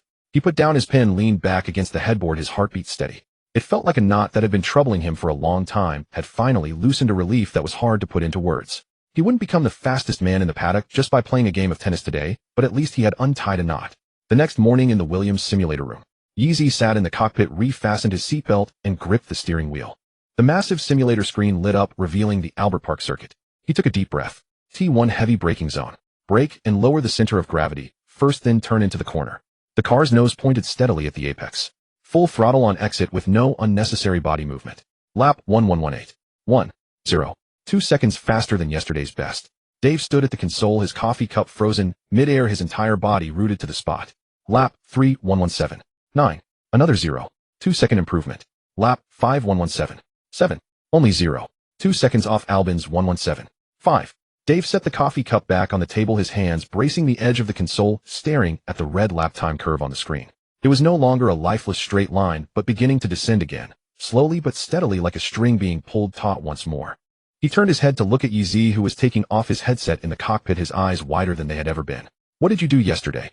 How did you suddenly get faster?" Yeezy wiped the sweat from his forehead, turned, and said in a calm tone, "Played tennis." Dave's mouth twitched. He put the tablet down on the table and shook his head. But the data was there, 117. 7. The gap had shrunk from 0.8 seconds to 0.2, and the lap time variance from laps 3 to 5 was only 0.1 seconds. This wasn't a fluke, it was a consistent improvement. Vowels happened to pass by the simulator room door, saw through the glass. Dave, standing at the console, shaking his head and smiling, asked no questions, curved his lips into a slight smile, and continued on his way. Thursday, March 30th. Melbourne, Australia. Yeezy arrived in Melbourne with the Williams racing team.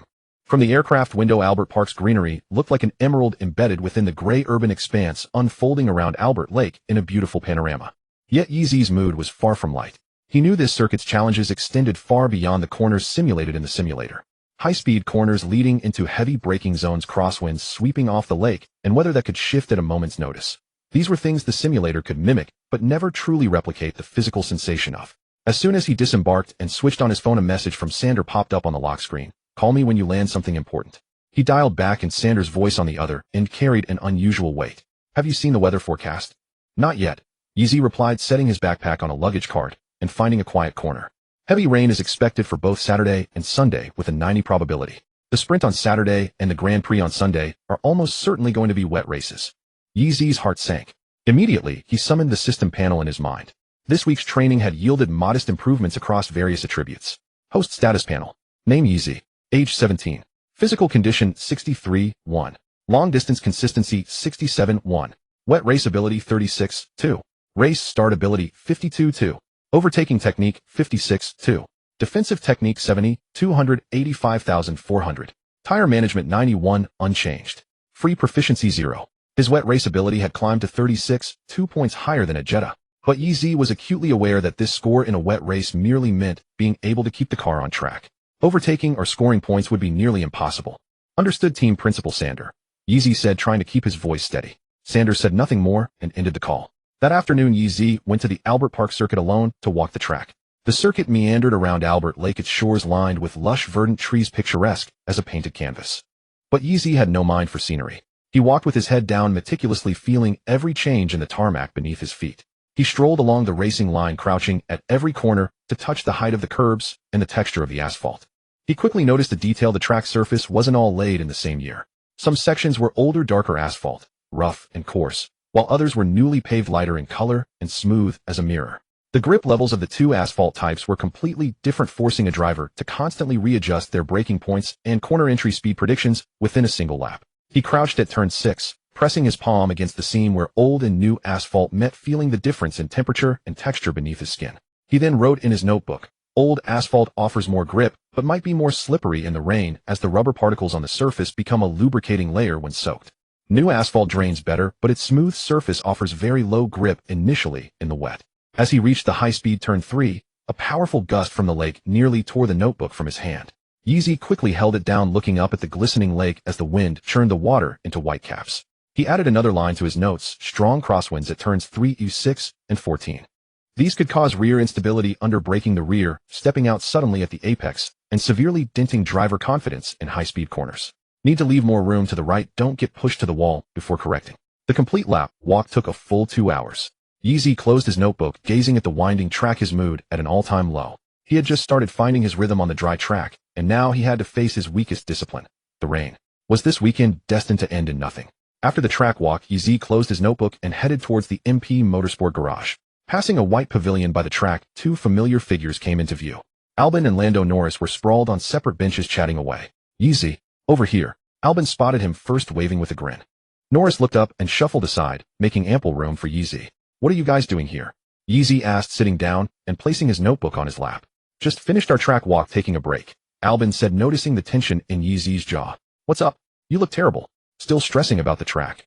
Yeezy sighed, his fingers unconsciously tracing the notebook's cover. "Yeah, I wasn't feeling confident about this track anyway, and Sander just called. He says it's looking like a wet race for both days. You know how I am in the wet. It's just not good." "Oh, is that all?" Norris clapped him on the shoulder, ready to share a story. "You know what? I was once this close to winning a Grand Prix." Yeezy turned to look at him. "Sochi 2021, you know about it. That was my closest shot at an F1 win." He paused, a hint of self-deprecating humor in his voice. "I started on pole that day and led for 45 whole laps. 8 laps to go and a few drops of drizzle started falling. My engineer was on the radio asking if I wanted to pit for inters or stay out. All I could think about was the wind, terrified of losing position, so I gritted my teeth and said no. And then, oi." Yeezy was completely engrossed. "Then the rain got heavier and water started pooling on the track. Lap 51, the last high-speed corner, I gave it just a touch too much throttle. The rear stepped out, and I went spinning straight into the runoff." Norris shrugged, making a face of utter despair. "Hamilton just sailed right past me and took the win. By the time I managed to crawl back to the pits and change tires, I was down in 7th. I sat in the car and cried for half an hour. My helmet was full of water. Couldn't tell if it was rain or tears." Albon chimed in with a smirk. When he got back to the hotel, he locked himself in his room and ate 3 tubs of ice cream to recover. "Hey." Norris shot him a glare, then turned back to Yeezy, his expression turning serious. "But after that day, I learned something. In the wet, it's not just about tires and strategy. It's about you. Today I'm going to teach you my ultimate wet race secrets. I guarantee you'll at least finish and score points after this." He sat up straight, cleared his throat, and like a teacher asked, "Let me ask you, what's the most important thing in a wet race?" Yeezy thought for a moment, then ventured. "Grip. Wrong. It's vision." Norris wagged a finger, his tone definitive. "The massive spray thrown up by the car ahead makes visibility almost zero. You can't see the track, breaking points become a blur, curbs disappear, and the car ahead's tail lights are just a red haze. That's when you have to rely on your body. Feel the vibrations through the steering, will sense the G-forces transmitted through the seat, feel the feedback from the throttle pedal under your foot. These are more honest than your eyes." Yeezy scribbled furiously in his notebook, the pen scratching against the paper. Sunlight filtered through the leaves, illuminating his focused profile, his long lashes fluttering with each blink. Norris watched him write so diligently, a smile unconsciously tugging at his lips, and he licked his lips in thought. "Also forget the dry racing line," Norris continued. "The optimal dry line is covered in rubber. In the sun it's a grip paradise, but once it rains that rubber turns into an ice rink. You need to find the wet line, avoiding those dark rubbered up patches. Go for the rougher, less polished asphalt on the outside of the track. It's worth going a bit further for that little bit of grip." Yeezy nodded along, his notebook filling up with dense notes, even capturing Norris's casual remark about never stepping on the white lines, they're super slippery. "Lastly, and this is the most mystical part, hunting for water. If you think your tires are getting too hot, run through a shallow puddle to cool them down. If you feel aquaplaning, you need to use weight transfer to push the front of the car onto a drier patch." "Thank you, Norris." Yeezy closed his notebook and looked up at him, his eyes sparkling with gratitude. "You're a lifesaver. This is incredibly helpful."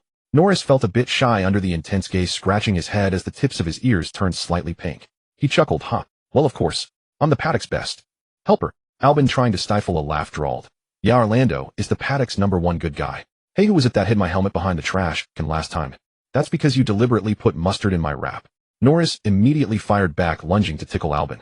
Watching the two of them messing around, Yeezy couldn't help but laugh. The gloom that had weighed on him all day seemed to lift, scattered by the sound of their laughter. Friday, March 31st, 9:00 a.m. MP Motorsport Garage.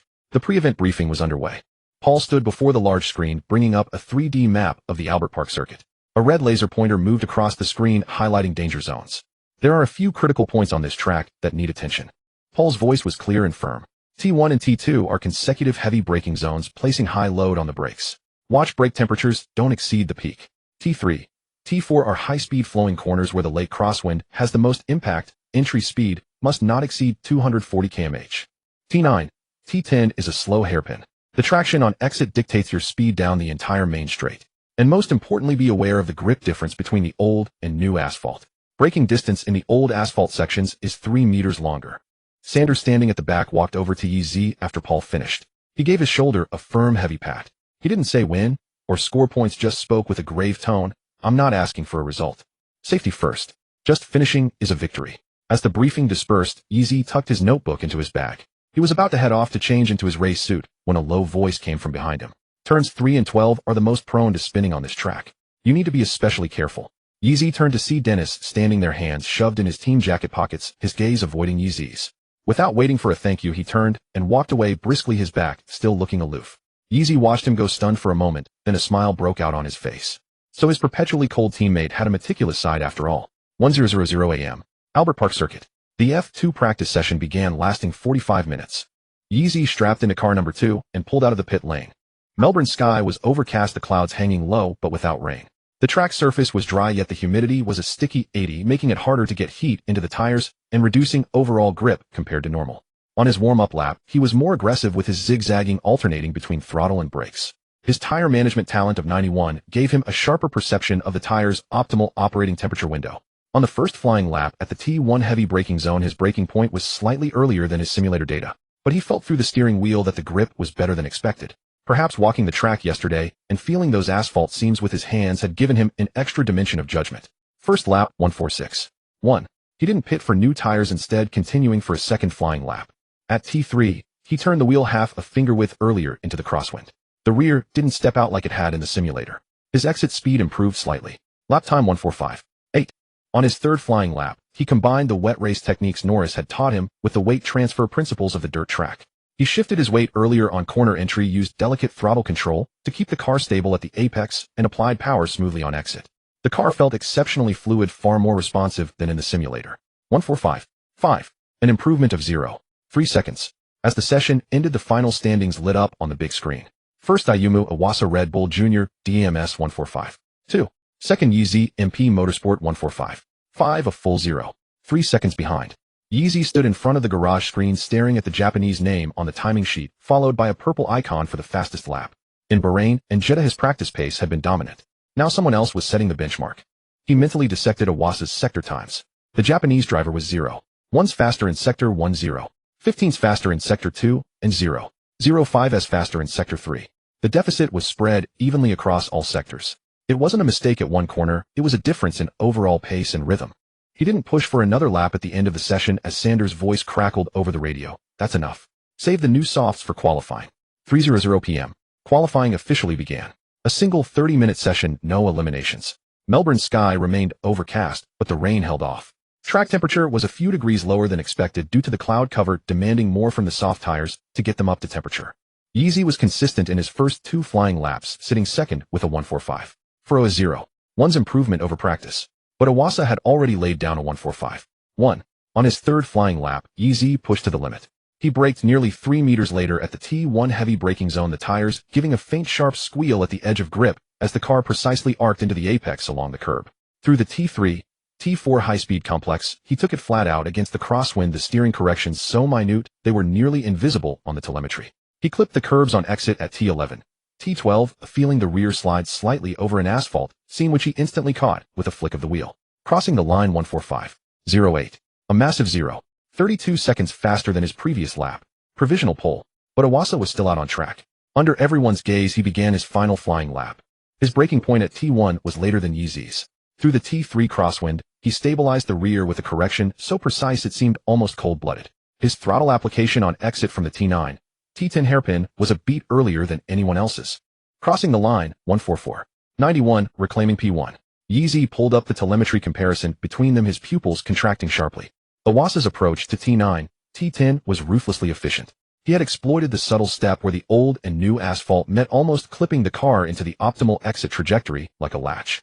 This exploitative use of the track's physical quirks made Yeezy realize leading attributes were just the foundation. These track tricks, honed from years of scrapping in the top tiers of the paddock, were the missing piece he lacked. In the live stream, Xiao He was silent for a moment, then let out a heartfelt exclamation. That lap from Iwasa was perfect. Simply a lap from the gods. Discordant comments began to appear in the chat. And this is the God Yi. Can't even beat a Japanese guy. Overhyped. He's only good at managing tires. God Yi. More like God P. Living up to the name. But these messages were quickly banned by the moderators, preventing the negativity from spreading. The final qualifying results lit up on the screen. 1. Ayumu Iwasa 144. 91. 2. Yeezy 0. 17. 3. Theo Porcher 0. 61. 4. Victor Martins 0. 62. 5. Isaac Hajar 0. 73. 6. Zane Maloney 0. 88. 7. Oliver Behrman 1. 07. 8. Arthur Leclerc 1. 22. 9. Kushmani 1. 31. 10. Dennis Hauger 1. 42. Qualifying P2, meaning he would start the sprint race from P9 due to the reverse grid. A starting position further back than in Bahrain or Jeddah. This time, he would have to fight his way forward from 9th place in the Albert Park rain. That night, lying in his hotel room, Yeezy fell asleep quickly. He dreamt a sweet dream. He dreamt that the next day the sky was clear and the sun was shining. Starting from 9th, he carved his way through the field, finally overtaking Behrman, who was leading on the last lap, to take the victory. The whole crowd was cheering, and the 5-star red flag was raised high over Melbourne. Familiar cheers erupted from the grandstands. And then he woke up. The sky outside the window was a dreary gray with dark clouds hanging so low he felt he could almost touch them. The window pane was streaked with raindrops merging into rivulets running down the glass. It was raining. Yeezy lay in bed staring at the ceiling, unmoving for a long time. The cheers from his dreams still echoed in his ears, but reality offered only the dull tap-tap-tap of rain against the window, a somber, relentless countdown. He reached out and touched the windowsill. The bone-chilling cold fully roused him. He summoned the system again, and that glaring red, wet race ability 36 seemed to mock his sweet dream. There was no turning back now. Either drown in the spray or, as Lando said, learn to dance in the rain. April 1st, Saturday 1:00 p.m. sharp. Melbourne MP Racing Team Garage. Sainz stood before the tactical screen, the satellite cloud imagery behind him updating in real time. A massive swath of dark green rain clouds slowly crept towards the Albert Park circuit from the south, its leading edge already touching the coastline of Melbourne's southern suburbs. The color deepened from light blue to dark green, interspersed with patches of orange-red convective cores, signaling not a light drizzle, but a true torrential downpour. The room was so quiet that the sound of raindrops hitting the garage's tin roof was audible, each drop ticking away like a second on a countdown clock. I've cross-checked with other teams' weather systems, and even borrowed F1's high-precision weather radar. Sainz's voice was lower than usual, as if pressed down by the oppressive weather. The conclusion is unanimous. It will definitely rain during the race, specifically between laps 4 and 5. The sprint race is 20 laps total. The rain will be heavy and persistent. Yeezy sat on a folding chair, hands clasped on his knees, his face pale. His wet weather skill rating of 36 flickered in his mind like a persistent yellow warning light. But he didn't look down at his hands. His gaze was fixed on the orange-red convective core on the satellite image, his mind racing with calculations. Laps 4 to 5. If the rain fell exactly, then he had at most a 5-lap window on dry tires. Technical Director Paul broke the silence. He pulled up a tire strategy comparison chart with simulated lap times for soft and intermediate tires displayed side by side. We could start on softs. I hear many teams in the paddock plan to run the whole race on inters without stopping. We can do the opposite, start on softs, build a gap before the rain, then pit for inters. The heavier the rain, the wider the pit window becomes. Sand immediately shook his head, his brow furrowed, fingers tapping twice on the tactical board. No, we're not chasing points this weekend. Our only goal is a safe finish. On a street circuit with rain, a slippery track, and crosswinds from the lake, starting on inters is the safest option. Softs have no water displacement. On a wet track, grip would drop to 0 instantly. I can't take that risk with him. A safe finish is more important than anything. Paul's voice was equally firm. Sand with softs, he could immediately fight for the lead and lead the whole field. If he starts on inters, the entire field's pace will be the same. Starting P9, he won't have a chance at the podium. The two went back and forth, their voices clashing within the cramped garage. The mechanics pretended to check equipment, but their ears were straining to listen. Dennis leaned against the rear wing of his own car, not joining the argument, but his gaze kept drifting to Yeezy. Yeezy was staring at the tactical board, but his fingers were sketching something in his notebook. Looking closely, he was drawing a timeline marked with L1, L4 dry, L5 rain, and pit window. What's the time difference per lap between inters and softs? Yeezy's voice cut through the argument, not loud, but clear. Paul quickly pulled up the data. On a dry track, softs are 2 to 4 seconds per lap faster than inters. If the rain is delayed, that gap could grow. But once standing water appears, soft tire grip collapses instantly. You'd slide around like on ice. Yeezy's mind was racing. 2 to 4 seconds. If he could use the softs in the first 5 laps to carve through the field from P9, build a time gap large enough to cover a pit stop switch to inters before the heaviest rain, he could enjoy the soft's dry pace, and then switch just in time for the rain, preserving his tires to hold position in the wet. It was a massive gamble. A bet that the rain would fall on lap 4. A bet on how long the softs could last on the dry track. A bet that the pit stop timing would perfectly coincide with the shift in weather. But if he didn't gamble starting P9 on inters with the whole field on the same pace. With his wet weather skill of 36, overtaking would be nearly impossible. I've decided. Yeezy stood up, closing his notebook. His voice was quiet, but every word was steady. We start on softs. Sand opened his mouth, 1,000 objections on his tongue, but looking into Yeezy's resolute eyes, he swallowed his words. He remembered the boy in Bahrain who held off on mediums for 12 laps against the red-walled softs. He remembered the tactical masterclass in Jeddah that outsmarted Behrman. This 17-year-old had never been one to just follow orders. All right, Sand finally nodded, his tone heavy. I agree with your decision. But remember, if the rain comes early, you pit immediately. No hesitation. Understood. Meanwhile, outside the Williams garage, James Vowles stood by the roller door, looking up at the gray-black sky. The Melbourne clouds hung oppressively low, almost touching the oak treetops of Albert Park. The waters of Falcon Lake were whipped into white caps by the wind. He wore a dark blue Williams team jacket zipped up to his chin, hands in his pockets, lips moving silently, as if in prayer. A young mechanic passing by caught fragments of the team principal's murmured words, only catching one name. Not FW45, not Albon. Easy. Inside the neighboring Red Bull garage, Dr. Marco sat behind the glass wall of the VIP suite on the second floor, holding a cup of black coffee. His screen displayed both the live timing of the F2 sprint race and Yeezy's onboard camera feed. Christian Horner pulled up a chair beside him, also holding a coffee. Both cups were identical Red Bull-themed mugs, but their expressions were in stark contrast. Horner wore the relaxed air of someone passing time, watching a junior series race on the weekend. Marco's expression was like that of a man reviewing a contract he hadn't yet decided to sign. You're actually watching the F2 sprint voluntarily today. Horner glanced at the screen. I recall you saying last time he wasn't worthy of a Red Bull seat. Marco didn't turn his head, just set his cup down and gestured with his chin. 4 consecutive wins, impressive tire management, and pace. Naturally, I had to see his first wet race. Sand originally wanted him on inters, but he insisted on softs. Horner pointed at the screen. Ambitious and brave. The question is whether he can pull it off. Marco said nothing, just took a sip of his coffee. His gaze never left the young figure in the red and gold racing suit. The entire F1 paddock's attention was focused on the impending wet race. Everyone wanted to know how the tire whisperer, who had been unstoppable on dry tracks, would perform in this official wet weather battle. At 2:20 p.m., Xiaohei's livestream went live on schedule. On the screen, the sky over Melbourne's Albert Park was sealed tight under a ceiling of leaden clouds. Wind carried mist from Falcon Lake across the track, shrouding the distant grandstands in a gray haze. With a 2-hour time difference between Melbourne and Beijing, it was lunchtime back home. Xiaohei spoke into the mic, his voice deeper than usual. Hello viewers, welcome to the F2 Australian sprint race during your lunch break. Have you all eaten? Xiaohei paused, then continued. The weather in Melbourne today isn't great. Dark clouds overhead, rain could hit any time. Forecast says a 90% chance of precipitation. This race is going to be a tough one. The bullet comments had just started with a few go ye shun, when they were immediately drowned out by hostile voices. Wet race, huh? Time for him to show his true colors. All that hype from Bahrain and Jeddah, but he'll spin out in the rain for sure. Give us another 360 spin. I didn't get enough of that Bahrain winter testing one. The tire whisperer can only dominate on dry tracks. Xiaohei's expression darkened.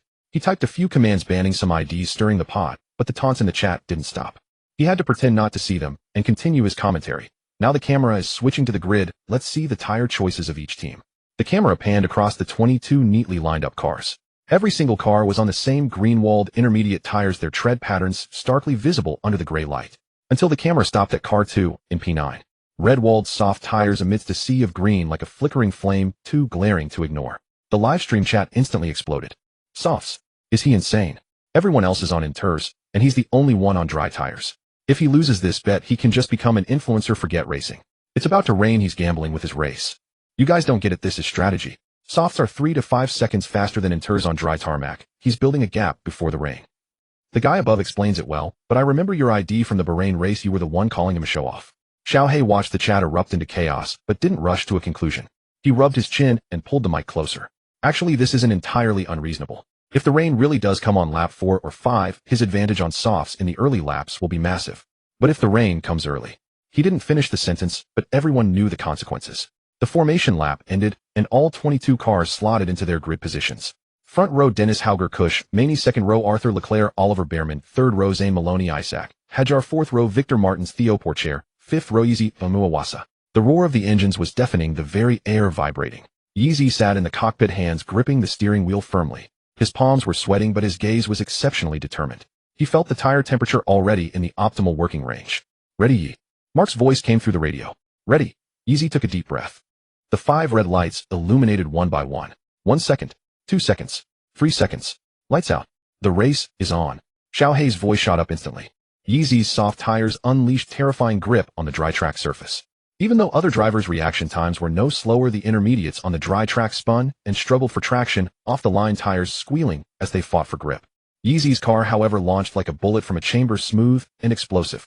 At the very start, he pulled half a car length on Iwasa beside him. Before the first right-hander, Yeezy swept around the outside of Victor Martins and Theo Porcher ahead, surging all the way to P6. Oh my god, Yeezy's start is like a rocket. The grip advantage of the softs is immense. Xiaohei slammed the table in excitement. 3 cars overtaken in the first corner. He's up to P6. The mockery in the chat temporarily ceased, replaced by a screen full of question marks. That fast? Softs are this crazy on dry tracks. Inters are really that slow to get going. Lap 1 had only just begun, and Yeezy was not content with P6. He floored the throttle. The soft tires screamed on the dry asphalt. Through the high-speed T3, T4 complex, the cars ahead on Inters were taking conservative lines, braking early due to the intermediates' inferior lateral grip on dry tarmac compared to softs. Yeezy went around the outside, braking a full 15 meters later than the car ahead. The tires shrieked at their limit, the car slicing into the apex just inches from the other car's rear wing, emerging with a car length's lead. Overtake. Another one. P5. Xiaohei roared. So brave. That braking point was absolutely on the limit. The soft tires' lower rolling resistance on the straights meant faster acceleration, and he executed another clean overtake on the inside before the braking zone. P4. Yeezy yelled inside, his helmet, days of pent-up energy finally finding a release. He had never felt better on a dry track. The soft tires offered seemingly endless grip, every throttle input met with immediate response, every steering correction precise to the millimeter. He was experiencing the kind of joy Verstappen has in F1 on dry tracks. Overwhelmingly fast, unstoppable, untouchable. On lap 2, he caught his teammate Dennis, who was leading the race. Dennis attempted to defend, weaving left and right to block Yeezy's path. But his intermediates couldn't hold the line on the dry track. Every change of direction resulted in a slight slide. Approaching T1, Yeezy seized his chance, diving up the inside. The 2 cars entered the corner side by side, wheels almost touching. Exiting the corner, Yeezy's soft tires found superior traction, launching him ahead and into the lead. He overtakes Dennis. Yeezy starts from P9 and takes P1 within 2 laps. Xiaohei's voice was hoarse with excitement. This is an absolute slaughter. The speed advantage of the soft tires is terrifying. The chat exploded instantly. Soft tire god. P9 to P1. Who still calls him a fraud? Wait, the rain hasn't come yet, don't jinx it. Praise for Yeezy flooded the screen. Contrary to everyone's expectations, Yeezy had no time to celebrate. His voice was fragmented over the violent vibrations. What's the gap? 6. 2 seconds, Yi. Great job, but the radar shows the rain clouds are just 2 kilometers from the track. As the words left the radio, the first cold raindrop struck Yeezy's helmet visor, leaving a single clear streak of water. He looked up at the sky. The gray-black clouds had turned a deep, ominous black. A low rumble of thunder echoed from the direction of Albert Lake. On lap 3, he began pushing relentlessly on the drying track. Every lap was nearly 5 seconds faster than Dennis in second place. This was no longer a race, it was a battle against time itself. He pushed the soft tires' grip on the dry line to its absolute limit, braking nearly 10 meters later at every corner and applying full throttle on every exit. His racing line was as precise as if measured with a ruler. The car slid subtly at the edge of adhesion, and he caught it with millimeter-perfect corrections through the steering wheel. The track temperature rose slightly before the impending downpour, bringing the soft tires into their optimal operating window. He extracted every ounce of grip available. As lap 3 ended, his lead had grown to 9 seconds. But a light drizzle began to fall from the sky. The first raindrop struck Yeezy's visor, streaking a thin line of water across its edge. The gray clouds pressed lower, the wind whipped larger waves across Lake Albert, and the faint rumble of distant thunder echoed from afar. Yeezy glanced up at the sky. The clouds had shifted from light to dark gray, and rain began to leak from their base, falling sparsely onto the track surface. He scanned the track. There was no significant standing water, yet just a thin sheen of moisture on the asphalt. He gritted his teeth and said over the radio, "One more lap, it should be enough." On lap 4, the rain arrived faster than expected. The drizzle turned into light rain, and the light rain showed signs of intensifying into a steady downpour. Raindrops hammered his visor with increasing intensity. Each blink granted him less than half a second of clear vision. He tried wiping the droplets away with his left glove, but the mist immediately clouded the lens again. Turn 7, a high-speed right-hander. As Yeezy entered the corner, the steering wheel suddenly felt lighter. That ominous lightness of the front tires losing grip, a sensation that sent a chill down his spine. The soft tires had no tread pattern for water displacement. A thin film of water like a layer of oil completely isolated the rubber from the asphalt, reducing grip to just a third of its dry weather level. The tires began to skate on the water film.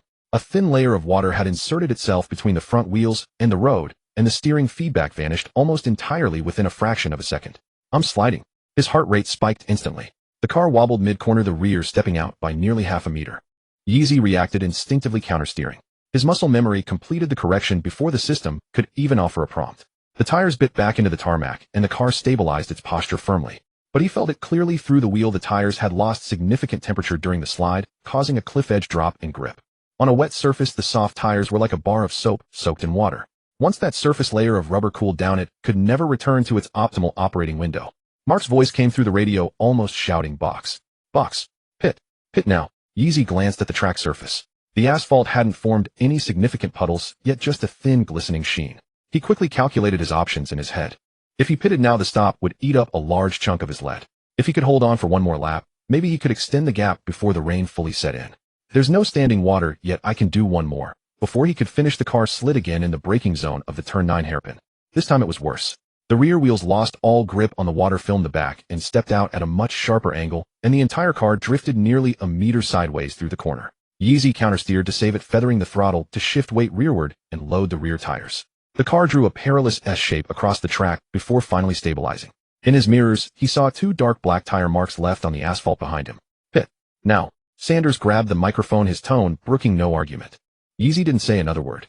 He turned into the pit entry at the next corner, slowed to the 60 km/h limit, and the tires splashed through the wet pit lane, kicking up a spray of water. The MP racing mechanics were already poised, the intermediate tires wrapped snugly in their tire warmers, waiting only for the car to come to a stop. Yeezy brought the car to a perfect stop in the pit box. The tire change was swift and clean, taking only 3.5 seconds. Oh, and the engineer waved him out the moment the last wheel was on.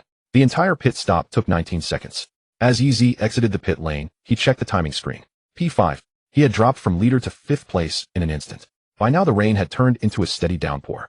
Small streams of water began to form in the low-lying areas of Albert Park, making the racing lines slick and treacherous. Yeezy rejoined the track, slotting in behind Behrman in P4. He tried to follow the wet line Norris had taught him, the area off the dry racing line where there were fewer rubber marbles and shallower water, offering better grip than the rubbered-in traditional line. But Melbourne was a street circuit with narrow roads.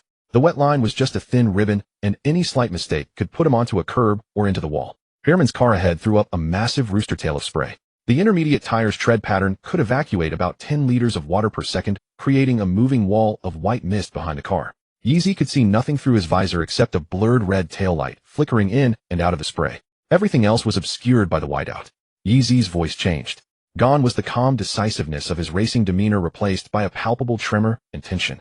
His panting was clearly audible over the radio, each breath sounding like a drowning man gasping for air. "Mark, I can't see the track." In the garage, everyone's heart clenched. Paul immediately leaned into the microphone, his voice urgent but controlled. "Look to the sides. Look at the barriers. Look at the billboards. Find reference points. The ones you noted during the track walk. Use them now to navigate the corners." Yeezy wiped his visor with his hand, but the mist immediately covered it again.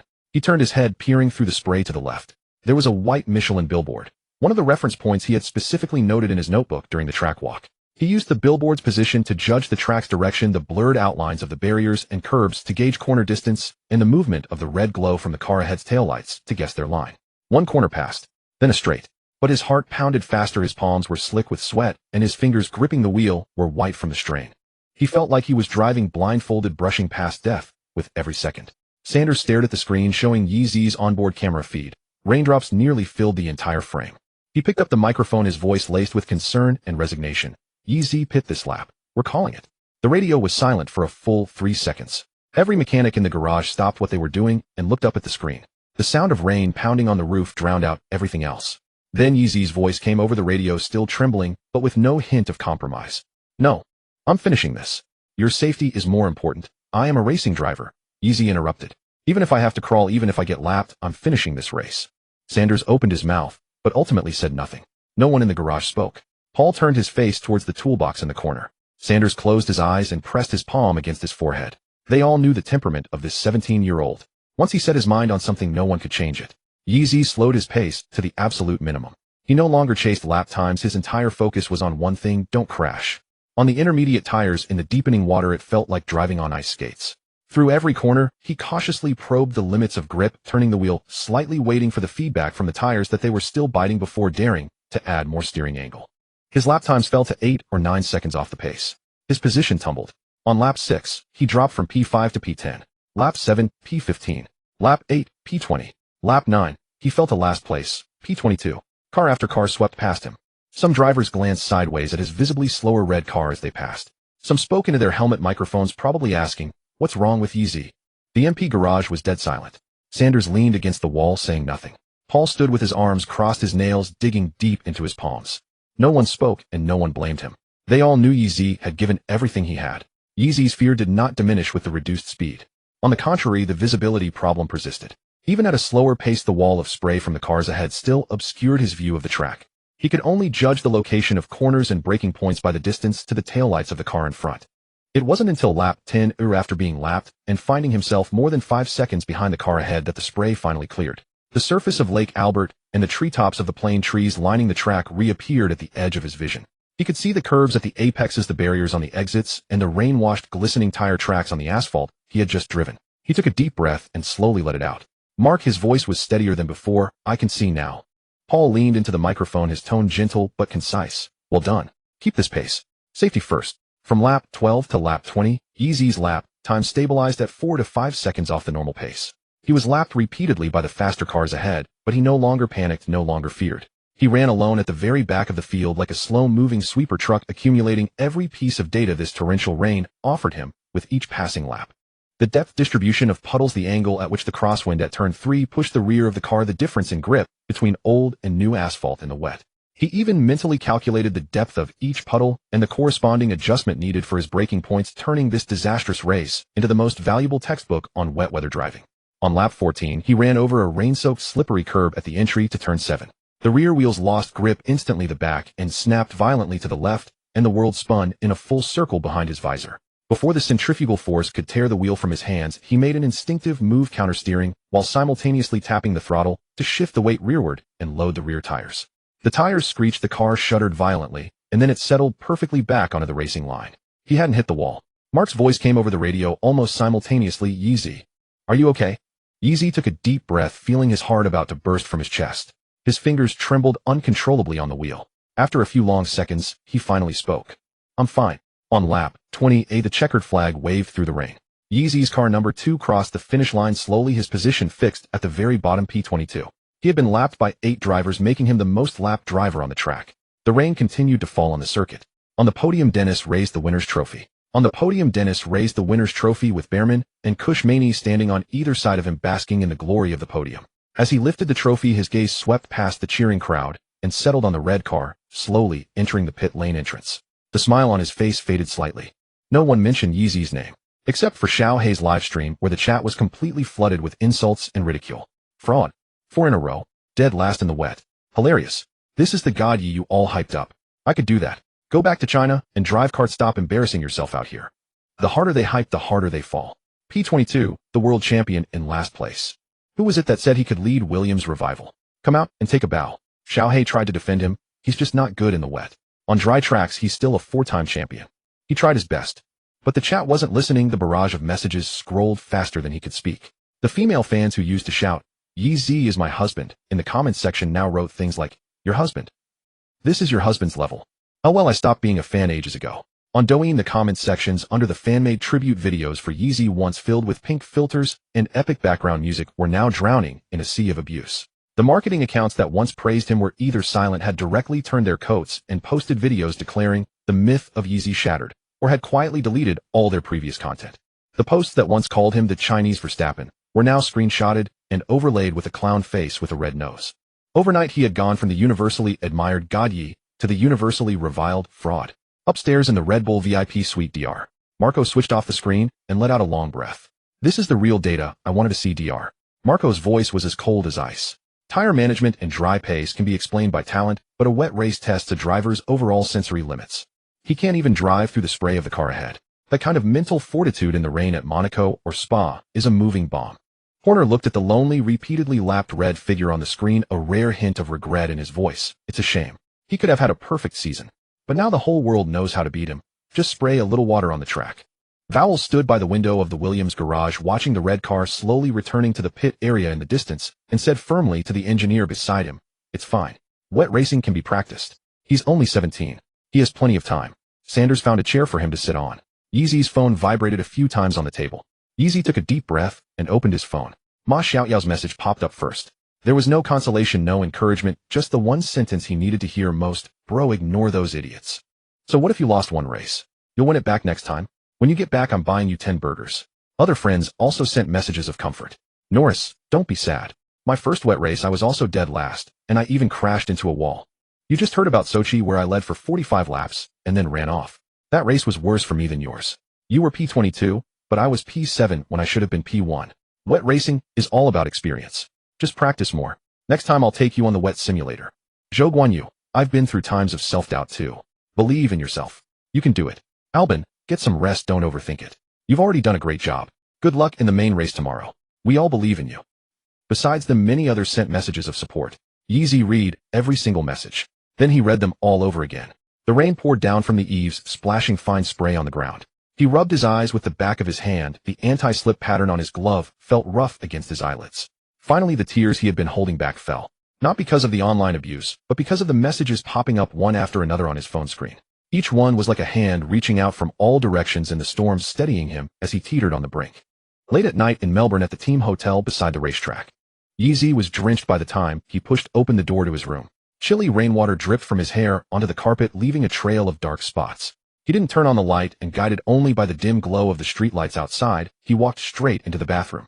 Hot water cascaded from the shower head, washing away the rain and the chill, and with it some of the weight pressing on his heart. He stepped out wrapped in a towel, changed into a clean white t-shirt and sweatpants, and sat down at the desk. The rain continued to patter against the window, a steady rhythmic tapping.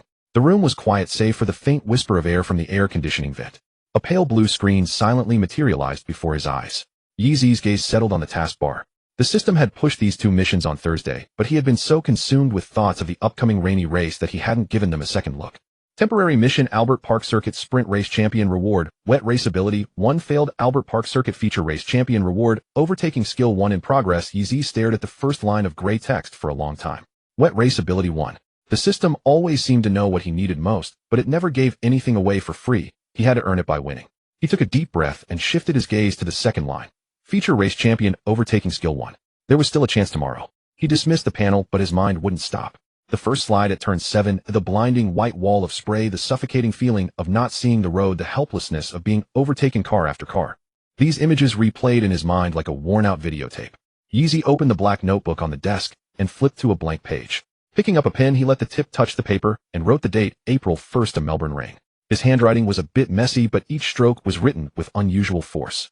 He began to write down all his feelings and lessons from the day. Wet line position. The wet line is usually on the outside of the racing line, but at the high-speed T3, T4 complex the wet line is on the old asphalt side, which offers better grip than the new surface. However, the crosswind tends to push the car wide there. Need to leave more room on the inside before turn-in. Can't wait until the wind pushes you offline to correct it, or it'll be too late. Spray. The spray from the car ahead is far worse than expected. When following within 1 second, visibility is completely gone. Besides using trackside references, you can judge direction and corner shape by the red glow of the car's taillights ahead. Tire slip warning signs. The steering wheel suddenly feels lighter and lateral vibrations from the seat intensify. At this point, you should lift off the throttle, avoid hard braking. Breakpoint adjustment. Breakpoints in the wet are 10 to 15 meters earlier than in the dry, and corner entry speed should be reduced by 15 km/h, especially at turn 7. Emotion management. When nervous, you unconsciously grip the wheel tighter, leading to oversteer. At times like this, you should take a deep breath, relax your fingers, and not let emotions affect your driving. He wrote for a full 2 hours, filling 3 pages. From the specific characteristics of every corner in the rain to his own every mistake and the shifts in his mentality, he noted everything in meticulous detail. After writing the last word, he closed the notebook, leaned back in his chair, and closed his eyes. He began to mentally simulate tomorrow's feature race. Racing lines, break points, tire temperature, wet line transitions, the influence of crosswinds. Over and over he ran lap after virtual lap around the Albert Park circuit. A sudden intense pang of hunger from his stomach shattered his concentration. He only then realized he had barely eaten all day, having only managed 2 slices of bread in the morning. Now that his mind was easing up, hunger surged over him like a tide. Yeezy glanced at his phone. The screen showed 1:30 a.m. He put on his jacket and a cap and stepped out of the hotel. The streets of Melbourne were deserted at this hour, lit only by the warm amber glow of streetlights. The rain drummed a steady rhythm on his umbrella. After walking for about 5 minutes, he spotted a 24-hour KFC with its lights still on at the street corner. Pushing the door open, the warm lighting and rich aroma of fried chicken washed over him, giving him a fleeting illusion of being back home. The place was nearly empty. Behind the counter stood a young girl with a ponytail, looking to be in her early 20s. Her smile seemed genuine, showing no sign of impatience despite working late into the night. Hearing the door open, the girl looked up and gave a bright smile. "Welcome. What can I get for you?" Yeezy scratched his head, glanced over the menu, and said a little sheepishly, "I'll have a burger." "What's the best burger you have here?" "That would definitely be the Zinger burger," the girl answered without hesitation. "Zinger? What does that mean?" "It means spicy, crispy, and juicy. Trust me, it's delicious." Her confident tone reminded Yeezy of the expression Norris had when saying, "I'm the best in the ring." He nodded and ordered the Zinger meal, which cost $15 Australian, a reasonable price locally. The burger was ready quickly. Yeezy sat by the window and unwrapped it. It was essentially a fried chicken fillet burger, but the fillet was bigger than the ones in China, fried to a perfect golden crisp. With the first bite, the juices exploded in his mouth. A subtle spiciness danced on his tongue, far more flavorful than the chicken burgers back home. Compared to the boiled chicken breast, broccoli, and brown rice at the MP-based canteen, this was food from an entirely different universe. He sat by the window, eating slowly. The curtain of rain on the glass blurred the streetlights of Melbourne outside. A jingle sounded as the glass door was pushed open. 2 young men in red Ferrari jackets walked in, still carrying the dampness of the rain. They shook the water from their umbrellas while chatting loudly. "Let me get a double Zinger box, extra bacon." "Same for me." "And 2 Cokes." After ordering, they sat down at a corner table and continued their conversation. Yeezy wasn't trying to eavesdrop, but their voices were loud enough to carry clearly across the room. "I hope Leclerc doesn't have another incident this weekend. Engine failure in Bahrain and ECU penalty in Jeddah, always so unlucky. His single lap pace is clearly faster than Perez, but he just can't get the win." The other man sighed, his tone full of resignation. "Ferrari, man, it's their tradition. You never know when they'll pull something new on you. If Leclerc were in a Red Bull, he'd have been world champion by now. Yeah, watching his races gives me heart palpitations. Leading the race, and then the car breaks down. Who can handle that?" Yeezy bit into his burger, chewing slowly. Something in his heart seemed to be stirred. Leclerc, the talented driver, hailed as the next world champion. His speed was top tier in the paddock, almost always qualifying at the front, but in the races he always fell back due to reasons beyond his driving. Either the engine would blow, or there'd be an electronic system failure, or the team would make a strategy blunder. And what about himself? From Bahrain to Jeddah and now to Melbourne, the MP car hadn't suffered a single mechanical failure. His pit crew was the fastest in the field, with their worst stop never exceeding 3.5 seconds. Apart from the 1-0 fine for throwing the mirror in Jeddah, he had hardly lost any positions due to mechanical reasons. Today's sprint race might have been ugly, finishing last, but he didn't hit the wall, and he didn't spin out. He completed every lap safely and brought the car back to the garage in one piece. "I've been complaining when I have luck and reliability that others would kill for," Yeezy muttered to himself, unable to suppress a smile. He had been so focused on his shortcomings and failures that he had forgotten how much he had that others envied. A reliable team, a team principal who trusted him, friends who supported him, and the health and ability to keep improving. What was one failure compared to all that? Yeezy finished the remaining half of his burger and wiped his hands and mouth with a napkin. He walked over to the counter where the girl was wiping down a table. Seeing him approach, she smiled and asked, "Can I get you anything else?" "No thanks," Yeezy smiled back. "I just wanted to tell you the Zinger is really delicious." The girl's eyes curved into crescents. "Glad you liked it. Come back anytime." "I will." Yeezy pushed open the glass door and stepped back into the Melbourne night rain. The rain seemed to have lightened a little, and the wind felt less cold.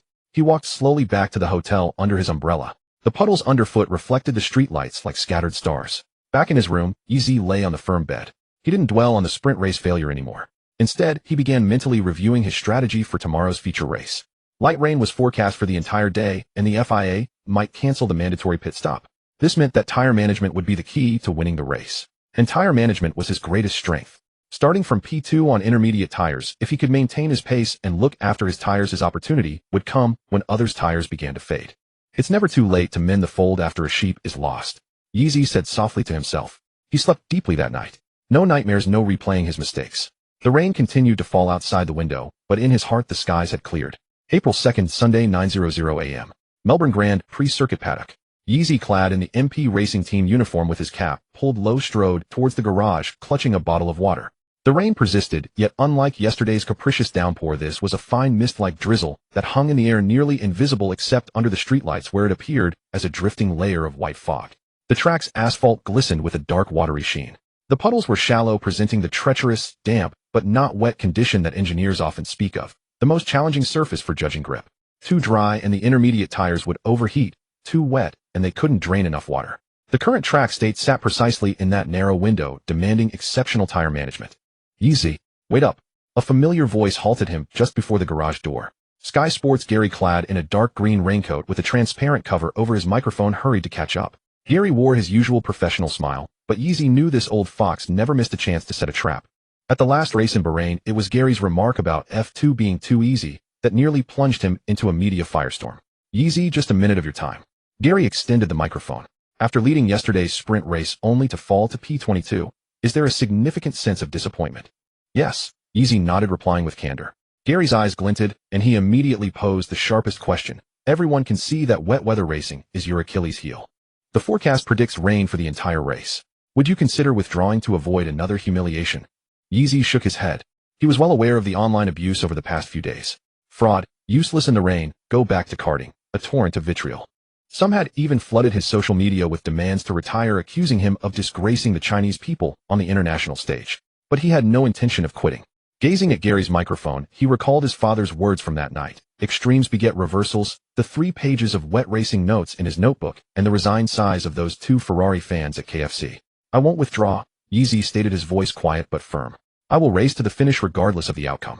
Gary pressed, inching the microphone closer. Why such determination? Knowing it's your biggest weakness and you might end up last again, why continue? There's a Chinese proverb. To mend the fold after the sheep are lost is not too late.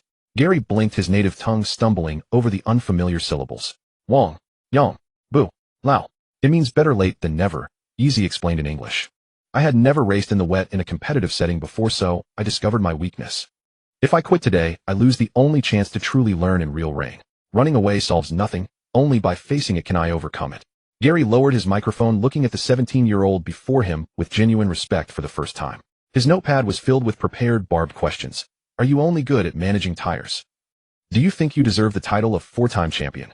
But now one by one he crossed them out with his pen. Good luck, Gary said with a smile, packing away his microphone. I look forward to your performance today. At precisely 10:00 a.m. in the MP Racing Garage, Sanders stood before the large screen where a meteorological chart showed a vast swathe of light gray rain clouds hovering stubbornly over Albert Park, showing no signs of movement. The latest forecast predicts light rain for the entire race. It won't intensify, but it won't stop either. Sanders' voice was calm. Race control has just announced that due to the wet conditions, the mandatory pit stop rule is canceled for this race. Everyone is free to choose their own pit strategy and tire compounds. Paolo immediately turned to Yeezy, his eyes sparkling. This is a golden opportunity for you. He pulled up tire wear data on the screen. In persistent light rain, the theoretical life of an intermediate tire is 25 laps, but with aggressive driving, it's completely finished by lap 20. A pit stop for fresh tires costs a precious 20 seconds. However, your tire management skills could allow a set of intermediates to last the entire 33-lap race. Yeezy nodded, mentally noting every word Paolo said. Yesterday's failure had taught him that in the wet, victory isn't about raw speed, but about who can preserve their tires better. Sander walked over and clapped him on the shoulder. Forget yesterday. Today is a new day. No one will remember yesterday's last-place finisher. They will only remember today's champion. Go out there and race freely. We all believe in you. At 11:35 a.m., the F2 Australian Grand Prix was about to begin. On the grid, 22 cars were lined up neatly in the drizzle. Everyone had fitted the green-walled intermediate tires, though full wets would be far too slow in these conditions, so no one opted for them. Front row, Ayumu Iwasa Yeezy. Second row, Theo Porcher, Victor Martins. Third row, Isaac Hadger, Zane Maloney. Fourth row, Oliver Behrman, Arthur Leclerc. Fifth row, Kush Maney, Dennis Hauger. In the livestream studio, Xiao He had already disabled the chat. The abuse from yesterday was still fresh in his mind. He didn't want those negative comments to affect his commentary. Hello everyone, good morning. It's 9:35 a.m. Beijing time, 11:35 a.m. Melbourne time, and the F2 Australian Grand Prix is about to start. Xiao He's voice was steadier than usual. Light rain is expected for the full race, and the mandatory pit stop rule has been cancelled. Yeezy starts from P2. Yesterday he endured the darkest day of his career. Can he rise again today? Let's wait and see. He instinctively glanced at the chat area. The empty screen felt unusual, but also a relief. The 5 red lights began to illuminate one by one. Yeezy closed his eyes and took a deep breath. Yesterday's fear and anxiety had vanished, replaced by an unprecedented calm. He opened his eyes, his gaze fixed intently on the lights ahead. Lights out. And away we go. Ayumu Iwasa's start was flawless, his intermediates biting into the slick asphalt as he launched forward like an arrow. Yeezy's start was solid, without error, but also without fireworks. Theo Porcher was widely regarded as the king of starts in F2. His reaction time off the line had been the quickest among all F2 drivers this year. As the lights went out, he catapulted from P3, his intermediates finding a near-perfect grip on the damp surface. He swept past Yeezy on the inside before turn 1, his car's side pod nearly kissing Yeezy's, executing the move with surgical precision and no wasted motion. P3 became P2. Victor Martins followed closely, attempting to overtake both Yeezy and Theo before turn 1. However, his car nearly locked its brakes in the slippery braking zone the front and darting towards Yeezy's diffuser. Theo and Yeezy, running side by side, had completely sealed off the racing line. Martins was forced to lift off the throttle, his car drifting half a meter wide, his overtaking attempt foiled. At the end of lap 1A, the order was P1, Omu Iwasa P2, Theo Pourchaire P3, Yeezy P4, Victor Martins P5, Jack Doohan. Yeezy gripped the steering wheel tightly. Though he had lost a position to Theo, this was already a far better start than yesterday. His intermediate tires were managing their temperature well, avoiding the early overheating that plagued his soft tires the day before. The light rain continued to fall. The Melbourne track was in a critical half-wet, half-dry state. On the racing line, constant tire passes had squeezed out the water, leaving the asphalt relatively dry and offering better grip. But off the racing line, the puddles were deeper, allowing the intermediate tires' tread patterns to effectively clear the water. By lap 2, Yeezy noticed an anomaly. His intermediate tires were heating up faster than expected, and the tire pressures were climbing. If he stayed on the racing line, the tires would overheat, the rubber would begin to blister, and grip would actually decrease. Yeezy made a bold decision. He gently turned the wheel deliberately, leaving the racing line and heading for the wetter part of the track. The standing water was slightly deeper, but the intermediate tires' drainage grooves were designed precisely for these conditions. The cool rainwater washed over the tires, and the temperature began to gradually drop, soon returning to the ideal operating window of 80 degrees. Yee-oi, why did you leave the racing line? Mark's voice came over the radio, laced with confusion. The racing line is too dry, the tires are sliding. I'm cooling them down, Yeezy replied. Mark paused for 2 seconds. On his screen, Yeezy's tire temperature curve was slowly retreating from the orange-red zone back into the green, and the pressure fluctuations were within normal limits. He adjusted his headset, his tone returning to steady maintain. For the next several laps, Yeezy repeated the same tactic, alternating between the racing line and the wet line, using the damp track as a giant cooling pool. His right foot was incredibly gentle on the throttle, his braking points were nearly 10 meters earlier, and he completely avoided the curbs through corners. In the rain, the curbs become like slick soap-covered tiles, hitting them risks the rear and stepping out. He navigated each corner with utmost care, the force feedback through the steering wheel subtly shifting between the two surfaces, and Yeezy remained fully attuned to its every nuance. There was no blinding spray like yesterday. The light rain hit his visor, blown into fine streaks by the airflow, but his vision remained clear.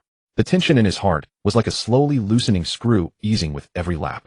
His lap times weren't particularly fast, hovering around 1:48.5, nearly 0.2 seconds slower than Theo ahead, with the gap stabilizing at around 2 seconds. But back in the garage, Paolo was staring at Theo's tire data on the monitor, pumping his fist with barely contained excitement. Brilliant, Yeezy. At this pace, their tires won't last to the end. They'll either have to pit or fall off a cliff in the final laps. But you can go the full 33 laps on these. On lap 7, Theo's lap times began to fluctuate. By lap 10, his time dropped to 1:49.1, while Yeezy remained consistent at 1:48.6. The gap was shrinking. 1.5 seconds. 1.0 seconds. 0.8 seconds. Lap 12, approaching the high-speed turn 3. Yeezy was now 0.5 seconds behind Theo, tucked into his slipstream, ready to attack. He made a dummy move to the inside, and Theo took the bait, moving to defend. The instant Theo's car shifted, Yeezy snapped back to the outside line, using the earlier throttle application on the exit to complete the overtake. Beautiful. Yeezy with a classic switchback to pass Theo. He's back up to P2. Xiao Hei's voice trembled with excitement. His tires are in amazing shape. Theo's tires are done for. Now only Ayumu Iwasa stood ahead of him, the Japanese driver for DMS, another Red Bull Junior prodigy, and the man who had delivered a stunning pole lap. His driving style was a stark contrast to Yeezy's aggressive yet precise, constantly probing the limits, with lap times consistently around 1:48.4. Yeezy was nearly 0.3 seconds slower, maintaining a steady gap of about 3 seconds. But Iwasa had a critical flaw. His tire wear was even worse than Theo's. By lap 18, Iwasa's lap times began to tumble. 1:48.8, then 1:49.2, then 1:49.5. His intermediate tires were showing signs of blistering, the tread edges starting to melt rapidly, losing their ability to clear water, causing the car to squirm increasingly through the corners.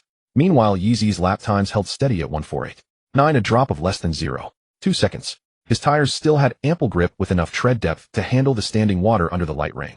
The gap between them had shrunk from 3 seconds to 1.5 seconds. On lap 22, Iwasa's time plummeted to 1:50.5. The car was sliding constantly the rear and stepping out, and he was fighting the wheel just to keep it pointing straight. With Yeezy glued to his gearbox, the immense pressure made Iwasa's heart pound faster. He wanted to pull away, but simply didn't have the pace. Iwasa box, his engineer's voice crackled over the radio, laced with resignation. Your tires are finished. You risk a blowout if you stay out. Theo and Martins, who have already pitted, are over 3 seconds a lap faster than you. If you don't come in now, they'll all pass you. And you can't hold off Yeezy either, he's 2 seconds a lap quicker. Iwasa stared at the red car, filling his mirrors, gritting his teeth, and holding on for one more lap. But as he powered out of turn 16, his right rear tire began to smoke, chunks of rubber peeling off like melting wax. If he continued, a blowout was imminent. With a frustrated sigh, Iwasa pounded the steering wheel. On lap 23, he dove into the pit lane for new tires. Yeezy encountered no obstacles, effortlessly inheriting the lead. P1. Yeezy takes P1. Xiao Hei's voice shook with emotion. He only made one pass, on Theo, and then Iwasa pitted. This is the power of tire management. You don't have to be faster than everyone, you just have to last longer than everyone. A muffled cheer erupted in the MP Racing garage. Sander immediately raised his hand to quiet them. Don't celebrate too early. There are still 10 laps to go. Celebrate when he crosses the line. You listen up. Paolo's voice came over the radio. Iwasa is 19 seconds behind after his stop. I want you to drop your pace to a 150 cruise and look after those tires. Even if he's 2 seconds a lap faster, he can't catch you. Copy. Yeezy eased off the throttle, settling into a steady 150 pace. This speed was enough to maintain a comfortable gap to the cars behind while maximizing tire preservation. He no longer needed to push to the absolute limit. He just needed to complete the remaining 10 laps cleanly to secure the victory. Iwasa mounted a furious charge behind him, his fresh intermediates offering abundant grip. He was nearly 2 seconds a lap faster than Yeezy, rapidly closing the deficit. 19 seconds, 15 seconds, 11 seconds, 8 seconds, but only 3 laps remained. On lap 31, the gap was down to 5.1 seconds. Lap 32, 3.7 seconds. From Iwasa's onboard camera, he was grimacing, eyes wide behind his visor, dancing on the limit with every brake application. But he wasn't going to make it. His new tires were beginning to degrade from the intense chase, his lap time advantage shrinking from 2 seconds to 1.5 seconds. Lap 33, the final lap. Yeezy's red car surged across the checkered flag, trailing a plume of fine mist in its wake. P1, Australian Grand Prix winner. A pale blue light screen materialized silently before his eyes. Ding. Mission finished first in the Albert Park Grand Prix. Completed reward: overtaking skill 1, overtaking skill 56, 57F, 2 points, earned 25. Fastest lap, Iwasa free proficiency 125, current free proficiency 125. Champion. Yeezy didn't pump his fist or shout into the radio. He simply kept one hand on the wheel, raised the other, and wiped it across his visor. But his vision remained blurred. His eyes were wet and no amount of wiping could clear them. P1. Good job. Mark's voice was soft, thick with emotion. Then came Sanders' voice, steady and powerful. You get up where you fell. You did it. In the live stream, Xiao Hei stared at the red car, crossing the finish line on his screen silent, for a full 3 seconds. Then taking a deep breath, he shouted with all his might, he's back. Yeezy is back. He re-enabled the chat. In an instant, a tidal wave of celebratory messages flooded the screen, overwhelming it completely. GIF animations exploded across the screen. Hot air balloons, TikTok coins, one after another, blindingly bright. Outside the Williams garage, James Vowles stood by the roller door, watching the red car cross the line on the screen. He set down the coffee cup he'd been holding for half the race, turned, and walked into his office. He picked up the phone. He was about to do something he'd long wanted to, but never had the chance to. Albert Park Circuit podium. A fine drizzle fell over the park. The stirring strains of the March of the Volunteers began to play, and the bright 5-starred red flag rose slowly in the Melbourne rain. Yeezy stood on the highest step, clutching the gleaming Champions Trophy. Raindrops beaded on its surface, refracting dazzling light. He didn't cry, but his eyes stung terribly. He remembered Sanders' voice on the radio yesterday, saying, "We're not going out again." Ma Xiaoyao's text about treating you to 10 burgers, Norris's "My Sochi was way worse than yours," and the 3 pages of wet race notes written late into the night. All the frustration, the unwillingness, the fear, and the effort in this moment coalesced into the national flag fluttering on his chest. He took a deep breath and raised the trophy high above his head. Rainwater dripped from the trophy's base, soaking his gloves further. Below the podium, Sanders stood with his hands in his pockets. The burly Dutchman tilted his head back at a 45-degree angle, a glint of moisture in his eyes that he didn't wipe away. Perhaps it was rain, perhaps not. Paolo stood ramrod straight, snapping a photo with his phone. The subject was Yeezy on the podium, but he didn't send it to anyone, simply saving it to his gallery. Dennis stood at the back of the crowd, chewing gum, his face impassive. He'd finished P5 today, earning 10 points. But his gaze never left the Chinese teenager on the podium, 4 years his junior. He had to admit it. Yeezy was indeed better than him. Not just in speed and tire management, but in the courage to rise after a fall. Ayumu Iwasa, standing in second, looked at his runner-up trophy, his eyes full of defiance, but even more so acknowledgement. Theo, in third place, had also shed his usual arrogance. He looked at Yeezy with a complex expression. Yesterday he'd laughed at Yeezy for being useless in the wet. Today, he had been thoroughly beaten by a masterclass in wet weather driving. The rain gradually eased. A ray of sunlight broke through the clouds, casting a warm glow upon the podium, and onto Yeezy's youthful face. The storm had passed. Preview James Vowles' next move is hugely significant. Take a guess. If you're right, I'll post 2 bonus chapters tomorrow. Melbourne FIA Race Control Meeting Room. Inside a windowless conference room, a long table was flanked by a full complement of attendees. On the left sat FIA senior officials, including representatives from the WMSC core members of the Super License Review Committee and several European officials attending via video conference. James Vowles, accompanied by several key executives from Williams Racing, sat on the opposite side. Before them lay a thick stack of data reports, the cover emblazoned with Yeezy's name and the black-orange emblem of the MP team. The teapot on the table had been emptied 3 times, and the ashtray was overflowing with cigarette butts. The meeting had dragged on for nearly 3 hours, with arguments volleying back and forth in a relentless tug of war. Vowles rose to his feet, planting his hands firmly on the table, and swept his gaze across every person in the room. Ladies and gentlemen, I am here today for one purpose only: to request that the WMSC invoke this super talent protocol and grant Yeezy an exceptional F1 super license. His voice was not loud, yet in the windowless sealed space, every word landed with unmistakable clarity. Yeezy is 17 years old, but he has already achieved unprecedented results in F2. Bahrain Sprint Race winner, feature race winner. Jeddah Sprint Race winner, feature race winner. Melbourne feature race winner. 3 rounds, 5 victories. No driver in F2 history has ever accomplished such a feat in the first 3 races of a season. If a driver like this doesn't qualify as a super talent, then I don't know who else the term could possibly apply to. An FIA official wearing gold-rimmed glasses leafed through the documents before him, then looked up and asked, "And what about his performance in the wet? We all witnessed Saturday's sprint race. He fell from the lead all the way down to P22, was lapped by 8 cars, and couldn't even hold a proper racing line. With that level of wet weather skill, going to F1 would be risking both his own life and the lives of others. I concede that he lacked experience in Saturday's downpour." Vowles was prepared. He immediately pulled up the data comparison from the 2 days of racing. But please note the timeline. Just 24 hours later, in Sunday's feature race, under the same rain, on the same track, he started from P2, didn't pit once, and through precise tire management and impeccable line choice, he secured the victory. Another official with graying hair adjusted his glasses. The super talent protocol does permit the exceptional issuance of a license, but the age requirement is a hard rule. Back then the regulations were flawed, and we recognized our mistake and amended the rules overnight. Now the rules are robust. Verstappen's situation was similar to his, but we must adhere to stricter review standards and not repeat the errors of the past. The meeting room descended into a prolonged debate. Some voiced support. His dry weather pace and tire management are historic. If a talent like this can't make it to F1, it's a loss for the sport. Others objected. His wet weather weakness is too fatal a flaw.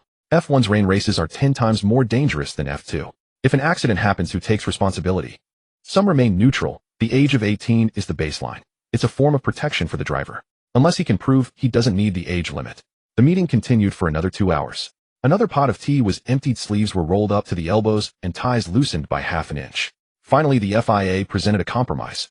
A senior WMSC official stood up, bracing his hands on the edge of the table, and announced the final decision with an air of finality. Condition 1: Yeezy must reach the age of 18 before he can officially compete in an F1 race. His birthday is June 1st of this year, less than 2 months away. This is not a punishment, it's a safeguard. The G-forces and risks of an F1 car are not something a 17-year-old body should endure. Condition 2: he must accumulate more than 200 points in the 2023 F2 Championship. In recent years, the F2 champions total has hovered between 200 and 240 points. The 200-point mark serves as a de facto championship-level threshold. This season has 13 rounds. After 3 rounds, he already has 101 points. At his current scoring rate, this target shouldn't take long to achieve. If both conditions are met simultaneously, the super license application will be automatically approved without further review. This is the fastest exceptional pathway the WMSC can offer. Vowles took a deep breath, the burden that had weighed on him for 5 hours finally lifting. He extended his hand, a radiant smile spreading across his face. Deal. Their hands clasped firmly together. The meeting adjourned, and everyone breathed a collective sigh of relief. April 2nd, 5:00 p.m. Albert Park Circuit, Williams, F1 Team Garage. The F1 race was about to begin. The garage was brightly lit. Engineers were doing final data checks on their screens, and tire warmers were being systematically removed by the mechanics. Miraculously, the Melbourne sky had cleared just before the race. Sunlight streamed through the gaps in the clouds, casting light upon the Albert Park circuit. Yeezy, dressed in casual clothes, stood beside Albon's car, watching the mechanics perform the final adjustments on the FW45. Vowles walked in from outside, a grin he couldn't suppress plastered on his face, practically striding with a spring in his step. He walked up to Yeezy and gave him a hearty pat on the shoulder. "Kid, I've got a huge surprise for you. I'll tell you after the F1 race is over." Yeezy looked puzzled. "Can't you tell me now?" "Nope. The surprise is best saved for the end." Vowles emphasized the word "and" heavily but then burst into laughter himself, his grin stretching wide in a way that completely defied the professional composure of a seasoned team principal. He looked more like a kid who couldn't keep a secret. Yeezy grew even more confused, tilting his head to scrutinize Vowles' expression, trying to decipher something from that smiling face. Just then Yeezy's phone buzzed. He pulled it out and saw a WhatsApp message from Norris accompanied by a celebratory sticker. "Congrats, Yee. You'll be in F1 by June. We'll be rivals then. Can't wait to race against you." Yeezy stood frozen. June. F1. What the hell? He flipped his phone screen towards Vowles. "James, is this for real?"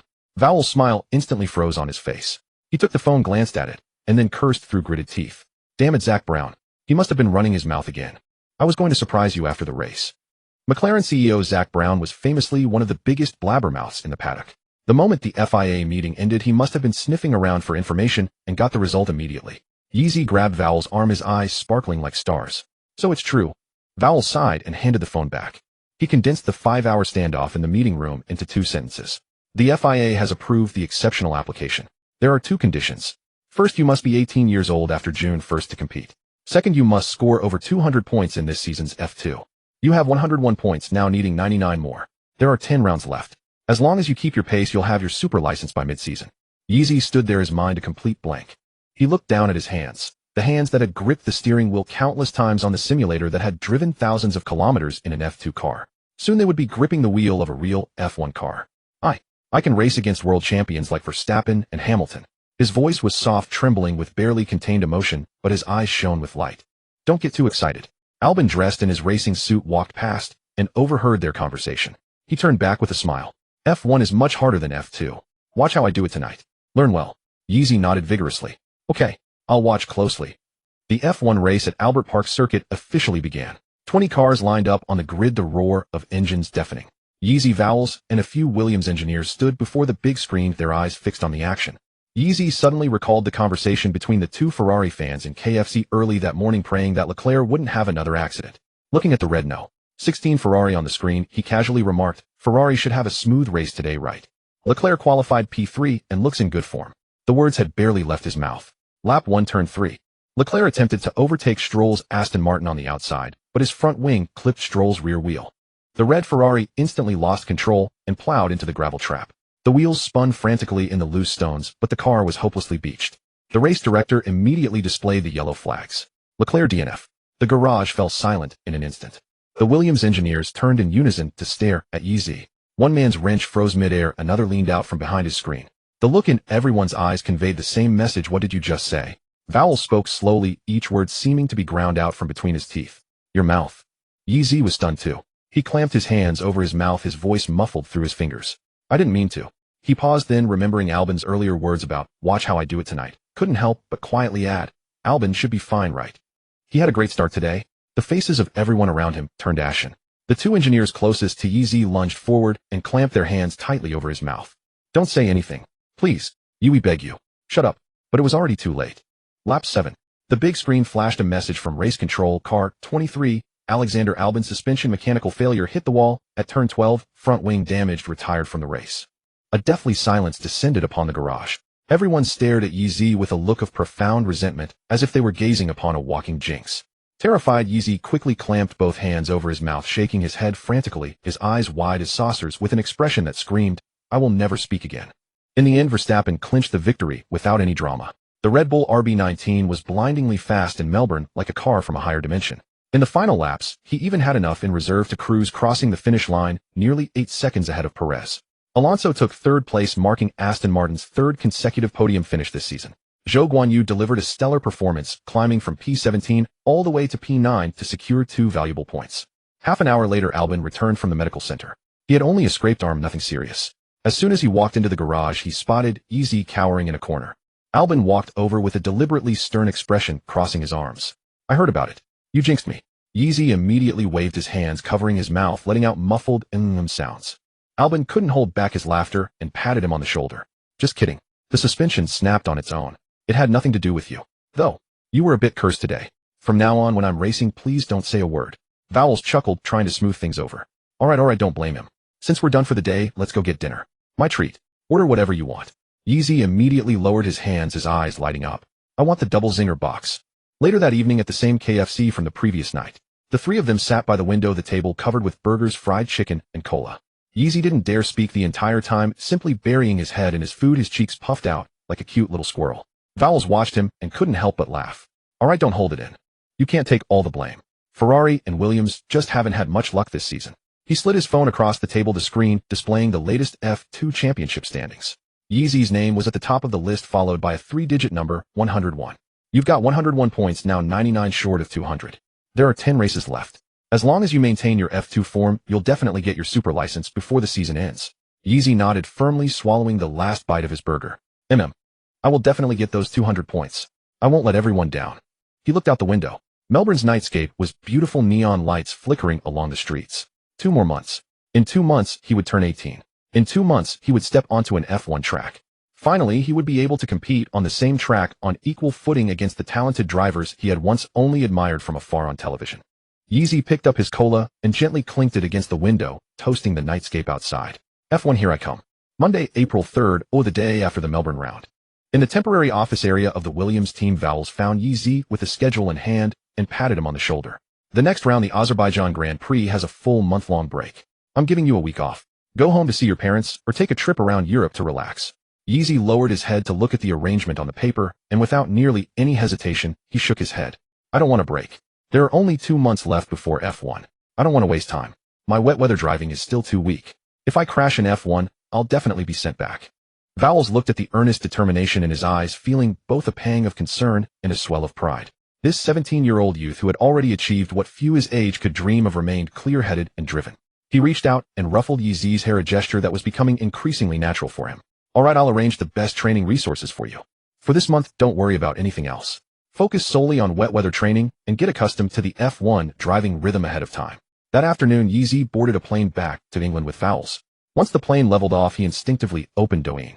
But this time the screen was no longer filled with racing highlights, fan adulation, or post-race arguments. Last night, he had spent a full 2 hours blocking every racing-related account and adding every racing keyword to his block list. He didn't want to see that praise anymore. He knew his own worth and didn't need an algorithm to tell him. Scrolling through unfamiliar game guides, music, and food videos, Yeezy felt an unprecedented sense of calm. At 8 p.m., the plane landed at London Oxford Airport. Just as Yeezy returned to his dormitory at the base, his phone rang. It was his father, Yi Yuan. Son, congratulations. His father's excited voice came through as soon as the call connected. I saw the news about the super license online. You fulfilled my dream. Your mother and I were so moved, we almost cried. Yeezy was stunned for a moment before it clicked. Having blocked all racing news, he had no idea the matter had already blown up online. Dad, I haven't got it yet, Yeezy said with a smile. I still need to wait until June to turn 18, and I need to exceed 200 points in F2. That's still incredibly impressive. Yi Yuan's voice was full of pride. Just focus on your training, don't worry about anything at home. By the way, when are you coming back? Your mother and I will make your favorite braised pork. Yeezy was silent for a moment, then said, Dad, I won't be coming back. I need to train for wet conditions at the Williams base this month. Time is tight. After the Baku round, I'll find time to visit you both. Okay, Yi Yuan said hastily. Training is important. You've grown up and have your own plans. Take care of yourself, don't push too hard. Let us know if you need more money. Got it, Dad. After hanging up, Yeezy leaned against the door, a warmth spreading through his chest. His family's support was always his strongest backbone. The next morning at 6:30 a.m. Williams Oxford base. The sky wasn't fully light, yet a thin mist shrouded the parking lot, and sparrows chirped sparsely in the branches. Yeezy arrived at the base an hour and a half earlier than usual. He changed into his training gear, finished his stretches, and pushed open the door to the simulator room. The lights were already on inside. 2 people stood beside his simulator. One was Vowles, holding a cup of coffee still steaming. The other was an elderly man with graying hair, wearing a dark blue jacket with an aged track badge pinned to his chest. He stood ramrod straight, his gaze carrying an innate authority. Yeezy, this is Damon Hill, the 1996 F1 world champion. He beat Schumacher in the rain that year. In the paddock, they call him the blacksmith of rain. His wet weather driving was as precise as blacksmithing. Hammer blow by hammer blow, flawlessly accurate. Vowles' tone carried a rare reverence, not like introducing a colleague, but like presenting an elder. Damon Hill, 63, with impeccably combed silver-gray hair, had sharp, yet gentle eyes. He is now a regular commentator for Sky Sports, but few know that even after retiring, he has maintained an unparalleled understanding of racing. Vowles had gone to great lengths, leveraging every connection he had to bring this legendary driver in as Yeezy's personal wet weather coach. Damon had won his world championship with the Williams team, and his deep affection for the team was why he agreed to come. Damon looked Yeezy up and down, a hint of teasing in his voice. So you're the one. The Chinese kid in the Melbourne Sprint, who dropped from the front row to the back. Yeezy's face flushed slightly, but he didn't lower his head. He straightened his back. That's me. You want to train for wet conditions? It's not about wanting. It's a must. Yeezy's tone was exceptionally firm. I can't go to F1 with this weakness in wet driving. Damon nodded, saying nothing more. He walked over to the simulator and gestured for Yeezy to get in. Let's see a lap first. Baku Circuit Heavy Rain Mode. Baku, the street circuit in Azerbaijan's capital, stretches 6 kilometers with 20 corners featuring a long seaside straight and extremely narrow corners through the old city. In the rain at Baku, the barriers are less than a meter from the track. A single mistake can be fatal. Yeezy got in, gripped the wheel, and the massive screen lit up, revealing the rain-soaked Baku circuit at night. His first lap was cautious. Every braking point was at least 10 meters earlier than normal. Throttle application didn't exceed 60 in the safe zone, and at the tight right-hander of T8, hugging the old city wall, he even tapped the brakes before committing. 1 minute 55. 3 seconds. Damon stood before the telemetry screen, arms crossed, silent, his eyes fixed on the dancing numbers. Second lap. Yeezy was bolder.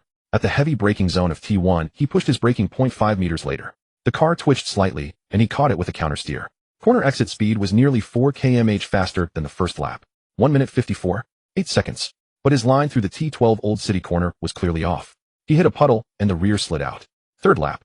1 minute 54. 2 seconds. Damon stood with arms crossed, watching the telemetry, and frowned. He turned to Vowles and remarked, "Are all young drivers these days this poor in the wet?" Vowles gave a wry smile. "He's very fast on dry tracks. He just lacks wet weather experience. He has many problems." Damon tapped the telemetry screen, pointing them out one by one. First, he's afraid to apply full throttle in poor visibility. He's too slow. Many corners can be taken flat out, but he lifts off early. Second, his braking is too harsh. Stamping on the pedal causes the tires to lock up and slide easily. Third, his lines are too rigid. Once he finds the wet line, he sticks to it without any adaptability. He leaned down, his finger pointing at a corner on the screen. Remember, in the wet you should use the wet line, but don't be rigid. You can take any corner where the puddles are shallow. Brake linearly, apply pressure gradually, not all at once. Look ahead towards the corner exit, not at the track right in front of you. Just as Damon finished speaking, a pale blue light screen flashed before Yeezy's eyes. Master's guidance triggered the blacksmith of rain's forging effect. Wet weather related attribute acquisition rate 100, lasting until the end of special training. Yeezy stared at the screen for a moment. He hadn't expected the system to have a master guidance feature besides stat allocation. A 100 increase in proficiency gain speed meant accelerating his own growth. Over the next month, Yeezy began his hellish wet weather special training. He woke up at 6:30 a.m. every day, was in the fitness room by 7 a.m. for resistance band training. His usual blue band was swapped for the highest intensity black one, and an hour of daily neck training made his neck noticeably thicker. After physical training, he'd run 2 hours of light rain mode, practicing lines and linear braking. From 10 a.m. to 12 p.m. Damon Hill personally supervised, starting from the basics of braking and throttle control, correcting his every move. Damon's standards were extremely strict. Even a single degree of extra steering or accelerating 0.1 seconds earlier would require him to run the lap again. From 1 p.m. to 5 p.m., he practiced in medium and heavy rain modes, from following to overtaking to defending, every aspect polished repeatedly in the downpour. From 6 p.m. to 10 p.m., he reviewed the day's telemetry data and watched race footage of wet weather masters. Senna's legendary first lap at Donington, Schumacher's wet drive in Spain, Hamilton's pole lap in the downpour at Silverstone. Damon would stand by the screen, pause the video, and use a laser pointer to highlight every crucial moment for switching the wet line. Every afternoon, Vowles would appear at the simulator room door holding a paper bag containing a double cheeseburger. Seeing Yeezy's increasingly gaunt face and bloodshot eyes, Vowles would always say with concern, "Don't push yourself too hard. Make sure you rest. If you break down, all is lost." But Yeezy would always shake his head, take a bite of his burger, and mumble, "I'm fine, I can keep going. June is less than 2 months away. I have to master this wet driving." Damon initially thought Yeezy would need at least half a year to reach F1 level wet weather proficiency. In his years as a Sky Sports commentator, he had seen too many young drivers struggle in the rain. Those with quick reflexes and a solid foundation might adapt in a few months. The timid and less skilled might not master it even in a year or two. But Yeezy's rate of improvement forced the old world champion to redefine the meaning of learning. In the first week, Yeezy still frequently spun and ran off track. By the second week, he could maintain lap time consistency within half a second in medium rain mode. Linear braking had become muscle memory. His right foot would apply initial pressure gently before building up, just like Damon's squeezing an egg analogy. By the third week, he could even battle with the highest difficulty AI drivers in heavy rain. The walls of spray that had made him hesitant in Melbourne were now just background noise. He no longer feared the lack of visibility, having learned to perceive the track through the vibrations of the steering wheel, the G-force changes in the seat, and the scream of the tires. Just as Damon said, wet driving isn't done with your eyes, it's done with your body. He had learned to position his car half a car width off the racing line, when finding a sliver of clear vision at the edge of the spray kicked up by the car ahead. By the fourth week with the simulator AI on its highest difficulty, in Baku in heavy rain mode he won. Damon stood quietly before the telemetry screen studying the data from the final lap. At T8, the most dangerous right-hander in the Old City, Yeezy's corner entry speed was nearly identical to Damon's own wet weather pace when he won the championship in 1996. Stable yet not slow. On the last page of Yeezy's training file, he wrote a single-line wet weather technique has reached F1 entry standards. Recommend continuing to accumulate practical experience. This kid is truly a genius, Damon told Vowles, his tone sounding like he was stating a conclusion that had been confirmed many times. I've coached so many young drivers, but no one has ever improved as fast as he does. His feeling for the car is innate, but what's even more impressive is his level of dedication. A genius who is willing to work this hard is unstoppable. On the day the special training ended, Damon packed up to leave. He had taught everything he could, the rest was up to Yeezy's own efforts. As he reached the door of the simulator room, Yeezy caught up from behind. Without a word, he extended his arms and gave the old man who had been stern for a month a firm hug. Thank you, Damon. Without you I couldn't have improved this fast. Damon patted his back, the force neither too hard nor too soft, like every knuckle tap he had made on the screen over the past month. Don't thank me. You worked hard enough yourself. Remember, wet racing isn't about technique, it's about mindset. In harsh conditions, composure is worth more than bravery. When I dueled Schumacher at Suzuka, the rain in the last 3 laps was so heavy I couldn't see the taillights of the car ahead. All I could do was stay calm and nail every corner. You have talent and determination. As long as you maintain that composure, you will become a great driver. On the evening the special training ended, Yeezy's system panel updated physical fitness 64, 1 long distance stability, 71-4, 25,400 wet weather ability, 52, 16 iRace, start 52, unchanged, overtaking skill, 57 unchanged, defending skill 70, 285,400, 71,0400. Tire management 91, unchanged, free proficiency points, 125. These 125 points were earned from his win in the main race at Albert Park. Where to spend them? This wasn't a question that required deliberation. He had already decided. Wet driving and only wet driving. He opened the allocation page and poured all 125 points into his wet weather ability.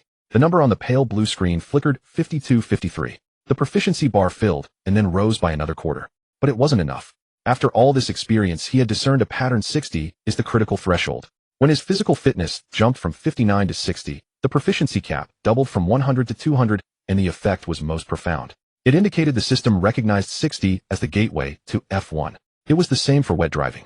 The reason to push it to 60 wasn't to win championships in the wet, but simply to survive a downpour in F1.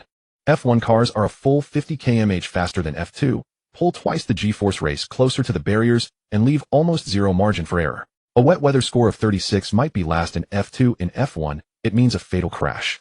Once wet driving hits 60, oh, I'll never invest another point there, Yeezy vowed silently to himself. He closed the system panel, lay on the bed, and closed his eyes. Where should the next points go? Overtaking. Yeezy shook his head. Williams wasn't Red Bull, Ferrari, or Mercedes. As a midfield or backmarker team constantly hovering near the bottom of the standings, their car lacked the outright pace to barge through the field like Verstappen overtaking at will. Albon had once told him that at Williams, every single point is hard-earned. Often you don't need to be faster than others, you just need to make fewer mistakes to score points. He had always kept that advice close to his heart. For a driver in a lower midfield, team survival is the first law. Holding your position at the start, defending against faster cars behind you, and bringing the car home safely to secure that precious 1 or 2 points. That is a victory. So race starts and defending skills were what he needed to improve most right now. A good start prevents him from being dropped in the first lap, whose solid defending helps him hold onto hard-earned points in the long runs. As for overtaking, that's a consideration for when he has a definitive pace advantage. On April 26th, Yeezy boarded the flight to Baku with the Williams team staff. The moment he stepped into business class, he could feel something was different. In the past, when he traveled with the team, he felt like a distant relative silently sitting in the corner. Apart from Vowles and Albon, few people actively engaged him in conversation. But this time, as he reached his seat, Joel, who was in charge of logistics, hurried over and took his carry-on suitcase. You let me help you with that. You take the window seat, the view is better. Thanks, Yeezy replied with a nod and a smile. As he passed the front rows, the team's engineers greeted him one after another. Morning, Yi. Good luck in Baku. Looking forward to your debut in June. Yeezy responded to each with a smile, showing no airs at all. Albon was already seated next to him and handed him a bottle of iced cola. Look at you, you're the team's new star now. Yeezy popped the tab and took a sip, offering a wry smile. Stop teasing me. I'm still the same person, just with the title of F1 reserve driver now. That's where you're wrong. Albon raised an eyebrow. Before, people thought you were just here to experience things. Now everyone knows you're the future race driver. By the way, Sargent didn't travel with the team this time. Heard he had something to deal with. Yeezy's smile faded slightly. He nodded, but remained silent. He understood Sargent's predicament. His own rise meant the American driver's F1 career was nearing its end. Competitive sports are brutal like that. For every joy there is a sorrow. Once the plane leveled off, Yeezy didn't scroll through his phone or watch a movie. He took out his black notebook, flipped to the Baku circuit page, and continued adding the points he hadn't finished earlier. Albon leaned over for a look. The pages were densely filled with notes, every corner's optimal braking point and curb height annotated with meticulous clarity. Your notes are more detailed than the engineers, Albon marveled. When I was in F2, I wasn't this diligent. It never hurts to be over-prepared, Yeezy smiled. The Baku circuit is treacherous. One small mistake, and you're in the wall. Don't worry, your tire management will be a huge asset here. Albon patted his shoulder. This track is extremely hard on tires. Many drivers need 2 stops, but you can do it on 1. That's a massive advantage. On Thursday afternoon, April 27th, the plane landed in Baku, Azerbaijan. As he walked out of the terminal, the wind from the Caspian Sea hit him, carrying moist, salty air and a hint of heat. April in Baku already felt like summer, the sunlight warm on the skin. Sander had arranged a hotel for Yeezy, conveniently located right next to the track. Yeezy dropped his luggage in the room, didn't even take a sip of water, grabbed his notebook and pen, and briskly walked towards the circuit. He wanted to walk the entire track while it was still quiet. Meanwhile, the media day at the Baku paddock had officially begun. The paddock was buzzing with more activity than ever before. Journalists from around the world carrying cameras and holding recorders swarmed like a tide between the various teams' garages. One name was on everyone's lips: Yeezy. This 17-year-old Chinese youth was set to enter F1 in 2 months, becoming only the second Chinese driver to secure a full-time F1 seat in history. The news exploded like a bombshell, sending shockwaves through the entire racing world. At 2 p.m., in the F1 paddock's interview area, reporters swarmed, shoving microphones almost into the faces of the team principals. The first to be cornered was Red Bull's advisor Dr. Helmut Marko. Dr. Marko, what are your thoughts on Yeezy joining F1 in June? You previously said his wet weather driving was lacking after the Bahrain test. Have you changed your mind? Marko adjusted his glasses, his tone still firm. I admit I was wrong then. His dry weather pace and tire management are indeed world-class. However, he paused, his gaze sharp. His current wet weather ability doesn't warrant a seat at Red Bull. We need a driver who can fight for championships 365 days a year in any condition. He's still far from that. Next was Mercedes team principal Toto Wolff. He wore his signature business smile. Unfortunately, Vowles got there first. We sent Yeezy an offer before Williams did, honestly. But he never replied. Maybe it was a language barrier. Or maybe he doesn't like the silver arrows color. He shook his head with a wry smile. Just kidding. Williams made a very smart decision. I wish him all the best. Ferrari team principal Frederic Vasseur played it diplomatically. I'm glad to see Yeezy joining F1. Although we already have Zhou Guanyu, having another Chinese driver is a positive. The Chinese market is vast. The F1 needs Chinese fans and young talents. James Vowles was surrounded by reporters for a full 10 minutes, his smile never wavering. We operate within FIA regulations. The Super Talent Protocol was designed for drivers like Yeezy. His results speak for themselves: 5 wins in 3 rounds, the first in F2 history. I don't need to elaborate. After June 1st, once his F2 points reach 200, he becomes our official race driver. What about Sargent? What happens to his seat? A reporter pressed.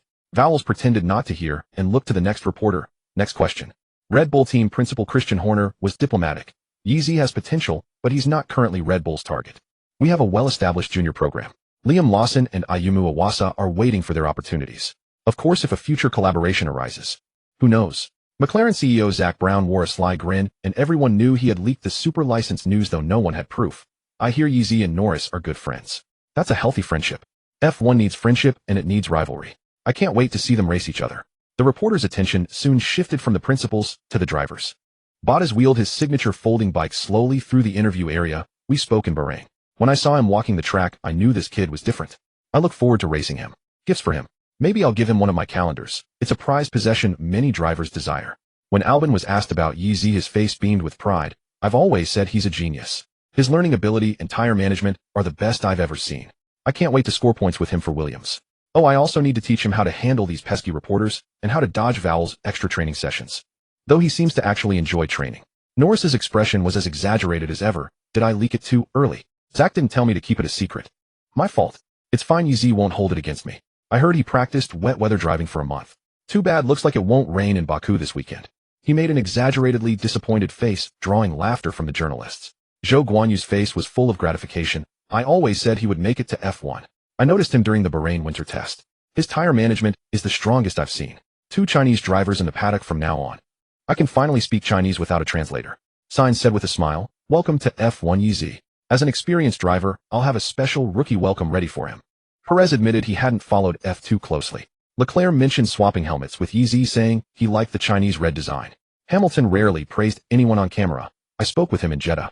Very humble, but there's ambition in his eyes. Verstappen, when asked about the backwards cap club, didn't even look up. Norris said that. I'm not joining that. Yeezy. Never heard of him. 5 wins in 3 rounds. Okay, that's decent. We'll see when he gets here. With that, he walked off quickly, leaving the reporters exchanging bewildered glances. On the other side of the F1 paddock, Sargent was cornered by reporters as soon as he stepped out of the Williams garage. His face immediately darkened. A reporter shoved a microphone almost under his chin. How do you feel about Yeezy replacing you in June? Sargent's face was expressionless, no comment. Next question. A second reporter pressed on. Williams hasn't officially announced it, but the paddock is full of rumors. How do you feel? His mouth twitched, and he forced out 2 words through clenched teeth. No comment. A third reporter tried a different angle. How would you rate Yeezy's performance in F2? Do you think he deserves an F1 seat? Sargent took a deep breath, his voice strained. He's a fast F2 driver. But F1 is a different story. He turned and walked back into the garage, slamming the door shut. The advertising board on the frame shook slightly, and the reporters exchanged glances. A Williams PR representative immediately stepped forward. Logan is not available for interviews today. Inside the garage, Sargent leaned against the wall, hands in his pockets, staring at the floor. His phone buzzed. A message from his manager lit up the screen. We're in talks with other teams, but it's not going well. He flipped the phone face down on the table without replying. On the table lay a photo from when he had just joined Williams last year, his face bearing a youthful smile, his eyes full of hope for the future. Now all that remained was endless confusion and resentment. He knew competitive sports only care about results. No one sympathizes with losers. Later that afternoon at the F2 paddock, the reporters didn't spare this area either. Yeezy's rivals were stopped one by one. Behrman sighed when intercepted. If he leaves, then we might have a chance at the title. I'm not joking, it's true.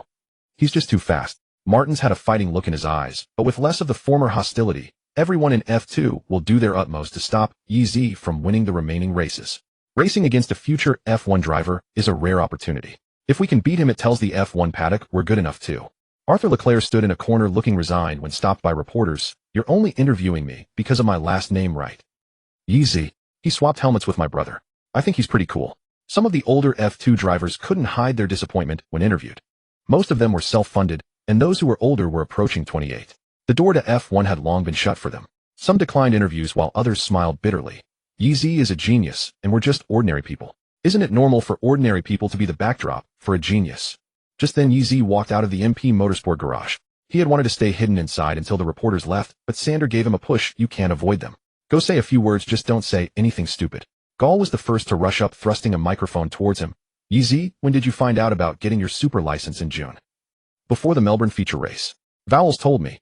Yeezy answered concisely. How did you feel? Surprised and excited. But I'm still an F2 driver right now. My priority is finishing this season's F2 campaign. Gall changed tack. I heard you practiced wet weather driving for a month. Have you improved? Dr. Marco said your wet weather driving isn't worthy of a Red Bull seat. Yeezy smiled. I've improved, but it's still not enough. If it rains in Baku, I can handle it. As for Dr. Marco's comments, I respect his opinion. I will continue to work hard. Gall's final question was just as sharp. What do you want to say to Sargent? Many people say you took his seat. Yeezy paused for a second, then said seriously, he's a fast driver. I respect him. There's competition in sports, but I hope we can respect each other. Gall wanted to press further, but Sanders stepped in, blocking Yeezy. Alright, that's enough for today. Yeezy needs to go walk the track and prepare for tomorrow's practice session. With that, he grabbed Yeezy and quickly pushed their way out of the reporters' encirclement. Once they reached a quiet spot, Sander patted him on the shoulder. Well done, you didn't say anything stupid. That old fox Gall was just trying to stir up trouble. Yeezy nodded, his gaze turning to the track in the distance. The sun was setting, casting a golden glow over Baku's seaside boulevard, painting the circuit in hues of gold. The wind blew in from the Caspian Sea, rustling his hair. At exactly 9 o'clock on Saturday morning, the MP Racing team's temporary meeting room. The warm yellow lights in the garage illuminated the entire meeting room. Paul stood before the large screen, laser pointer in hand, gesturing at the 3D map of the Baku circuit, his tone grave. Everyone listen up. Baku is the most extreme circuit on the entire F2 calendar, bar none. 6,003 kilometers long, 20 corners, half heaven, half hell. He swept the laser pointer across the first sector's seaside boulevard. There's a 2-kilometer flat out straight, here the longest on the calendar. You can hit a top speed of 330 km/h, and 90 of overtakes happen in the DRS zone on the main straight before turn 1. But the Old Town Castle section in the latter half is a nightmare. The laser pointer shifted to the sequence of corners from T8 to T12. The narrowest point here is only 7 meters wide and the walls are less than a meter from the cockpit, with virtually no runoff. If your tire clips the slightest bit of curb or you enter a corner, just 5 km/h too fast you'll hit the wall and be out. Remember, never attempt an overtake in the old town. Whoever is ahead there wins half the battle. Paul pulled up the tire degradation data, a slight smile finally appearing on his face. Baku is absolutely brutal on tires. The front left tire bears the brunt of consecutive heavy braking, while the rears handle the torque of the flat-out straight. Most drivers will have completely ruined their tires by lap 15. However, this is excellent news for you, Yeezy. He looked at Yeezy. Your tire management skills are a nuclear weapon here. Others will need 2 stops, but you can finish with just 1. That's our biggest advantage. Sander took over. We'll set the car up with a bias towards medium-low downforce, ensuring good top speed on the straight without losing the car in the corners. Yeezy nodded in agreement. These setups and strategies were identical to the ones he had practiced on the simulator. He had long since etched every corner and braking point of the Baku circuit into his very being. At 11:00 a.m., the F2 Baku feature race free practice session officially began. The sky was cloudless, sunlight beat down, the air temperature was around 26 degrees, and the track surface temperature soared to 38 degrees. A gentle breeze blew head-on, but couldn't dispel the track's oppressive heat. Yeezy settled into car number 2 and drove onto the circuit. For the first 5 laps, he sat comfortably in the midfield, patiently familiarizing himself with the track feedback and curb heights of every corner. The curb at turn 8 was slightly less than half a centimeter higher than the simulator data, but at high speed this minor difference translated into a subtle tug on the steering wheel. There was a patch of freshly laid asphalt at the exit of turn 12, a shade darker than the surrounding old surface, offering better grip, allowing for earlier throttle application. On lap 8, with traffic thinning out on track, Yeezy began his proper flying lap. He took a deep breath and floored the throttle. The car shot out like a bullet. On the Seaside Boulevard straight, the speedometer surged to 325 km/h. He braked nearly 10 meters later than his normal braking point for turn 1, the tires screaming in protest, the car skimming past the wall, clipping the apex perfectly. Entering the Old Town Castle section, his line was as smooth as flowing water. The steering wheel angles were perfect without any unnecessary corrections. The car seemed glued to the track, flowing through corner after corner with seamless fluidity. Crossing the line, the timing screen froze at 1 minute 52.1 seconds. Excellent, Yi. 152.1. Provisionally P1. Paul's excited voice crackled over the radio. Yeezy nodded slightly, but felt remarkably calm inside. He felt he could go a bit faster. He had lifted off the throttle slightly at the exit of turn 8 to avoid the wall. If he could push his line a few centimeters closer to the inside, he could get on the power 0.2 seconds earlier, potentially bringing his lap time down to 1:52.0. In the final 5 minutes of practice, all drivers began pushing for their fastest laps. Behrman's car suddenly surged forward, hitting a top speed of 330 km/h on the straight, 2 km/h faster than Yeezy. His flying lap was equally smooth, though he had to make a slight correction at turn 12. Crossing the line, the timing screen showed 1 minute 52.3 seconds, only 0.2 seconds shy of Yeezy's 1:52.1. As the practice session ended, Yeezy removed his helmet and wiped the sweat from his brow. Behrman is genuinely fast, much improved since Jeddah. Yeezy said, seriously looking at the lap time data on the screen. Paul nodded, a slight frown creasing his brow. His car setup has an advantage on the straights. We need to be wary of his DRS attacks during the race. However, his line through the castle section is still a bit rough. That correction at turn 12 will cause his tires to wear out much faster than yours. Over the 21 laps of the sprint, he won't last to the end. Sander walked over and clapped Yeezy on the shoulder. If you can secure a front row start in qualifying, your tire management advantage will shine through in the race. Don't be afraid of him. We stick to our plan. At noon, Yeezy arrived at the driver's restaurant. The temporary catering setup in Azerbaijan was smaller than in Bahrain or Jeddah, but the dishes had a strong local flavor. Several large copper pots simmered with plov containing saffron lamb raisins and roasted chestnuts. The rice was dyed a golden yellow, looking appetizing and smelling richly aromatic. Yeezy ordered a portion and found a seat in a corner. He picked up his fork and took a bite. The oily rice infused with the rich flavor of lamb melted in his mouth. Each grain was distinct and not sticky. On the second bite, he hit a raisin, its sweet juice bursting, instantly blending with the soft powdery chestnut, creating a complex layering of textures and tastes. But Yeezy's brow slowly furrowed. It was fragrant, oily, sweet, and rich. The first bite was tolerable, but the more he ate, the more overwhelming it became, making his mouth twitch involuntarily. He forced down 2 more bites, but still found it hard to swallow. However, a habit ingrained since childhood prevented him from wasting food, so he slowly finished the entire plate of plov. Setting down his fork, Yeezy felt a cloying sweetness in his mouth. He quickly walked to the drink machine, poured a large cup of ice-cold cola, and downed half of it in big gulps. I'm alive again. He let out a long breath as the icy, fizzy drink finally washed away the taste in his mouth. At 3:00 p.m., the F2 Baku qualifying session officially began. Yeezy remembered the lesson from Jeddah, where he had been compromised by red flags and traffic, ending up P8. This time the MP garage was conveniently located near the pit exit. As soon as the green light came on, he was the first to pull out, finding clean track ahead with no slow cars to impede him. After the warm-up lap, his flying lap began. He pushed the car to its absolute limit, braking at least 2 meters later than in practice at every point and clipping the very edge of the curbs at every corner. At the turn 8 right-hander in the Old Town, his front left wheel was less than a fist's width from the wall. He could clearly sense the airflow bouncing off the barrier and hitting his helmet. Crossing the line, the timing screen froze 1 minute 52.01 seconds. Perfect. Yee. 152.01. A new F2 Baku qualifying lap record. Paul shouted excitedly over the radio. The MP garage erupted in cheers. Sander pumped his fist, a beaming smile on his face. Over the next 20 minutes, the other drivers pushed hard, generally improving their times by 0.1 to 0.2 seconds, but no one could get close to that number. Yeezy went out again on a fresh set of red soft tires. By now the track temperature had risen by 5 degrees, reducing grip. He could only manage a 152.12, failing to beat his first flying lap. Final qualifying results: 1. Yeezy 152.012. Oliver Bearman 0.22.3. Enzo Fittipaldi 0.37.4. Theo Pourchaire 0.55. Victor Martins 0.58.6. Zane Maloney 0.71.7. Kush Maney 0.82.8. Dennis Hauger 0.88.9.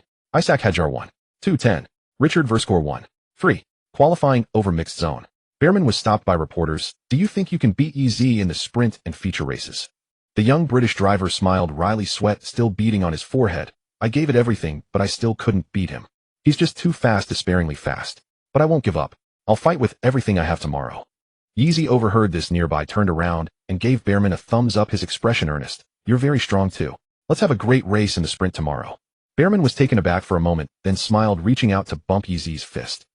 April 29th, Saturday, 2:30 p.m. In the MP Racing garage, Sander pulled Yeezy aside, his expression exceptionally grave. Baku is a track that sees a safety car or red flag almost every single year. The castle section is too narrow, the high-speed straight is too brutal, one mistake, and you're in the wall. You're starting P10 in the sprint. Remember, your goal isn't to charge to the front on the first lap. Your goal is to survive the first lap. Turn 1 is an accident hotspot. Too many people try to brake late and gain positions. Coming from behind, your visibility is poor. It's better to lose a couple of positions than to force your way into a gap. Understood? If you can survive the first lap, there will be plenty of overtaking opportunities later. I know. Yeezy nodded. Survive first, overtake later. Exactly. Sander patted his shoulder. Safety is always the top priority. Points can be earned gradually, but you only have one life. At precisely 3:00 p.m. the sprint race was about to begin. In the Xiaohe livestream studio, Xiaohe's voice had recovered significantly after a month of rest, sounding at least a level or two more powerful than in Melbourne. Hello viewers. I've missed you all so much. It's been a month, have you missed me? This 1 month spring break felt like an eternity. Today is the Baku sprint, and Yeezy starts from P10. Ever since his super license announcement, all eyes are on him. Let's see if he can claim another victory. The chat exploded with messages. Miss you, Xiaohe. Go Yeezy. From P10 to P1. Baku is too dangerous, safety first. I'm going crazy without racing for a month. The sprint race featured a reversed grid. Front row Richard Verscore, Isaac Hadjar. Second row Dennis Hauger, Kush Maney. Third row Zane Maloney, Victor Martins. Fourth row Theo Pourchaire, Enzo Fittipaldi. Fifth row Oliver Bearman, Yeezy. All top 10 drivers were starting on the soft tire.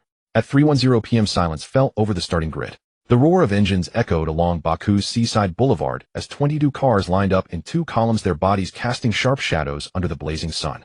Yeezy sat in the cockpit, the visor of his helmet reflecting the blue sky above. His gaze pierced through the cars ahead, fixed intently on the 5 red lights in front. The 5 red lights illuminated one by one. Everyone held their breath. Lights out. But this time the lights went out nearly a second faster than usual. In the early days, the lights out sequence was always program controlled, lasting exactly 1 second. Some drivers discovered this pattern and secretly practiced their reaction times. The FIA quickly amended the rules, making the lights out timing variable and manually controlled. The lights could now go out at any point within 3 seconds after all 5 illuminated, eliminating the possibility of cheating. Polsitter Verscore reacted a fraction too slowly as the lights went out, hesitating with his clutch for a few tenths of a second, while Hadjar alongside him launched perfectly. To compensate for his poor start, Verscore decided to brake extremely late into turn 1 to reclaim his position. Yeezy's start was solid and dependable. His launch capability, rated 52, wasn't the top tier in this field, but it was consistently reliable. As he released the clutch paddle, the soft tires bit into Baku's scorching asphalt, and the car launched forward. Just as he moved his nose to the outside line to search for an overtaking opportunity, a blinding cloud of white dust exploded ahead of him.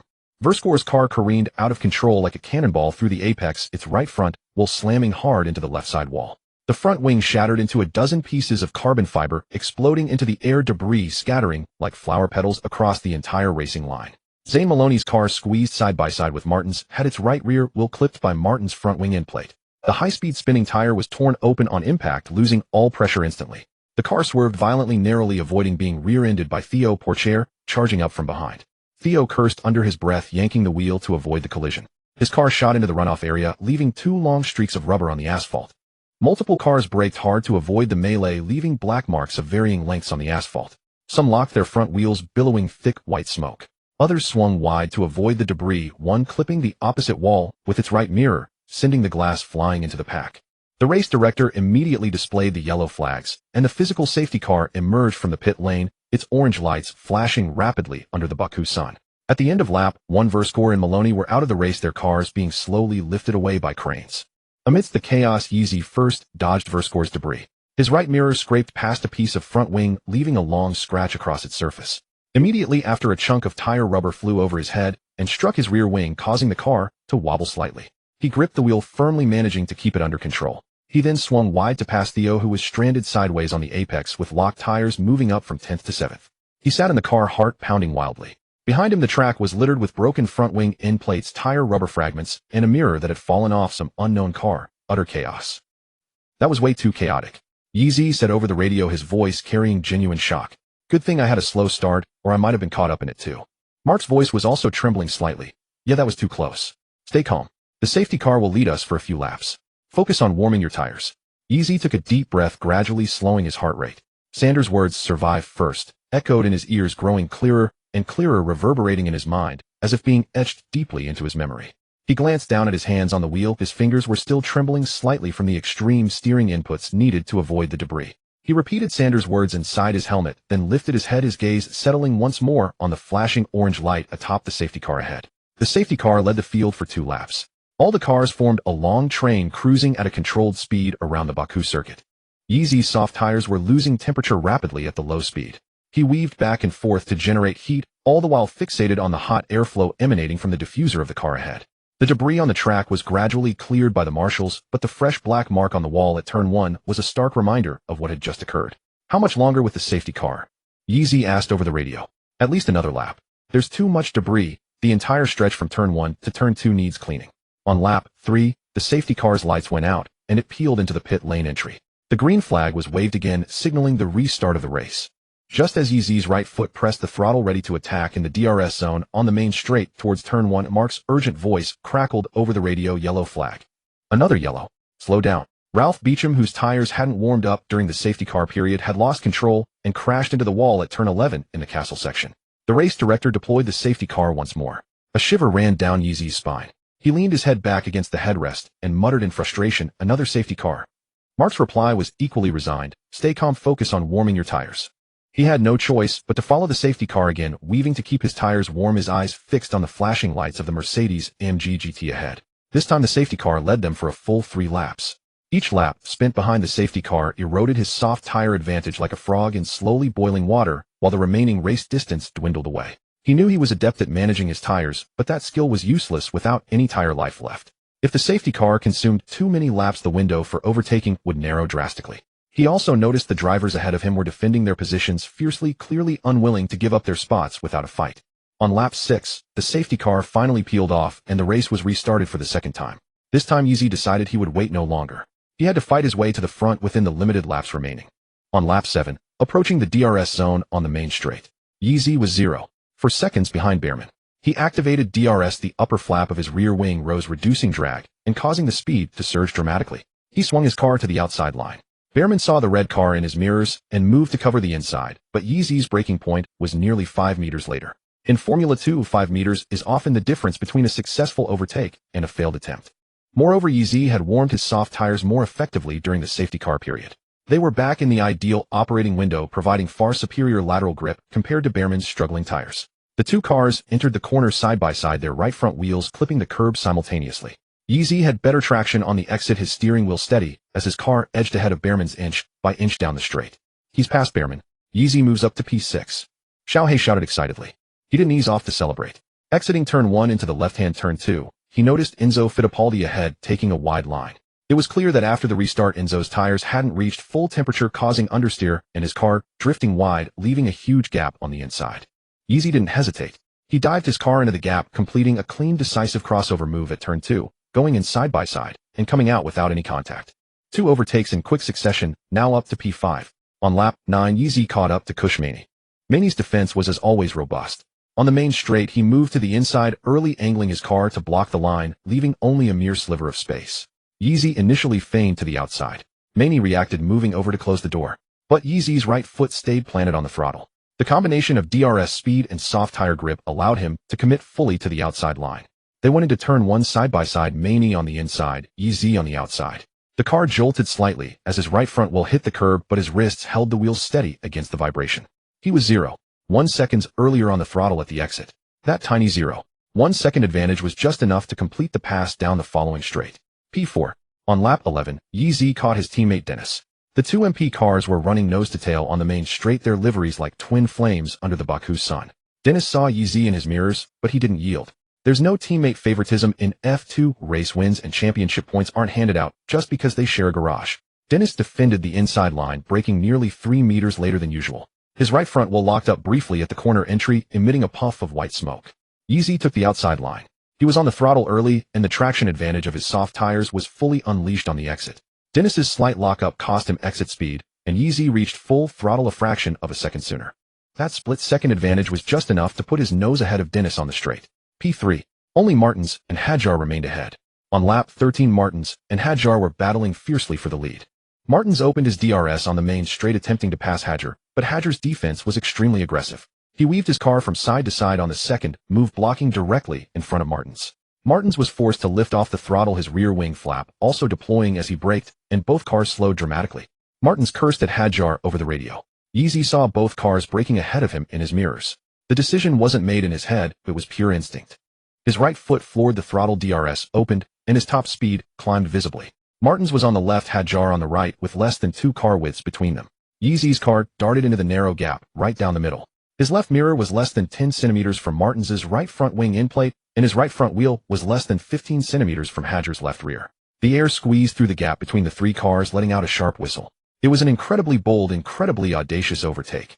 Oh my god, he's overtaken both of them. Yeezy has gone from P3 straight to P1. Xiaohe jumped from his chair, not even noticing his headphone cable being ripped out. His voice cracked and grew hoarse as he screamed, starting from P10, overtaking 7 cars. This is his true talent. He overtook 2 cars at once on the Baku straight. Martins and Hadjar. Both of them were compromised by their battle, and Yeezy saw that gap. A gap so tight you couldn't fit a piece of paper through, but he did it. He made it through. The MP garage erupted. Sander slammed both fists on the control desk, making the monitors jump. Paolo slapped his strategy board onto the table, scattering data sheets across the floor like a paper rain. The mechanics and the pit crew grabbed their heads, staring at the screens in disbelief. The chat in Xiaohe's livestream wasn't just scrolling, it was on fire. 1 versus 2. Yishun. From P10 to P1. From P10 to P1. I wouldn't even dare to take that gap in a video game. Martins, how did he get through? Hadjar, how should I know? Yeezy was now leading the race. His lap times were consistent, hovering around 1:52.5. His soft tires had completed 13 laps, but his exceptional tire management meant they still offered respectable grip. He let out a quiet breath inside his helmet, the intense tension in his nerves easing slightly. The race reached lap 18, with only 3 laps remaining. Just hold the pace and the win is his. Then, a loud crash echoed from turn 1. It wasn't the sound of a car merely running over a curb. It was the distinct, deep thud of a carbon fiber monocoque hitting the concrete barrier, transmitted through both the air and the ground. Instinctively, Yeezy's eyes shot to his mirrors. In the frame, Hadjar and Martins had both lost control while fighting for P2. Hadjar had braked far too late, his right front wheel locked up on corner entry, the car losing its ability to turn and sliding sideways into Martins's side pod with a heavy impact. The 2 cars interlocked and slid off the track, slamming into the left side barrier, scattering debris across the entire circuit like a jigsaw puzzle thrown into the air. He could even see Hadjar's steering wheel spinning wildly in his hands, trying to catch the car, but it was far too late. The muffled thud of the carbon monocoque hitting the wall struck his heart like a hammer, followed by a second, a third. Countless pieces of debris flew through the air like black snow. Behind them, Jack Crawford had nowhere to go. He rode up over the rear of Martins's car, his front wheels lifting off the ground before slamming back down heavily. Arthur Leclerc, Jack Doohan, and 2 other drivers careened off the track or ran over the debris. The entire straight from turn 1 to turn 2 was littered with carbon fiber shards, large chunks of broken front wings, tire rubber, and suspension arms. Seconds earlier, these parts had belonged to racing cars worth hundreds of thousands of euros. Now they lay scattered across the scorching Baku tarmac like torn pieces of paper. Watching this in his mirrors, a chill ran down Yeezy's spine. If his overtake had been a fraction slower, if he hadn't taken that gap on lap 13, if he were still in the middle of that pack, he could have been caught up in it too. A pile-up like that with so many cars stacked together, a single touch could end your race. No one could react fast enough to save themselves. Baku's walls aren't like other tracks with runoff areas. The barriers are right on the edge of the circuit. If you hit them, you hit them, he said softly into the radio. Holy shit. A wave of cold fear shot from the soles of his feet to his brain, causing an involuntary shudder. Mark's voice also trembled with relief. You okay? The race is over. You're the winner. The race director immediately displayed the red flag. Due to the debris requiring at least an hour to clear and the barrier needing repair with heavy machinery, the sprint race was declared over. The final classification was determined by the last valid timed lap before the red flag was shown, lap 16. In the end, only 11 drivers were classified as finishers in the Baku sprint race. The other 11 had all retired. Yeezy won the race. Behrman finished second after a miraculous escape from the accident, and Dennis took third. A pale blue system screen materialized. Ding. Temporary mission when the Baku sprint race completed.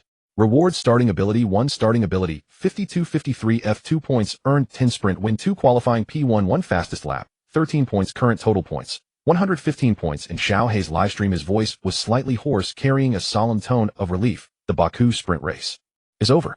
Yeezy wins. He paused for a full 3 seconds before continuing, but more importantly, he had already pulled away from that crash. He drove himself out of danger. Viewers, this isn't luck. Luck is not being there. Skill is making sure you aren't there. The chat was going wild. Yi Shun is amazing. From P10 to P1. That was chaos. Half the field retired. Good thing Yeezy was fast, or he'd have been in that too. The most chaotic race ever. Maybe we should call him the escape artist instead of the tire whisperer today. Back at the MP garage, Yeezy had just climbed out of the cockpit when Sander and Paolo rushed over to the parking slot. Sander hugged him tightly with more force than ever before, the pressure making Yeezy's fireproof suit rustle. Paolo stood beside them, taking off his glasses and putting them back on, completely speechless. Still shaken, Yeezy wiped the cold sweat from his forehead. That was terrifying. I've never seen so many cars crash like that. Good thing I was quick. Dennis walked over from the adjacent slot. He had just climbed out of his car, his hair still damp, but a relieved smile was on his face. He reached out and lightly tapped Yeezy's helmet, a gesture even gentler than in Bahrain, more like checking his teammate was still there. You're something else, you know that. Getting to first in all that chaos. Dennis's voice was light, but a hint of lingering tension remained. Especially that last move, overtaking 2 cars at once. Absolutely brilliant. Yeezy wiped the cold sweat from his forehead again. After taking off his gloves, he realized his palms were also damp. It was terrifying, he said, his voice quieter than usual. I've never seen so many cars crash like that. I'm just glad I was quick enough. Sander nodded, firmly loosening his embrace and placing both hands on Yeezy's shoulders, looking him straight in the eye. Exactly. This is Baku. You did well. You didn't get swept up in the chaos. You stayed calm. That's what makes a great driver. Yeezy nodded, taking Sander's words to heart. He knew his start today wasn't perfect and his pace during the safety car periods had been a bit impatient, but at the most critical moment, he had put himself in the right place and avoided the crash. He looked up towards the distant castle section. The golden sunlight bathed the ancient walls, casting a warm glow over the cold circuit. Today's nightmare was over, but tomorrow a much harder feature race awaited him. Fortunately, he would be starting from the front row. About 2 hours after the F2 sprint race concluded, the bustle of the Baku paddock showed no sign of abating. The F1 sprint was about to commence, and the pit lane was thronged with engineers and journalists. With nothing better to do, Yeezy wandered over to the Williams garage. He leaned against a corner of the control console, clutching a bottle of ice-cold mineral water, his gaze fixed on the starting grid displayed on the large screen. Albon was starting from 12th, while Sargent was back in 18th. Vowell sat before the console, his brow furrowed. He acknowledged Yeezy with a mere nod as he entered, saying nothing. Everyone's focus was locked on the impending race. The 5 red lights went out, and the F1 sprint was officially underway. The 20 cars shot off like arrows from a bow, the roar of their engines vibrating the very ground. At turn 2, on the very first lap, an incident unfolded. George Russell, launching fiercely, dove down the inside, attempting to overtake Max Verstappen on the outside line. Their racing lines converged sharply at the apex, with neither driver yielding an inch. Amidst their wheel-to-wheel battle, a dull thud suddenly echoed. Russell's front wing end plate sliced clean through the side pod of the RB19, sending carbon fiber fragments scattering across the track like snowflakes. Verstappen's radio exploded with fury, his enraged roar nearly bursting through the headphones. He didn't have the car under control. What is he doing? He's an idiot. Russell's car was also severely damaged, his front wing broken, his lap times plummeting. Meanwhile, on the same lap, another loud crash echoed from turn 3. Sargent was desperate to prove himself. He knew that if he failed to score points in the next 3 races, his F1 career would be over for good. His car's rear wheels suddenly lost grip on corner exit the back and whipping violently towards the barrier. The blue FW45 slammed sideways into the concrete wall, its right rear wheel flying off entirely, the chassis spinning 3 times on the track before coming to a halt. How many crashes was this for Sargent this season? None of the Williams engineers bothered to count. A profound silence descended upon the Williams garage. Sargent's engineering crew collectively held their heads in their hands. One let out a despairing groan, another slammed a tablet onto the desk, while a third muttered a curse under his breath. Their gazes involuntarily converged on Yeezy. Standing in the corner drinking water, suddenly subjected to such intense scrutiny, he nearly choked.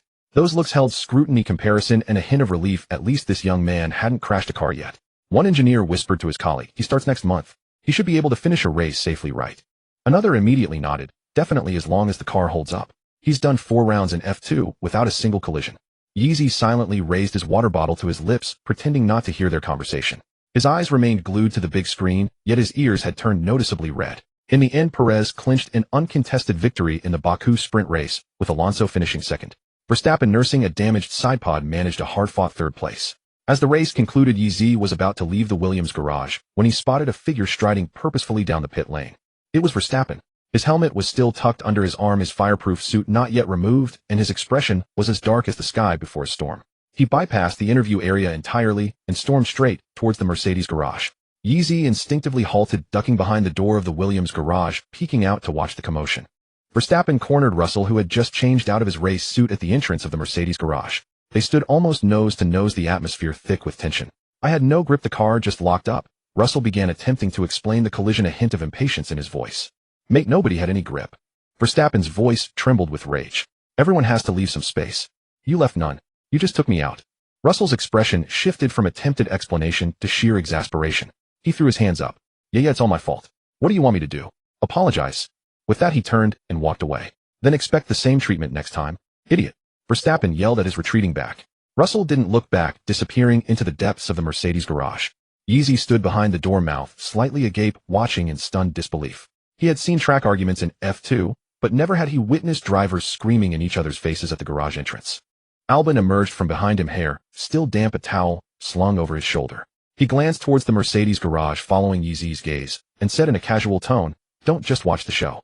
Russell and Verstappen, they fought before back in their karting days." Yeezy turned to him. "Really?" "Yeah, they were banging wheels on the same track since they were kids, neither ever backing down." Yeezy averted his gaze, closed his still open mouth, and quietly took a mental note. The competition here was harsher than he had imagined. Every inch was contested, every point fought over. In F2, you could crash into someone and still exchange nods in the pit lane the following week. But in F1, a single breaking point into a corner determined not just that race's winner, but your entire season's points, your contract, your sponsors, and whether your name would even be remembered among those 20 cars. He replayed the scene he had just witnessed in his mind. Choices define what kind of driver you are in F1. Yielding signifies mediocrity. Aggression is the key to survival. At 10 p.m. the entire Baku paddock was still ablaze with lights. Nearly all the F2 team garages were illuminated, with mechanics working through the night to repair the cars. 11 cars had retired from yesterday's sprint, most with varying degrees of damage. Some had shattered front wings, others had deformed suspensions, and some even had damaged floor chassis. The clang of hammers on metal, the shriek of pneumatic wrenches, and the shouts of engineers intermingled, creating a din akin to a construction site. In the F1 area, most garages had already gone dark except for Williams, which still blazed with harsh white light. Engineers were working frantically to repair Sargent's wrecked car. The right side of the chassis was mangled beyond recognition, requiring a complete sidepod replacement and a full suspension realignment. Several mechanics squatted on the floor, spanners in hand, their faces etched with fatigue. "I really wish tomorrow was June 1st, so Yeezy could get here already," one mechanic grumbled while tightening a bolt. "If Sargent keeps crashing like this, our entire repair budget for the year will be gone." "Tell me about it," another mechanic chimed in. "Yeezy has done 4 rounds in F2 without even scuffing a tire. But Sargent crashes once a race, and we're up all night fixing the car. At this rate, I'm going to drop dead from overwork. I heard he's also incredibly good at managing his tires. Maybe he can score us some points. Let's hope so. It's got to be better than scoring 0 points like we are now." Unable to sleep, Yeezy had decided to take a walk and happened to pass by the Williams garage, overhearing their conversation. He stopped, scratching his head, sheepishly feeling like a thief who had eavesdropped on a secret. He quietly tiptoed past the Williams garage and headed towards the hotel. The night breeze swept along the seaside boulevard, carrying the salty, humid scent of the Caspian Sea. The lights of the old city flickered in the distance, the silhouette of its castle appearing especially mysterious against the night sky. Yeezy looked up at the sky. The stars were brilliant. The entire Williams team was eagerly awaiting his arrival on June 1st, pinning all their hopes on him. This expectation was both a motivation and a pressure. He recalled the argument between Verstappen and Russell the previous day, Sargent's dejected figure, and the Williams mechanics working through the night. F1 is not F2. There is no sympathy, no excuses, only results. Win, and everyone cheers for you. Lose, and you are mercilessly discarded. Yeezy clenched his fists tightly. April 30th, Sunday, 10:00 a.m. sharp. Baku Circuit, F2 feature race. The morning sun bathed the seaside boulevard, and the barriers alongside the track still bore the scars of yesterday's crashes. The F2 paddock was a hive of activity, the mechanics having worked through the night to finally repair all 11 damaged cars. Fresh carbon fiber patches were visible on each car, gleaming faintly in the sunlight. Having endured the multi-car pileup of the previous day, every driver was exceptionally cautious. On the starting grid, there were no usual jokes or banter. Everyone sat in their cars, expressions, stern gazes focused. No one dared to make aggressive overtakes. The sole thought in everyone's mind was to finish the race safely. The red liveried car number 2 sat on the P1 grid slot. Yeezy took a deep breath, gripping the steering wheel. He glanced at Behrman in P2 beside him, who was looking back at him with a hint of helplessness and admiration. The 5 red lights illuminated sequentially. 1 second, 2 seconds. Lights out. Race started.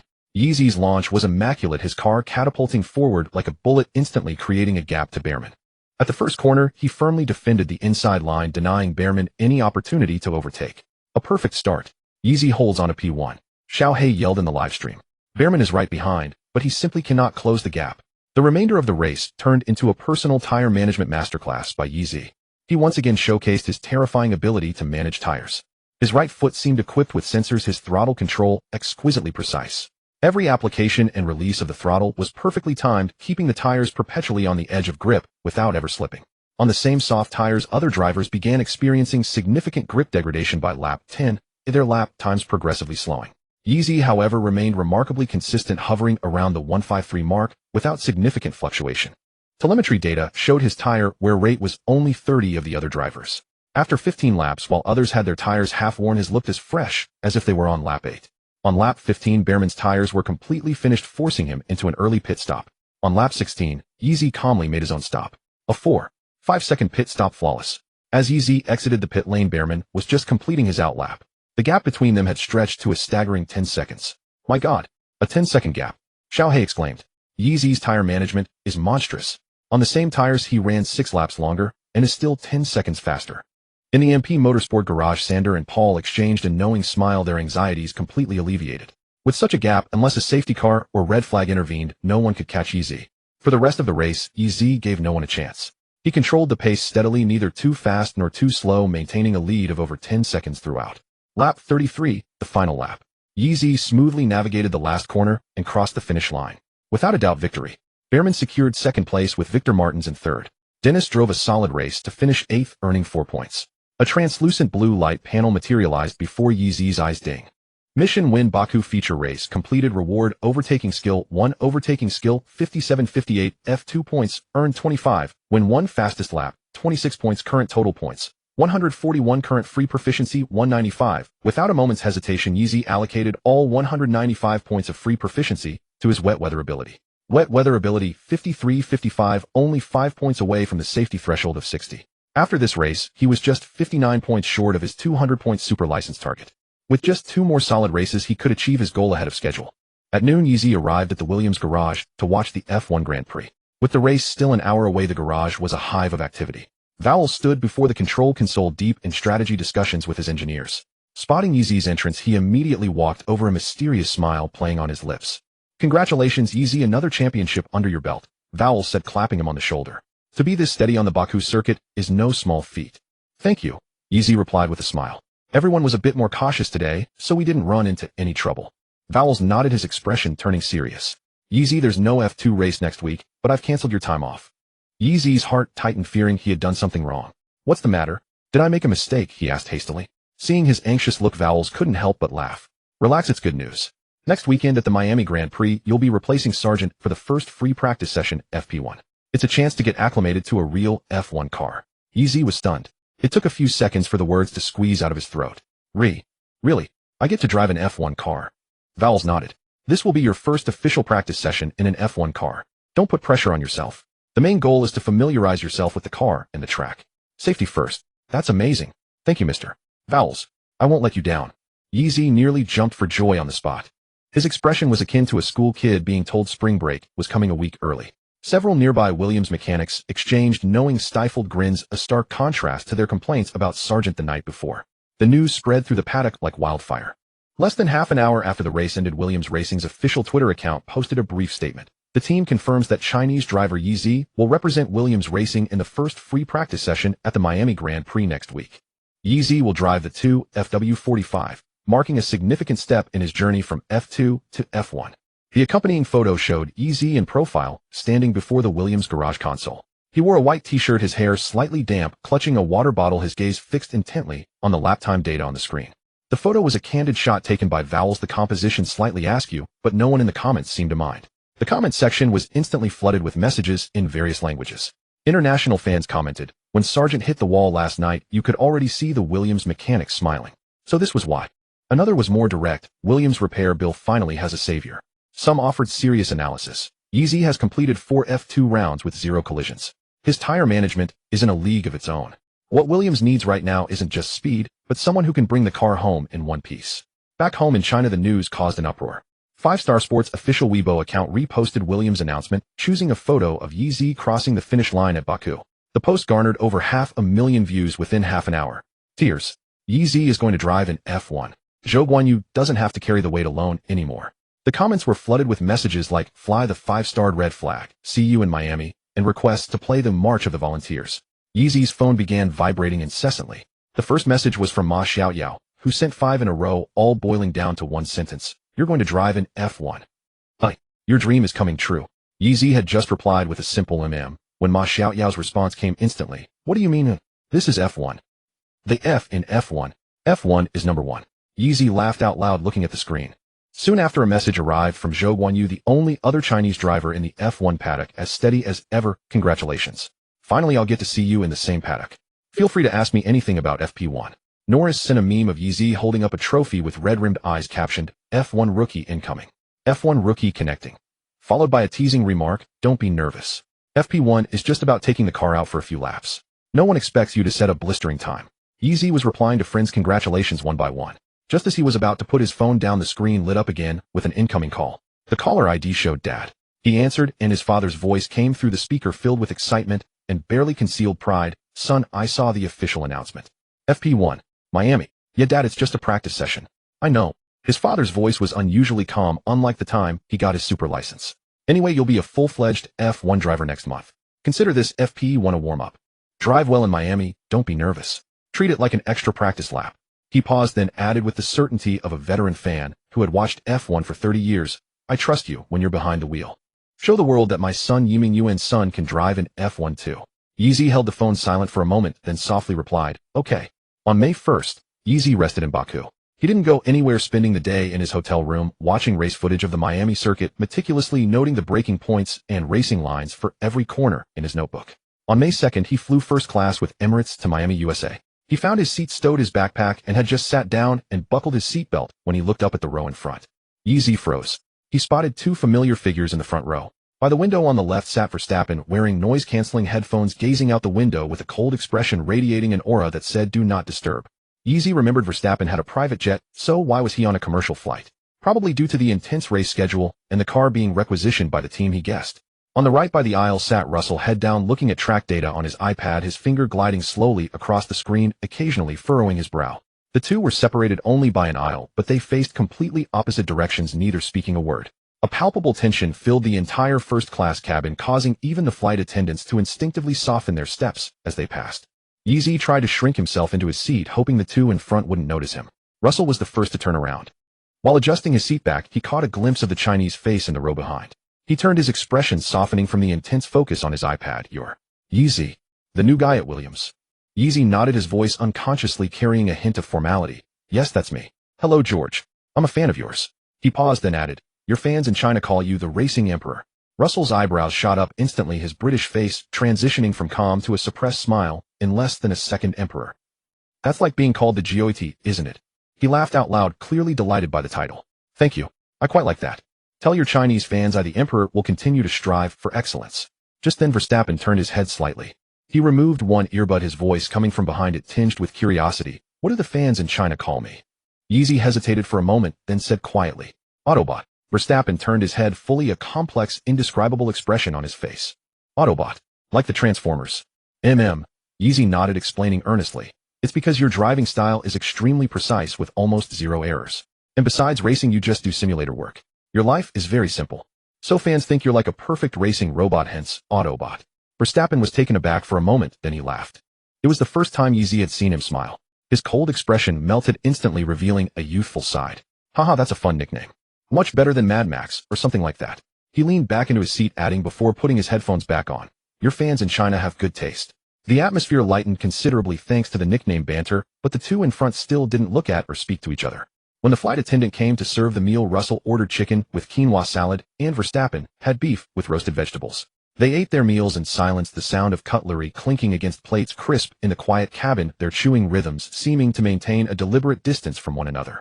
Sitting in the back, Yeezy watched these two men separated by just an aisle, yet maintaining zero communication throughout the flight. He thought to himself, F1 drivers really have a powerful aura. Even their cold wars are conducted with such professionalism.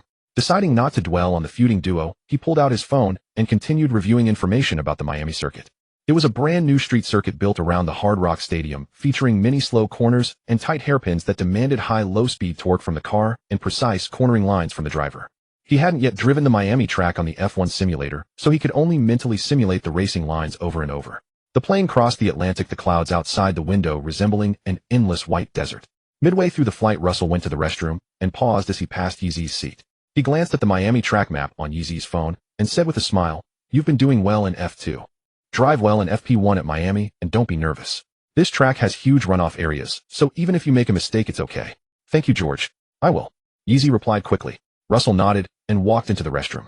When he returned to his seat, Verstappen still hadn't glanced his way. Half an hour before landing, Verstappen also got up to use the restroom. As he passed Yeezy's seat on his way back, he paused and said nonchalantly, The T5, T7 complex at Miami is slippery. There are patches on the track. You need to lift off the throttle earlier when entering.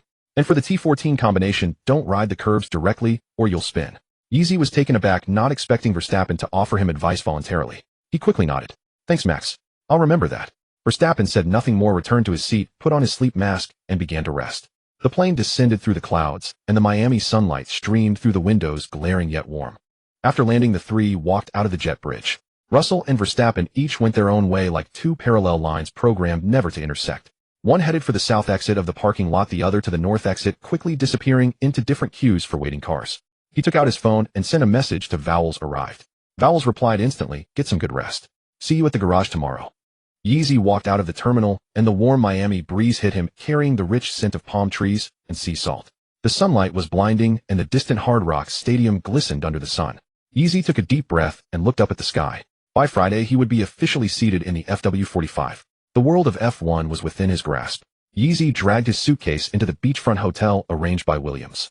The Miami sun hung low over the horizon, painting the sky in shades of orange and red. But he had no mood to enjoy the sea view. The fatigue of the long flight mixed with the excitement of driving an F1 car, soon keeping his nerves on edge. He tossed his luggage onto the sofa and lay down on the soft large bed, but sleep wouldn't come. His mind simply refused to shut down. He tossed and turned, adjusting the air conditioning temperature 3 times, still unable to get comfortable. Yeezy sat up and opened the photo album on his phone. Flipping through a few pages, an old yellowed photo appeared. In it, a 6-year-old him wore a red plastic helmet adorned with cartoon stickers. He was sitting on the fabric sofa at home, holding a black toy steering wheel, leaning left and right as he watched the race on TV, making vroom sounds. His father sat beside him, pointing at the screen, his lips forming the word Ferrari. Back then he didn't know what F2 or a super license was. All he knew was that those red, silver, and dark blue cars on TV looked incredibly fun. Yeezy gently traced his finger over the little boy in the plastic helmet in the photo, a smile unconsciously spreading across his face. I did it. He whispered to himself, in another month I'll be driving a real F1 car. It was late into the night before Yeezy finally drifted off to sleep. On Wednesday morning at 7 a.m., just as dawn was breaking, Yeezy woke up. He quickly washed up, put on his Williams Blue Team kit, and took a taxi straight to the Miami International Autodrome. The track was still quiet in the early morning, with only a few staff members setting up the venue. The distant Hard Rock Stadium loomed vaguely in the morning mist. James Vowles was already waiting at the entrance of the Williams garage. He wore a light blue polo shirt and held 2 cups of steaming coffee. Seeing Yeezy approach, he smiled and handed one to him. Sleep welly. Not bad. Not sure what time I finally dozed off. Yeezy said, taking the coffee and taking a sip. The warm liquid slid down his throat, dispelling the remnants of drowsiness. The corner of Vowell's mouth twitched. Normal. It's always like that on day one. The garage was already bustling. Engineers were fine-tuning the car, the clinking of tools mingling with the clatter of computer keyboards. A huge map of the Miami circuit hung on the wall, every corner clearly marked. An engineer wearing glasses approached, carrying a set of measuring tools, calipers, tape measures, protractors, everything needed. Let's take your body measurements first. The seat pedals and steering wheel positions all need to be readjusted based on your physique. Yeezy stood up straight and spread his arms, getting measured like going through airport security. Shoulder width, arm length, leg length, foot size, even his seated height, and the natural resting angle of his arms were meticulously recorded. All right, the data is all recorded.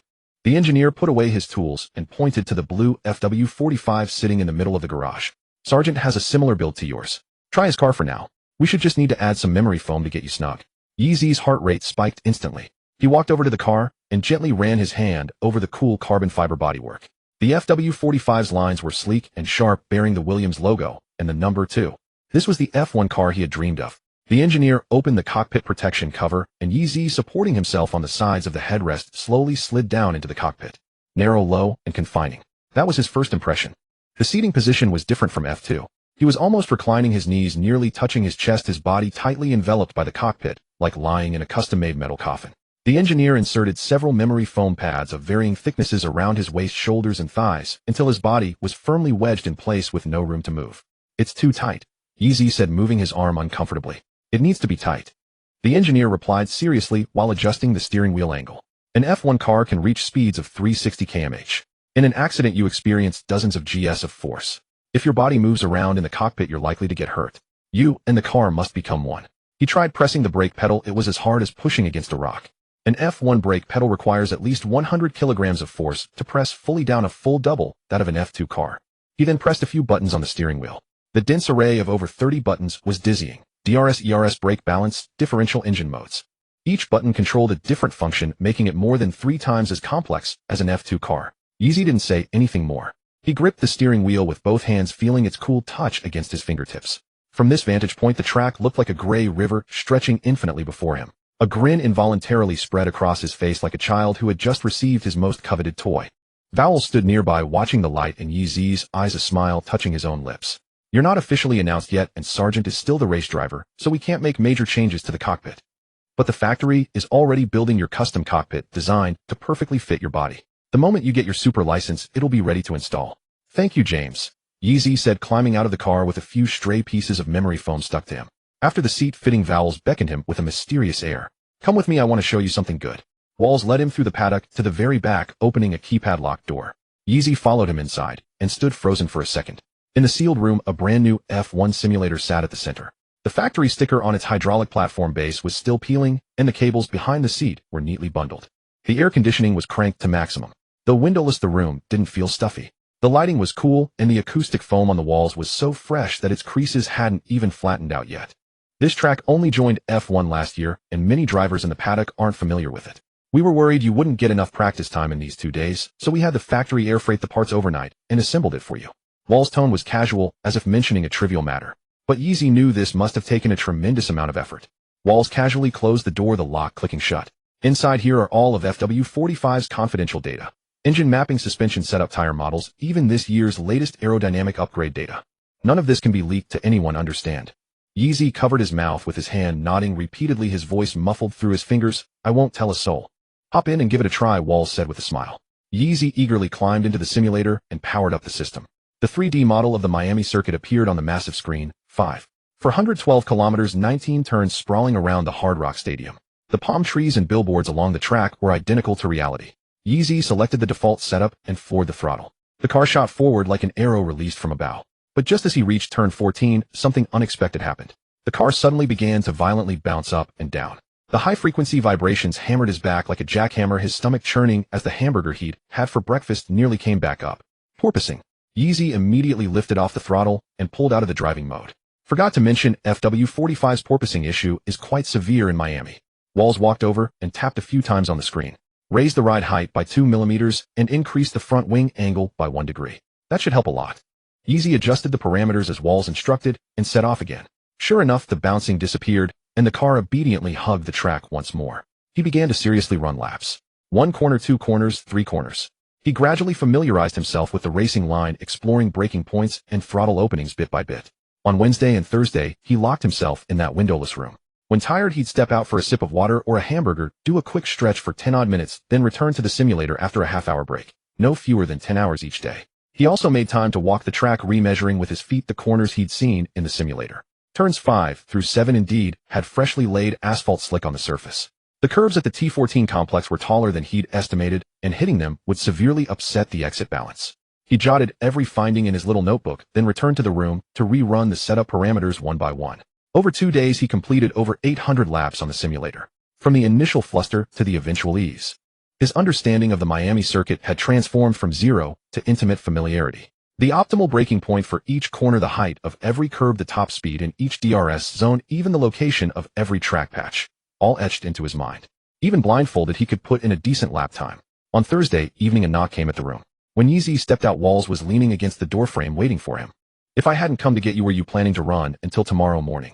Walls handed him an electrolyte drink with a smile. Yeezy took the drink and downed half in one gulp. "It's way too addictive. I just can't stop. I feel like I could run the Miami circuit with my eyes closed now." "I believe you." Walls patted him on the shoulder. "FP1 is tomorrow. Get some rest early. Don't be nervous. Just treat it like running the simulator." "I'm not nervous." Yeezy smiled, his eyes gleaming. "I can't wait." Back at the hotel, Yeezy took a hot shower and lay down on the bed. This time he didn't suffer from insomnia. He fell asleep, quickly dreaming of piloting the blue FW45, tearing around the Miami circuit. As he crossed the finish line, the entire crowd was cheering his name. At 8 a.m. on Friday, Yeezy stepped back into the paddock of the Miami International Autodrome. The moment he walked through the gates, he was stunned by the scene before him. This was a world apart from the paddock he knew. No quiet engineers or understated team uniforms. Instead, there was deafening electronic music, confetti raining from the sky, and camera flashes going off everywhere. A DJ was spinning tracks on a neon Miami-themed stage, the pounding bass making the ground tremble slightly. Elon Musk ranked first on the 2023 Forbes Rich list, and Jeff Bezos ranked second, were chatting outside the Red Bull garage. Both wore casual shirts, trailed by a crowd of earpiece-wearing bodyguards. Tennis legend Roger Federer stood outside the Ferrari garage, deep in conversation with Leclerc. Not far away, Tyson had his arm around Hamilton's shoulder for a photo. Hollywood stars like DiCaprio, Tom Cruise, and Vin Diesel were scattered around the paddock, swarmed by layers of journalists and photographers. "Oh my God." Yeezy stared in awe, muttering under his breath, "This isn't a car race at all. It's a world-class entertainment show." And he too had become one of the focal points of the show. Along the way, people kept raising their phones to capture him. Chinese fans shouted, "Go Yeezy," from behind the barriers, and journalists chased after him with cameras. The news of his exceptional super license had sent his popularity soaring both domestically and abroad, with his name plastered across headlines in every major sports outlet. At noon, the Williams garage held its pre-session briefing. Wall stood before the big screen, his expression more serious than usual. "Everyone listen up. FP1 is just a practice session, no points, and it doesn't affect qualifying. Easy, you have only one task: finish safely and get familiar with the car and the track. Don't push the limits, don't fight for position with anyone. Finishing the session is a victory." He flipped the tactical board to the next page, pointing at the tire strategy table. "Here's today's plan. Start with a long stint on the hard compound with fuel loaded to race simulation levels. I want to see if your tire management holds up in an F1 car. During the hard tire phase, don't chase lap times. We need data. After the hard stint, pit for softs, run low fuel, and push for a qualifying style flying lap. That's when you can let it all out." Dave chimed in from the side. "Miami's track temperature is higher than Baku's, so the hard tires will grain faster than in the simulator. Adapt with your own rhythm." Yeezy stood in the corner doing his pre-session stretches, his palms already damp. This was his first time driving a real F1 car. It would be a lie to say he wasn't nervous. But he silently committed every word Walls said to memory. Sargent sat at the other end of the room, calmly flipping through his tablet on the Surface, yet his hand unconsciously clenched into a fist. He knew full well that if it weren't for the fact that Yeezy hadn't yet obtained his super license and could only substitute for the first free practice session, the team wouldn't have given him another chance to step on track at all. If Yeezy performed too well today, the public opinion would explode, and whatever shred of dignity Sargent had left at Williams would be gone. He sat there, hands crossed on the table, knuckles tightening and relaxing repeatedly.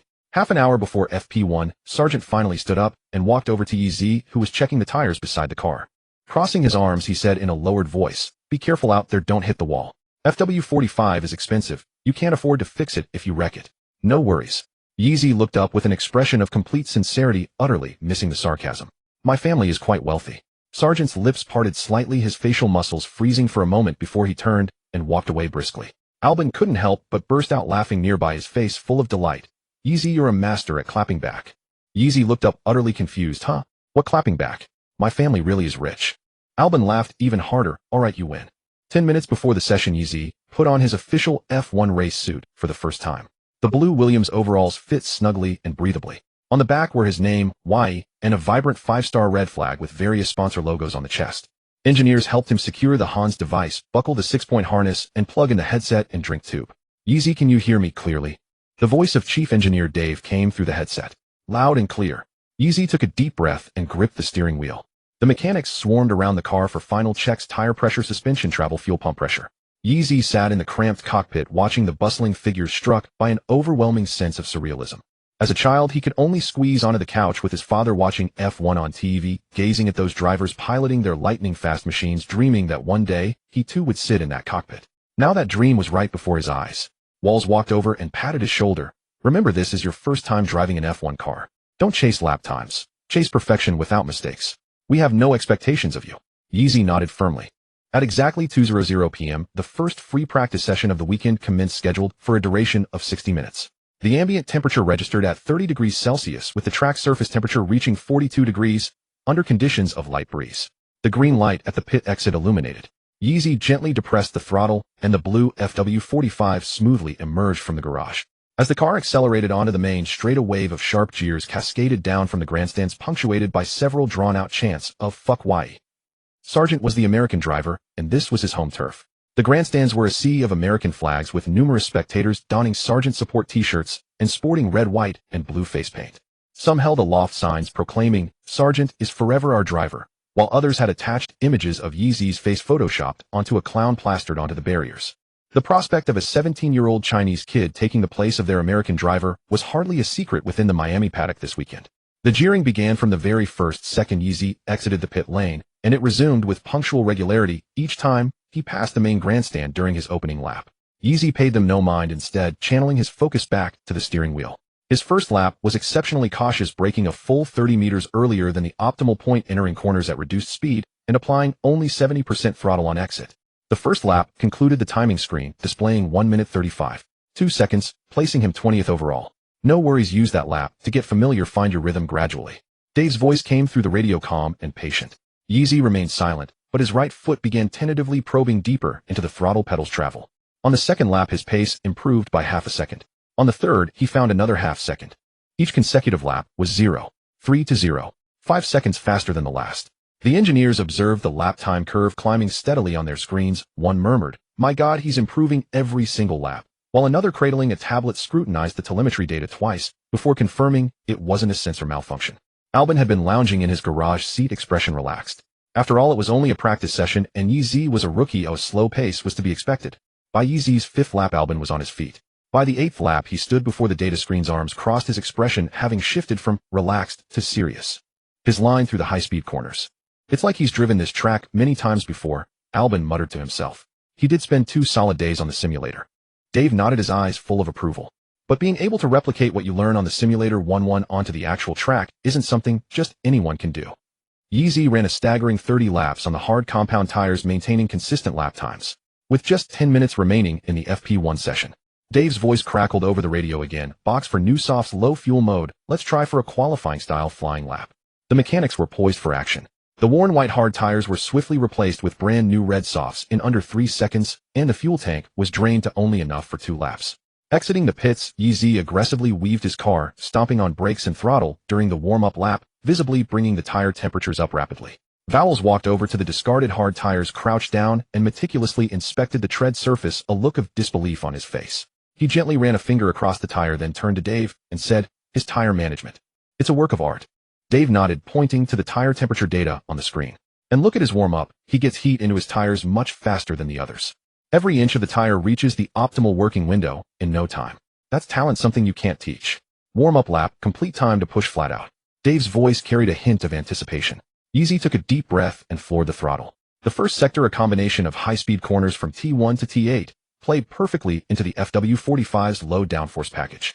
The first sector timing block on his in-car screen flashed purple, the fastest of the entire session. The Williams garage fell instantly silent. Everyone held their breath, eyes glued to the monitors. No one had anticipated that this 17-year-old, in his very first F1 outing, could produce the fastest sector time. The second sector, a sequence of low to medium speed technical corners. Through the complex T13, T15 sequence, Yeezy pushed too hard. The rear tires lost grip on corner exit, the car's tail snapping sideways nearly 30 degrees, flirting dangerously with a spin and a heavy impact against the wall. Up. A collective gasp escaped in the garage. A chorus of shock echoed from the grandstands. But Yeezy's hands moved faster than his conscious thought. The steering wheel was yanked nearly 180 degrees in an instant, then corrected with a speed imperceptible to the naked eye, all while a feather-light touch of the throttle shifted the weight rearward to settle the rear tires. It was the same instinctive save he'd executed in the rain-soaked chaos of Melbourne, only this time the speeds and G-forces were on a whole different level compared to F2.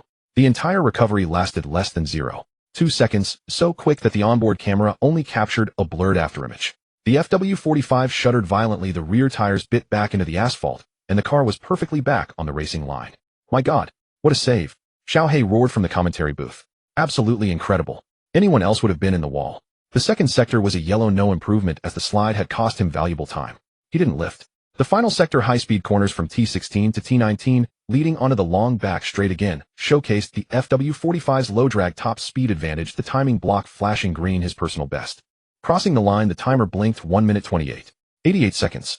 11th place overall. It was only at this moment that the American fans in the grandstands, clad in stars and stripes and face paint, gradually quieted down. At turn 14, anyone else would have been slammed sideways into the barrier. This Chinese kid had saved it in the blink of an eye. Here and there in the stands, a few fans who had been jeering lowered their hands. A heavy-set man in a sergeant support jacket stared at the slow-motion replay on the giant screen, turned to his friend, and said something lost in the engine noise, his lips forming what looked like "damn." When P11 flashed up on the main screen, a smattering of applause broke out across the main grandstand, and the jeers began to fade. "Sorry I messed that up," Yeezy said over the radio, a hint of frustration in his voice. "Mess what up? That result was absolutely perfect." Dave's voice was brimming with barely contained excitement. "Bring the car home, Ye. You did an amazing job." Back in the pits, Yeezy brought the FW45 to a precise stop in the designated area, unbuckled his harness, and climbed out of the cockpit. Applause erupted in the Williams garage. The mechanics were clapping, the engineers were clapping, and even the usually stoic Dave was softly patting his hands together. It wasn't just for the 11th place finish, but because he hadn't made any major mistakes. For a rookie in his first F1 session to survive all 60 minutes and produce such lap times was an exceptional performance by any standard. Albon walked over and gave his shoulder a pat, his hand lingering a second longer than usual. "That save at T14. How did you do that?" Yeezy scratched his head, looking a bit sheepish. "Instinct. My mind went blank and my hands just moved on their own." The moment FP1 ended, social media exploded. Headlines across major sports outlets updated instantly. Chinese new star's stunning debut. 17-year-old Yeezy drives Williams to 11th place. Godlike save. Yeezy proves his talent in 0.1 seconds. Williams found a gem. A 17-year-old prodigy emerges, revitalization on the horizon. The hashtag YeezyF1 debut rocketed into the top 10 on Weibo's trending list. Hamilton made a point to walk over to the Williams garage and embraced Yeezy. "Your first time in an F1 car. I can't believe it. I saw that save you made. Get was incredible. If I had been in that slide at that speed, I might not have caught it. You have a very rare talent. Keep it up and you'll become a great driver. Welcome to Formula One." Not far away, Sargent leaned against the wall, his face pale, staring dejectedly at the rankings on the screen. His best result this season was only 15th place. And here was Yeezy in his first ever F1 session, already up in 11th.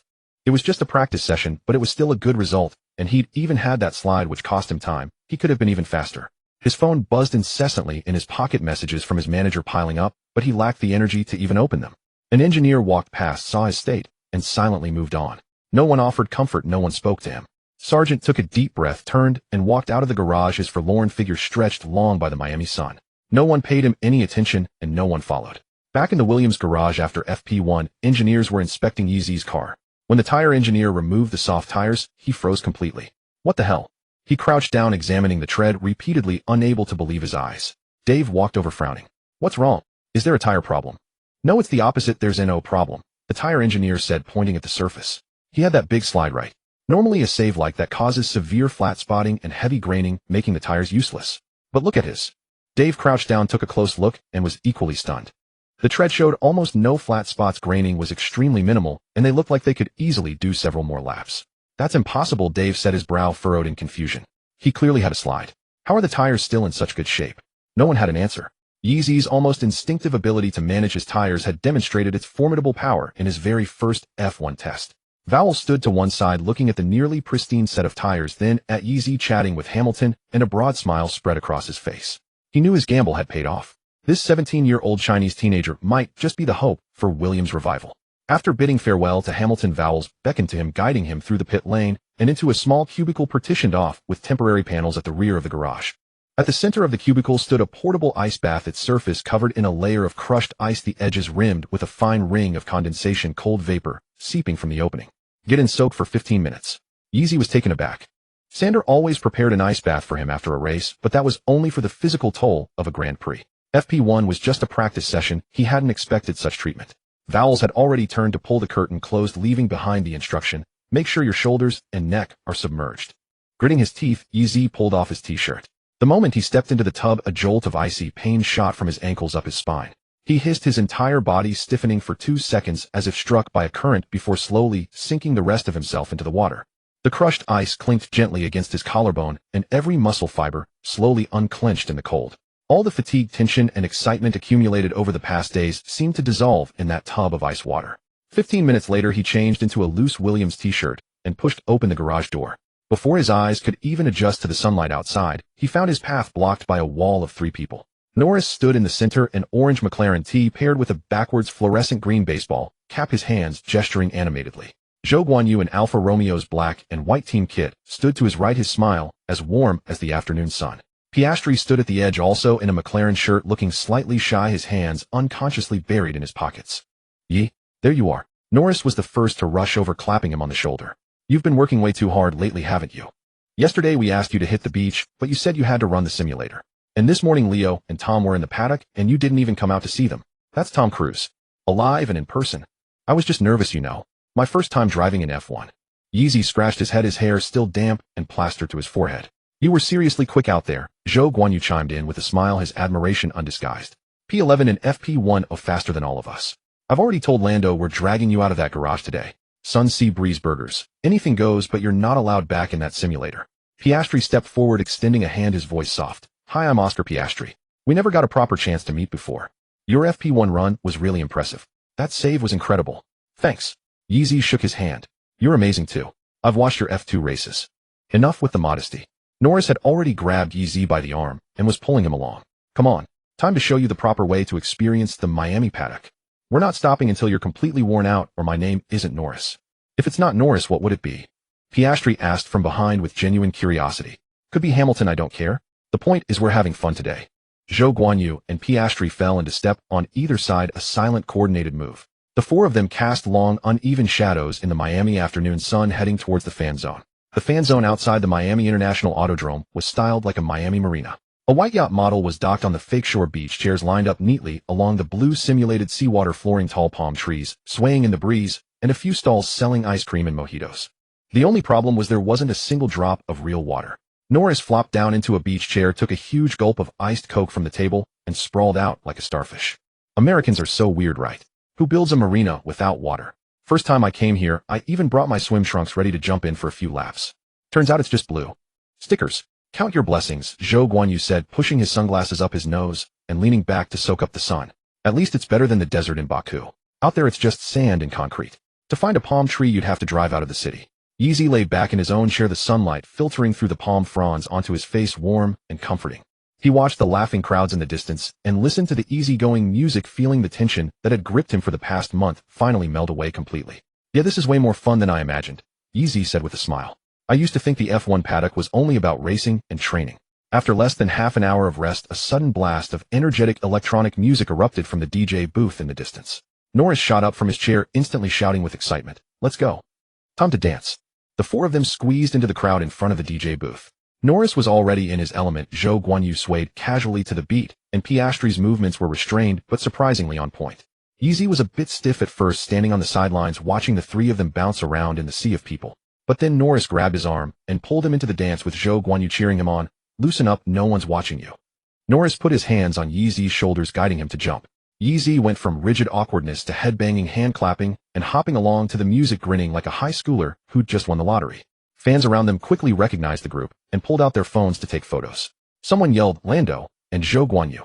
and a few Chinese fans shouted "Go Yeezy" from across the crowd. Hearing this, Yeezy waved at them shyly, which only drew an even louder round of cheers.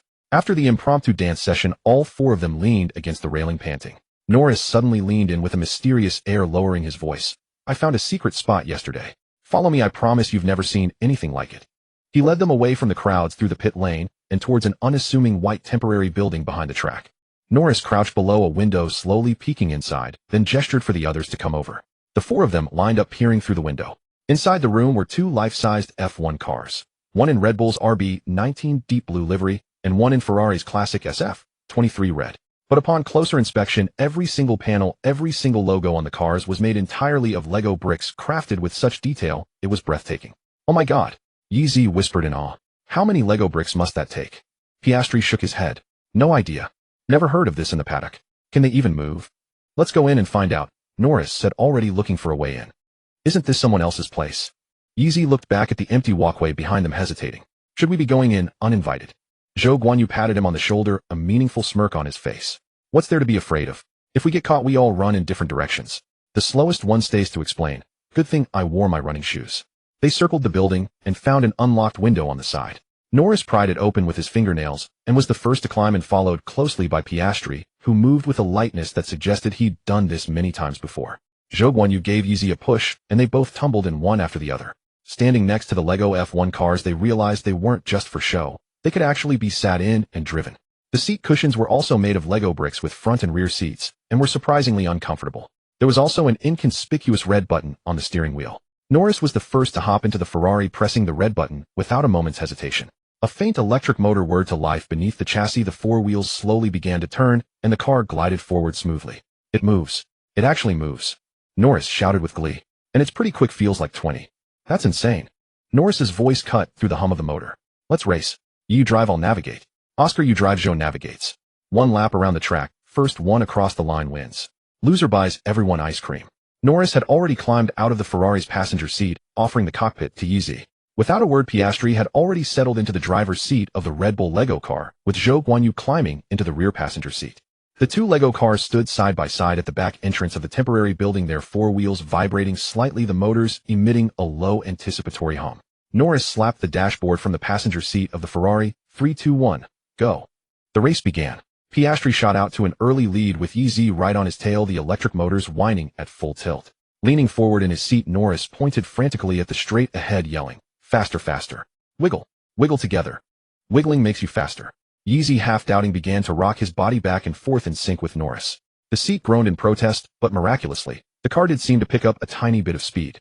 The little needle on the speedometer nudged about 2 notches to the right. "No way, it actually works." Yeezy's eyes widened. "Have I ever lied to you? Keep wiggling. Don't stop." At the first corner, Piastri took a slightly wider line to maintain his racing line, and Yeezy cut right up the inside. The two cars were side by side for a moment at the apex.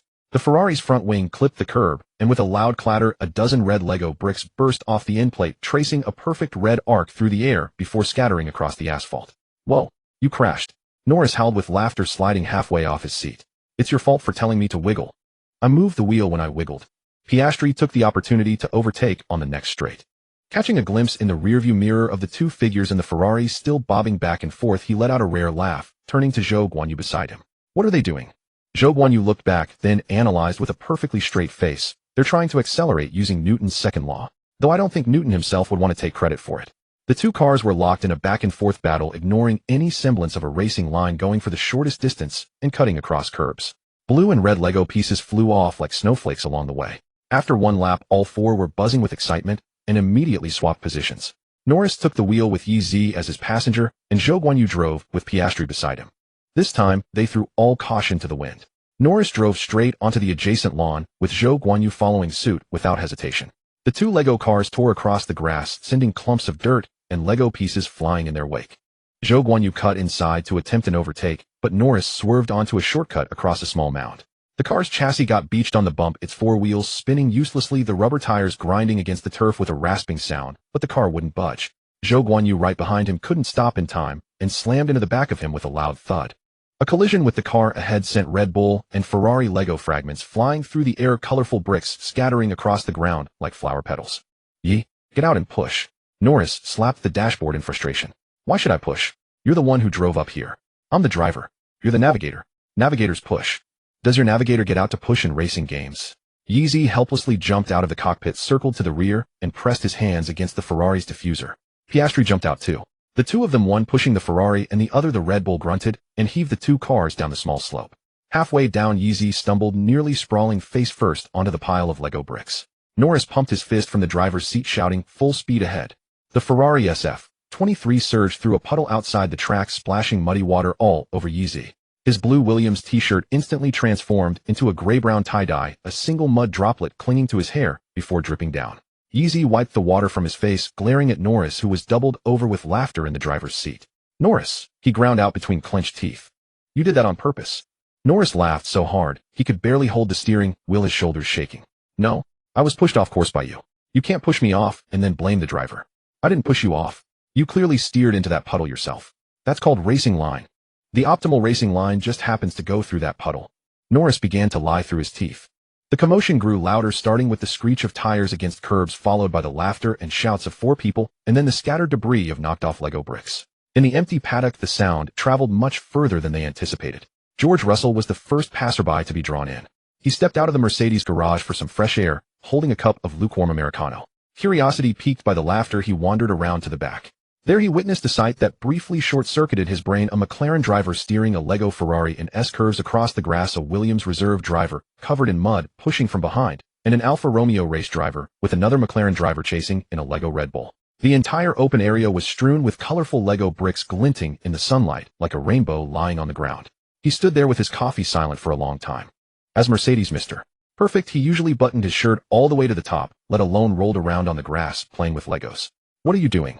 Russell finally spoke, dismantling a Lego factory. "George, come join us." Norris waved from afar, nearly driving the Ferrari back onto the lawn. "It's so fun. This car actually drives. It can even creep forward." Russell hesitated.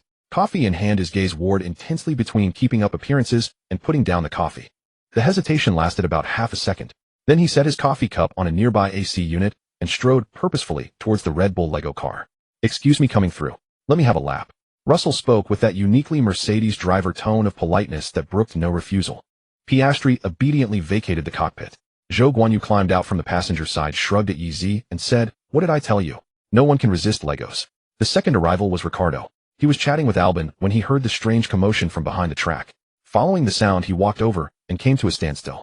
It took him about 5 seconds to process the scene: Russell and Norris playing Lego bumper cars, Zhou Guanyu and Piastri acting as referees, Yeezy covered in mud standing by the Ferrari, thousands of Lego bricks scattered on the ground, and the rear wings of both 1/1 scale Lego F1 cars knocked askew.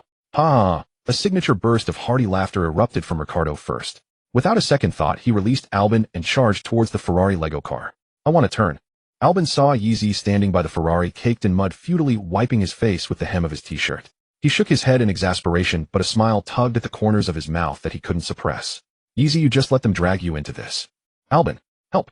Norris is driving into puddles." Yeezy yelled like a primary school kid being bullied by classmates. Albon let out a sigh, then also climbed into the Ferrari's cockpit.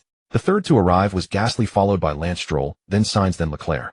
One by one, F1 drivers were drawn in by the abnormal laughter and the whirring of electric motors. The moment they saw the Lego bricks scattered everywhere, each of them wore an expression that screamed, "I must be a part of this." In the end, the original two Lego cars, fought over by over a dozen drivers, turned into the smallest multi-car battle in F1 paddock history. Some grabbed the steering wheel, some clung to the passenger side, and others, unable to find a seat, hung half out of the car, one hand gripping the side pod intake, while the other held up a phone for a selfie. Leclerc clung fiercely to the steering wheel of the Ferrari Lego car, sprawled over it. "This is a Ferrari. This is my car. I finally get to drive a Ferrari that won't break down." Sainz tried to shove him off from the other side, shoulder to shoulder, like two kindergartners fighting over a piece of chocolate that had fallen on the floor. "You've had 3 laps. 3 whole laps. It's my turn. Can you not just?" Meanwhile, Norris and Ricciardo nearly came to blows over who got to sit in the Red Bull first. It wasn't a real fight, of course. Ricciardo pushed Norris's face with one hand, while Norris, laughing so hard he could barely breathe, grabbed Ricciardo's wrist and tried to pry it away. "I almost signed with the Red Bull Junior program back in the day. I'm practically a Red Bull man. I have the right to drive this Red Bull." Norris retorted, his words muffled. His voice came out garbled, compressed by Ricciardo's palm against his face. Russell stood nearby with his arms crossed, about to comment, "What are you two fighting over? It's just a Lego car," when he saw Leclerc about to be shoved off by Sainz. He swiftly uncrossed his arms and squeezed in, placing a hand on the edge of the steering wheel. "Excuse me, coming through. I have a connection with this car too." What connection do you have with a Ferrari? Sainz roared. You nearly crashed into me last race. That's a connection. In the chaos, Leclerc protected the steering while fiercely whispering to Russell, I'll hold Sainz back for you. I'll let you have the second lap. Russell's eyes lit up. He immediately switched sides using his shoulder to block Sainz for Leclerc. The Lego debris on the track was growing increasingly plentiful. A few pieces would fall off after a corner, a pile after hitting a curb, and a whole section after driving over the grass. The colorful bricks lined the ground like deep autumn leaves. One car's rear wing completely sheared off as Stroll bounced over a curb, tumbling through the air several times before landing, tracing a perfect parabola. Someone shouted, the rear wing fell off. Another replied, who cares about the rear wing? Keep driving. Then Ricciardo's laughter echoed over everyone's heads like church bells.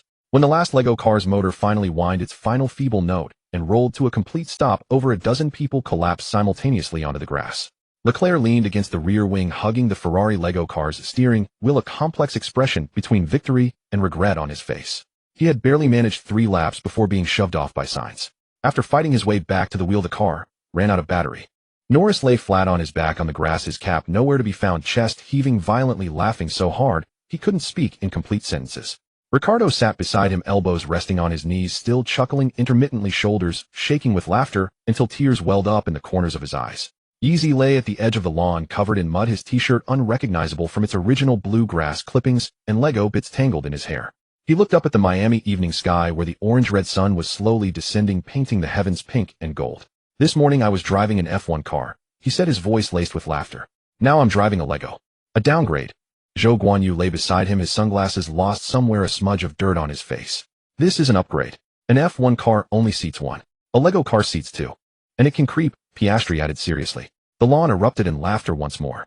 That evening, videos and photos taken by some unknown staff member were posted online. Social media exploded, even more spectacularly than the 2 Lego cars.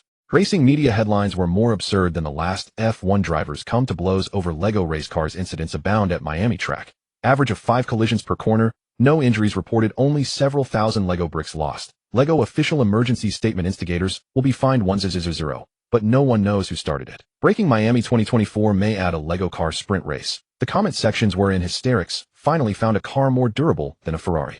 No need to guess, Norris started it. He was laughing the hardest. Fine Stroll. He's rich, just fine him and make him buy 10 new ones. Yeezy: I came to drive an F1 car, but ended up driving a Lego F1 car. Williams official: urgent notice, our new driver turned himself into a mudman on his first day. Lego official: a legal letter has been sent to Williams Racing demanding compensation for a brand new Lego FW45. I suggest F1 switch to Lego car racing next year. Ratings would absolutely explode. Leclerc finally drove a Ferrari that doesn't break down. Russell: I'm the real RB19 owner, everyone else step aside. Over the next 2 days, Yeezy completely relaxed. He, Norris, Zhou Guanyu, and Piastri went to eat the best double cheeseburgers in Miami. They watched the orange sunset at South Beach and chased seagulls. They also visited the largest Lego store in the area. Norris bought a huge pile of Lego bricks, saying he would build a mini FW45 to give to Yeezy. Throughout the entire Miami race week, Yeezy couldn't stop smiling. It was the most relaxed and happiest race week he had experienced since becoming a professional driver. No training pressure, no race day tension, only pure joy with friends. On the day they left Miami, the planes soared into the sky. Yeezy looked out at the azure sky and the cotton candy clouds, his heart brimming with energy. He leaned back, closed his eyes, and his mind replayed the image of him and Norris wiggling back and forth in the Lego car. He smiled to himself. A passing flight attendant thought he was having a pleasant dream. On May 8th, at Shanghai Pudong International Airport, the international arrival exit was bustling with people as Yeezy pushed his luggage cart out, immediately spotting a figure among the crowd, holding up a welcome sign. Ma Xiaoyao held the sign reading, "Welcome home, God Yi."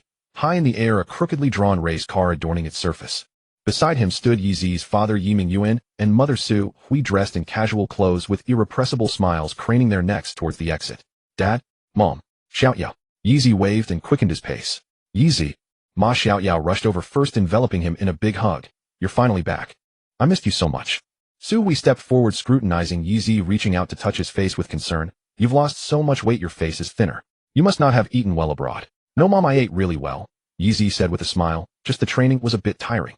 Yi Mingyuan patted his shoulder, pride shining in his eyes. "It's good that you're back. Let's go home. Your mom has prepared a table full of your favorite dishes."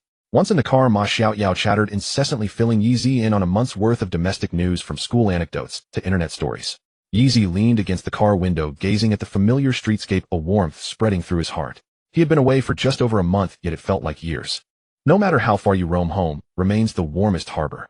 Back home the moment the door opened, the rich aroma of food washed over them. The dining table was laden with dishes: glistening braised pork belly, sweet and sour spare ribs, fragrant cola chicken wings, boiled prawns, and a steaming pot of spare rib soup. All of Yeezy's favorites. Wash up and eat. Suhui set out the bowls and chopsticks. I specially stewed some spare rib soup for you to nourish your body. The four sat around the table, and Ma Xiaoyao immediately grabbed his chopsticks, stuffed a piece of braised pork into his mouth, and mumbled, "Auntie, your cooking is incredible. 100 times better than any restaurant."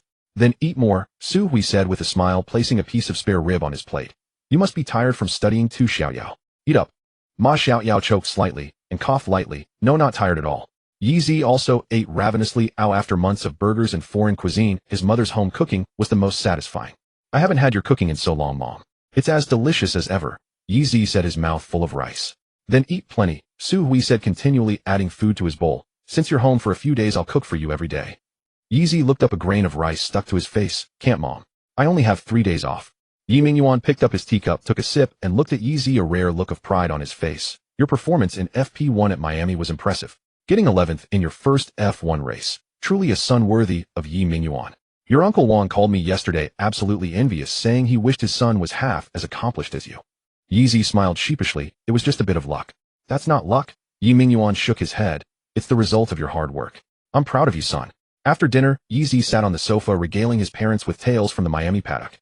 He spoke of the Hollywood stars everywhere, of the two billionaires chatting by the Red Bull motorhome, of the nerves and excitement of driving an F1 car for the first time, and the legendary Lego race car chaos that shook the entire paddock. The Lego cars. Norris actually let us to borrow them. Leclerc clung to the Ferrari steering wheel and wouldn't let go, and Norris and Ricciardo nearly came to blows over the Red Bull. And Verstappen and Russell sat in first class for the entire 3-hour flight, without saying a word to each other. His dad laughed so hard he slapped his thigh, and his mom couldn't help but chuckle at the Lego story, commenting that they were all like little kids. After dinner, Yeezy and Ma Xiaoyao headed to an internet cafe to game together. Why not at home? It just didn't have the same vibe. They found seats by the window and booted up their computers. Suddenly, Yeezy remembered something and turned to ask, "We're about to start our final year of high school. Aren't you going to study?" "I'm technically a sports student now, so I don't need to take the college entrance exam, but you do."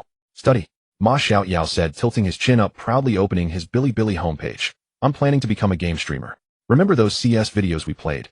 I edited and posted them, and they got millions of views. Look, I'm a big deal with 2,000 followers now." Yeezy leaned over to look. Indeed, Ma Xiaoyao's page had over a dozen gaming videos, the most popular boasting over 3 million views, and his follower count was indeed 2,100. "Not bad." Yeezy raised an eyebrow, pulling out his phone and opening his Weibo, shoving the screen in Ma Xiaoyao's face. "Oh. A big shot with 20k followers. Look who this is. I'm a big shot with 5,000 followers. What are you showing off with your measly 20k? Ma Xiaoyao leaned in to look, his eyes widening like saucers. Yeezy's Weibo page was completely empty, not a single post, yet his follower count displayed a staggering 5,200. "What the? You have 50k followers without posting a single thing. How?" Ma Xiaoyao looked devastated. "I spent 3 months editing videos to get 20k. You did nothing and got 50k. It's unfair. Maybe I'm just more handsome," Yeezy said with feigned nonchalance. "Get lost." Ma Xiaoyao shoved his phone away. "Let's play. I'll change my surname if I don't make you uninstall the game today." "Bring it on. Who's scared? What are we playing, League of Legends or CS?" Yeezy asked with a smile. "CS. I'm in top form lately, I'll carry you." Ma Xiaoyao opened CS. This was their regular internet cafe, so security wasn't a concern. They had just started a match on Dust 2 when a familiar voice suddenly came through their headsets, laced with obvious accusation. "There you two are? Playing games without inviting me. What's the deal?" Yeezy and Ma Xiaoyao were stunned. "Guan Yu, isn't it nighttime in England? Shouldn't you be asleep?" Yeezy asked. Zhou Guanyu's voice came through with a chuckle. "Just finished training, saw you two online, so I hopped on. Quick, invite me, I'll carry you guys." "Okay." Ma Xiaoyao, as the host, queued them up. For the next 2 hours, the trio dominated the game. The 3-man squad wreaked havoc in ranked matches. Zhou Guanyu held angles with the sniper. Yeezy cleaned up the remains, while Ma Xiaoyao ran ahead with his gun, drawing fire and yelling, "I'll entry follow up." Ma Xiaoyao had just charged out, shouting, "Long clear. I'm going in." Yeezy was about to warn, "He's got an AWP watch for the pick," but before he could speak, a bang echoed in the headset, and Ma Xiaoyao dropped. "Damn it. Why didn't you say so earlier?" Ma Xiaoyao slammed the table in frustration. Zhou Guanyu was laughing uncontrollably in the comms. "Yeezy, just don't say anything. Every time you speak, it's a jinx. Last time I heard, you said Albon was fine, and then he crashed into the wall and was out." Yeezy shut his mouth, looking wronged. He silently picked up the AK, took aim, and with a swift flick headshot the enemy sniper. The private room of the internet cafe was filled with their laughter. The guy next door kept peeking over, wondering what game could be so funny. May 10th, a Wednesday, Oxford, England. The morning sunlight streamed through the floor-to-ceiling windows, casting dappled shadows on the floor. Yeezy walked into the factory, pulling his suitcase, a lingering smile on his face. The 3-day break in Shanghai had fully relaxed him, easing the tension that had gripped him for over a month, leaving him looking visibly refreshed. "Morning, Yi." An engineer passing by greeted him with a smile. "Morning," Yeezy replied cheerfully. As he put down his luggage, Val's assistant approached. "Yi, James is waiting for you in his office. He needs to see you." "All right, I'll be right there." Yeezy straightened his clothes and knocked on the door to Val's office. "Come in." Val sat behind his desk, a document stamped with the FIA logo spread out before him. Seeing Yeezy enter, he gestured to the chair opposite him. "Have a seat." "What's this about, James?" "Good news." Val smiled, sliding the document across the desk. "You get to pick your driver number. You need to choose a number between 2 and 99 that isn't currently in use. Once chosen, it's yours for life unless you win the World Championship and can switch to number 1. After a driver leaves F1, their number is frozen for 2 years before it becomes available again. And the number 17 has been permanently retired in honor of Bianchi. Yeezy picked up the document, which listed all available numbers. He thought for a moment. The first number that popped into his head was 99. "Can I have 99? Yeezy looked up. "It's a repeating number and the largest 2-digit number." "I like it." Vowles shook his head. "No can do." Antonio Giovinazzi left F1 in 2021, so his number is frozen for 2 years. It won't be available until the 2024 season. 99 is still in its freeze period. "Oh, I see." Yeezy pursed his lips, a bit disappointed. He instinctively glanced down at his hand, and a number from his system panel flashed in his mind. Tire management 91. That was his proudest skill, his greatest asset that had allowed him to establish himself in F2 and even secure an F1 seat early. He suddenly looked up, his eyes brightening. "What about 91? Is that taken?" Vowles was taken aback for a second, then flipped through the list in his hand and nodded with a smile. 91. No one's using it. It's quite an obscure number. No one has ever chosen it. "Are you sure you want 91? "I'm sure." A grin spread across Yeezy's face, his tone resolute. 91 it is. I like this number. "All right." Vowles solemnly wrote down 91 on the document and signed his name. "I'll submit this to the FIA. Starting from the Spanish Grand Prix, your car number will be 91. He put down his pen, his expression turning more serious. "There's also some official business. There are 2 more F2 rounds in May, Imola and Monaco. You currently have 141 points. You need 200 to reach the target. If you can score 59 points in these 2 rounds, then you can officially make your debut for Williams at the Spanish Grand Prix on June 2nd. Yeezy quickly calculated in his head.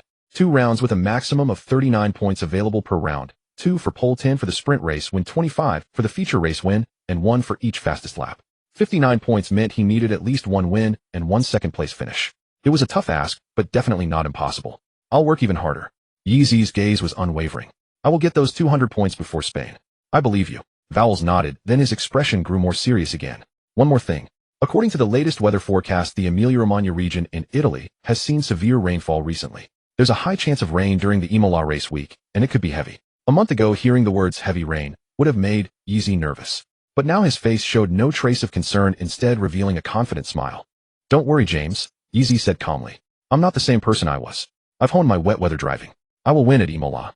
Vowles saw the light in his eyes and felt immense pride. The boy who had trembled in fear during the downpour in Melbourne had finally grown up. Over the next few days, Yeezy got back into his training routine, but this time, he didn't push himself to the brink until dawn. He arrived at the factory at 8 a.m., left for his apartment at 8 p.m., occasionally playing doubles with Vowles, Albon, and Himuni at the clay court tennis facility. Although Damon Hill had returned to his commentary role at Sky Sports, he had left Yeezy a hard drive full of wet weather driving training videos and handwritten notes. Yeezy dedicated an hour each day to meticulously studying them, slowly absorbing and internalizing Damon's decades of wet weather expertise. May 17th, Thursday, the day before the Imola round. Yeezy completed his final simulated flying lap around Imola in heavy rain conditions. Rain pelted the screen, blurring his vision, but he could clearly feel the tire grip and precisely control every braking point and throttle application. Damon Hill's words echoed in his mind. Driving in the wet isn't about driving with your eyes, it's about driving with your body. A pale blue light panel materialized before his eyes. Host information panel name. Yeezy age 17, physical fitness 65, 1 long distance stability 71, 1 40,400 wet race ability 65, a race start ability 52, unchanged overtaking skill 58, unchanged defensive skill 71, 400. Tire management 91, unchanged free proficiency 0, F2 points 141. Main quest: the road to a top team in progress, altered 2023 F2 season, top 2 2023 F2 points 200, current progress 70. 5. His wet race ability had finally broken through the 60-point mark. Yeezy stared at the number 60 on the panel, a whirlwind of emotions churning within him. From 38 points at the Melbourne sprint race to 55 in Baku and now 60 today. All the hellish training of the past month, all the sweat and effort had finally paid off. 60 points, the baseline for an F1 driver's wet weather competence. Now he was no longer the boy who couldn't see the track in the rain and had to crawl around. No matter how hard it poured at Imola, he was confident he could compete with any driver. After mastering the rain race, Yeezy immediately shifted his training focus to another one of his weaknesses: race starts. His starting ability in the system was stuck at 52, a mid-tier number in F2 but bottom tier in F1. He set up a specialized start training mode in the simulator. 5 red lights illuminated, and he launched simultaneously with 6 AI cars at the highest difficulty, his goal being to hold his position and not be overtaken. After running over a dozen practice sets, Yeezy unexpectedly discovered a system rule: each successful start where he didn't lose position rewarded him with 5 points of starting proficiency. A single start practice from preparation to completion took about 5 minutes. This meant that with continuous, uninterrupted practice, he could earn 60 proficiency points per hour, and 100 proficiency points could be exchanged for 1 attribute point. I can gain 1 point in 2 hours. Yeezy calculated, and his heart gave a sudden thump. He tried lowering the AI car's launch reaction speed by 1 notch. After a successful start, he gained no proficiency. When he set the difficulty back to maximum, the proficiency reward returned to normal.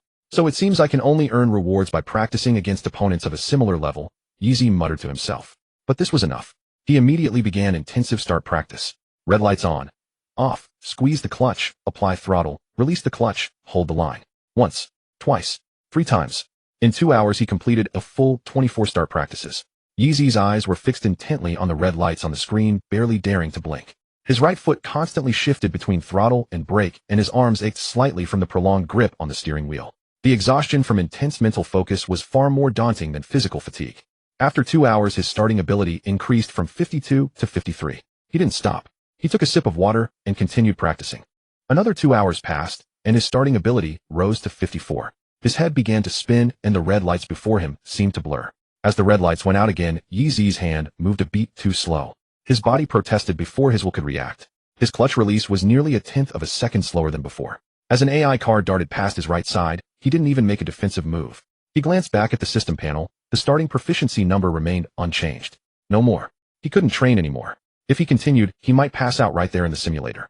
Yeezy shut down the simulator and pushed himself up from the seat. As he stepped out of the simulator room, his foot stumbled, the edges of his vision darkened, and his body began to tilt sideways. Dave happened to be passing by and caught his arm, his brows knitting together in concern. Are you alright? Low blood sugar.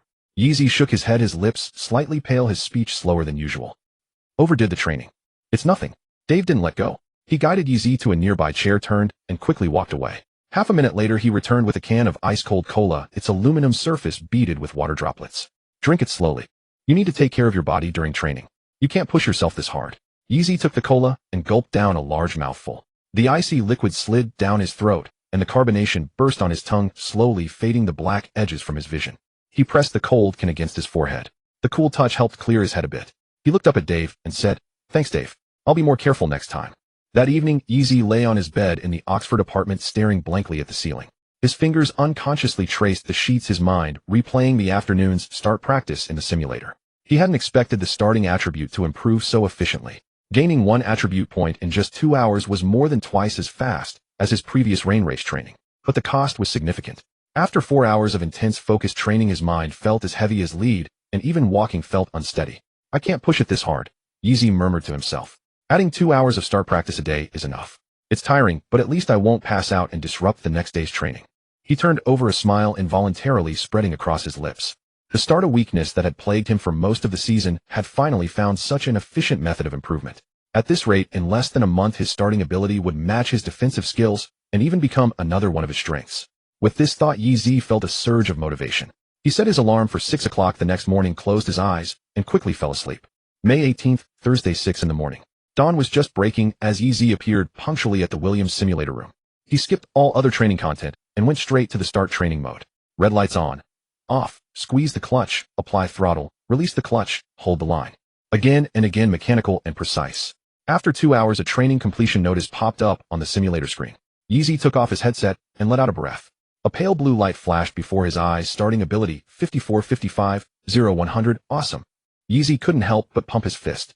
This kind of tangible, visible progress was more exhilarating than anything else. He packed his things, grabbed his suitcase, and met up with the team convoy to head to Heathrow Airport. At 10 a.m., the flight to Bologna, Italy took off on schedule. As the plane pierced through the clouds, Easy leaned against the window and pulled out his notebook, beginning to organize his notes on the Imola circuit. Imola was a classic old-school circuit with over 70 years of history, known for being narrow, winding, and undulating. It lacked the wide runoff areas of modern tracks, with barriers hugging the asphalt, earning it the nickname, the graveyard of drivers. Imola. Yeezy circled the most dangerous corners in his notebook with his pen, Tombarello Tosa. These are places where accidents have happened. He took a deep breath, his gaze turning resolute. The more dangerous the track, the better it tests true skill. The plane landed at Forley Airport, and the rain outside the window had grown dense. Looking through the porthole, Yeezy saw puddles on the runway reflecting a cold white light. Raindrops pattered against the fuselage with a rustling sound. As he exited the terminal, icy rain mixed with wind hit his face, instantly soaking his jacket. On the bus from the airport to the Imola circuit, the rain intensified. Huge raindrops hammered against the bus windows, merging into streams that flowed downwards. Even with the wipers on, their fastest setting, visibility was limited to a few meters ahead. The bus crawled along, taking a full 2.5 hours for what was normally an hour-long journey. They finally arrived at the Imola circuit at 3 in the afternoon. Inside the MP team's garage, the atmosphere was oppressively heavy. Sander stood at the entrance, his expression darker than the sky outside. Seeing Yeezy enter, he didn't say a word, simply pulling him to the farthest corner of the garage. Sander's voice was low, laced with undisguised concern. The latest forecast from the Meteorological Bureau says it will rain all 3 days this weekend at Imola, and it's heavy rain with no sign of letting up. He looked Yeezy in the eye, his tone tentative. How about we skip this round? It's too dangerous. I've already communicated with the FIA. Withdrawing under such extreme weather conditions won't incur points deductions or fines. Yeezy was silent for a moment. Then he smiled. A bright, assured smile devoid of any hesitation or fear. No, Mr. Sander. Yeezy's voice was calm and firm. I am not the same person I used to be. I will definitely win the championship this weekend. Sander looked into his eyes.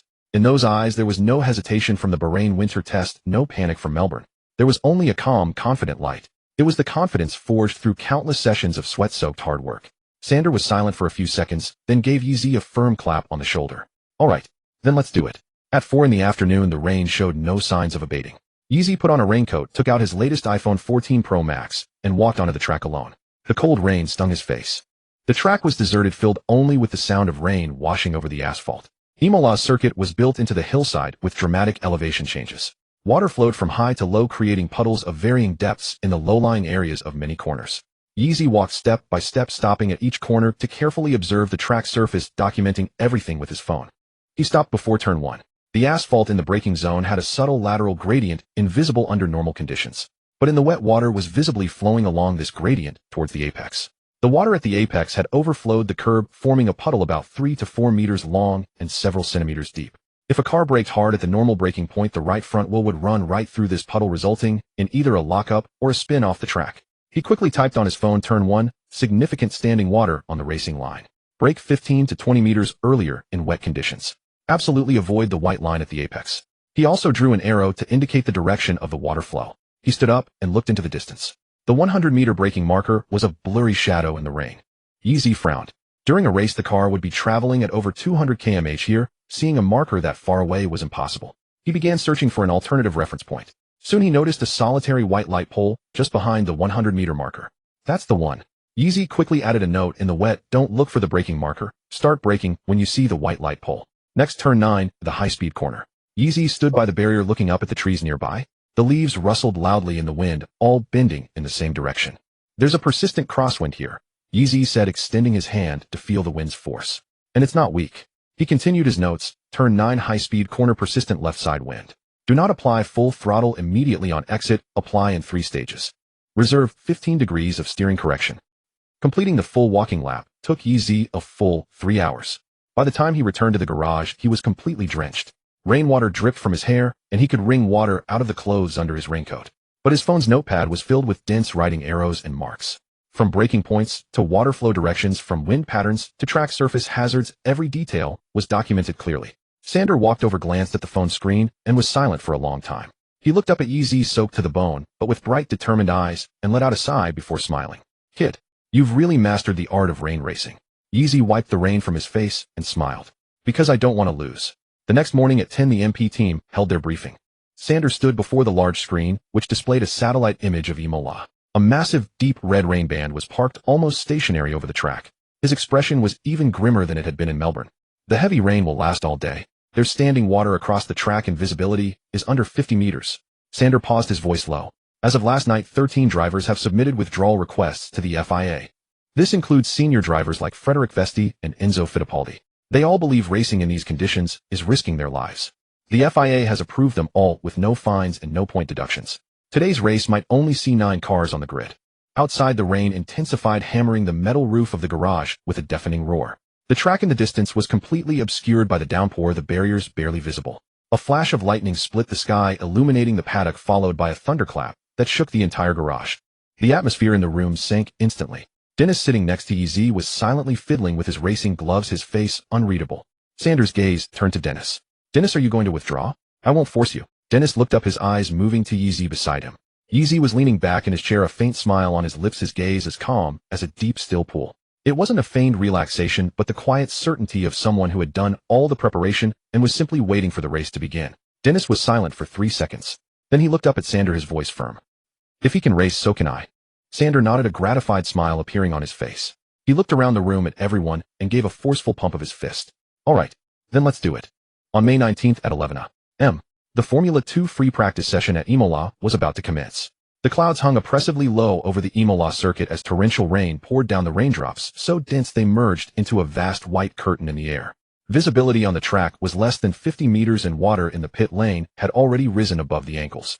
The drainage systems operating at full capacity were still unable to cope with the relentless water cascading down from the higher sections of the circuit. Every car leaving the pit garage was fitted with full wet tires. Given the level of standing water at Imola, the intermediate tires were completely unsuitable. Waterlogging the tread would eliminate all grip, making full wets the only viable option. The sound of rain hammering against helmet visors was like countless pebbles being thrown, a relentless clatter. The full wets howled as they plowed through the water, kicking up spray that splashed against the barriers and rebounded, creating a white mist over the track. Visibility was so poor that only the 10 meters of track directly ahead was discernible. Beyond that was a white, chaotic void. The race had barely begun when incidents started occurring one after another. Jack Doohan hit the patch of standing water that Yeezy had noted in his notes from the previous day at the braking point for Turn 1 Tamburello. His right front wheel locked instantly, sliding on the water film. The car shot straight off the track like a bowling ball, slammed into the barrier and scattered front wing debris across the puddles. Victor Martins hit a hidden puddle at Turn 5. The drainage grooves of his full wets were instantly overwhelmed, sending the car spinning 3 times and narrowly avoiding a collision with the nearby wall. Behrman suffered 3 consecutive slides, each time managing a spectacular save. However, his breathing over the radio was as heavy as if he had just run an 800-meter sprint, and his lap times were a full 20 seconds slower than in the dry. Yellow flags were a constant presence on the track, with drivers running off or spinning nearly every lap.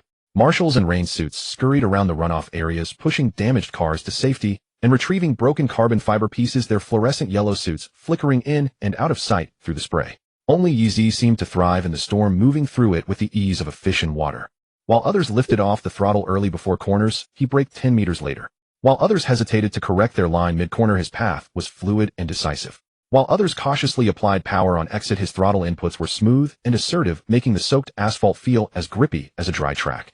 Through Turn 1, his cornering speed was a full 5 km/h faster than Theo's, the car skimming the barrier and sending spray crashing against the wall. At Turn 7, he daringly rode the raised edge of the inside curb, using its subtle height difference to aid drainage and finding extra lateral grip where others were sliding. On the high-speed T14 section, where the spray was so thick the track vanished from sight, and everyone instinctively lifted off the throttle, he floored it, as if the circuit was mapped directly into his mind, rendering visibility unnecessary.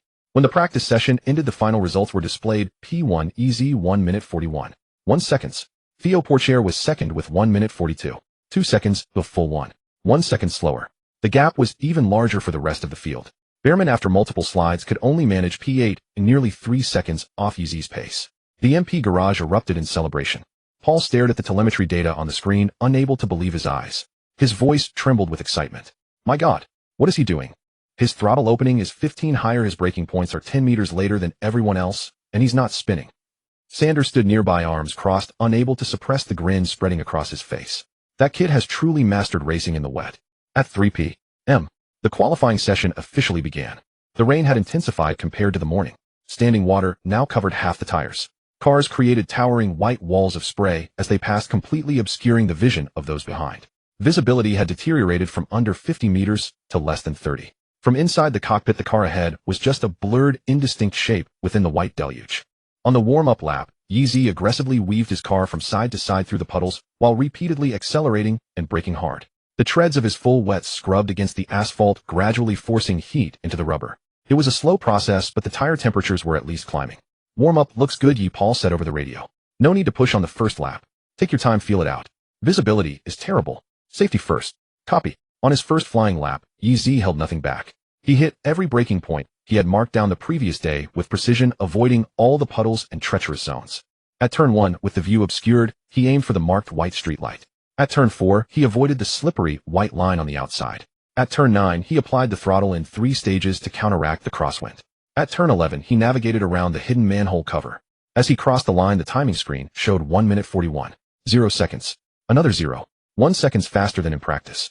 Perfect. No one is beating that time today, Paul shouted excitedly. But Yeezy was not satisfied. I can go faster, he said over the radio. On his second lap, he pushed the car to its absolute limit.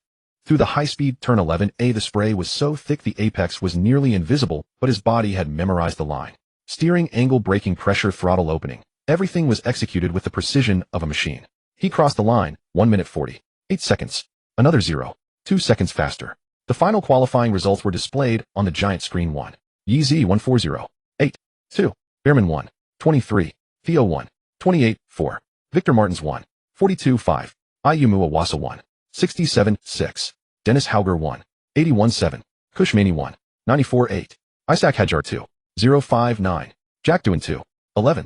With only 9 cars, the grid looked sparse, but Yeezy's achievement was outstanding. In the downpour with visibility under 50 meters, he was a staggering 1.14 seconds clear of second place and over 2 seconds ahead of the last qualifier. It was sheer dominance. In the storm, he was in a league of his own. On Saturday at 2 p.m., the F2 Imola sprint race began. The rain had not ceased. The standing water on the track was deeper than during qualifying, giving the full wet tires a dark blue sheen. Grid row 1, Jack Doohan, Isaac Hadjar. Row 2, Kushmani, Dennis Hauger. Row 3, Ayumu Awasa, Victor Martins. Row 4, Theo Porcher, Oliver Behrman. Row 5, Yeezy alone in his row. In Xiaohei's Douyin livestream, the camera feed was gray and blurry from the heavy rain and spray, but his voice was more excited than ever. Viewers, the Imola sprint race is about to start. Today's rain is even heavier than yesterday, and the track conditions are extremely treacherous. Yeezy is starting from P9, making a victory extremely difficult.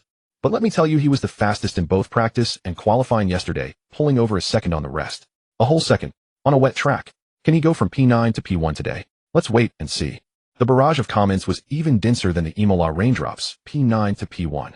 Imola isn't Baku, overtaking here is nearly impossible. He went from P10 to P1 at Baku, so what's P9 at Imola? Trust in God, ye. The tire management god is about to face his tribulation. Everyone make way. In the Sky Sports studio, Damon Hill sat in the commentary box, impeccably dressed in a black suit, his gaze fixed on the red car number 2 in the corner of the screen.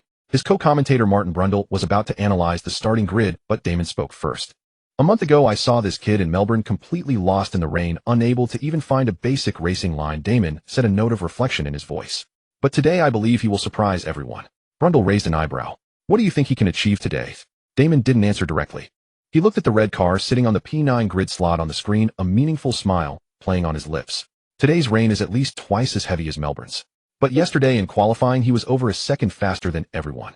Brundle was silent for a moment, then let out a low whistle. Raindrops hammered against the red light gantry, the red glow bleeding through the water like 5 burning flames.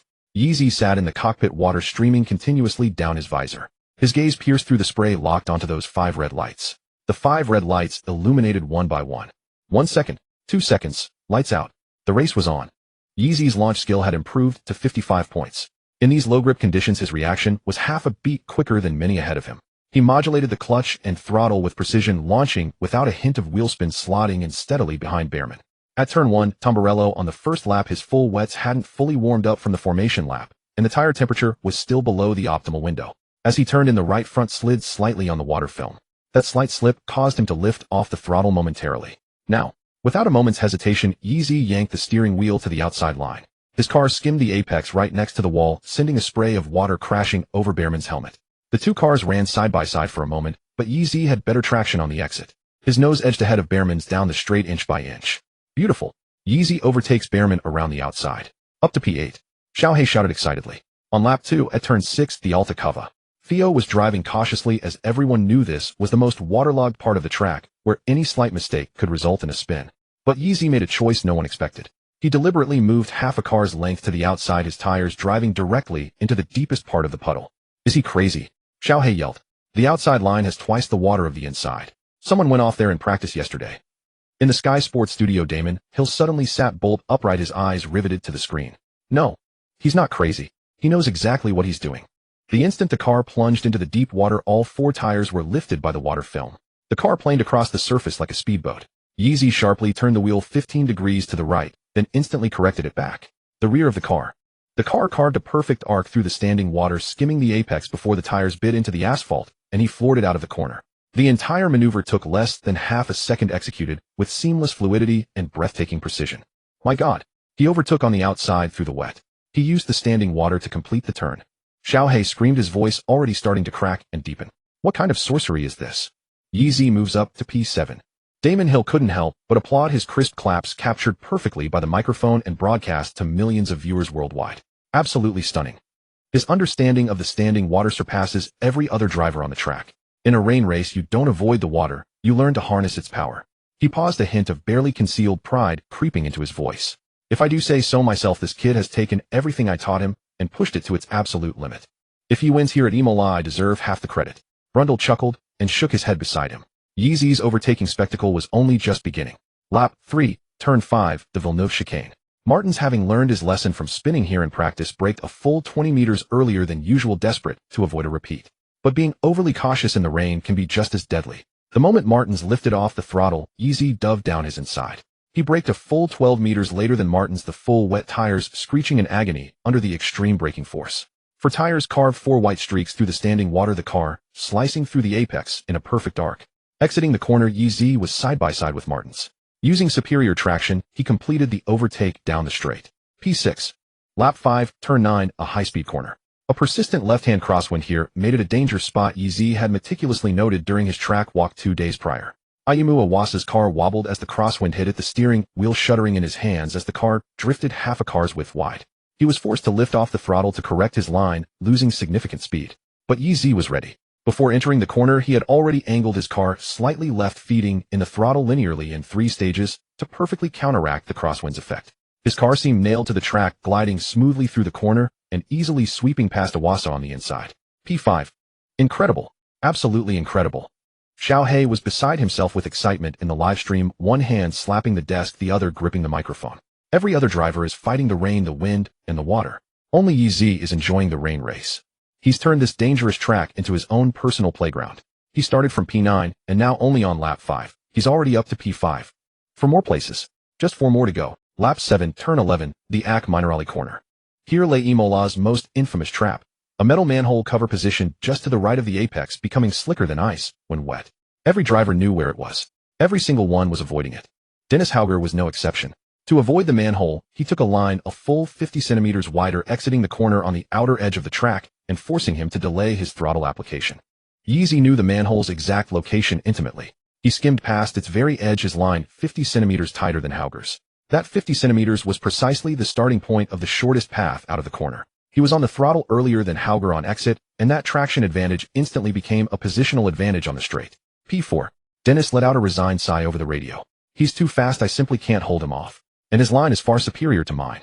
I know exactly where he's going to try and pass, but I just can't stop him. Ugh. Lap 9, turn 1, the Tamburello corner. Kush Maney, running in P3, was determined not to miss out on a podium finish and prepared to defend his position at all costs. He moved to the inside line early on the straight, blocking it off and leaving only a sliver of space. Yeezy first made a highly convincing dummy move to the inside. Maney's reaction was exactly as Yeezy had predicted. He immediately moved to block, shifting his car half a meter across the track. The instant Maney's car moved, Yeezy snapped his steering wheel back to the outside. Using a classic crossover tactic, he feigned to one side to draw the defender, then completed the overtake on the other. The two cars were side by side for a moment at the apex, but Yeezy emerged from the corner with a half-car length lead. P3.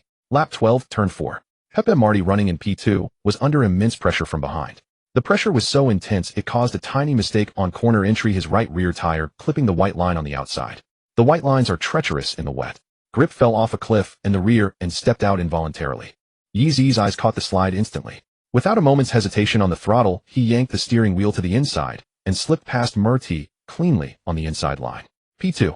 Now only pole sitter Jack Doohan stood between Yeezy and the lead. The gap between them was 3. 2 seconds. Doohan's full wet tires had already completed 12 laps. Under the continuous high-stress load of water displacement, the edges of the tread pattern were beginning to show subtle signs of melting. At Imola's water depth, the wear rate increased exponentially. His lap times were dropping steadily with every single lap. Yeezy's tire management was equally masterful in the wet. His tires showed virtually no signs of excessive wear. The tire temperatures were locked firmly in the optimal window, the edges of the tread pattern still sharp and ready. He was in peak condition. Lap 15, turn 15. Doohan knew Yeezy was right behind him and defended with everything he had. He blocked the inside line completely, his car hugging the barrier on the apex, leaving Yeezy no possibility of an inside pass. Everyone expected Yeezy to try and overtake around the outside. But Yeezy made yet another breathtaking decision. He went neither outside nor inside. Instead, he drove straight onto the inside curb. He's on the curb. Xiaohei's voice was trembling. The curbs are incredibly slippery in the rain. Does he have a death wish?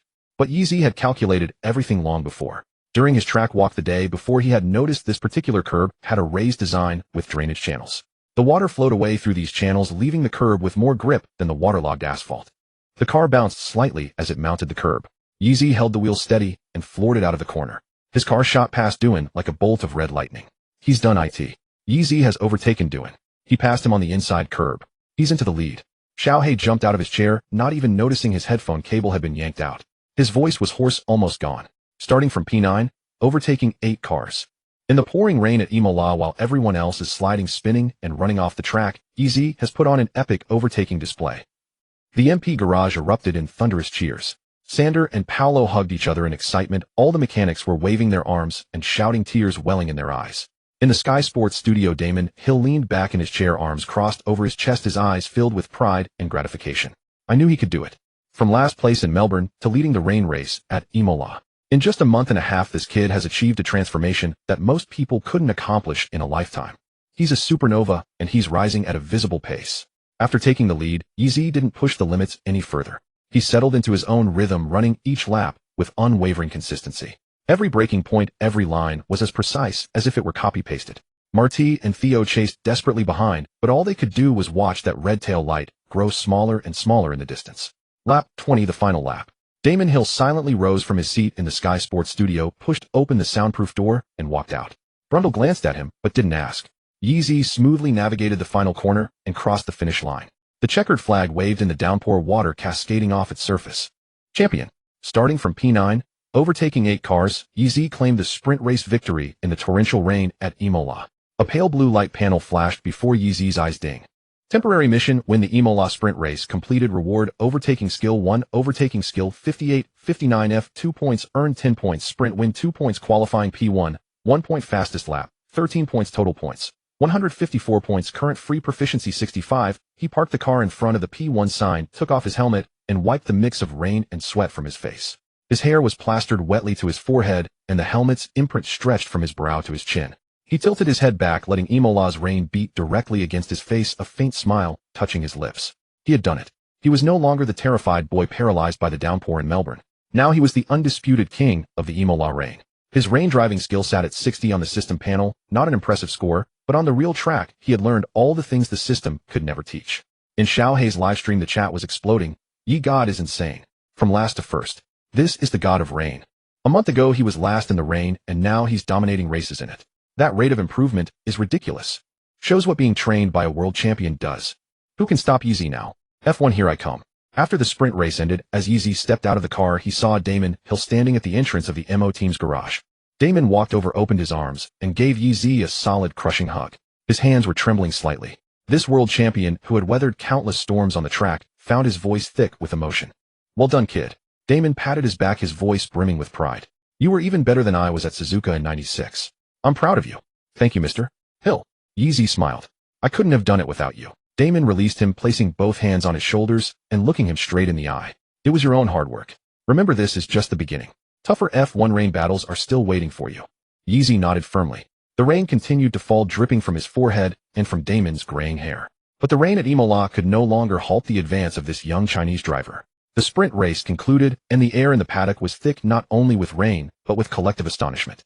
In the garages of every team, the higher-ups stared at the screens replaying Yeezy's overtaking highlights, their expressions a mixture of disbelief and awe. At the entrance of the Mercedes garage, Toto Wolff stood with his hands in his pockets, watching the red-clad figure cross the finish line. He let out a soft sigh, then turned to his chief engineer, Mike Elliott. Williams really struck gold. I should have made a bigger offer and contacted him sooner. Elliott nodded, his tone laced with regret. His rate of improvement is staggering. At just 17, to display such dominance in the downpour at Imola. His potential is limitless. At Red Bull's garage Dr. Helmut Marko adjusted his glasses, his expression grim. A month ago he had confidently claimed Yeezy's wet weather driving wasn't worthy of Red Bull. Now his words had come back to haunt him. He's certainly improved quickly, Marko said stiffly. But F1 is not F2. Let's talk again when he's actually in an F1 car. Christian Horner stood nearby, a playful smile on his lips. Regardless, Vowles has gambled and won this time. After all these years of silence, Williams is finally about to welcome a prodigy. At Ferrari's garage, Frederick Vasseur looked at the telemetry data on the screen, lost in thought. We should have paid more attention to him from the start. Not only does he have the talent, but he also opens up the massive Chinese market. At McLaren's garage, Zach Brown leaned against the console, watching the slow-motion replay of Yeezy overtaking Hadjar around the outside of turn 15 on the screen before him. He picked up his phone and sent a message to Norris. Since when did your good friend become so formidable in the wet? Norris replied instantly along with a meme of Yeezy covered in mud. He calls it the result of intensive training, but I call it magic. Going from P22 to P1 in a month isn't training, it's sorcery. Brown chuckled at the reply, pocketed his phone, and muttered to himself, intensive training. I wonder how we could train ourselves a champion. He was the first person in the paddock to leak the news about the super license, an unintentional slip that nonetheless hinted at a hidden line of communication between him and Vowles. Now he was considering sending a task down that line, not to poach the driver directly, but to find out if there was a buyout clause in Yeezy's contract. Meanwhile, the Alpine team principal intercepted his technical director in the pit lane. The two stood in the rain, droplets falling from the brim of the principal's cap, but he paid it no mind. His finger jabbed at Yeezy's tire data on the screen, speaking rapidly. Alpine as a manufacturer team boasted a full junior program and technical resources, yet their season had been lackluster, hovering in the midfield of the standings. They desperately needed a core driver to elevate the entire team. After hearing his analysis, the technical director looked up at the main screen. Yeezy was giving an interview, his wet hair plastered to his forehead, speaking with that shy demeanor, a stark contrast to the driver who had systematically dismantled his rivals in the downpour. He turns 18 in June. The technical director and the team principal exchanged a look and nodded in unison. Their tone was calm, carrying the finality of a decision made. So we must act quickly.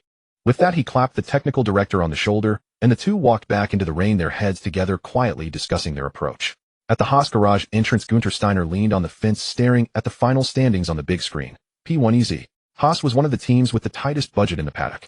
They couldn't afford overflowing geniuses, only the most cost-effective drivers to scrape through season after season. But watching the Chinese teenager glide effortlessly over the rain-soaked track, a somewhat unrealistic thought crossed Steiner's mind. Maybe you would actually like a small team like ours. No distractions, no chasing by the spotlight. He could just focus on his own race. No. What kind of unrealistic nonsense am I thinking? Fuck. As for Alfa Romeo, their team principals were currently too embroiled in their own internal power struggle to pay any attention to the events unfolding elsewhere.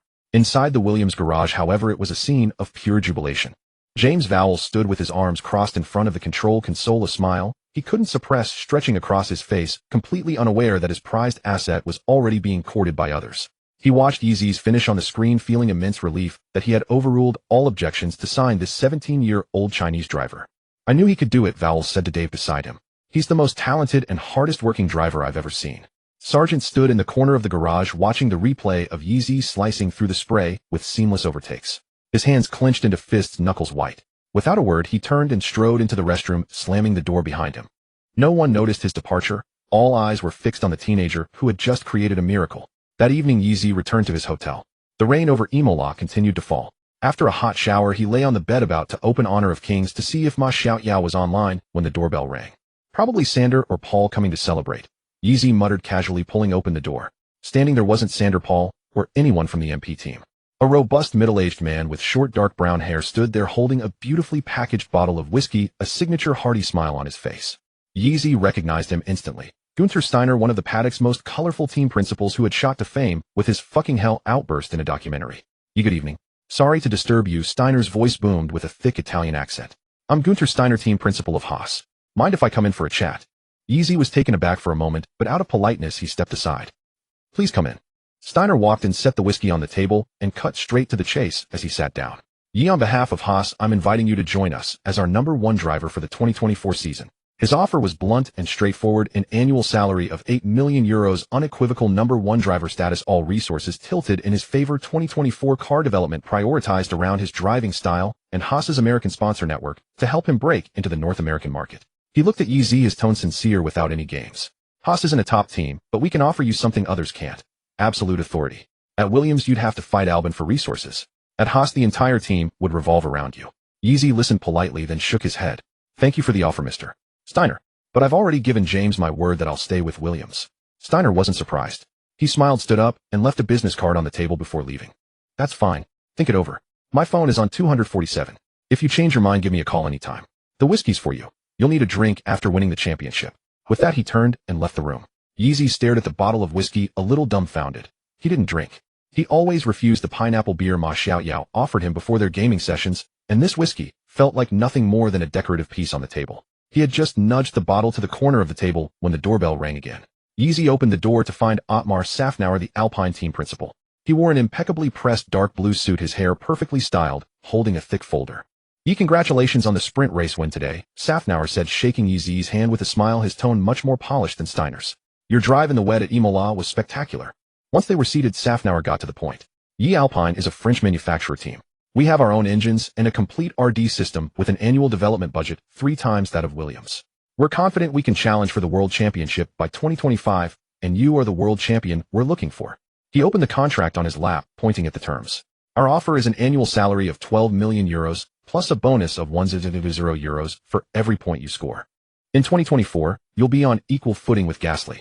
In 2025, you'll be the undisputed number one. You'll also have 100 kilometers of private testing per year and access to Renault Group's global commercial promotion resources. Safnauer gestured toward the rain-soaked Imola circuit outside the window, his voice dripping with persuasion. Williams is in decline. They haven't finished in the top 5 of the constructors' standings in a decade. They can't offer you a chance to fight for the World Championship. But Alpine can. If you join us, we will build a championship-winning team around you. Yeezy shook his head again, his tone resolute. I'm sorry, Mr. Safnauer. I'm not leaving Williams. James gave me the F1 opportunity when no one else believed in me. I can't let him down. Safnauer sighed and closed the contract. I understand your reasoning, and I admire your loyalty. But remember, Alpine's door is always open for you. After Safnauer left, Yeezy had just taken a sip of water when the doorbell rang for a third time. This time it was Franz Tost, the team principal of Scuderia AlphaTauri, accompanied by a chief mechanic in a Red Bull uniform. Tost's expression was stern, carrying an air of military authority. He began without preamble. Dr. Marco sent me. He asked me to convey his apology for his earlier misjudgment of you. Now he officially invites you to join Scuderia AlphaTauri. This was an offer almost no young driver could refuse. Tost's voice wasn't loud, but every word carried weight. You can join AlphaTauri in June as our number one driver. If you perform well, you'll be promoted to Red Bull Racing the very next year to partner with Verstappen. You'll have access to all of Red Bull's junior program resources, including top-tier simulators, the best physical training teams, and direct guidance from Dr. Marco for your development. He looked at Yeezy, his tone earnest. Dr. Marco says you are the most talented driver to come along since Max Verstappen. Only at Red Bull can you fully realize your potential. Williams can't give you a world championship, but Red Bull can. The room fell silent for a few seconds. Yeezy looked up, his gaze unwavering. Thank Dr. Marco for his appreciation. But I'll say it again, I'm not leaving Williams. I gave James my word and I intend to keep it. Tost was stunned. In his decades in motorsport, he had never encountered a young driver who could refuse an invitation from Red Bull. After a long pause, he nodded, his tone complex. I will relay your words to Dr. Marco, but I still hope you will reconsider. Don't put emotion first. After the third team principal left, the corridor fell silent once more. Yeezy leaned back on the sofa, rubbing his temples as he glanced at the bottle of whiskey and the contract copies still spread out on the table. All he wanted was a quiet sleep before the main race tomorrow, but F1 team principals were queuing up at his door, like cars fighting for the first corner on the grid. Meanwhile, a young engineer from the MP team, staying on the same floor, happened to step out to get some hot water. He caught sight of Tost leaving Yeezy's room and instantly recognized the Toro Rosso team uniform. Stunned, he abandoned the water and hurried back to his room to call Sander. Sander was in his own room discussing tire strategy for tomorrow's race with Paul when the call came in, and his brow furrowed immediately. Yeezy's room. Toro Rosso's Tost. Alright, I see. After hanging up, he immediately dialed Val's number. On the other end, Vowles was wrapping up post-race duties in the Williams garage, his voice laced with fatigue. James, there's something you need to know, Sanders said, his tone grave. Haas's Steiner, Alpine's Safnauer, and Toro Rosso's Tost have all been to Yeezy's room. There was 3 seconds of silence on the line. Then Vowles' voice turned cold. How many? At least 3. I don't know if other teams have visited. What did Yeezy say? I don't know. But my engineer only saw Toro Rosso's toss leave, and Yeezy didn't go with him. All right, I see. I'm on my way. Sander pulled the phone from his ear, glanced at the call duration, then said to Paul, Vowles is coming. Paul took off his glasses and wiped them, a look of amusement on his face. Tonight the corridor outside Ye's room is probably livelier than the starting grid. About 10 minutes later there was a fourth knock on Yeezy's door. He opened it to find Vowles standing there. His hair was plastered to his forehead by the rain, his jacket unzipped, and his shirt underneath was damp in patches. Clearly he had rushed over from the track. His expression was calm, but Yeezy could sense a complicated emotion held in check. Not anger, but something closer to concern. He had already rehearsed in his mind how he would convince this 17-year-old if he wavered, knowing that an offer from Red Bull was something 99 of drivers in the paddock couldn't refuse. James, what are you doing here? Vowles stepped into the room and closed the door behind him. He glanced at the unopened whiskey and the contract copies on the table, then leaned against the wall, crossing his arms. I hear you had quite a few guests tonight. Yeezy understood immediately. You know, Haas, Alpine, Toro Rosso. Anyone else? Just those three. They came to express interest, but I declined them all. Vowles looked at him, his shoulders relaxing slightly, his voice softening. You turned them all down. I told you I'm staying with Williams. Yeezy said, his tone as calm as if he were stating a math problem he'd solved countless times. Vowles leaned against the wall in silence for a few seconds. Then he asked, I'm curious what Toro Rosso offered that you refused. He didn't mention specific numbers, but Marco sent word through Tost. Toro Rosso isn't the destination. Red Bull is. The corner of Vowles' mouth twitched slightly. Red Bull was the ultimate goal for almost every young driver in the paddock. For Marco to personally send someone to apologize and poach, such treatment was rare in F1 history. He looked at Yeezy and asked a question he had pondered many times himself, but never directly posed to him. So why did you refuse? Yeezy thought for a moment, then said something that left Vowles stunned. Because when I didn't have an F1 seat yet, when everyone thought I was weak in the rain and could only coast by on tire management, you were the only one who came to me. The other teams were waiting for me to prove myself. You were the only one who didn't wait. He looked Vowles in the eye and said earnestly, you didn't blame me for my poor wet weather driving. You found me Damon Hill as a mentor. When I finished last in the Melbourne sprint, you comforted me, told me to get them next time. In Miami, you set up a simulator for me overnight and played tennis with me on the weekend to help me relax. James, I don't need to go to Red Bull. I'm good right here. Vowles opened his mouth, 1,000 words stuck in his throat, unable to utter a single one. He took a deep breath, walked over to Yeezy and clapped him firmly on the shoulder, with all the trust and emotion he felt. Thank you, Vowles said, his voice a bit hoarse. I won't let you regret this decision. The next morning, news of the Imola night spread through the paddock like wildfire. No one knew who had leaked the story to the media. Perhaps a passing engineer, a hotel staff member, or a team principal who accidentally let it slip. But the facts were clear. That night the team principals of Haas, Alpine, Toro Rosso, and Williams had all appeared on Yeezy's hotel floor. There were even rumors that McLaren, Ferrari, and Mercedes had sent representatives too, though no one could confirm it. The headlines from racing media were thunderous. The Imola night, half the paddock's team principals knocked on Yeezy's door. F2 prodigy fought over Williams, principal rushes through the rain to guard him. Marco admits his mistake. Red Bull offers astronomical contract, yet Yeezy refuses loyalty over championship. 17-year-old chooses to stay with Williams. On social media, netizens had already started crafting jokes. Yeezy, I just wanted to shower and play a game, but F1 principals were queuing up to knock on my door. Vowles, what are you all doing? This is my guy. No one's taking him. Marco, I admit I was too loud before. Can I have him now? Yeezy's hotel door, I was opened 4 times in one night. What did I do to deserve this? When the MP team engineer was asked in an interview if he had tipped off the others, he shook his head. I was just getting water. Can't a man get some water? At 9 a.m. the next day, in the hotel restaurant, Yeezy, wearing an MP team hoodie with the hood pulled low, carried his tray looking for a seat. A few sharp-eyed fans still recognized him, raising their phones to take pictures from a distance. Yeezy looked up and gave them a polite smile and a wave. Over here. Sander was sitting in a corner, waving him over. Yeezy walked over and sat down. Sander poured him a cup of hot cocoa and asked with a smile, sleep well last night? Not bad, Yeezy said, taking a sip of the cocoa and shrugging helplessly. Just had a few dreams in the middle of the night about someone knocking on the door. Woke up startled a few times. Sander couldn't help but laugh. This is probably going to be remembered in the paddock for years. They'll call it the Imola night. Are you ready? For what? To be the most sought-after driver in the paddock. Sander looked at him with a teasing glint. From now on, teams will come to you at every race. Yeezy shook his head, his tone unwaveringly firm. I'm not a free agent. I belong to Williams. Sander watched him, a flicker of complex emotion in his eyes, like a father looking at his son who had finally grown up. He nodded and said seriously, then remember what you said today. I won't forget.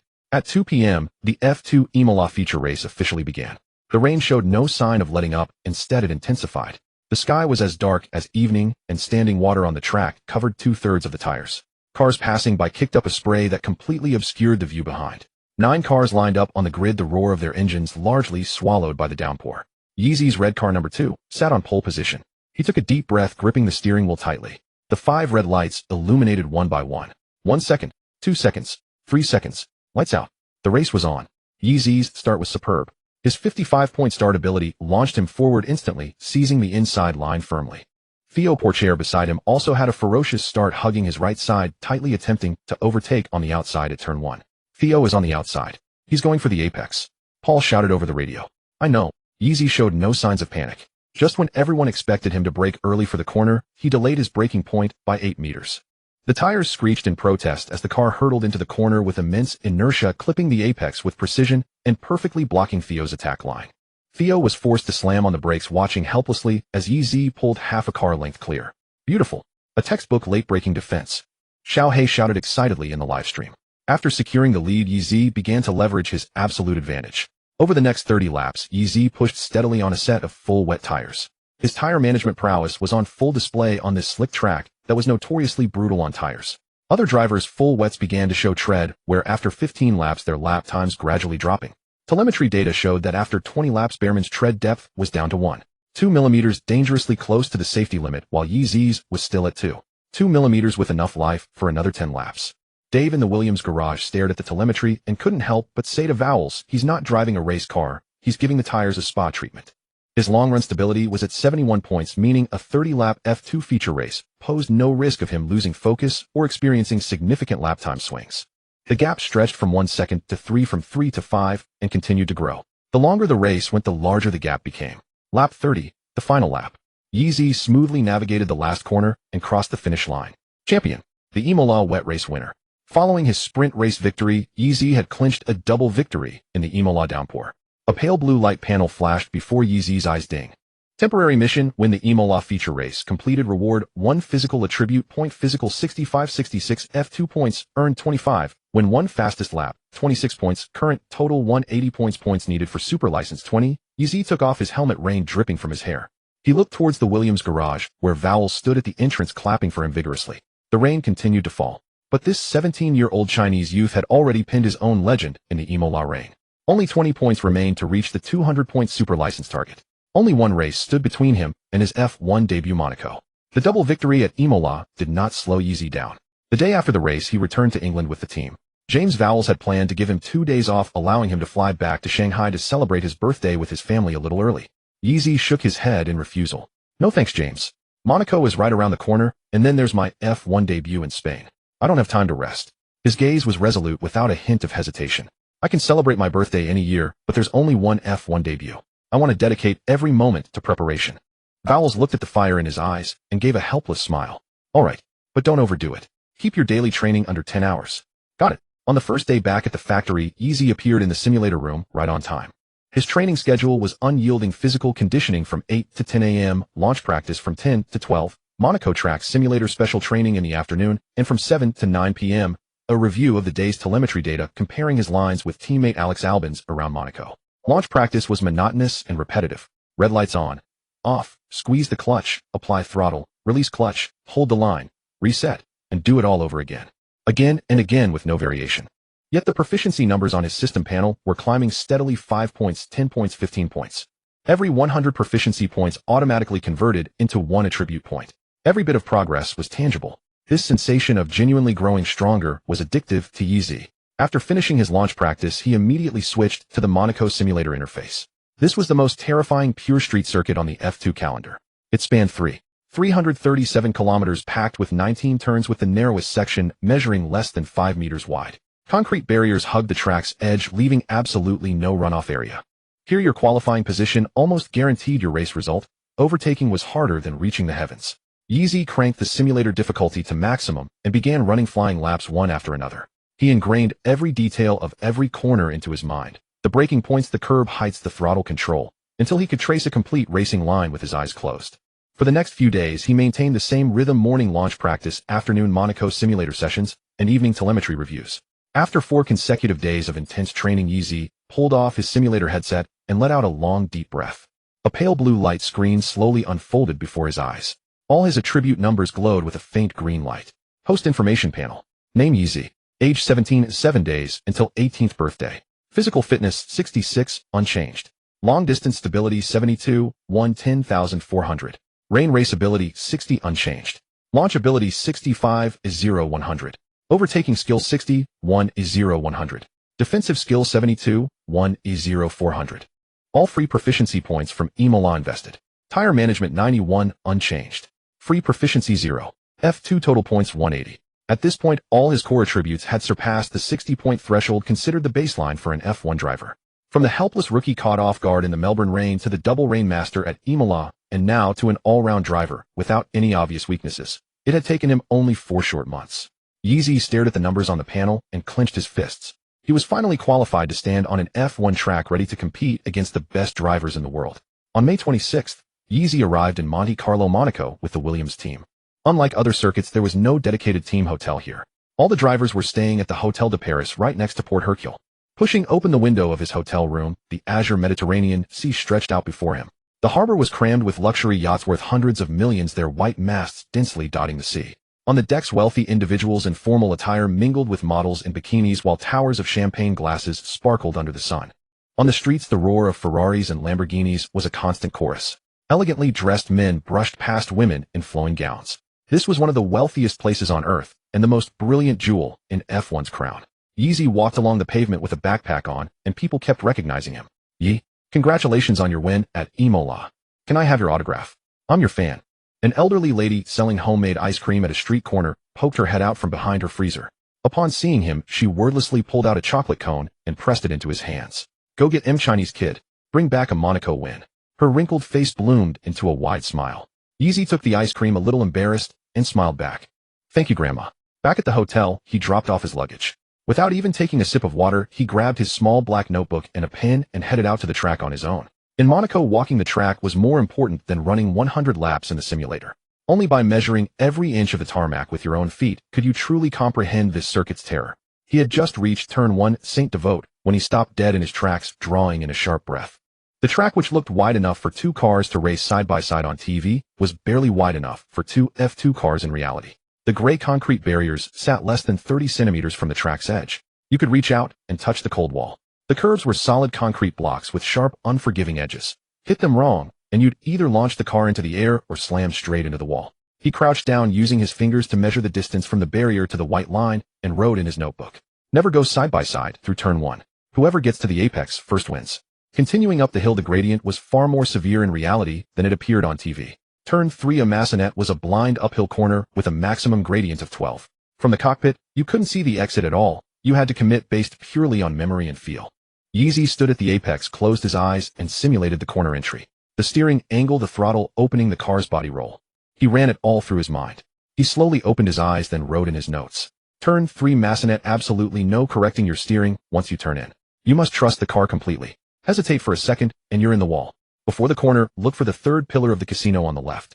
Start turning when the pillar aligns with the steering wheel. When he reached turn 12, Yeezy carefully stepped on each manhole cover along the track. When he stepped on the 3rd one, it visibly wobbled, letting out a loud clang. His expression immediately changed. If he ran over that manhole cover at nearly 300 kilometers per hour during a race, it would launch the car into the air like a spring.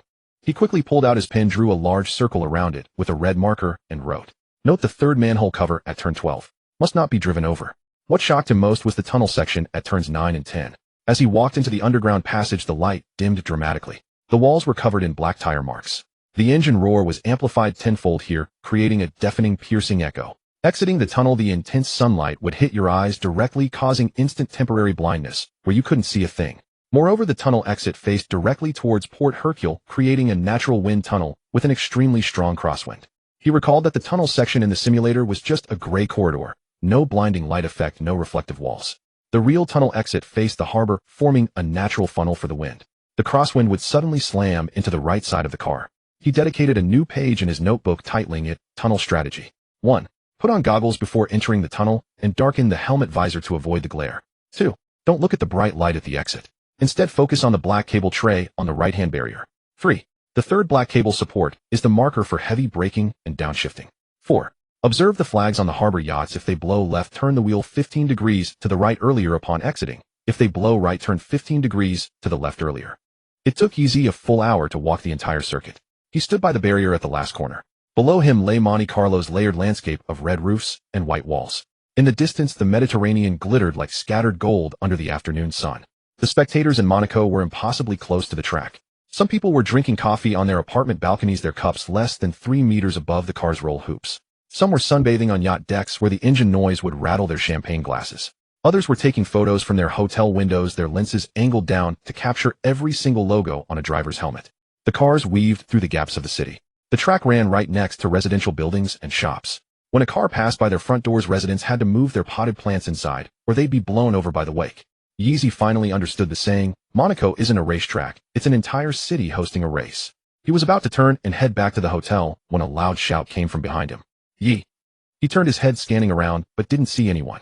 The voice seemed to drift over from the sea, carrying a fragmented echo chopped up by the sea breeze. He walked a few steps towards the harbor and finally spotted a figure vigorously waving at him from the deck of a black-painted yacht.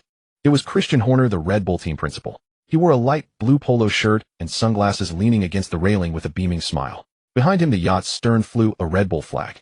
A few figures were vaguely visible on the deck, along with a remote control resting by a small pool. Come on up. We're having a remote control boat race. Horner's voice carried over the wind, as warm and enthusiastic as if they were old friends. Yeezy was taken aback for a moment, pointing at himself. Me, yeah, you. Come on up. Yeezy hesitated for half a second, his mind racing. First, remote control boats sounded like fun. Second, Horner was from Red Bull, but Red Bull was Red Bull and remote. The boat was remote controlled, and the two weren't necessarily mutually exclusive. Third, he had just finished an hour on the track, his legs were sore, and the cornering data was still spinning in his head. He truly needed a rest. Seeing Horner's sincere smile and the familiar figures vaguely moving on the deck, he finally nodded. All right. He tucked away his notebook and walked up the wooden gangplank onto the yacht. The yacht wasn't the largest, but its interior was exquisitely appointed. The deck was laid with light teak wood, yielding slightly underfoot.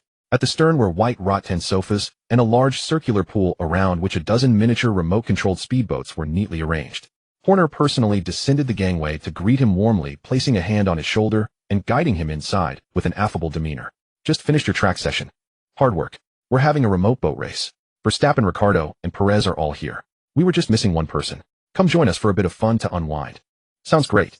Yeezy's eyes lit up at the mention of fun, casting his earlier concerns to the wind. Reaching the stern, he indeed saw 3 familiar figures. Daniel Ricciardo was crouched by the pool, fiddling with a remote. Seeing Yeezy arrive, he sprang up like a coiled spring. Yee. Perfect timing. Verstappen has won 3 in a row, it's ridiculous. You've got to help us beat him. Max Verstappen leaned against the railing with his arms crossed, sunglasses pushed up on his head, sporting a trademark Verstappen smirk. Not exactly humble, but hard to genuinely dislike. Can't help it. I'm just that good. It doesn't matter who comes.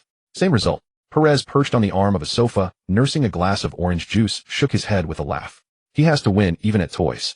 He's driving us all crazy. You pick a boat you like. Horner gestured with a smile towards the dozen speedboats by the pool. Without hesitation, Yeezy chose the red one, the sleekest looking of the bunch. This one. The race began. 4 speedboats shot forward simultaneously, their micro motors churning up white wakes that turned the placid pool into a turbulent cauldron. Ricciardo, true to his reputation as the paddock's chief jester, didn't steer his boat forward. Instead, he accelerated from the outside and rammed straight into the stern of Verstappen's boat, yelling, Go! I've got him blocked. Verstappen scrambled to evade dodging, while shouting at Ricciardo, Daniel, what are you doing? That's cheating. Yet his own boat was remarkably agile. It wobbled from the impact, but a flick of the joystick steadied it, and he deftly cut to the inside of the next corner, blocking Yeezy's path. Perez's boat drifted leisurely at the back, occasionally surging forward to overtake, only to slow down again to watch the chaos. He was as zen as a tourist on vacation. Yeezy was clumsy at first, trailing in last. The joystick on his controller felt stiff, and the throttle travel was much shorter than the pedals in his simulator. A slight push sent the boat lurching forward. But he was a near F1 driver, and he quickly found his rhythm. At the third corner, he used the straight to accelerate fully, then yanked the steering hard. The red bow sliced precisely through the gap between Ricciardo and Verstappen's boats. Wow, nice! Ricciardo shouted excitedly. Verstappen, now on high alert, accelerated in pursuit. At the final corner, he deliberately positioned his boat directly in front of Yeezy's, holding the inside line firmly, just as he did at every heavy braking zone on a real track, forcing his opponent wide and taking the shortest path himself. Yeezy couldn't help but call out, Bro, are you defending even in a toy race? A race is a race. Verstappen didn't look up, his eyes fixed on the 2 small boats on the water, his tone serious. Whether it's F1 or a remote boat, I'm here to win. Just then, Yeezy suddenly gunned his speedboat. The bow lifted slightly, and the stern propeller churned up a curtain of white water. The spray arced over his own boat and splashed directly onto Verstappen's. The blue boat wobbled under the impact, drifting half an inch to the left, losing a few tenths of a second. Seizing the opportunity, Yeezy used the spray as cover, swept around on the outside and crossed the finish line first. Yes, you won. Ricciardo jumped up from the poolside, tossed his controller onto the sofa, and wrapped Yeezy in a bear hug. Verstappen finally lost. He lost. He lost at remote boats. Verstappen pursed his lips and tossed his controller onto the sofa, but a smile tugged at the corner of his mouth as he walked over and clapped Yeezy on the shoulder. Not bad, kid. You've got something. Was that spray and accelerate move calculated or a lucky guess? Yeezy thought for a moment. Half and half. Next time I'll beat you for sure. Anytime, Yeezy said with a smile. Horner stood nearby holding a glass of sparkling water, watching the young men mess around, a meaningful smile playing on his lips. He waited until Yeezy had escaped Ricciardo's bear hug before walking over and handing him an iced cola. Condensation beaded on the can's exterior and the soda hissed softly within. Leaning against the railing, he spoke casually. EDR, Marco has always regretted his initial judgment of you. Everyone knows he's too proud to retract his words. It's harder than getting him to take off his reading glasses. But after your rain battle at Imola, he hid in his office and watched the replay at least 3 times. He apologized for his hasty misjudgment. The door at Red Bull is always open for you now. Horner's tone was light, but every word landed with weight. All you have to do is say the word. The lead seat at the junior team is yours. Your salary would be doubled and all resources would be directed your way. Yeezy accepted the cola and took a sip. The carbonation burst on his tongue and the chill rushed down his throat. He let out a small burp, then shook his head. Thank you for the offer, Mr. Horner, but I've made a pact with Mr. Vowles. I'm not leaving. I know you're loyal. Horner wasn't upset. His smile remained intact as he gently swirled the rim of his glass. But think carefully. Williams is a shadow of its former self. They can't give you a chance to fight for the world championship. Only at Red Bull can you reach your full potential. We have the best car, the best team, the best power unit. Look at Verstappen. He's not much older than you, and he's already a world champion. You can race alongside him or be his rival. The choice is yours. Yeezy placed the cola can on the railing and met Horner's gaze directly. I believe in James and I believe in Williams. I want to be part of bringing Williams back to its former glory. Horner saw the conviction in his eyes, knew further persuasion was futile, and simply nodded. All right. I respect your decision. But you're always welcome on the Red Bull yacht for a remote boat race, whether or not you're our driver. Neither of them noticed the telephoto lens aimed at the yacht from a high balcony of the Hotel de Paris in the distance. The sound of the shutter was perfectly masked by the yacht's engines and the cries of the seagulls. The journalist had originally been there to capture candid shots of Verstappen and Ricciardo, but stumbled upon something far more explosive. Yeezy in deep conversation with Horner on the Red Bull yacht. Horner's hand on Yeezy's shoulder as he pointed towards the distant track, as if outlining a grand plan. Yeezy and Verstappen high-fiving in celebration. Every photo looked intimate and conspiratorial. By that evening, the photos had spread across the internet. The headlines from major sports outlets were increasingly sensational. Massive plot twist. Yeezy's secret meeting with Horner on Red Bull yacht set to defect at Spanish GP. Williams left empty-handed. Horner successfully poaches future star. Duel at the dock. Vowles and Horner to face off in Monaco streets. The online community erupted. I knew it. There's no way Red Bull would let Yeezy go. Horner with a good hoe, no wall can't be toppled. Vowles, where's my burger? Where's my 91 car? Yeezy talks loyalty, but his actions sure looked comfortable on that Red Bull yacht. Calm down, people. He was just playing with remote boats. The guy above is naive. There's no such thing as a simple remote boat race in this paddock.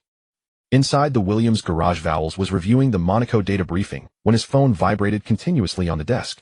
Notification after notification piled up, all Twitter mentions. He unlocked the screen and scrolled to the photo of Horner with his hand on Yeezy's shoulder.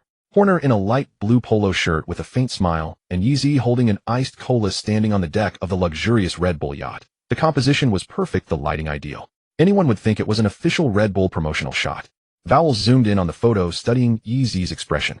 The young man's face still held the excitement of his remote boat victory, a slight flush on his ears, but his posture was relaxed. There was no sign of discomfort from a secret meeting. He glanced at the comments section, where some were already planning Williams' funeral. He set the phone down on the desk and shook his head with a wry smile. After the night at Imola, this kind of news no longer fazed him. Yeezy had said, I'm not leaving. And that was that. So what if you want to play with remote boats on the Red Bull yacht? Verstappen's remote boat skills were indeed impressive, and Ricciardo was clowning around there. Isn't it normal for a young guy to find that fun? It was fine. But that damned Horner. What was the meaning of putting his hand on Yeezy's shoulder? Are you two even close? How long have you known each other? That's my driver. He glanced at the calendar. The pre-race team principals meeting was tomorrow and Horner would definitely be there. Vowles flipped his phone over face down on the desk and took a sip of his black tea. It had gone cold, the bitterness making him wince involuntarily. He silently made a mental note. After the meeting tomorrow, he'd have a word with Horner. The topic didn't matter. What mattered was making it clear that Yeezy's shoulder wasn't for just anyone to touch.